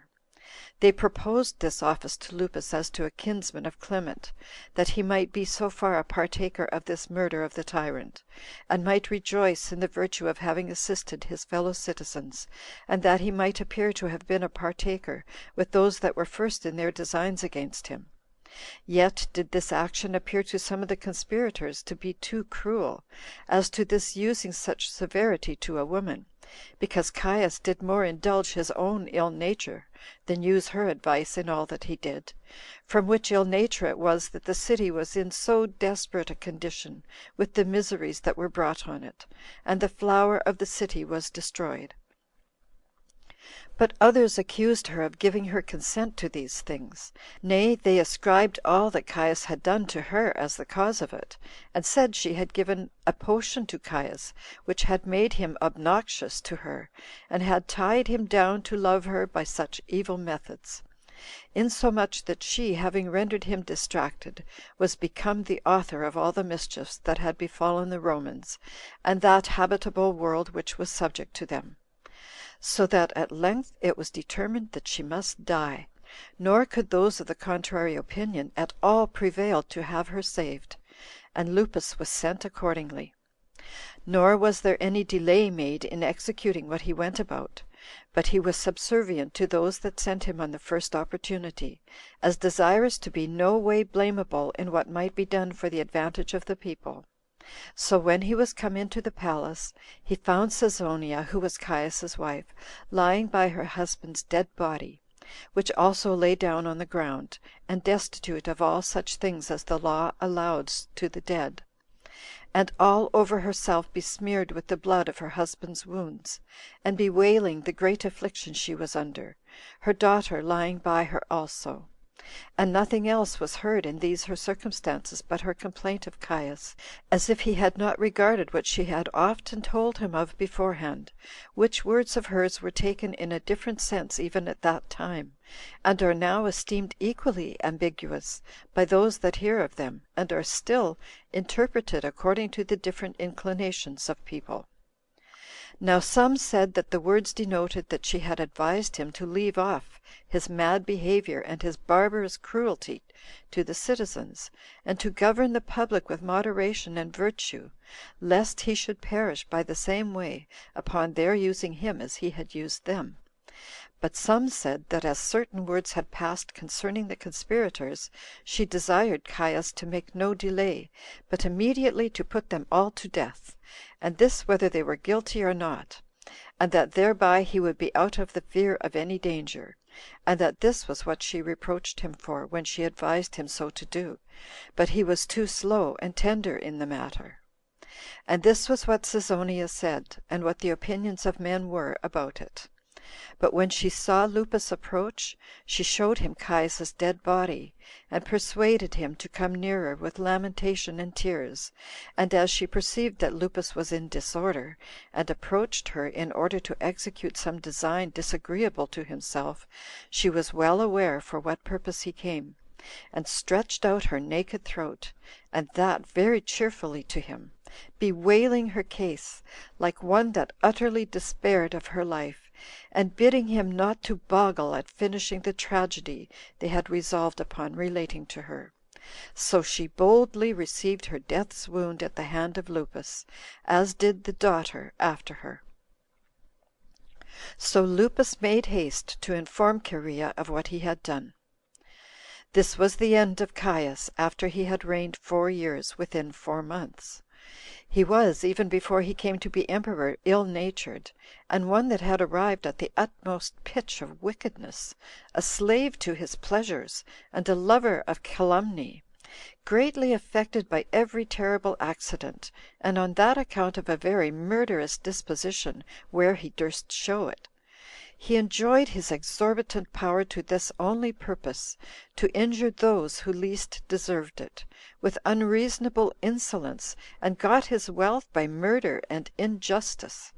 He labored to appear above regarding either what was divine or agreeable to the laws, but was a slave to the commendations of the populace, and whatsoever the laws determined to be shameful and punished, that he esteemed more honorable than what was virtuous.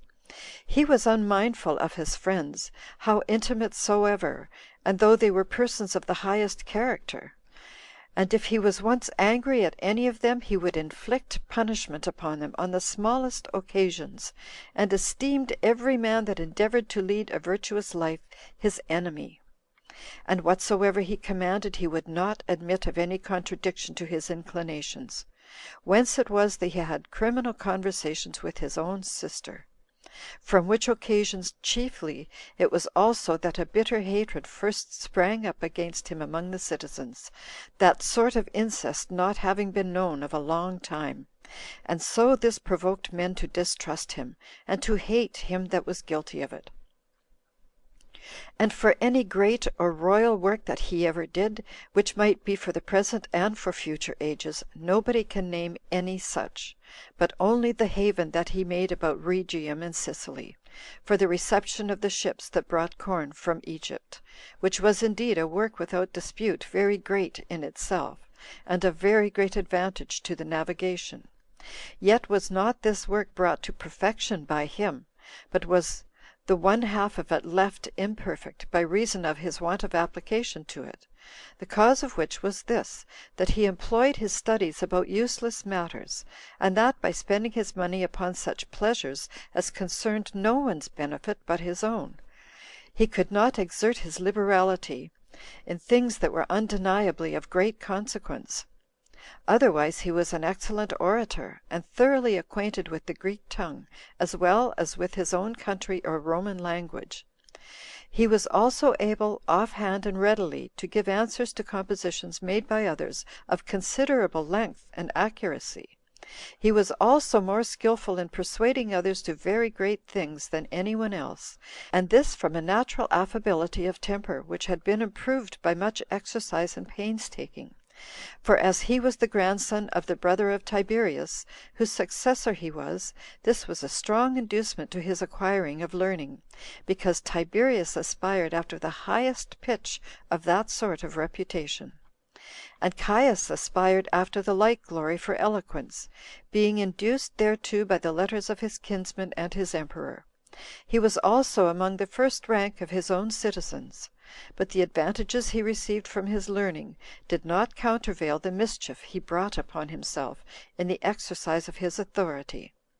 So difficult it is for those to obtain the virtue that is necessary for a wise man, who have the absolute power to do what they please without control.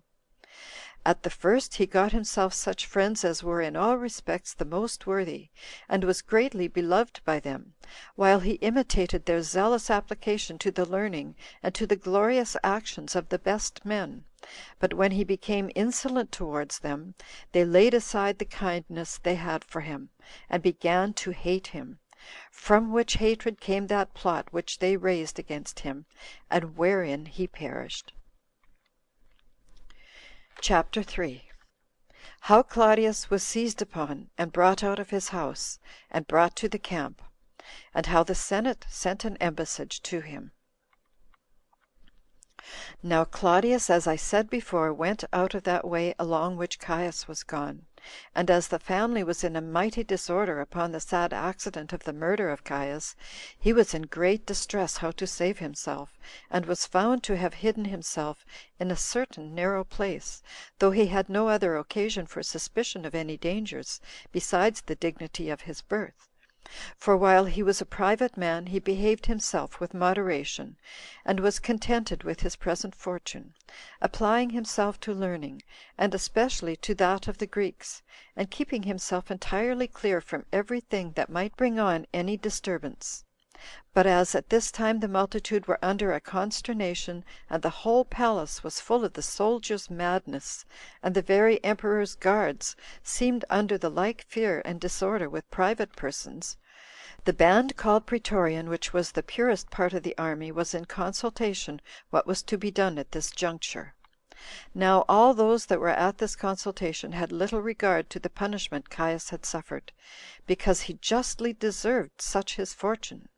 but they were rather considering their own circumstances, how they might take the best care of themselves, especially while the Germans were busy in punishing the murderers of Caius, which yet was rather done to gratify their own savage temper than for the good of the public, all which things disturbed Claudius, who was afraid of his own safety, and this particularly because he saw the heads of Asprenas and his partners carried about.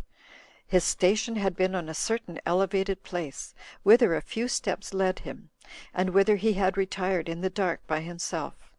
But when Gratus, who was one of the soldiers that belonged to the palace, saw him, but did not well know by his countenance who he was, because it was dark, though he could well judge that it was a man who was privately there on some design, he came nearer to him, And when Claudius desired that he would retire, he discovered who he was, and owned him to be Claudius. So he said to his followers, "This is a Germanicus. Come on, let us choose him for our emperor." But when Claudius saw they were making preparations for taking him away by force, and was afraid they would kill him as they had killed Caius, he besought them to spare him, putting them in mind how quietly he had demeaned himself, and that he was unacquainted with what had been done.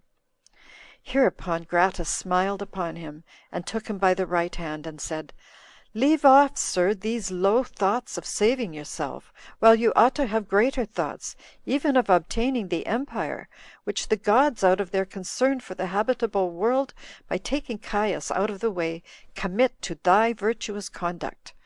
Go to, therefore, and accept of the throne of thy ancestors." So they took him up and carried him, because he was not then able to go on foot, such was his dread and his joy at what was told him. Now there was already gathered together about Gratus a great number of the guards, and when they saw Claudius carried off, they looked with a sad countenance, as supposing that he was carried to execution for the mischiefs that had been lately done, while yet they thought him a man who never meddled with public affairs all his life long,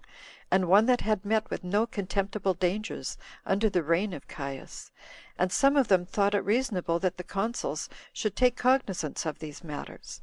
And as still more and more of the soldiery got together, the crowd about him ran away, and Claudius could hardly go on, his body was then so weak. And those who carried his sedan, upon an inquiry that was made about his being carried off, ran away and saved themselves, as despairing of their lord's preservation. But when they were come into the large court of the palace, which, as the report goes about it, was inhabited first of all the parts of the city of Rome, and had just reached the public treasury, many more soldiers came about him, as glad to see Claudius's face, and thought it exceeding right to make him emperor, on account of their kindness for Germanicus, who was his brother, and had left behind him a vast reputation among all that were acquainted with him. They reflected also on the covetous temper of the leading men of the senate, and what great errors they had been guilty of when the senate had the government formerly.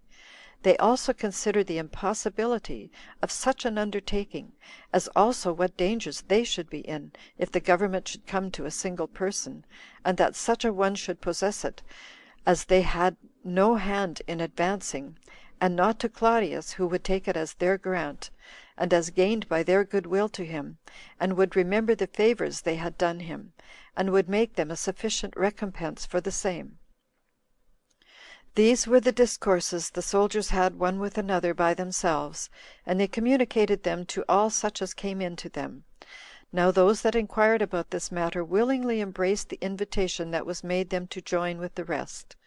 So they carried Claudius into the camp, crowding about him as his guard, and encompassing him about, one chairman still succeeding another, that their vehement endeavors might not be hindered.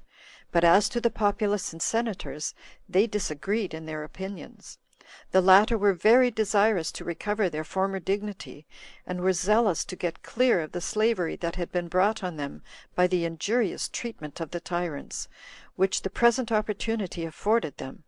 But for the people who were envious against them, and knew that the emperors were capable of curbing their covetous temper, and were a refuge from them, they were very glad that Claudius had been seized upon and brought to them, and thought that if Claudius were made emperor, he would prevent a civil war, such as there was in the days of Pompey.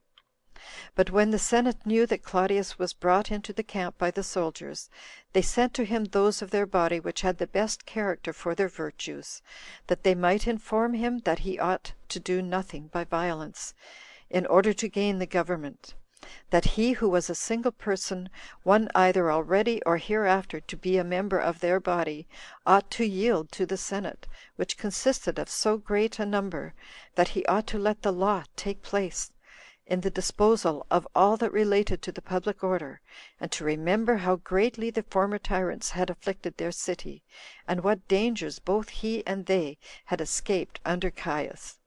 and that he ought not to hate the heavy burden of tyranny, when the injury is done by others, while he did himself wilfully treat his country after a mad and insolent manner; that if he would comply with them, and demonstrate that his firm resolution was to live quietly and virtuously, he would have the greatest honors decreed to him that a free people could bestow;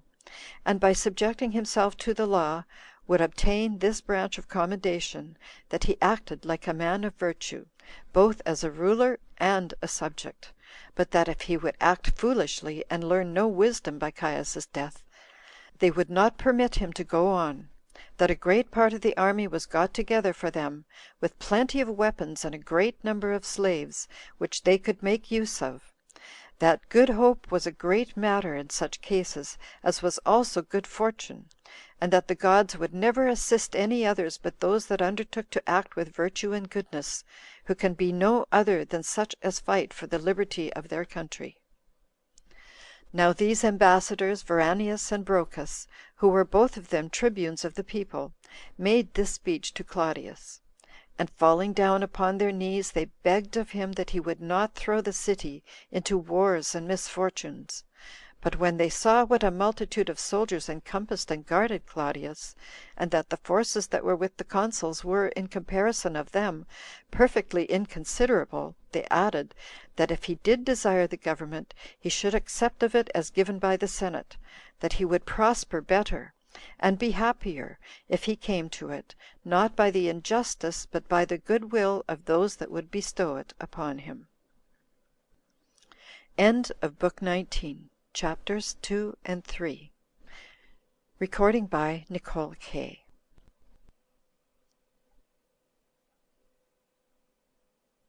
By Nicola K. The Antiquities of the Jews, Volume 4, by Flavius Josephus, translated by William Whiston, Book 19, Chapters 4 and 5. Chapter 4. What things King Agrippa did for Claudius, and how Claudius, when he had taken the government, commanded the murderers of Caius to be slain.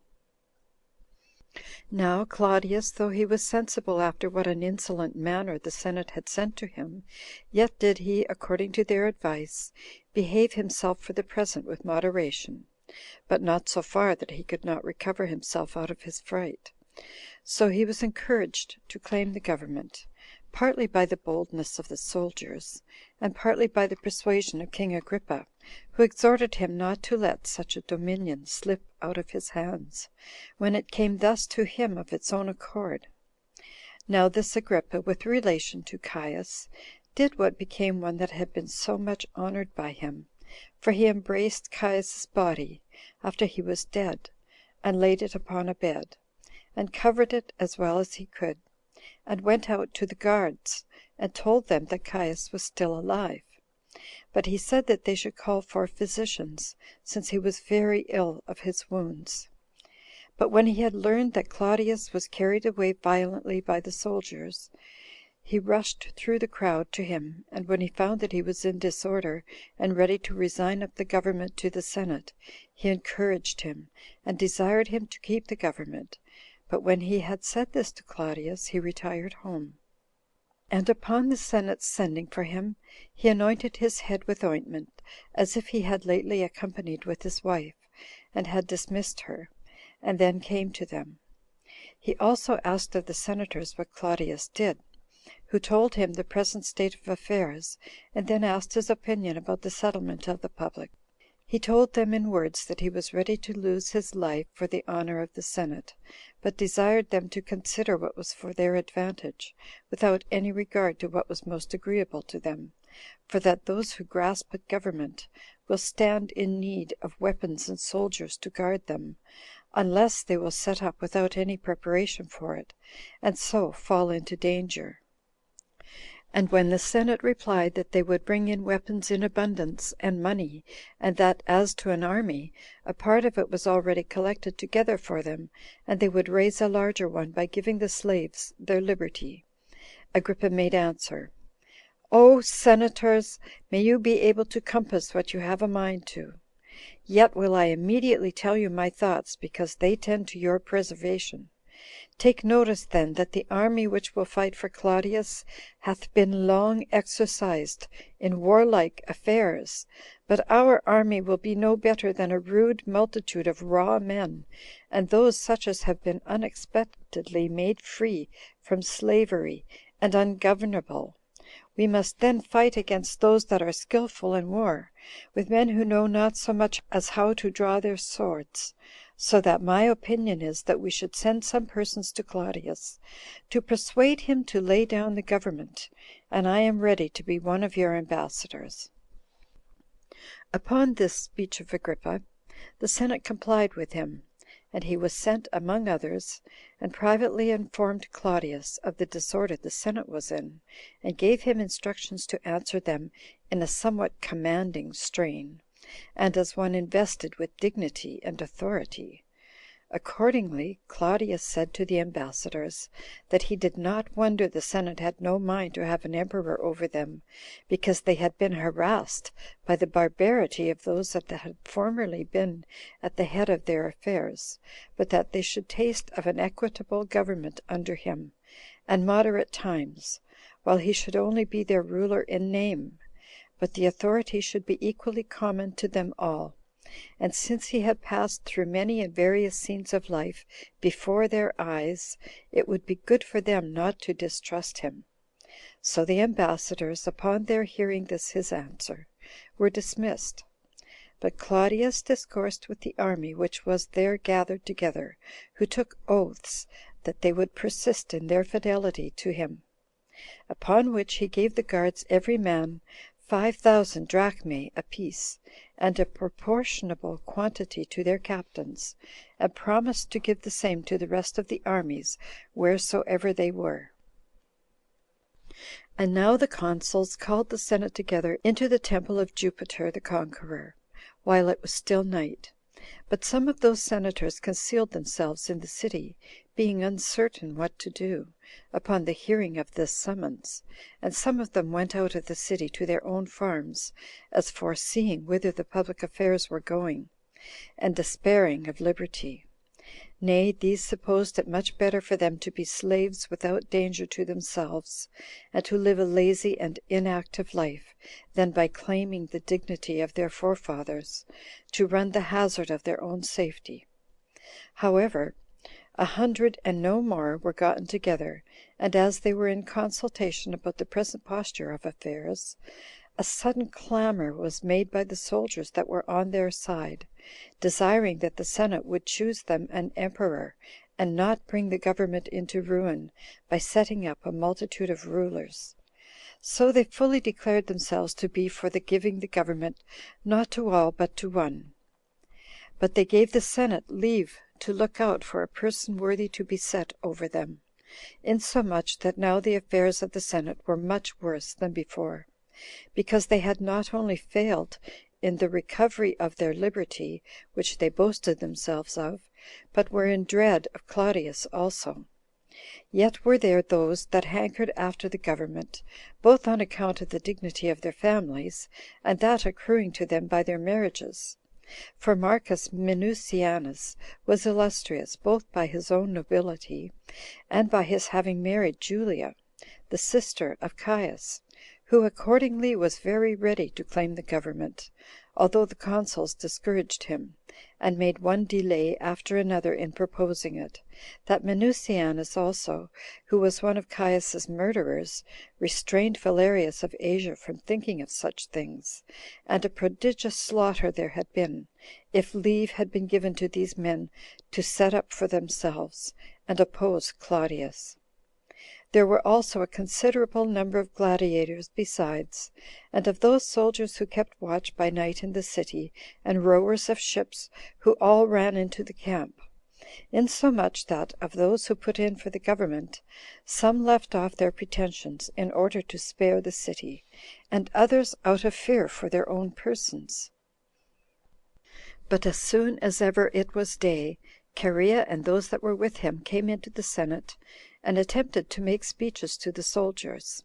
However, the multitude of those soldiers, when they saw that they were making signals for silence with their hands, and were ready to begin to speak to them, grew tumultuous, and would not let them speak at all, because they were all zealous to be under a monarchy, and they demanded of the Senate one for their ruler, as not enduring any longer delays. But the Senate hesitated about either their own governing, or how they should themselves be governed, while the soldiers would not admit them to govern, and the murderers of Caius would not permit the soldiers to dictate to them. When they were in these circumstances, Cherea was not able to contain the anger he had, and promised that if they desired an emperor, he would give them one, if any one would bring him the watchword from Eutychus. Now this Eutychus was charioteer of the Green Band faction, styled Prasine, and a great friend of Caius, who used to harass the soldiery with building stables for the horses, and spent his time in ignominious labors, which occasioned Cherea to reproach them with him, and to abuse them with much other scurrilous language, and told them he would bring them the head of Claudius, and that it was an amazing thing that, after their former madness, they should commit their government to a fool. Yet were not they moved with his words, but drew their swords and took up their ensigns, and went to Claudius, to join in taking the oath of fidelity to him.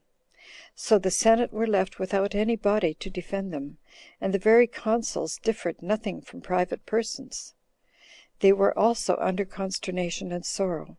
men not knowing what would become of them, because Claudius was very angry at them. So they fell a reproaching one another, and repented of what they had done. At which juncture Sabinus, one of Caius's murderers, threatened that he would sooner come into the midst of them and kill himself than consent to make Claudius emperor, and see slavery returning upon them. He also abused Cherea for loving his life too well, while he, who was the first in his contempt of Caius, could think it a good thing to live, when, even by all that they had done for the recovery of their liberty, they found it impossible to do it. But Cherea said he had no manner of doubt upon him about killing himself, that yet he would first sound the intentions of Claudius before he did it. These were the debates about the Senate. But in the camp everybody was crowding on all sides to pay their court to Claudius,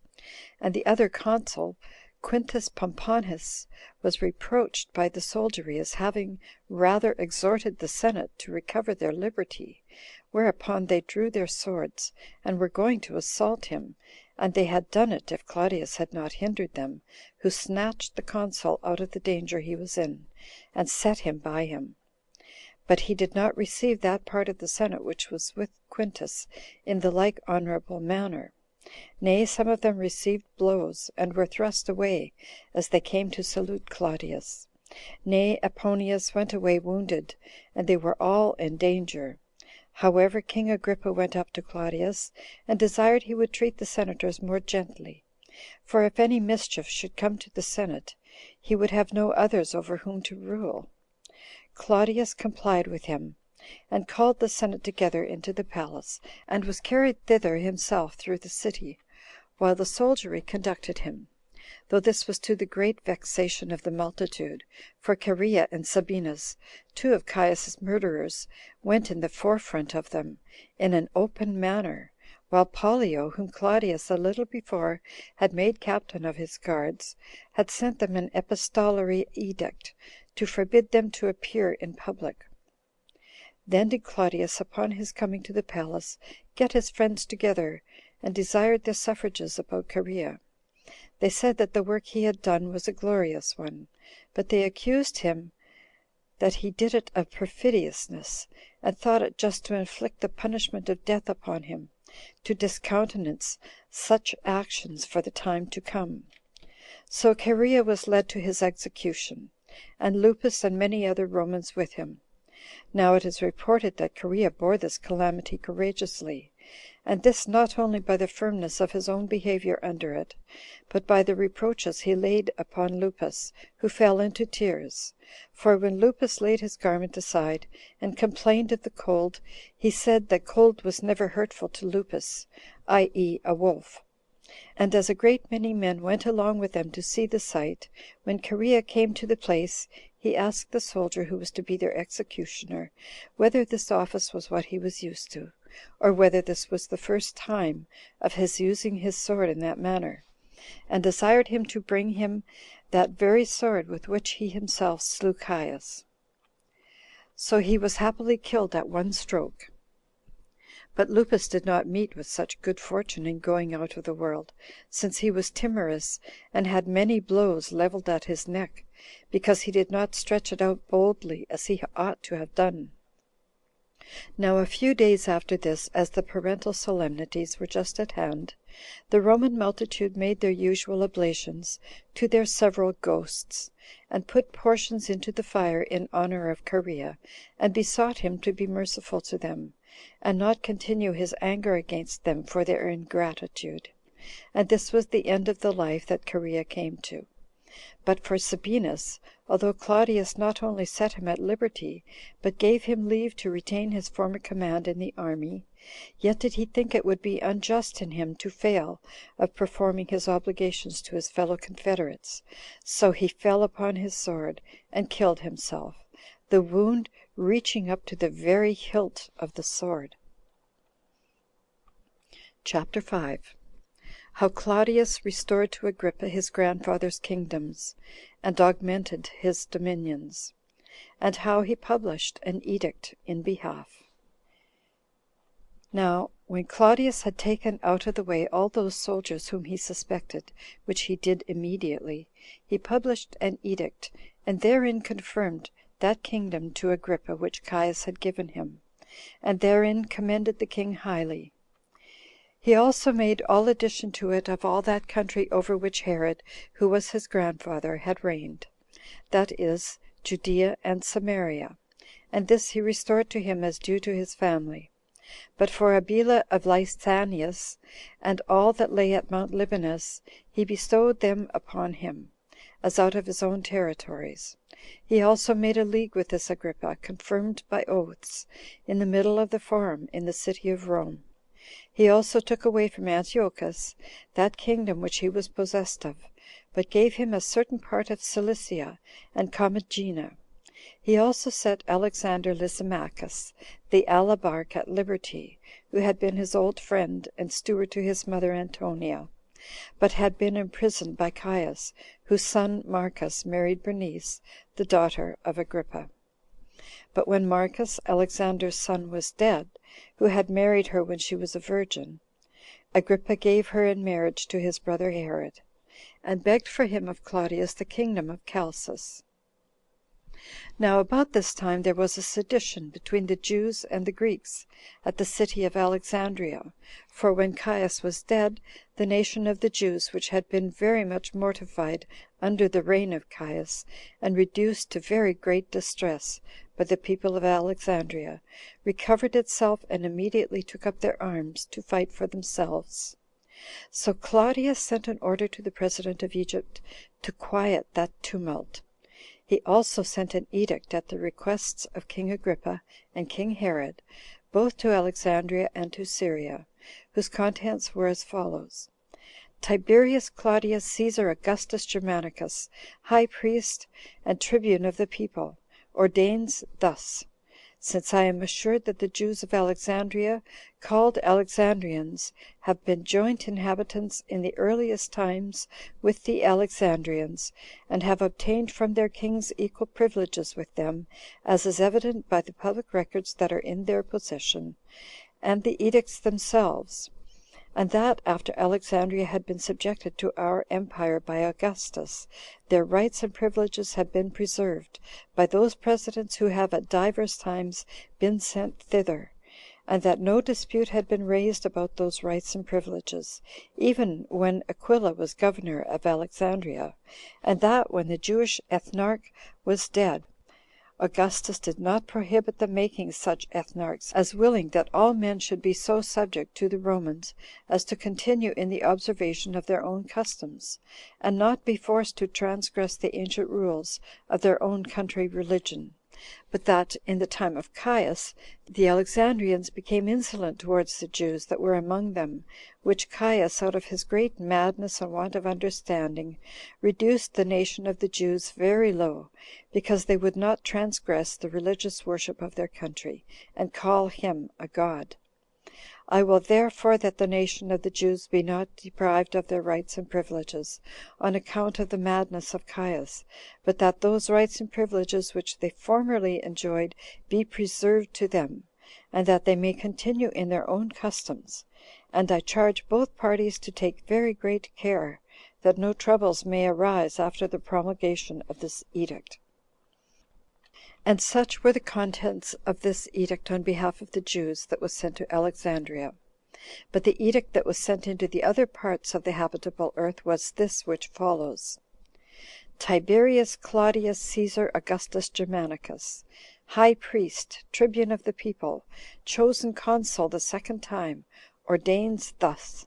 upon the petition of King Agrippa and King Herod, who are persons very dear to me, that I would grant the same rights and privileges should be preserved to the Jews which are in all the Roman empire, which I have granted to those of Alexandria.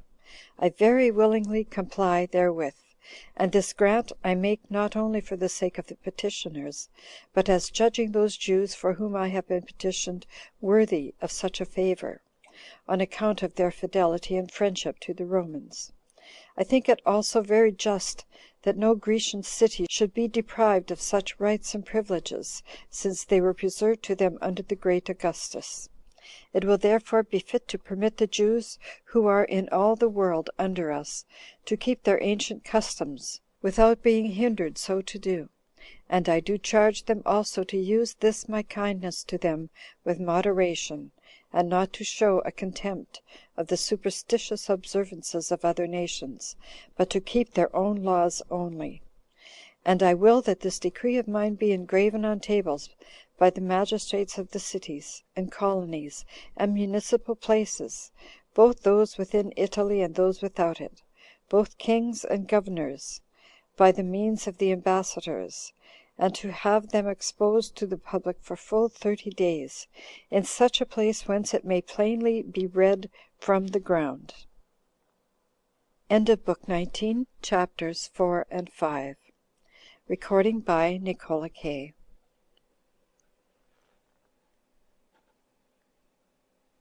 Things were done by Agrippa at Jerusalem when he was returned back into Judea, and what it was that Petronius wrote to the inhabitants of Doris in behalf. Now Claudius Caesar, by these decrees of his which were sent to Alexandria and to all the habitable earth, made known what opinion he had of the Jews. So he soon sent Agrippa away to take his kingdom, now he was advanced to a more illustrious dignity than before, and sent letters to the presidents and procurators of the provinces, that they should treat him very kindly. Accordingly he returned in haste, as was likely he would, now he returned in much greater prosperity than he had before. He also came to Jerusalem, and offered all the sacrifices that belonged to him, and omitted nothing which the law required. On which account he ordained that many of the Nazarites should have their heads shorn. And for the golden chain which had been given him by Caius, of equal weight with that iron chain wherewith his royal hands had been bound, he hung it up within the limits of the temple, over the treasury, that it might be a memorial of the severe fate he had lain under, and a testimony of his change for the better, that it might be a demonstration how the greatest prosperity may have a fall, and that God sometimes raises up what is fallen down. For this chain thus dedicated afforded a document to all men, that King Agrippa had been once bound in a chain for a small cause, but recovered his former dignity again, and a little while afterward got out of his bonds, and was advanced to be a more illustrious king than he was before. Whence men may understand that all that partake of human nature, how great soever they are, may fall, and that those that fall may gain their former illustrious dignity again. And when Agrippa had entirely finished all the duties of the divine worship, he removed Theophilus, the son of Ananus, from the high priesthood, and bestowed that honor of his on Simon, the son of Boethus, whose name was also Cantheras, whose daughter king Herod married, as I have related above. Simon therefore had the high priesthood with his brethren, and with his father, in like manner as the sons of Simon, the son of Onias, who were 3, had it formerly under the government of the Macedonians, as we have related in a former book. When the king had settled the high priesthood after this manner, he returned the kindness which the inhabitants of Jerusalem had showed him; for he released them from the tax upon houses, every one of which paid it before, thinking it a good thing to requite the tender affection of those that loved him. He also made Silas the general of his forces, as a man who had partaken with him in many of his troubles. But after a very little while the young men of Doris, preferring a rash attempt before piety, and being naturally bold and insolent, carried a statue of Caesar into a synagogue of the Jews, and erected it there. This procedure of theirs greatly provoked Agrippa, for it plainly tended to the dissolution of the laws of his country. So he came without delay to Publius Petronius, who was then president of Syria, and accused the people of Doris. Nor did he less resent what was done than did Agrippa, for he judged it a piece of impiety to transgress the laws that regulate the actions of men. So he wrote the following letter to the people of Doris in an angry strain: "Publius Petronius, the president under Tiberius Claudius Caesar Augustus Germanicus, to the magistrates of Doris, ordains as follows: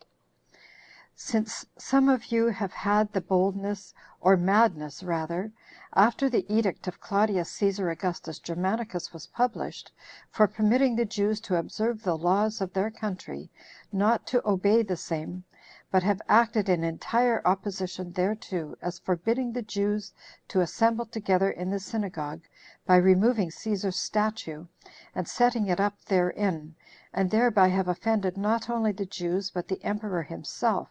whose statue was more commodiously placed in his own temple than in a foreign one,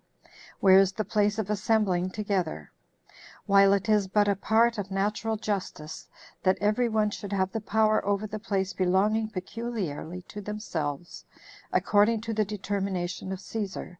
to say nothing of my own determination, which it would be ridiculous to mention after the emperor's edict, which gives the Jews leave to make use of their own customs, as also gives order that they enjoy equally the rights of citizens with the Greeks themselves. I therefore ordain that Proculus Vitellius, the centurion, bring those men to me, who, contrary to Augustus's edict, have been so insolent as to do this thing, at which those very men, who appear to be of principal reputation among them, have an indignation also, and allege for themselves that it was not done with their consent, but by the violence of the multitude, that they may give an account of what hath been done. I also exhort the principal magistrates among them, unless they have a mind to have this action esteemed to be done with their consent,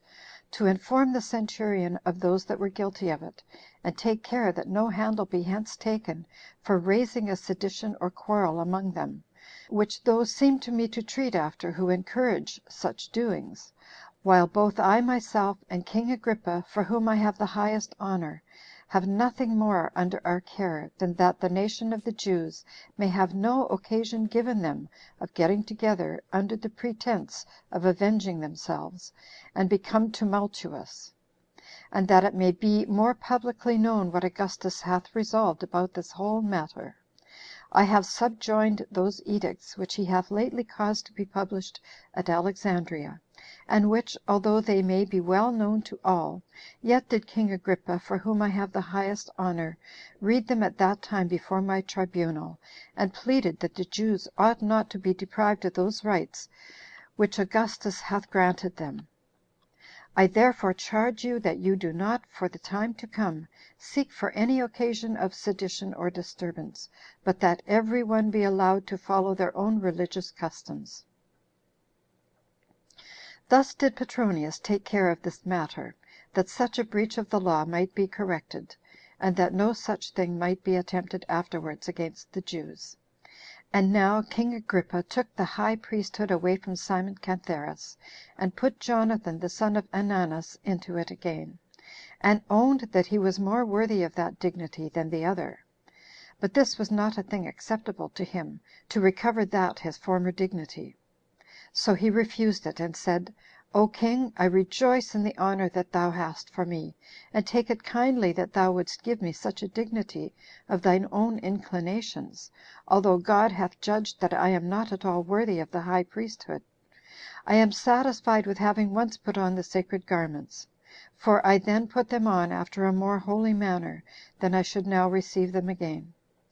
But if thou desirest that a person more worthy than myself should have this honorable employment, give me leave to name thee such a one. I have a brother that is pure from all sin against God, and of all offenses against thyself. I recommend him to thee, as one that is fit for this dignity." So the king was pleased with these words of his, and passed by Jonathan, and according to his brother's desire, bestowed the high priesthood upon Matthias. Nor was it long before Marcus succeeded Petronius as president of Syria. CHAPTER 7. Concerning Silas, and on what account it was that king Agrippa was angry at him. How Agrippa began to encompass Jerusalem with a wall, and what benefits he bestowed on the inhabitants of Berytus. Now Silas, the general of the king's horse, because he had been faithful to him under all his misfortunes, and had never refused to be a partaker with him in any of his dangers, but had oftentimes undergone the most hazardous dangers for him, was full of assurance, and thought he might expect a sort of equality with the king, on account of the firmness of the friendship he had showed to him. Accordingly, he would nowhere let the king sit as his superior, and took the like liberty in speaking to him upon all occasions, till he became troublesome to the king, when they were merry together, extolling himself beyond measure, and oft putting the king in mind of the severity of fortune he had undergone, that he might, by way of ostentation, demonstrate what zeal he had showed in his service, and was continually harping upon this string, what pains he had taken for him, and much enlarged still upon that subject. The repetition of this so frequently seemed to reproach the king, insomuch that he took this ungovernable liberty of talking very ill at his hands. For the commemoration of times when men have been under ignominy is by no means agreeable to them, and he is a very silly man who is perpetually relating to a person what kindness he had done him.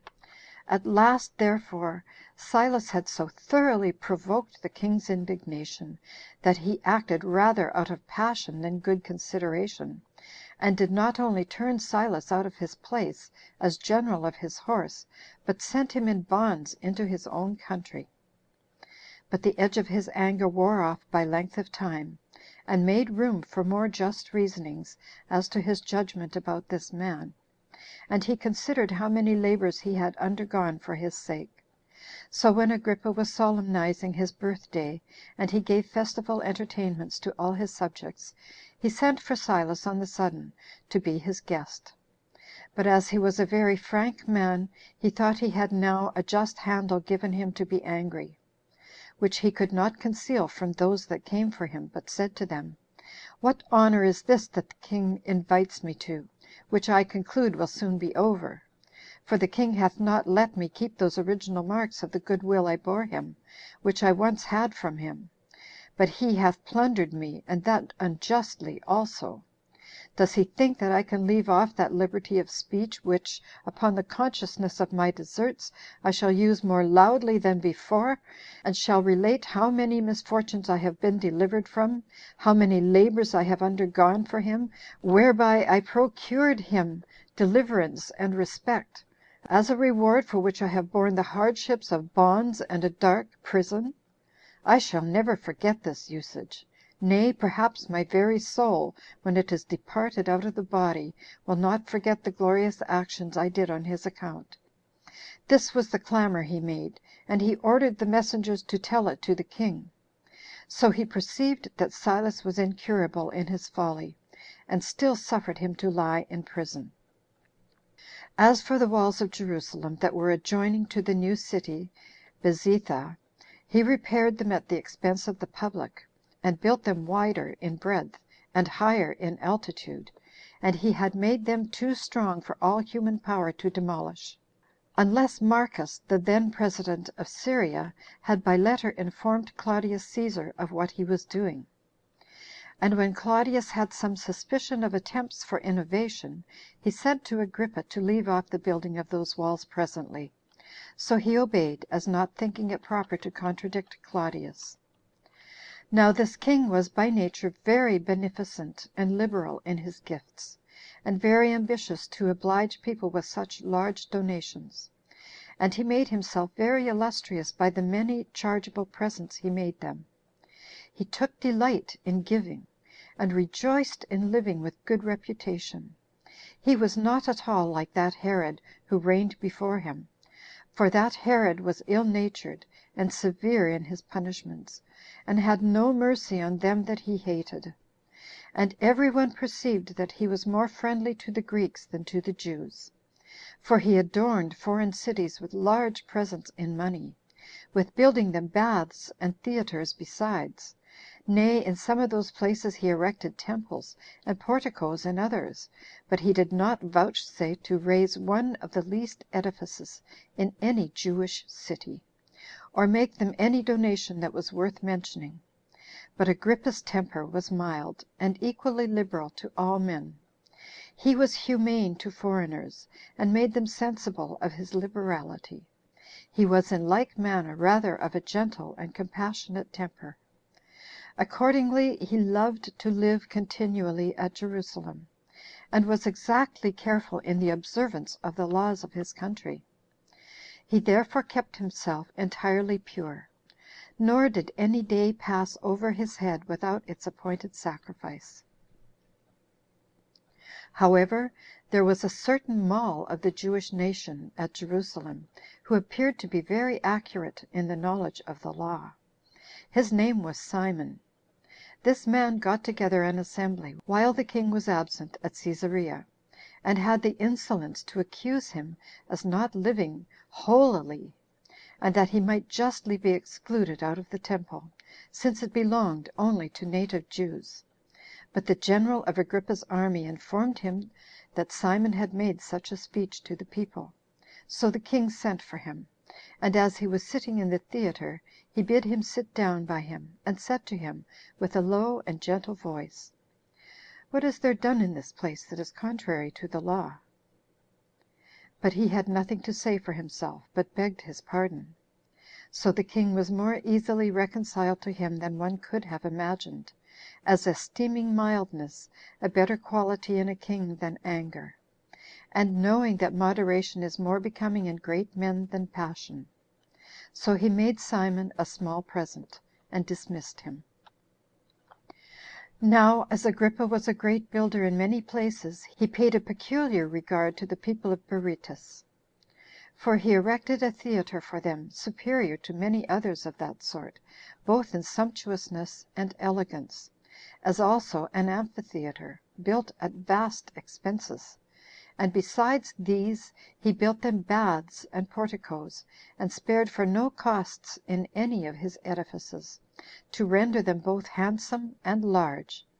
He also spent a great deal upon their dedication, and exhibited shows upon them, and brought thither musicians of all sorts, and such as made the most delightful music of the greatest variety. He also showed his magnificence upon the theater, in his great number of gladiators; and there it was that he exhibited the several antagonists, in order to please the spectators; no fewer indeed than 700 men to fight with 700 other men, and allotted all the malefactors he had for this exercise, that both the malefactors might receive their punishment, and that this operation of war might be a recreation in peace. And thus were these criminals all destroyed at once. End of Book 19, chapters 6 and 7. Recording by Nicola K.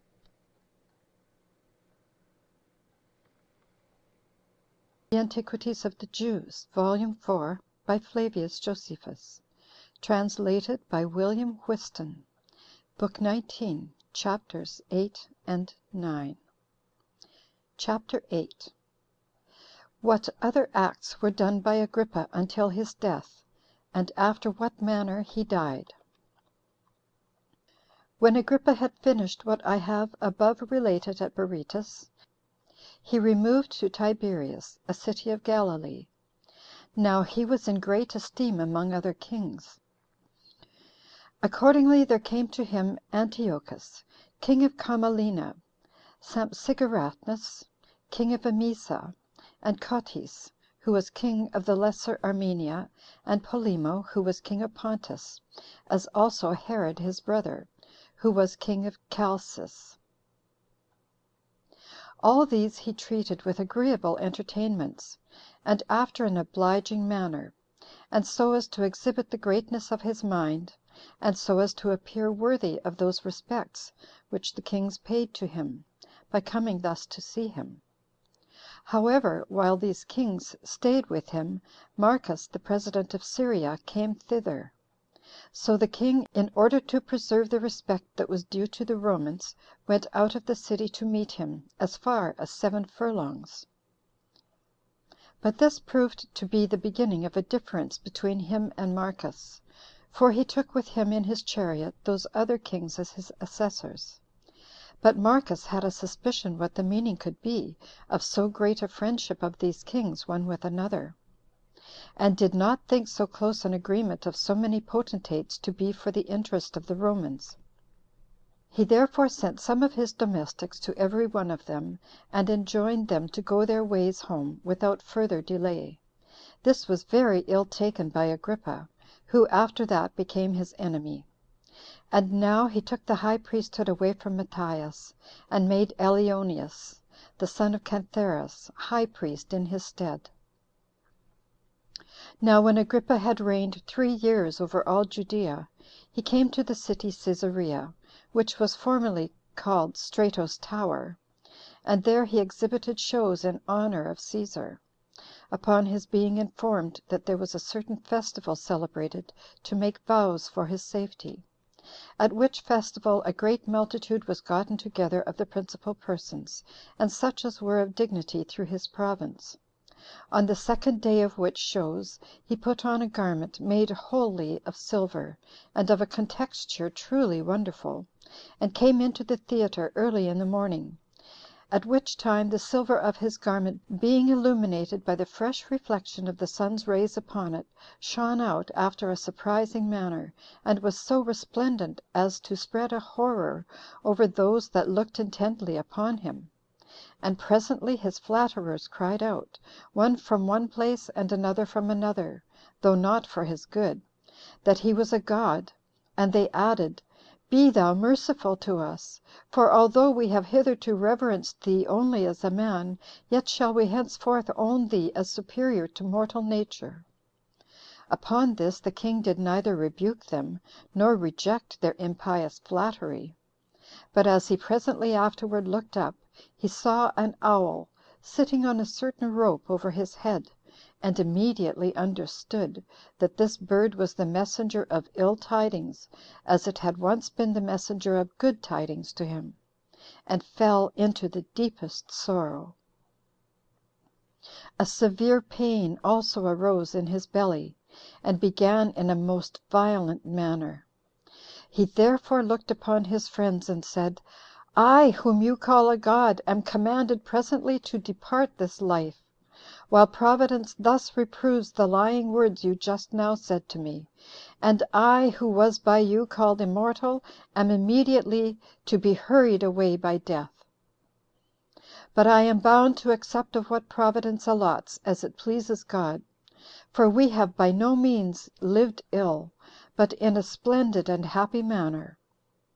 When he said this, his pain was become violent. Accordingly he was carried into the palace, and the rumor went abroad every where, that he would certainly die in a little time. But the multitude presently sat in sackcloth, with their wives and children, after the law of their country, and besought God for the king's recovery. All places were also full of mourning and lamentation. Now the king rested in a high chamber, and as he saw them below lying prostrate on the ground, he could not himself forbear weeping. And when he had been quite worn out by the pain in his belly for 5 days, he departed this life, being in the 54th year of his age, and in the 7th year of his reign. For he reigned 4 years under Caius Caesar. 3 of them were over Philip's tetrarchy only, and on the 4th he had that of Herod added to it. And he reigned, besides those, 3 years under the reign of Claudius Caesar, in which time he reigned over the forementioned countries, and also had Judea added to them, as well as Samaria and Caesarea. The revenues that he received out of them were very great, no less than 12 millions of drachmae. Yet did he borrow great sums from others, for he was so very liberal that his expenses exceeded his incomes, and his generosity was boundless. But before the multitude were made acquainted with Agrippa's being expired, Herod the king of Chalcis, and Helcias the master of his horse, and the king's friend, sent Aristo, one of the king's most faithful servants, and slew Silas, who had been their enemy, as if it had been done by the king's own command. CHAPTER 9. What things were done after the death of Agrippa, and how Claudius, on account of the youth and unskillfulness of Agrippa Junior, sent Cuspius Fadus to be procurator of Judea, and of the entire kingdom. And thus did king Agrippa depart this life; but he left behind him a son, Agrippa by name, a youth in the 17th year of his age, and 3 daughters, one of which, Bernice, was married to Herod, his father's brother, and was 16 years old. The other 2, Mariamne and Drusilla, were still virgins. The former was 10 years old, and Drusilla 6. Now these his daughters were thus espoused by their father: Marlatone to Julius Archelaus Epiphanes, the son of Antiochus, the son of Chelcias, and Drusilla to the king of Commagena. But when it was known that Agrippa was departed this life, the inhabitants of Caesarea and of Sebaste forgot the kindnesses he had bestowed on them, and acted the part of the bitterest enemies, for they cast such reproaches upon the deceased as are not fit to be spoken of. And so many of them as were then soldiers, which were a great number, went to his house, and hastily carried off the statues of this king's daughters, and all at once carried them into the brothel houses. And when they had set them on the tops of those houses, they abused them to the utmost of their power, and did such things to them as are too indecent to be related. They also laid themselves down in public places, and celebrated general feastings, with garlands on their heads, and with ointments and libations to Charon, and drinking to one another for joy that the king was expired. Nay, they were not only unmindful of Agrippa, who had extended his liberality to them in abundance, but of his grandfather Herod also, who had himself rebuilt their cities, and had raised them havens and temples at vast expenses. Now Agrippa, the son of the deceased, was at Rome, and brought up with Claudius Caesar. And when Caesar was informed that Agrippa was dead, and that the inhabitants of Sebaste and Caesarea had abused him, he was sorry for the first news, and was displeased with the ingratitude of those cities. He was therefore disposed to send Agrippa Junior away presently to succeed his father in the kingdom, and was willing to confirm him in it by his oath. But those freedmen and friends of his who had the greatest authority with him dissuaded him from it, and said that it was a dangerous experiment to permit so large a kingdom to come under the government of so very young a man, and one hardly yet arrived at years of discretion, who would not be able to take sufficient care of its administration, while the weight of a kingdom is heavy enough to a grown man. So Cæsar thought what they said to be reasonable. Accordingly, he sent Cuspins Fadus to be procurator of Judea, and of the entire kingdom, and paid that respect to the deceased, as not to introduce Marcus, who had been at variance with him, into his kingdom. But he determined in the first place to send orders to Fadus, that he should chastise the inhabitants of Cæsarea and Sebaste for those abuses they had offered to him that was deceased, and their madness towards his daughters that were still alive, and that he should remove that body of soldiers that were at Cæsarea and Sebaste, with the 5 regiments into Pontus, that they might do their military duty there, and that he should choose an equal number of soldiers out of the Roman legions that were in Syria to supply their place. Yet were not those that had such orders actually removed; for by sending ambassadors to Claudius they mollified him, and got leave to abide in Judea still, and these were the very men that became the source of very great calamities to the Jews in after times, and sowed the seeds of that war which began under Florus; whence it was that when Vespasian had subdued the country, he removed them out of his province, as we shall relate hereafter. End of Book 19. Chapters 8 and 9. End of Book 19. Recording by Nicola K.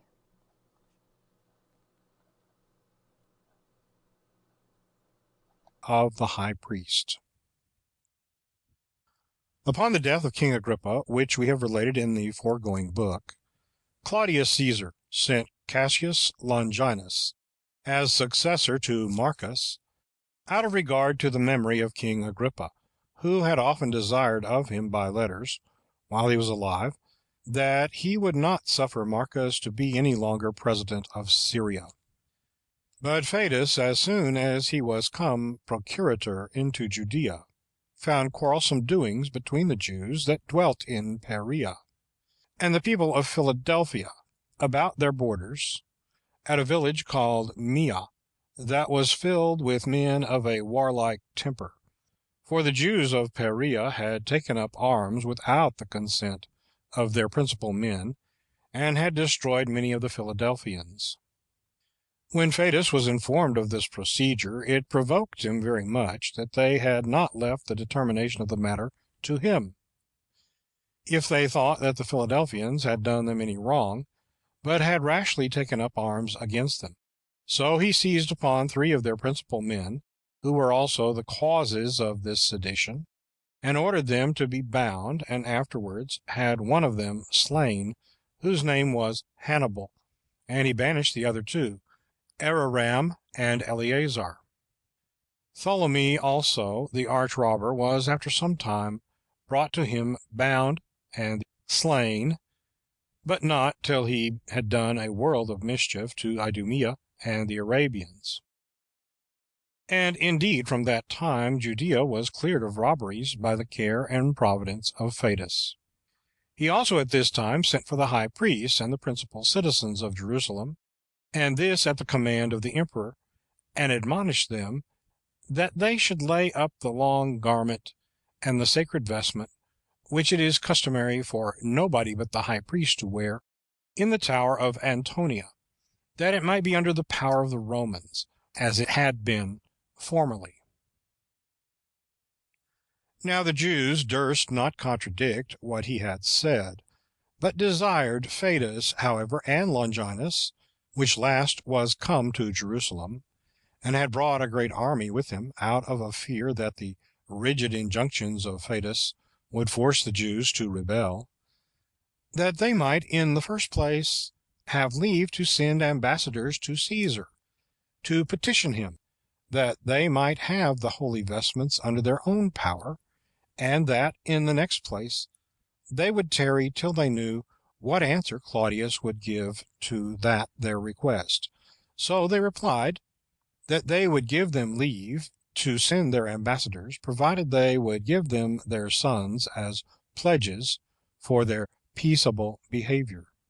And when they had agreed to do so, and had given them the pledges they desired, the ambassadors were sent accordingly. But when, upon their coming to Rome, Agrippa, Jr., the son of the deceased, understood the reason why they came, for he dwelt with Claudius Caesar, as we said before, he besought Caesar to grant the Jews their request about the holy vestments,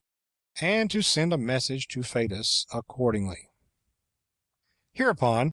Claudius called for the ambassadors, and told them that he granted their request, and bade them to return their thanks to Agrippa for this favor,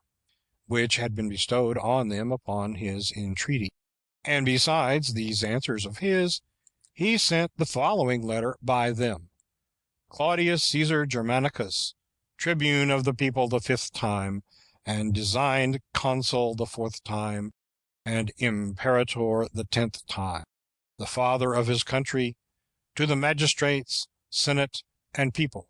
and the whole nation of the Jews, sendeth greeting. Upon the presentation of your ambassadors to me by Agrippa my friend, whom I have brought up, and have now with me, and who is a person of very great piety, who are come to give me thanks for the care I have taken of your nation, and to entreat me in an earnest and obliging manner, that they may have the holy vestments, with the crown belonging to them, under their power, I grant their request, as that excellent person Vitellius, who is very dear to me, had done before me. And I have complied with your desire, in the first place, out of regard to that piety which I profess, and because I would have every one worship God according to the laws of their own country. And this I do also because I shall hereby highly gratify King Herod and Agrippa, Jr., whose sacred regards to me and earnest goodwill to you I am well acquainted with, and with whom I have the greatest friendship, and whom I highly esteem and look on as persons of the best character. Now I have written about these affairs to Cuspius Fadus, my procurator. The names of those that brought me your letter are Cornelius, the son of Sero, Trypho, the son of Thudio, Dorotheus, the son of Nathaniel, and John, the son of Jotre. This letter is dated before the 4th of the calends of July, when Rufus and Pompeius Silvanus are consuls. Herod also, the brother of the deceased Agrippa, who was then possessed of the royal authority over Chalcis, petitioned Claudius Caesar for the authority over the temple, and the money of the sacred treasure, and the choice of the high priests, and obtained all that he petitioned for. So that after that time this authority continued among all his descendants till the end of the war. Accordingly, Herod removed the last high priest, called Simtheris, and bestowed that dignity on his successor Joseph, the son of Cantos. Chapter 2. How Helena, the queen of Adiabene, and her son Izates embraced the Jewish religion, and how Helena supplied the poor with corn when there was a great famine at Jerusalem. About this time it was that Helena, queen of Adiabene, and her son Izates changed their course of life, and embraced the Jewish customs, and this on the occasion following. Monobazus, the king of Adiabene, who had also the name of Bazius, fell in love with his sister Helena, and took her to be his wife, and begat her with child. But as he was in bed with her one night, he laid his hand upon his wife's belly, and fell asleep, and seemed to hear a voice, which bid him take his hand off his wife's belly, and not hurt the infant that was therein, which by God's providence would be safely borne, and have a happy end. This voice put him into disorder, so he awaked immediately, and told the story to his wife. And when his son was born, he called him Izates. He had indeed Monobazus, his elder brother, by Helena also, as he had other sons by other wives besides. Yet did he openly place all his affections on this his only begotten son, Izates, which was the origin of that envy which his other brethren, by the same father, bore to him, while on this account they hated him more and more, and were all under great affliction that their father should prefer Izates before them. Now, although their father was very sensible of these their passions, yet did he forgive them, as not indulging those passions out of an ill disposition, but out of a desire each of them had to be beloved by their father. However, he sent Izates with many presents to Abenerig, the king of Charax-Spasini, and that out of the great dread he was in about him, lest he should come to some misfortune by the hatred his brethren bore him, and he committed his son's preservation to him. Upon which Abenerig gladly received the young man, and had a great affection for him, and married him to his own daughter, whose name was Samacha. He also bestowed a country upon him, from which he received large revenues. But when Monobazus was grown old, and saw that he had but a little time to live, he had a mind to come to the sight of his son before he died. So he sent for him, and embraced him after the most affectionate manner, and bestowed on him the country called Cara. It was a soil that bare amomum in great plenty. There are also in it the remains of that ark wherein it is related that Noah escaped the deluge, and where they are still shown to such as are desirous to see them. Accordingly, Izates abode in that country until his father's death. But the very day that Monobazus died, Queen Helena sent for all the grandees and governors of the kingdom, and for those that had the armies committed to their command. And when they were come, she made the following speech to them: I believe you are not unacquainted that my husband was desirous Izates should succeed him in the government, and thought him worthy so to do. However, I wait your determination. For happy is he who receives a kingdom, not from a single person only, but from the willing suffrages of a great many. This she said in order to try those that were invited, and to discover their sentiments. Upon the hearing of which, they first of all paid their homage to the queen, as their custom was, and then they said that they confirmed the king's determination, and would submit to it, and they rejoiced that Izates's father had preferred him before the rest of his brethren, as being agreeable to all their wishes, but that they were desirous first of all to slay his brethren and kinsmen, that so the government might come securely to Izates, because if they were once destroyed, all that fear would be over which might arise from their hatred and envy to him. Helena replied to this, that she returned them their thanks for their kindness to herself and to Izates, but desired that they would, however, defer the execution of this slaughter of Izates's brethren till he should be there himself, and give his approbation to it. So, since these men had not prevailed with her when they advised her to slay them, they exhorted her at least to keep them in bonds till he should come, and that for their own security. They also gave her counsel to set up some one whom she could put the greatest trust in, as a governor of the kingdom in the meantime. So Queen Helena complied with this counsel of theirs, and set up Monobazus, the eldest son, to be king, and put the diadem upon his head, and gave him his father's ring, with its signet, as also the ornament which they call samser, and exhorted him to administer the affairs of the kingdom till his brother should come, who came suddenly upon hearing that his father was dead, and succeeded his brother Monobazus, who resigned up the government to him.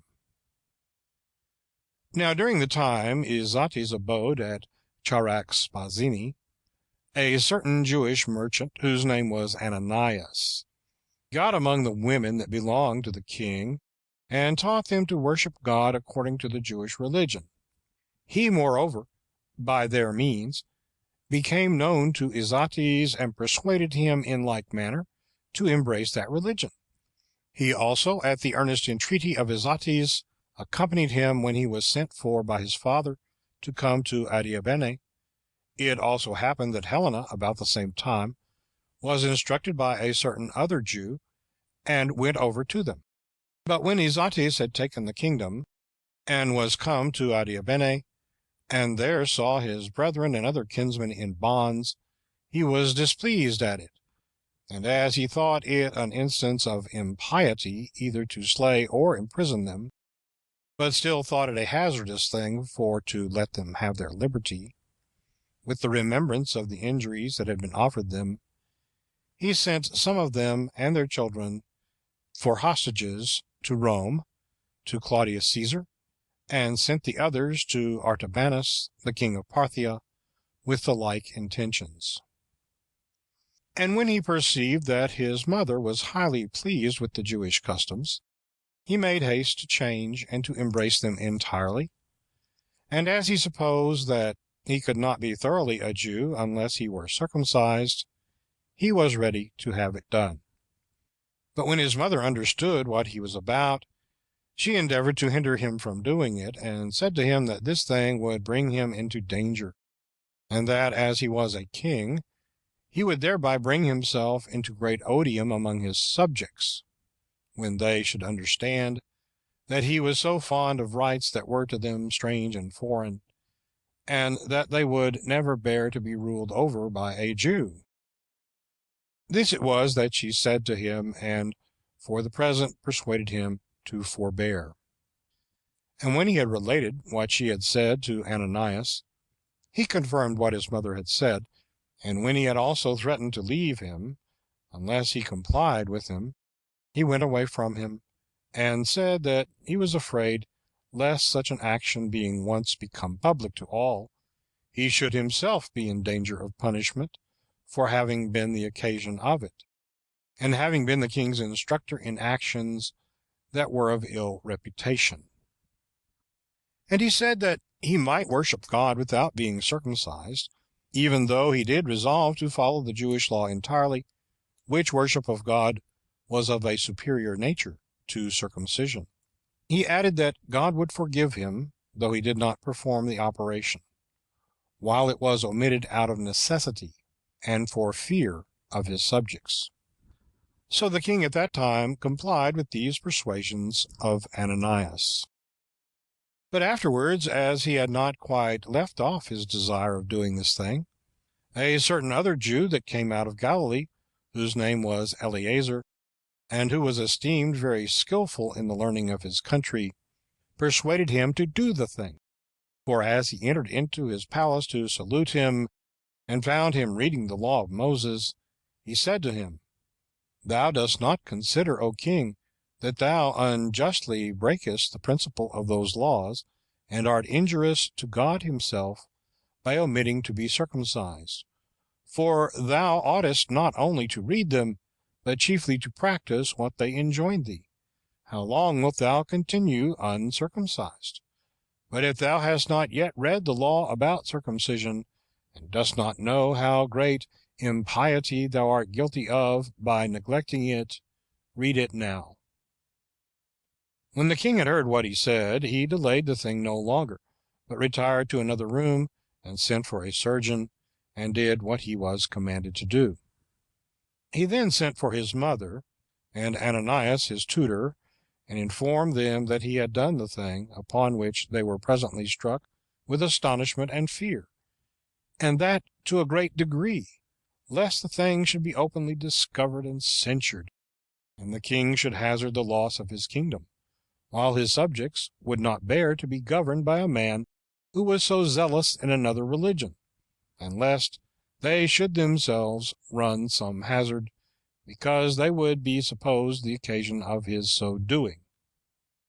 But it was God himself who hindered what they feared from taking effect. For he preserved both Iazates himself and his sons when they fell into many dangers, and procured their deliverance when it seemed to be impossible, and demonstrated thereby that the fruit of piety does not perish as to those that have regard to him, and fix their faith upon him only. But these events we shall relate hereafter. But as to Helena the king's mother, when she saw that the affairs of Isates' kingdom were in peace, and that her son was a happy man, and admired among all men, and even among foreigners, by the means of God's providence over him, she had a mind to go to the city of Jerusalem in order to worship at that temple of God, which was so very famous among all men, and to offer her thank offerings there. So she desired her son to give her leave to go thither, upon which he gave his consent to what she desired very willingly, and made great preparations for her dismission, and gave her a great deal of money. And she went down to the city Jerusalem, her son conducting her on her journey a great way. Now her coming was of very great advantage to the people of Jerusalem, for whereas a famine did oppress them at that time, and many people died for want of what was necessary to procure food withal, Queen Helena sent some of her servants to Alexandria with money to buy a great quantity of corn, and others of them to Cyprus to bring a cargo of dried figs. And as soon as they were come back, and had brought these provisions, which was done very quickly, she distributed food to those that were in want of it, and left a most excellent memorial behind her of this benefaction, which she bestowed on our whole nation. And when her son Isates was informed of this famine, he sent great sums of money to the principal men in Jerusalem. However, what favors this queen and king conferred upon our city Jerusalem shall be further related hereafter. Chapter 3. How Artabanus, the king of Parthia, out of fear of the secret contrivances of his subjects against him, went to Isates, and was by him reinstated in his government, as also how Bardanes his son denounced war against Isates. But now Artabanus, king of the Parthians, perceiving that the governors of the provinces had framed a plot against him, did not think it safe for him to continue among them, but resolved to go to Isates, in hopes of finding some way for his preservation by his means, and, if possible, for his return to his own dominions. So he came to Isates, and brought 1,000 of his kindred and servants with him, and met him upon the road, while he well knew Isates, but Isates did not know him. When Artabanus stood near him, and in the first place worshipped him according to the custom, he then said to him, O king, do not thou overlook me thy servant, nor do thou proudly reject the suit I make thee, for as I am reduced to a low estate by the change of fortune, and of a king am become a private man, I stand in need of thy assistance. Have regard therefore unto the uncertainty of fortune, and esteem the care thou shalt take of me to be taken of thyself also.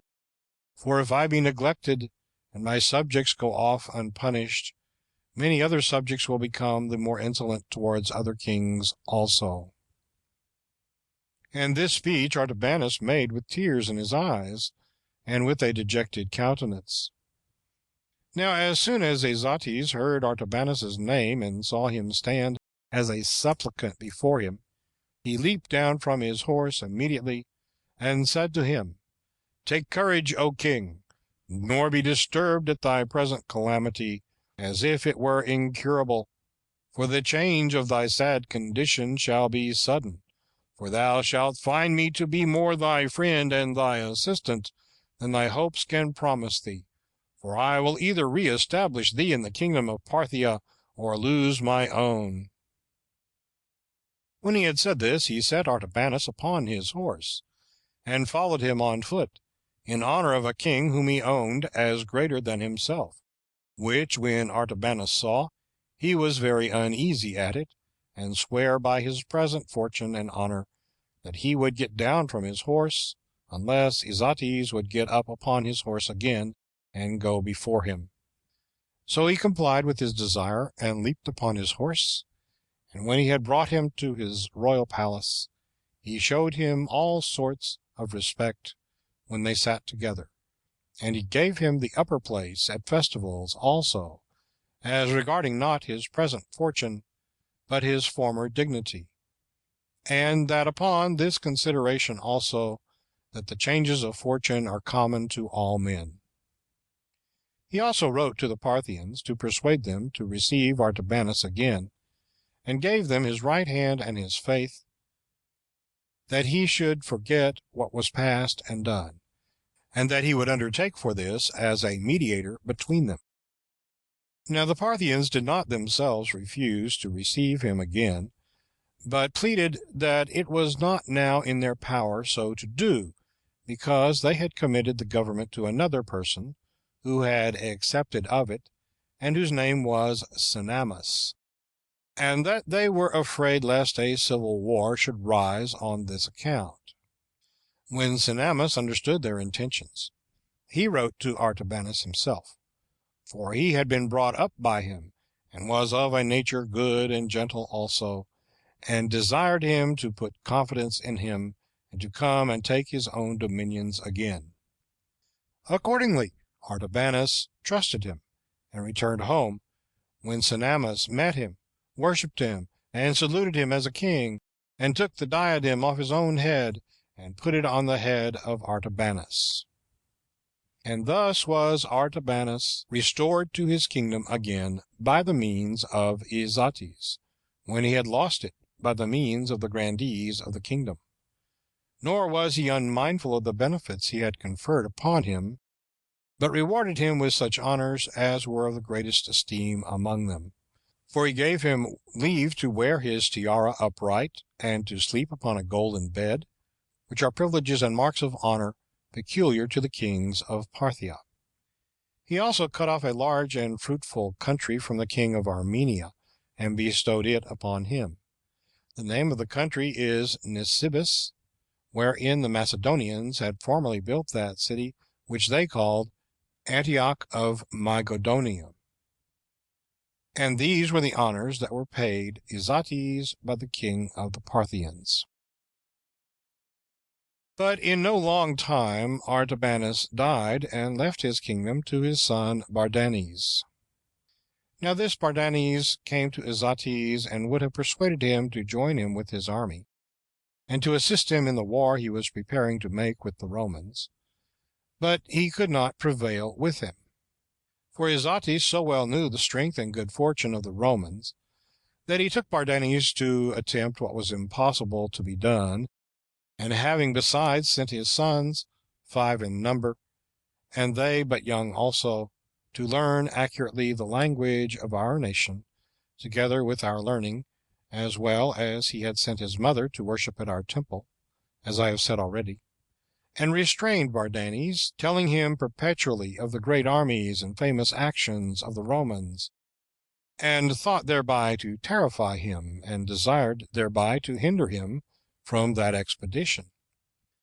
But the Parthian king was provoked at this his behavior, and denounced war immediately against Izates. Yet did he gain no advantage by this war, because God cut off all his hopes therein. For the Parthians, perceiving Bardanes' intentions, and how he had determined to make war with the Romans, slew him, and gave his kingdom to his brother Gotarzes. He also, in no long time perished by a plot made against him, and Vologases his brother succeeded him, who committed two of his provinces to two of his brothers by the same father, that of the Medes to the elder Pacorus, and Armenia to the younger Tiridates. End of Book 20, chapters 1 through 3. Recording by Bill Mosley, Frelsburg, Texas, USA.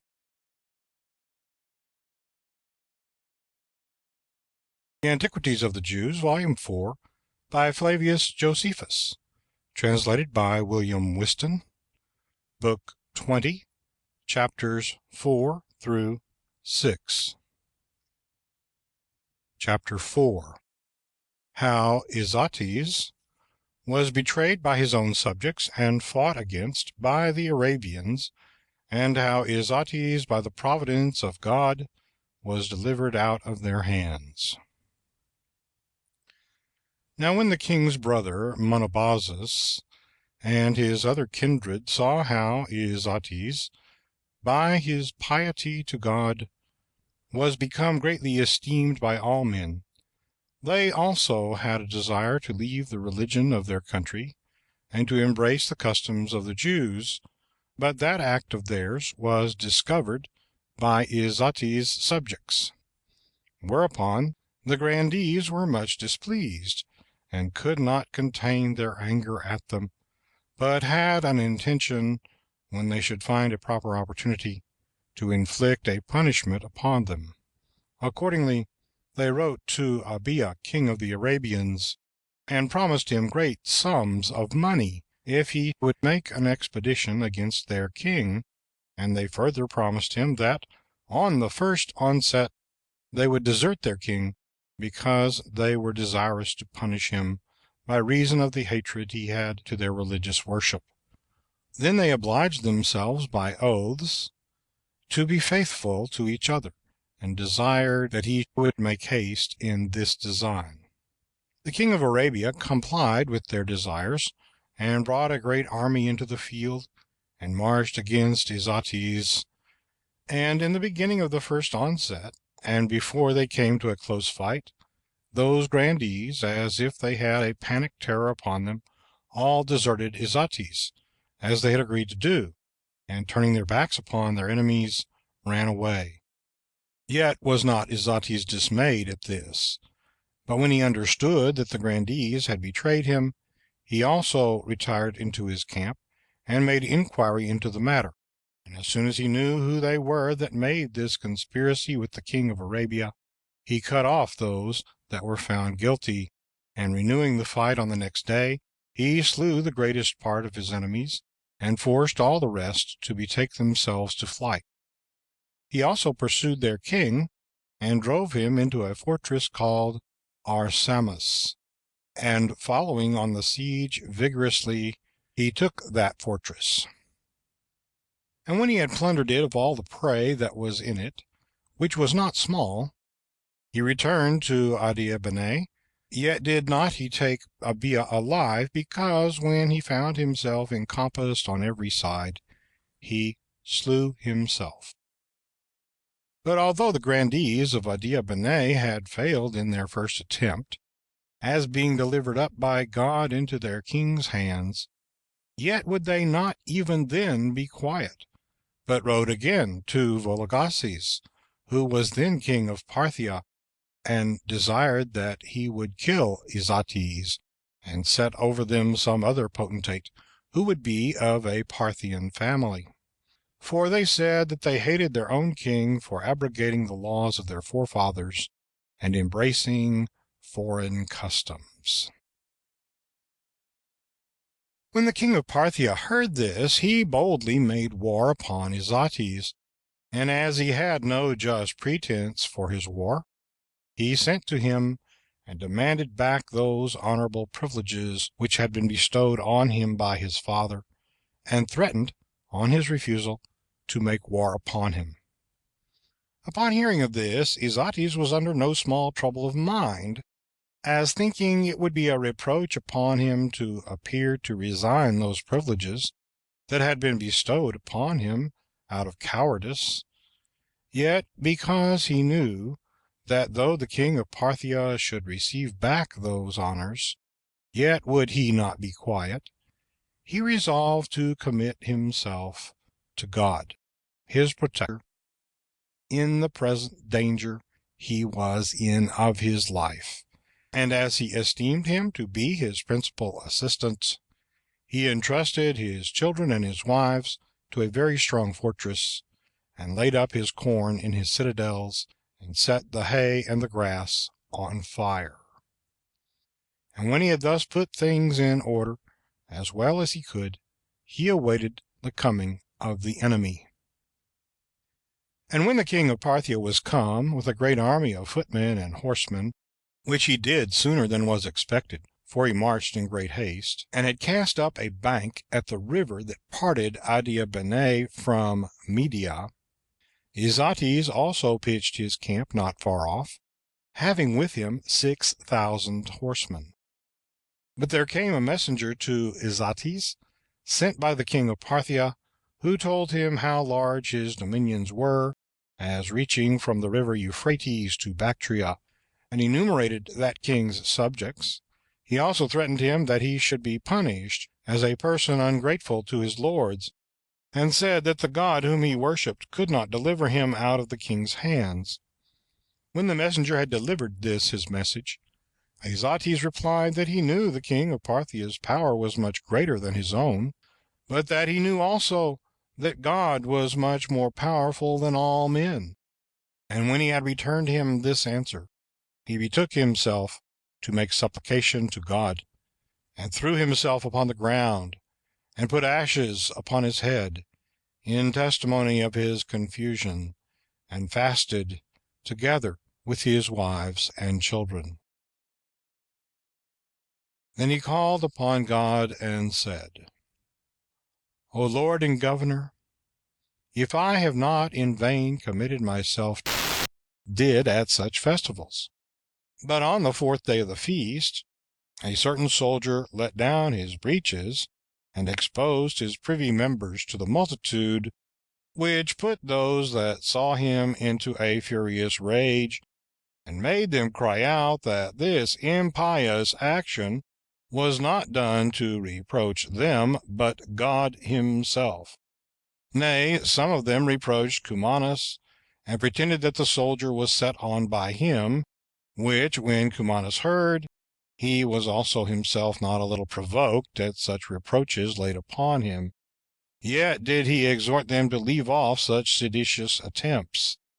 and not to raise a tumult at the festival. But when he could not induce them to be quiet, for they still went on in their reproaches to him, he gave order that the whole army should take their entire armor, and come to Antonia, which was a fortress, as we have said already, which overlooked the temple. And when the multitude saw the soldiers there, they were affrighted at them, and ran away hastily. But as the passages out were but narrow, and as they thought their enemies followed them, they were crowded together in their flight, and a great number were pressed to death in those narrow passages. Nor indeed was the number fewer than 20,000 that perished in this tumult. So, instead of a festival, they had at last a mournful day of it, and they all of them forgot their prayers and sacrifices,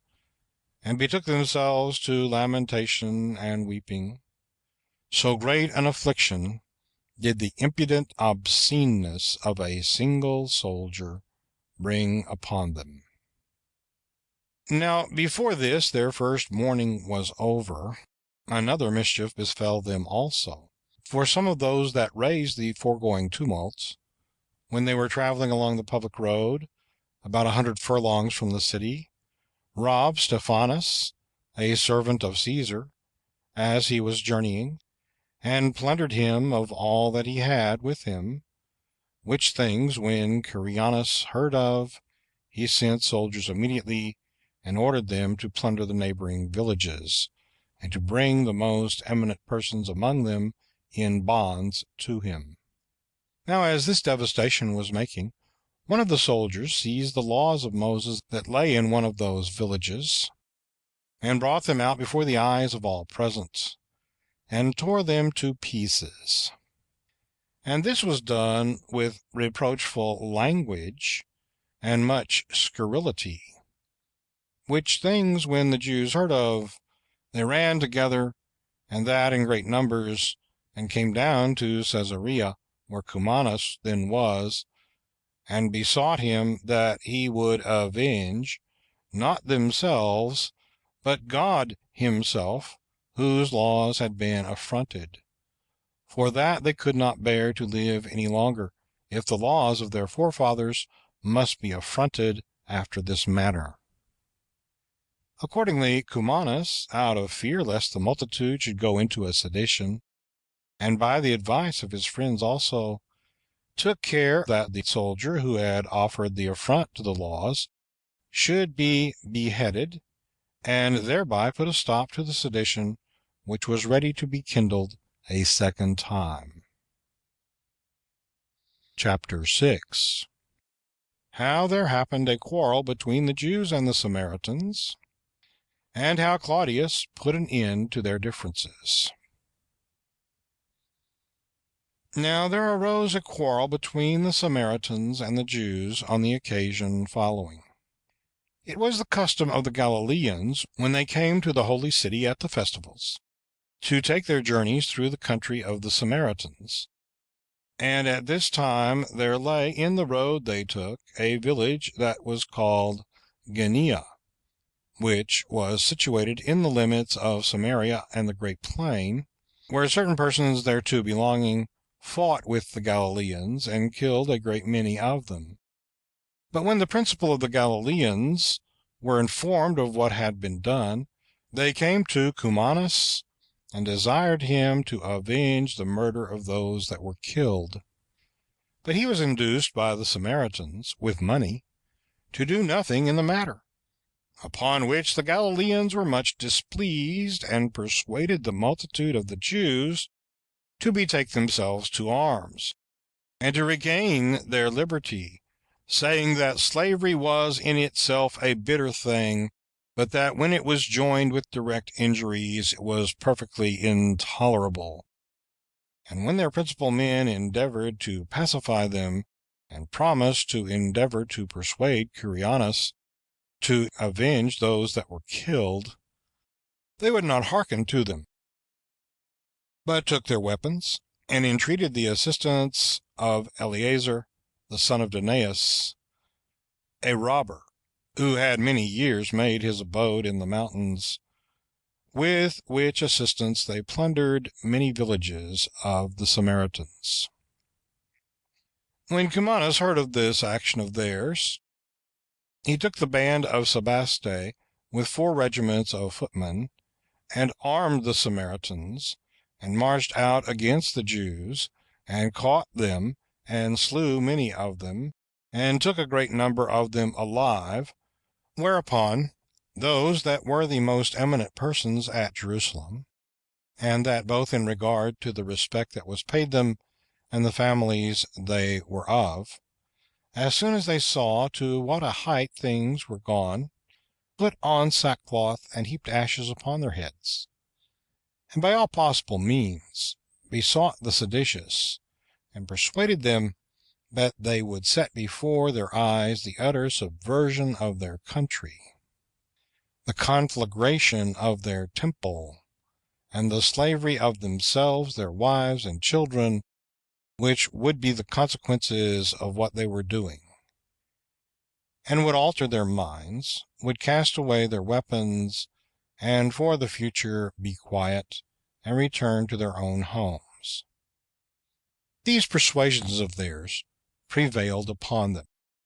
So the people dispersed themselves, and the robbers went away again to their places of strength. And after this time all Judea was overrun with robberies. But the principal of the Samaritans went to Ummidius Quadratus, the president of Syria, who at that time was at Tyre, and accused the Jews of setting their villages on fire and plundering them, and said withal that they were not so much displeased at what they had suffered as they were at the contempt thereby showed the Romans, while if they had received any injury, they ought to have made them the judges of what had been done, and not presently to make such devastation, as if they had not the Romans for their governors, on which account they came to him in order to obtain that vengeance they wanted. This was the accusation which the Samaritans brought against the Jews. But the Jews affirmed that the Samaritans were the authors of this tumult and fighting, and that in the first place Cumanus had been corrupted by their gifts, and passed over the murder of those that were slain in silence. Which allegations when Quadratus heard, he put off the hearing of the cause, and promised that he would give sentence when he should come into Judea, and should have a more exact knowledge of the truth of that matter. So these men went away without success. Yet was it not long ere Quadratus came to Samaria, where, upon hearing the cause, he supposed that the Samaritans were the authors of that disturbance. But when he was informed that certain of the Jews were making innovations, he ordered those to be crucified whom Cumanus had taken captives. From whence he came to a certain village called Lydda, which was not less than a city in largeness, and there heard the Samaritan cause a second time before his tribunal, and there learned from a certain Samaritan that one of the chief of the Jews, whose name was Dortus, and some other innovators with him, 4 in number, persuaded the multitude to a revolt from the Romans, whom Quadratus ordered to be put to death. But still he sent away Ananias the high priest, and Ananus the commander of the temple, in bonds to Rome, to give an account of what they had done to Claudius Caesar. He also ordered the principal men, both of the Samaritans and of the Jews, as also Cumanus the procurator, and Celer the tribune, to go to Italy to the emperor, that he might hear their cause, and determine their differences one with another. But he came again to the city of Jerusalem, out of his fear that the multitude of the Jews should attempt some innovations. But he found the city in a peaceable state, and celebrating one of the usual festivals of their country to God. So he believed that they would not attempt any innovations, and left them at the celebration of the festival, and returned to Antioch. Now Cumanus and the principal of the Samaritans, who were sent to Rome, had a day appointed them by the emperor, whereupon they were to have pleaded their cause about the quarrels they had one with another. But now Caesar's freedmen and his friends were very zealous on the behalf of Cumanus and the Samaritans, and they had prevailed over the Jews, unless Agrippa Junior, who was then at Rome, had seen the principal of the Jews hard set, and had earnestly entreated Agrippina, the emperor's wife, to persuade her husband to hear the cause, so as was agreeable to his justice, and to condemn those to be punished who were really the authors of this revolt from the Roman government. Whereupon Claudius was so well disposed beforehand, that when he had heard the cause, and found that the Samaritans had been the ringleaders in those mischievous doings, he gave order that those who came up to him should be slain, and that Curianus should be banished. He also gave order that Celer the tribune should be carried back to Jerusalem, and should be drawn through the city in the sight of all the people, and then should be slain. End of Book 20, chapters 4 through 6. Recording by Bill Mosley, Frelsburg, Texas, USA. Felix is made procurator of Judea, as also concerning Agrippa, Jr., and his sisters. So Claudius sent Felix, the brother of Pallas, to take care of the affairs of Judea,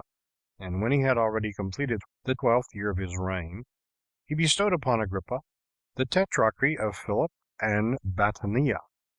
and added thereto Trachonitis, with Abila, which last had been the tetrarchy of Lysanias, but he took from him Chalcis when he had been governor thereof 4 years. And when Agrippa had received these countries as the gift of Caesar, he gave his sister Drusilla in marriage to Azizus, king of Emesa. Upon his consent to be circumcised, for Epiphanes, the son of King Antiochus, had refused to marry her because, after he had promised her father formerly to come over to the Jewish religion, he would not now perform that promise. He also gave Mariamne in marriage to Archelaus,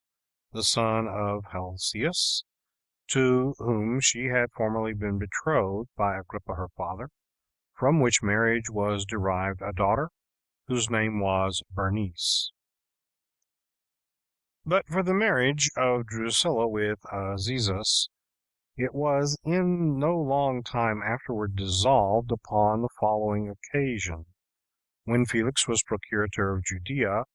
he saw this Drusilla and fell in love with her, for she did indeed exceed all other women in beauty. And he sent to her a person whose name was Simon, one of his friends, a Jew he was, and by birth a Cypriot, and one who pretended to be a magician, and endeavored to persuade her to forsake her present husband and marry him, and promised that if she would not refuse him, he would make her a happy woman. Accordingly, she acted ill, and because she was desirous to avoid her sister Bernice's envy, for she was very ill treated by her on account of her beauty, was prevailed upon to transgress the laws of her forefathers, and to marry Felix, and when he had had a son by her, he named him Agrippa. But after what manner that young man, with his wife, perished at the conflagration of the mountain Vesuvius, in the days of Titus Caesar, shall be related hereafter. But as for Bernice, she lived a widow a long while after the death of Herod, king of Chalcis, who was both her husband and her uncle. But when the report went that she had criminal conversation with her brother, Agrippa Jr., she persuaded Ptolemy, who was king of Cilicia, to be circumcised, and to marry her, as supposing that by this means she should prove those calumnies upon her to be false. And Ptolemy was prevailed upon, and that chiefly on account of her riches. Yet did not this matrimony endure long, but Bernice left Ptolemy, and, as was said, with impure intentions. So he forsook at once this matrimony and the Jewish religion, and at the same time Mariamne put away Archelaus, and was married to Demetrius, the principal man among the Alexandrian Jews, both for his family and his wealth, and indeed he was then their alabarch. So she named her son, whom she had by him, Agrippinus. But of all these particulars we shall hereafter treat more exactly. Chapter 8. After what manner, upon the death of Claudius, Nero succeeded in the government, as also what barbarous things he did concerning the robbers, murderers, and impostors, that arose while Felix and Festus were procurators of Judea. Now Claudius Caesar died when he had reigned 13 years, 8 months, and 20 days. And a report went about that he was poisoned by his wife Agrippina. Her father was Germanicus, the brother of Caesar. Her husband was Domitius Anobarbus, one of the most illustrious persons that was in the city of Rome, after whose death, and her long continuance in widowhood, Claudius took her to wife. She brought along with her a son, Domitius, of the same name with his father. He had before this slain his wife Messalina out of jealousy, by whom he had his children Britannicus and Octavia. Their eldest sister was Antonia, whom he had by Paulina his first wife. He also married Octavia to Nero, for that was the name that Caesar gave him afterward upon his adopting him for his son. But now Agrippina was afraid lest when Britannicus should come to man's estate, he should succeed his father in the government, and desired to seize upon the principality beforehand for her own son Nero. Upon which the report went that she thence compassed the death of Claudius. Accordingly, she sent Burrhus, the general of the army, immediately, and with him the tribunes, and such also of the freedmen as were of the greatest authority, to bring Nero away into the camp, and to salute him emperor. And when Nero had thus obtained the government, he got Britannicus to be so poisoned, that the multitude should not perceive it, although he publicly put his own mother to death not long afterward, making her this requital, not only for being born of her, but for bringing it so about by her contrivances that he obtained the Roman Empire. He also slew Octavia his own wife, and many other illustrious persons, under this pretense, that they plotted against him. But I omit any further discourse about these affairs, for there have been a great many who have composed the history of Nero, some of which have departed from the truth of facts out of favor, as having received benefits from him, while others, out of hatred to him and the great ill will which they bear him, have so impudently raved against him with their lies, that they justly deserve to be condemned. Nor do I wonder at such as have told lies of Nero, since they have not in their writings preserved the truth of history as to those facts that were earlier than his time, even when the actors could have no way incurred their hatred, since those writers lived a long time after them. But as to those that have no regard to truth, they may write as they please,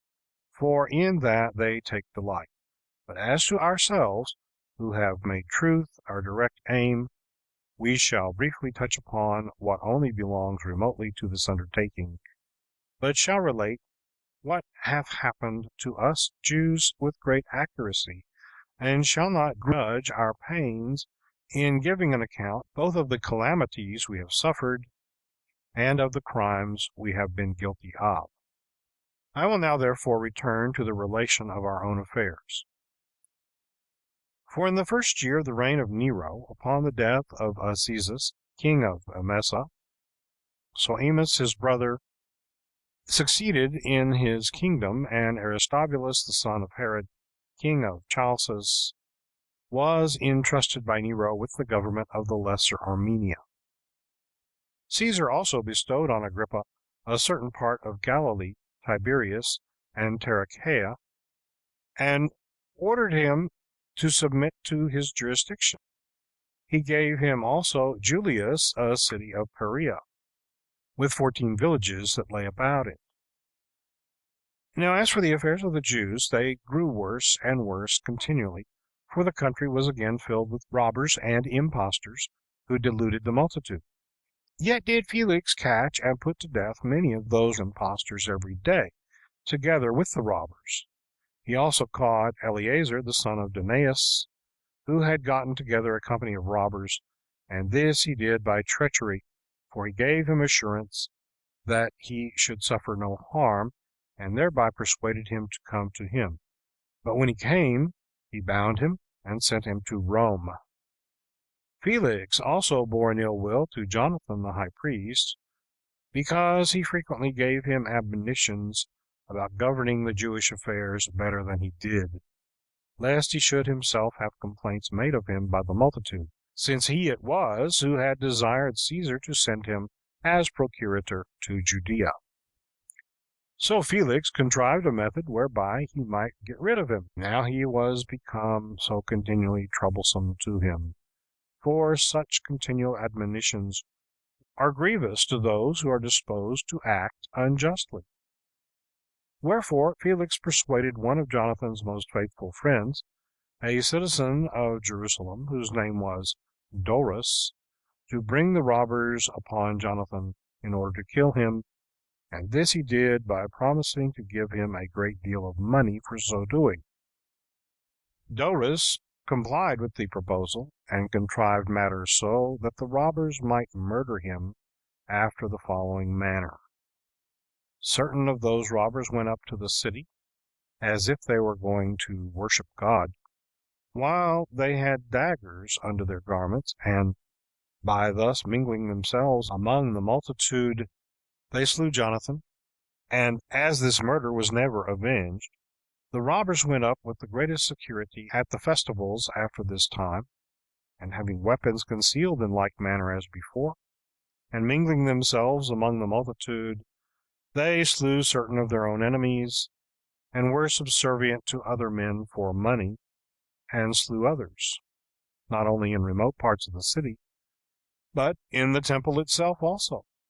For they had the boldness to murder men there without thinking of the impiety of which they were guilty. And this seems to me to have been the reason why God, out of his hatred of these men's wickedness, rejected our city, and as for the temple, he no longer esteemed it sufficiently pure for him to inhabit therein,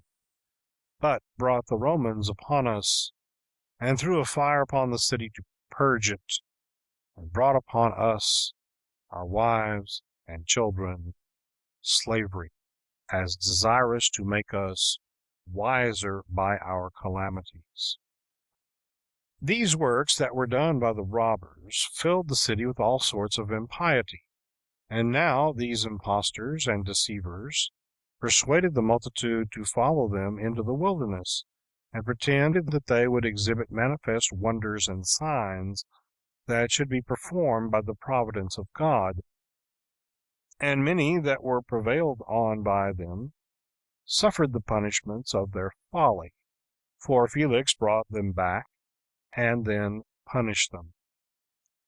Moreover, there came out of Egypt about this time to Jerusalem one that said he was a prophet, and advised the multitude of the common people to go along with him to the Mount of Olives, as it was called, which lay over against the city, and at the distance of 5 furlongs. He said further that he would show them from hence how, at his command, the walls of Jerusalem would fall down, and he promised them that he would procure them an entrance into the city through these walls when they were fallen down. Now when Felix was informed of these things, he ordered his soldiers to take their weapons, and came against them with a great number of horsemen and footmen from Jerusalem, and attacked the Egyptian and the people that were with him. He also slew 400 of them, and took 200 alive. But the Egyptian himself escaped out of the fight, but did not appear any more. And again the robbers stirred up the people to make war with the Romans, and said they ought not to obey them at all, and when any persons would not comply with them, they set fire to their villages and plundered them. And now it was that a great sedition arose between the Jews that inhabited Caesarea and the Syrians who dwelt there also, concerning their equal right to the privileges belonging to citizens. For the Jews claimed the preeminence, because Herod their king was the builder of Caesarea,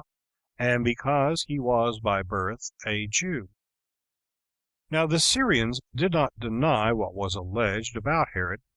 But they said that Caesarea was formerly called Strato's Tower, and that then there was not one Jewish inhabitant. When the presidents of that country heard of these disorders, they caught the authors of them on both sides, and tormented them with stripes, and by that means put a stop to the disturbance for a time. But the Jewish citizens, depending on their wealth, and on that account despising the Syrians, reproached them again, and hoped to provoke them by such reproaches. However, the Syrians, though they were inferior in wealth, yet valuing themselves highly on this account, that the greatest part of the Roman soldiers that were there were either of Caesarea or Sebaste, they also for some time used reproachful language to the Jews also, and thus it was, till at length they came to throwing stones at one another, and several were wounded and fell on both sides, though still the Jews were the conquerors. But when Felix saw that this quarrel was become a kind of war, he came upon them on the sudden, and desired the Jews to desist, and when they refused so to do, he armed his soldiers, and sent them out upon them, and slew many of them, and took more of them alive, and permitted his soldiers to plunder some of the houses of the citizens, which were full of riches. Now those Jews that were more moderate, and of principal dignity among them, were afraid of themselves, and desired of Felix that he would sound a retreat to his soldiers, and spare them for the future, and afford them room for repentance for what they had done, and Felix was prevailed upon to do so. About this time King Agrippa gave the high priesthood to Ismael, who was the son of Abi. And now arose a sedition between the high priests and the principal men of the multitude of Jerusalem, each of which got them a company of the boldest sort of men, and of those that loved innovations about them, and became leaders to them. And when they struggled together, they did it by casting reproachful words against one another, and by throwing stones also. And there was nobody to reprove them. But these disorders were done after a licentious manner in the city, as if it had no government over it. And such was the impudence and boldness that had seized on the high priests, that they had the hardiness to send their servants into the threshing floors to take away those tithes that were due to the priests, insomuch that it so fell out that the poorest sort of the priests died for want. To this degree did the violence of the seditious prevail over all right and justice. Now when Porcius Festus was sent as successor to Felix by Nero, the principal of the Jewish inhabitants of Caesarea went up to Rome to accuse Felix, and he had certainly been brought to punishment, unless Nero had yielded to the importunate solicitations of his brother Pallas, who was at that time had in the greatest honor by him. Two of the principal Syrians in Caesarea persuaded Burrhus, who was Nero's tutor and secretary for his Greek epistles, by giving him a great sum of money, to disannul that equality of the Jewish privileges of citizens which they hitherto enjoyed. So Burrhus, by his solicitations, obtained leave of the emperor that an epistle should be written to that purpose. This epistle became the occasion of the following miseries that befell our nation. For when the Jews of Caesarea were informed of the contents of this epistle to the Syrians, they were more disorderly than before, till a war was kindled. Upon Festus's coming to Judea, it happened that Judea was afflicted by the robbers, while all the villages were set on fire and plundered by them. And then it was that the Sicarii, as they were called, who were robbers, grew numerous. They made use of small swords, not much different in length from the Persian asinacia, but somewhat crooked, and like the Roman siccae, or sickles, as they were called. And from these weapons these robbers got their denomination, and with these weapons they slew a great many. For they mingled themselves among the multitude at their festivals, when they were come up in crowds from all parts to the city to worship God, as we said before, and easily slew those that they had a mind to slay. They also came frequently upon the villages belonging to their enemies with their weapons, and plundered them, and set them on fire. So Festus sent forces, both horsemen and footmen, to fall upon those that had been seduced by a certain impostor, who promised them deliverance and freedom from the miseries they were under, if they would but follow him as far as the wilderness. Accordingly, those forces that were sent destroyed both him that had deluded them and those that were his followers also. About the same time, King Agrippa built himself a very large dining room in the royal palace at Jerusalem, near to the portico. Now this palace had been erected of old by the children of Asamoneus, and was situate upon an elevation, and afforded a most delightful prospect to those that had a mind to take a view of the city, which prospect was desired by the king, and there he could lie down and eat, and thence observe what was done in the temple. Which thing, when the chief men of Jerusalem saw, that they were very much displeased at it. For it was not agreeable to the institutions of our country or law, that what was done in the temple should be viewed by others, especially what belonged to the sacrifices. They therefore erected a wall upon the uppermost building, which belonged to the inner court of the temple, towards the west, which wall, when it was built, did not only intercept the prospect of the dining room in the palace, but also of the western cloisters that belonged to the outer court of the temple also, where it was that the Romans kept guards for the temple at the festivals. At these doings, both King Agrippa and principally Festus the procurator were much displeased, and Festus ordered them to pull the wall down again. But the Jews petitioned him to give them leave to send an embassage about this matter to Nero, for they said they could not endure to live if any part of the temple should be demolished. And when Festus had given them leave so to do, they sent 10 of their principal men to Nero, as also Ismael the high priest, and Helcias the keeper of the sacred treasure. And when Nero had heard what they had to say, he not only forgave them what they had already done, but also gave them leave to let the wall they had built stand. This was granted them in order to gratify Poppaea, Nero's wife, who was a religious woman, and had requested these favors of Nero, and who gave order to the 10 ambassadors to go their way home, but retained Helcias and Ismael as hostages with herself. As soon as the king heard this news, he gave the high priesthood to Joseph, who was called Cabi, the son of Simon, formerly high priest. End of Book 20, chapters 7 and 8. Recording by Bill Mosley, Frelsburg, Texas, USA. Concerning Albinus, under whose procuratorship James was slain, as also what edifices were built by Agrippa. And now Caesar, upon hearing the death of Festus, sent Albinus into Judea as procurator, but the king deprived Joseph of the high priesthood, and bestowed the succession to that dignity on the son of Ananus, who was also himself called Ananus. Now the report goes that this eldest Ananus proved the most fortunate man, for he had 5 sons who had all performed the office of a high priest to God,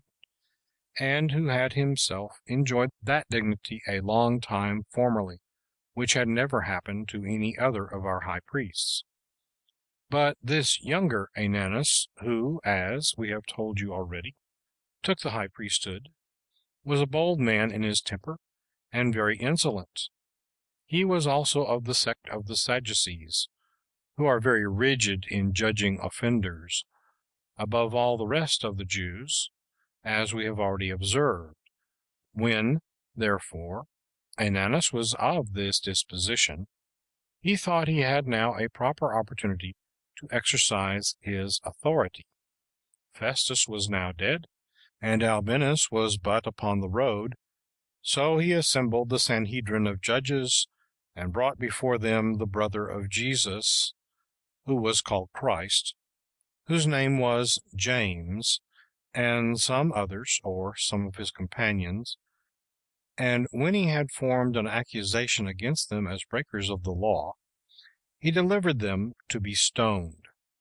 But as for those who seemed the most equitable of the citizens, and such as were the most uneasy at the breach of the laws, they disliked what was done. They also sent to the king Agrippa, desiring him to send to Ananus that he should act so no more, for that what he had already done was not to be justified. Nay, some of them went also to meet Albinus, as he was upon his journey from Alexandria, and informed him that it was not lawful for Ananus to assemble a Sanhedrin without his consent. Whereupon Albinus complied with what they said, and wrote in anger to Ananus, and threatened that he would bring him to punishment for what he had done, on which King Agrippa took the high priesthood from him when he had ruled but 3 months, and made Jesus the son of Damnius high priest. Now as soon as Albinus was come to the city of Jerusalem, he used all his endeavors and care that the country might be kept in peace, and this by destroying many of the Sicarii. But as for the high priest Ananias, he increased in glory every day, and this to a great degree, and had obtained the favor and esteem of the citizens in a signal manner, for he was a great hoarder up of money. He therefore cultivated the friendship of Albinus and of the high priest Jesus by making them presents. He also had servants who were very wicked, who joined themselves to the boldest sort of the people, and went to the thrashing floors, and took away the tithes that belonged to the priests by violence, and did not refrain from beating such as would not give these tithes to them. So the other high priests acted in the like manner, as did those his servants, without any one being able to prohibit them, so that some of the priests that of old were wont to be supported with those tithes died for want of food. But now the Sicarii went into the city by night, just before the festival, which was now at hand, and took the scribe belonging to the governor of the temple, whose name was Eleazar, who was the son of Ananias the high priest, and bound him, and carried him away with them, after which they sent to Ananias and said that they would send the scribe to him if he would persuade Albinus to release 10 of those prisoners which he had caught of their party. So Ananias was plainly forced to persuade Albinus, and gained his request of him. This was the beginning of greater calamities, for the robbers perpetually contrived to catch some of Ananias's servants, and when they had taken them alive, they would not let them go till they thereby recovered some of their own Sicarii. And as they were again become no small number, they grew bold, and were a great affliction to the whole country. About this time it was that King Agrippa built Caesarea Philippi larger than it was before, and in honor of Nero named it Neronlas, And when he had built a theater at Berytus with vast expenses, he bestowed on them shows to be exhibited every year, and spent therein many 10,000 drachma. He also gave the people a largess of corn, and distributed oil among them, and adorned the entire city with statues of his own donation, and with original images made by ancient hands. Nay, he almost transferred all that was most ornamental in his own kingdom thither. This made him more than ordinarily hated by his subjects, because he took those things away that belonged to them to adorn a foreign city. And now Jesus the son of Gamaliel became the successor of Jesus the son of Damnius in the high priesthood, which the king had taken from the other, on which account a sedition arose between the high priests with regard to one another, for they got together bodies of the boldest sort of the people, and frequently came from reproaches to throwing of stones at each other. But Ananias was too hard for the rest, by his riches, which enabled him to gain those that were most ready to receive. Costobarus also and Saulus did themselves get together a multitude of wicked wretches, and this because they were of the royal family, and so they obtained favor among them because of their kindred to Agrippa, but still they used violence with the people, and were very ready to plunder those that were weaker than themselves. And from that time it principally came to pass that our city was greatly disordered, and that all things grew worse and worse among us. But when Albinus heard that Gessius Florus was coming to succeed him, he was desirous to appear to do somewhat that might be grateful to the people of Jerusalem. So he brought out all those prisoners who seemed to him to be most plainly worthy of death, and ordered them to be put to death accordingly. But as to those who had been put into prison on some trifling occasions, he took money of them and dismissed them, by which means the prisons were indeed emptied, but the country was filled with robbers. Now, as many of the Levites, which is a tribe of ours, as were singers of hymns, persuaded the king to assemble a Sanhedrin, and to give them leave to wear linen garments, as well as the priests, for they said that this would be a work worthy of the times of his government, that he might have a memorial of such a novelty, as being his doing. Nor did they fail of obtaining their desire. For the king, with the suffrages of those that came into the Sanhedrin, granted the singers of hymns this privilege, that they might lay aside their former garments, and wear such a linen one as they desired. And as a part of this tribe ministered in the temple, he also permitted them to learn those hymns as they had besought him for. Now all this was contrary to the laws of our country, which, whenever they have been transgressed, we have never been able to avoid the punishment of such transgressions.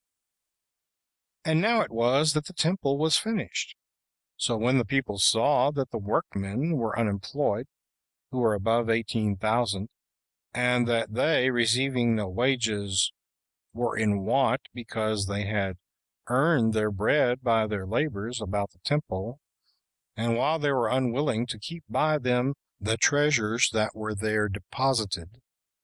out of fear of their being carried away by the Romans, and while they had a regard to the making provision for the workmen, they had a mind to expend these treasures upon them. For if any one of them did but labor for a single hour, he received his pay immediately. So they persuaded him to rebuild the eastern cloisters. These cloisters belonged to the outer court, and were situated in a deep valley, and had walls that reached 400 cubits in length, and were built of square and very white stones, the length of each of which stones was 20 cubits, and their height 6 cubits. This was the work of King Solomon, who first of all built the entire temple. But King Agrippa, who had the care of the temple committed to him by Claudius Caesar, considering that it is easy to demolish any building, but hard to build it up again, and that it was particularly hard to do it to these cloisters, which would require a considerable time and great sums of money, he denied the petitioners their request about that matter. But he did not obstruct them when they desired the city might be paved with white stone. He also deprived Jesus the son of Gamaliel of the high priesthood, and gave it to Matthias the son of Theophilus, under whom the Jews' war with the Romans took its beginning. Chapter 10. An enumeration of the high priests. And now I think it proper and agreeable to this history to give an account of our high priests, how they began, who those are which are capable of that dignity, and how many of them there had been at the end of the war. In the first place, therefore, history informs us that Aaron, the brother of Moses, officiated to God as a high priest, and that, after his death, his son succeeded him immediately, and that this dignity hath been continued down from them all to their posterity. Whence it is a custom of our country that no one should take the high priesthood of God but he who is of the blood of Aaron, while every one that is of another stock, though he were a king, can never obtain that high priesthood. Accordingly, the number of all the high priests from Aaron, of whom we have spoken already, as of the first of them, until Phanes, who was made high priest during the war by the seditious, was 83, of whom 13 officiated as high priests in the wilderness from the days of Moses, while the tabernacle was standing, until the people came into Judea, when King Solomon erected the temple of God. For at the first they held the high priesthood till the end of their life, although afterward they had successors while they were alive. Now these 13, who were the descendants of 2 of the sons of Aaron, received this dignity by succession, one after another, for their form of government was an aristocracy, and after that a monarchy, and in the third place the government was regal. Now the number of years during the rule of these 13, from the day when our fathers departed out of Egypt under Moses their leader, until the building of that temple which King Solomon erected at Jerusalem, were 612. After those 13 high priests, 18 took the high priesthood at Jerusalem, one in succession to another, from the days of King Solomon until Nebuchadnezzar, king of Babylon, made an expedition against that city, and burnt the temple, and removed our nation into Babylon, and then took Josedech the high priest captive. The times of these high priests were 466 years, 6 months, and 10 days, while the Jews were still under the regal government. But after the term of 70 years' captivity under the Babylonians, Cyrus, king of Persia, sent the Jews from Babylon to their own land again, and gave them leave to rebuild their temple, at which time Jesus the son of Josedech took the high priesthood over the captives when they were returned home.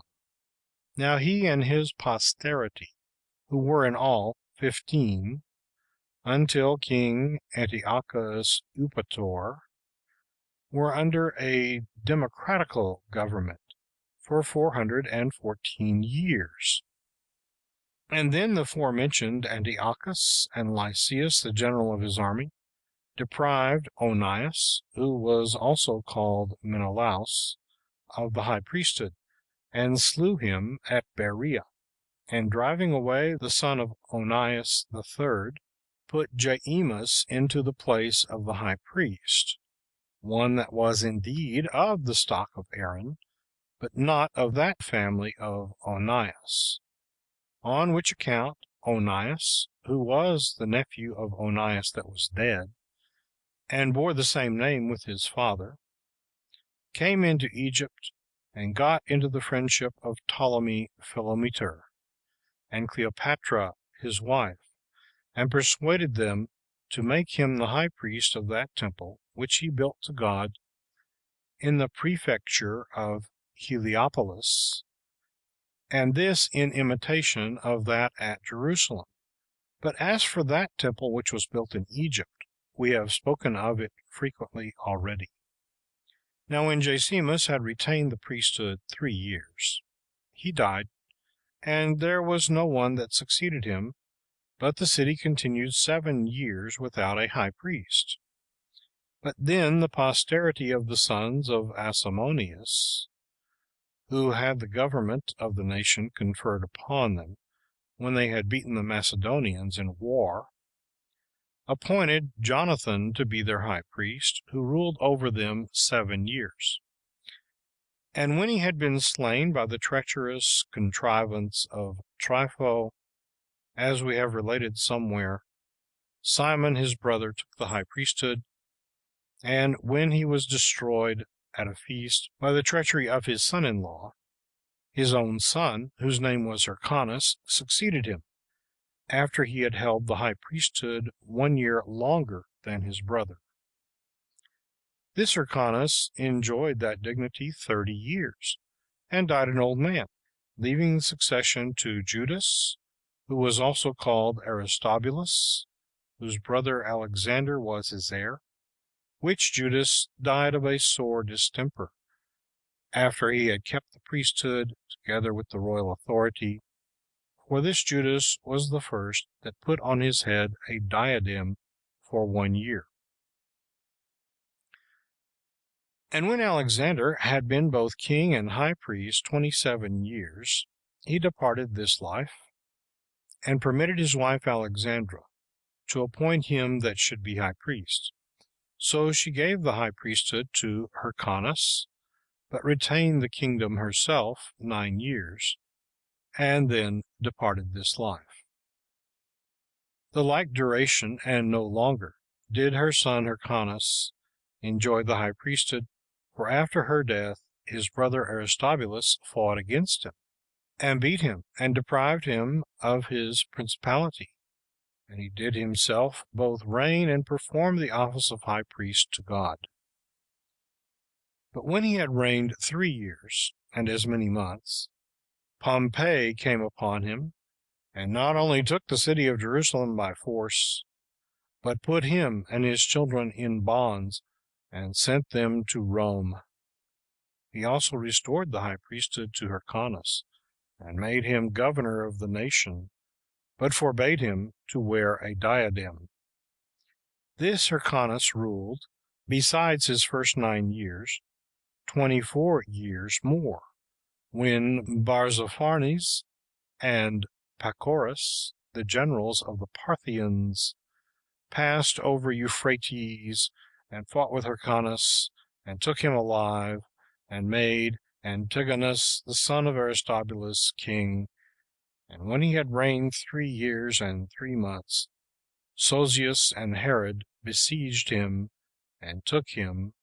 when Antony had him brought to Antioch, and slain there.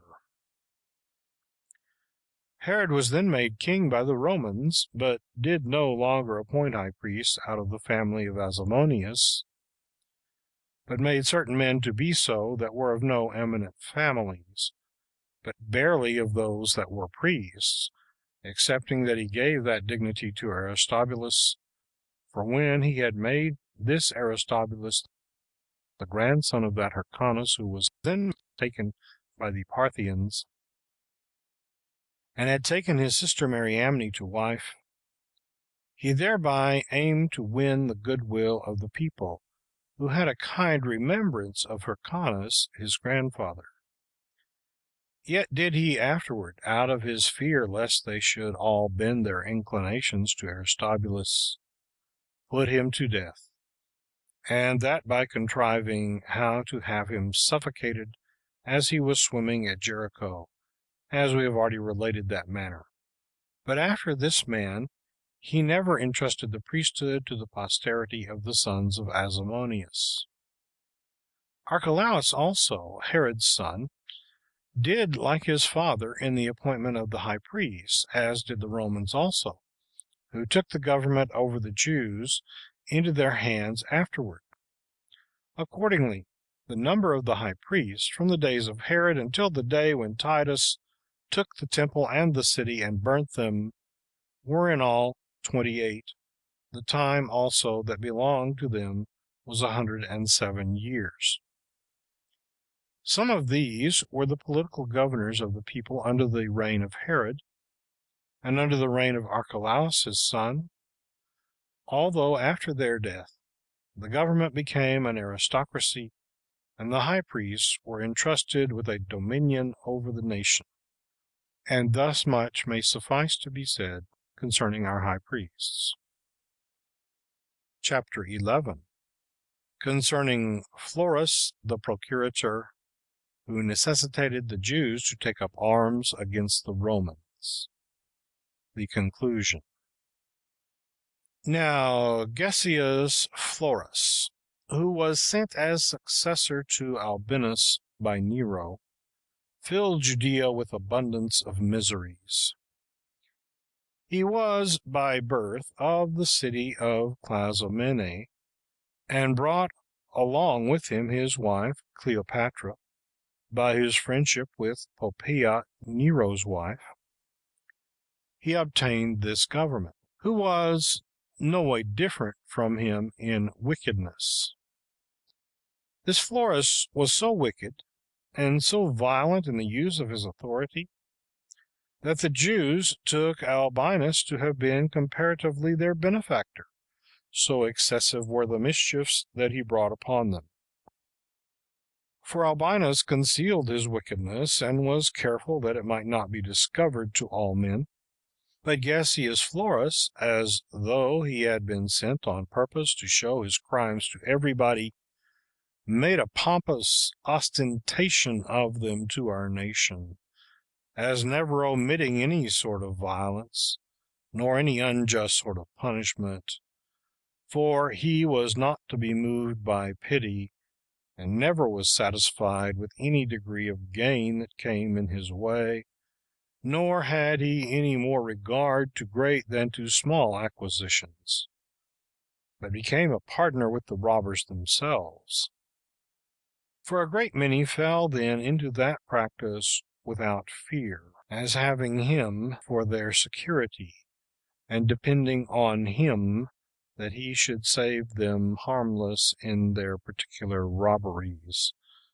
so that there were no bounds set to the nation's miseries. But the unhappy Jews, when they were not able to bear the devastations which the robbers made among them, were all under a necessity of leaving their own habitations, and of flying away, as hoping to dwell more easily anywhere else in the world among foreigners than in their own country. And what need I say any more upon this head, since it was this Florus who necessitated us to take up arms against the Romans, while we thought it better to be destroyed at once than by little and little. Now this war began in the 2nd year of the government of Florus, and the 12th year of the reign of Nero. But then what actions we were forced to do, and what miseries we were enabled to suffer, may be accurately known by such as will peruse those books which I have written about the Jewish war. I shall now therefore make an end here of my Antiquities, after the conclusion of which events I began to write that account of the war, and these Antiquities contain what hath been delivered down to us from the original creation of man until the 12th year of the reign of Nero, as to what hath befallen the Jews, as well in Egypt as in Syria and in Palestine, and what we have suffered from the Assyrians and Babylonians, and what afflictions the Persians and Macedonians, and after them the Romans, have brought upon us. For I think I may say that I have composed this history with sufficient accuracy in all things. I have attempted to enumerate those high priests that we have had during the interval of 2000 years. I have also carried down the succession of our kings, and related their actions and political administration without considerable errors, as also the power of our monarchs, and all according to what is written in our sacred books.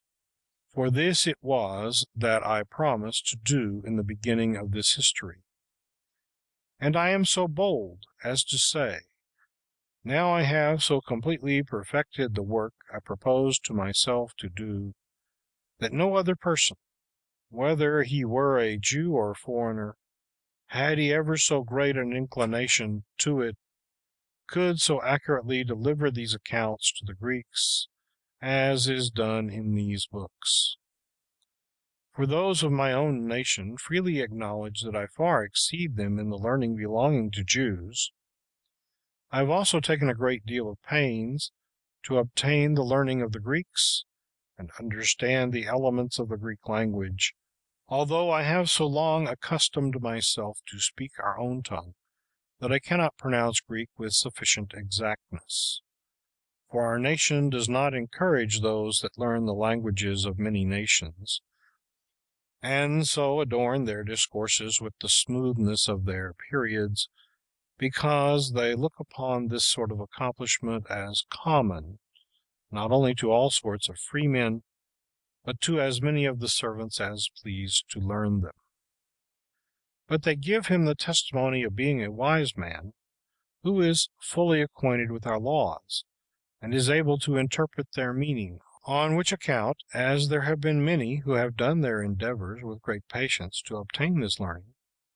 there have yet hardly been so many as 2 or 3 that have succeeded therein,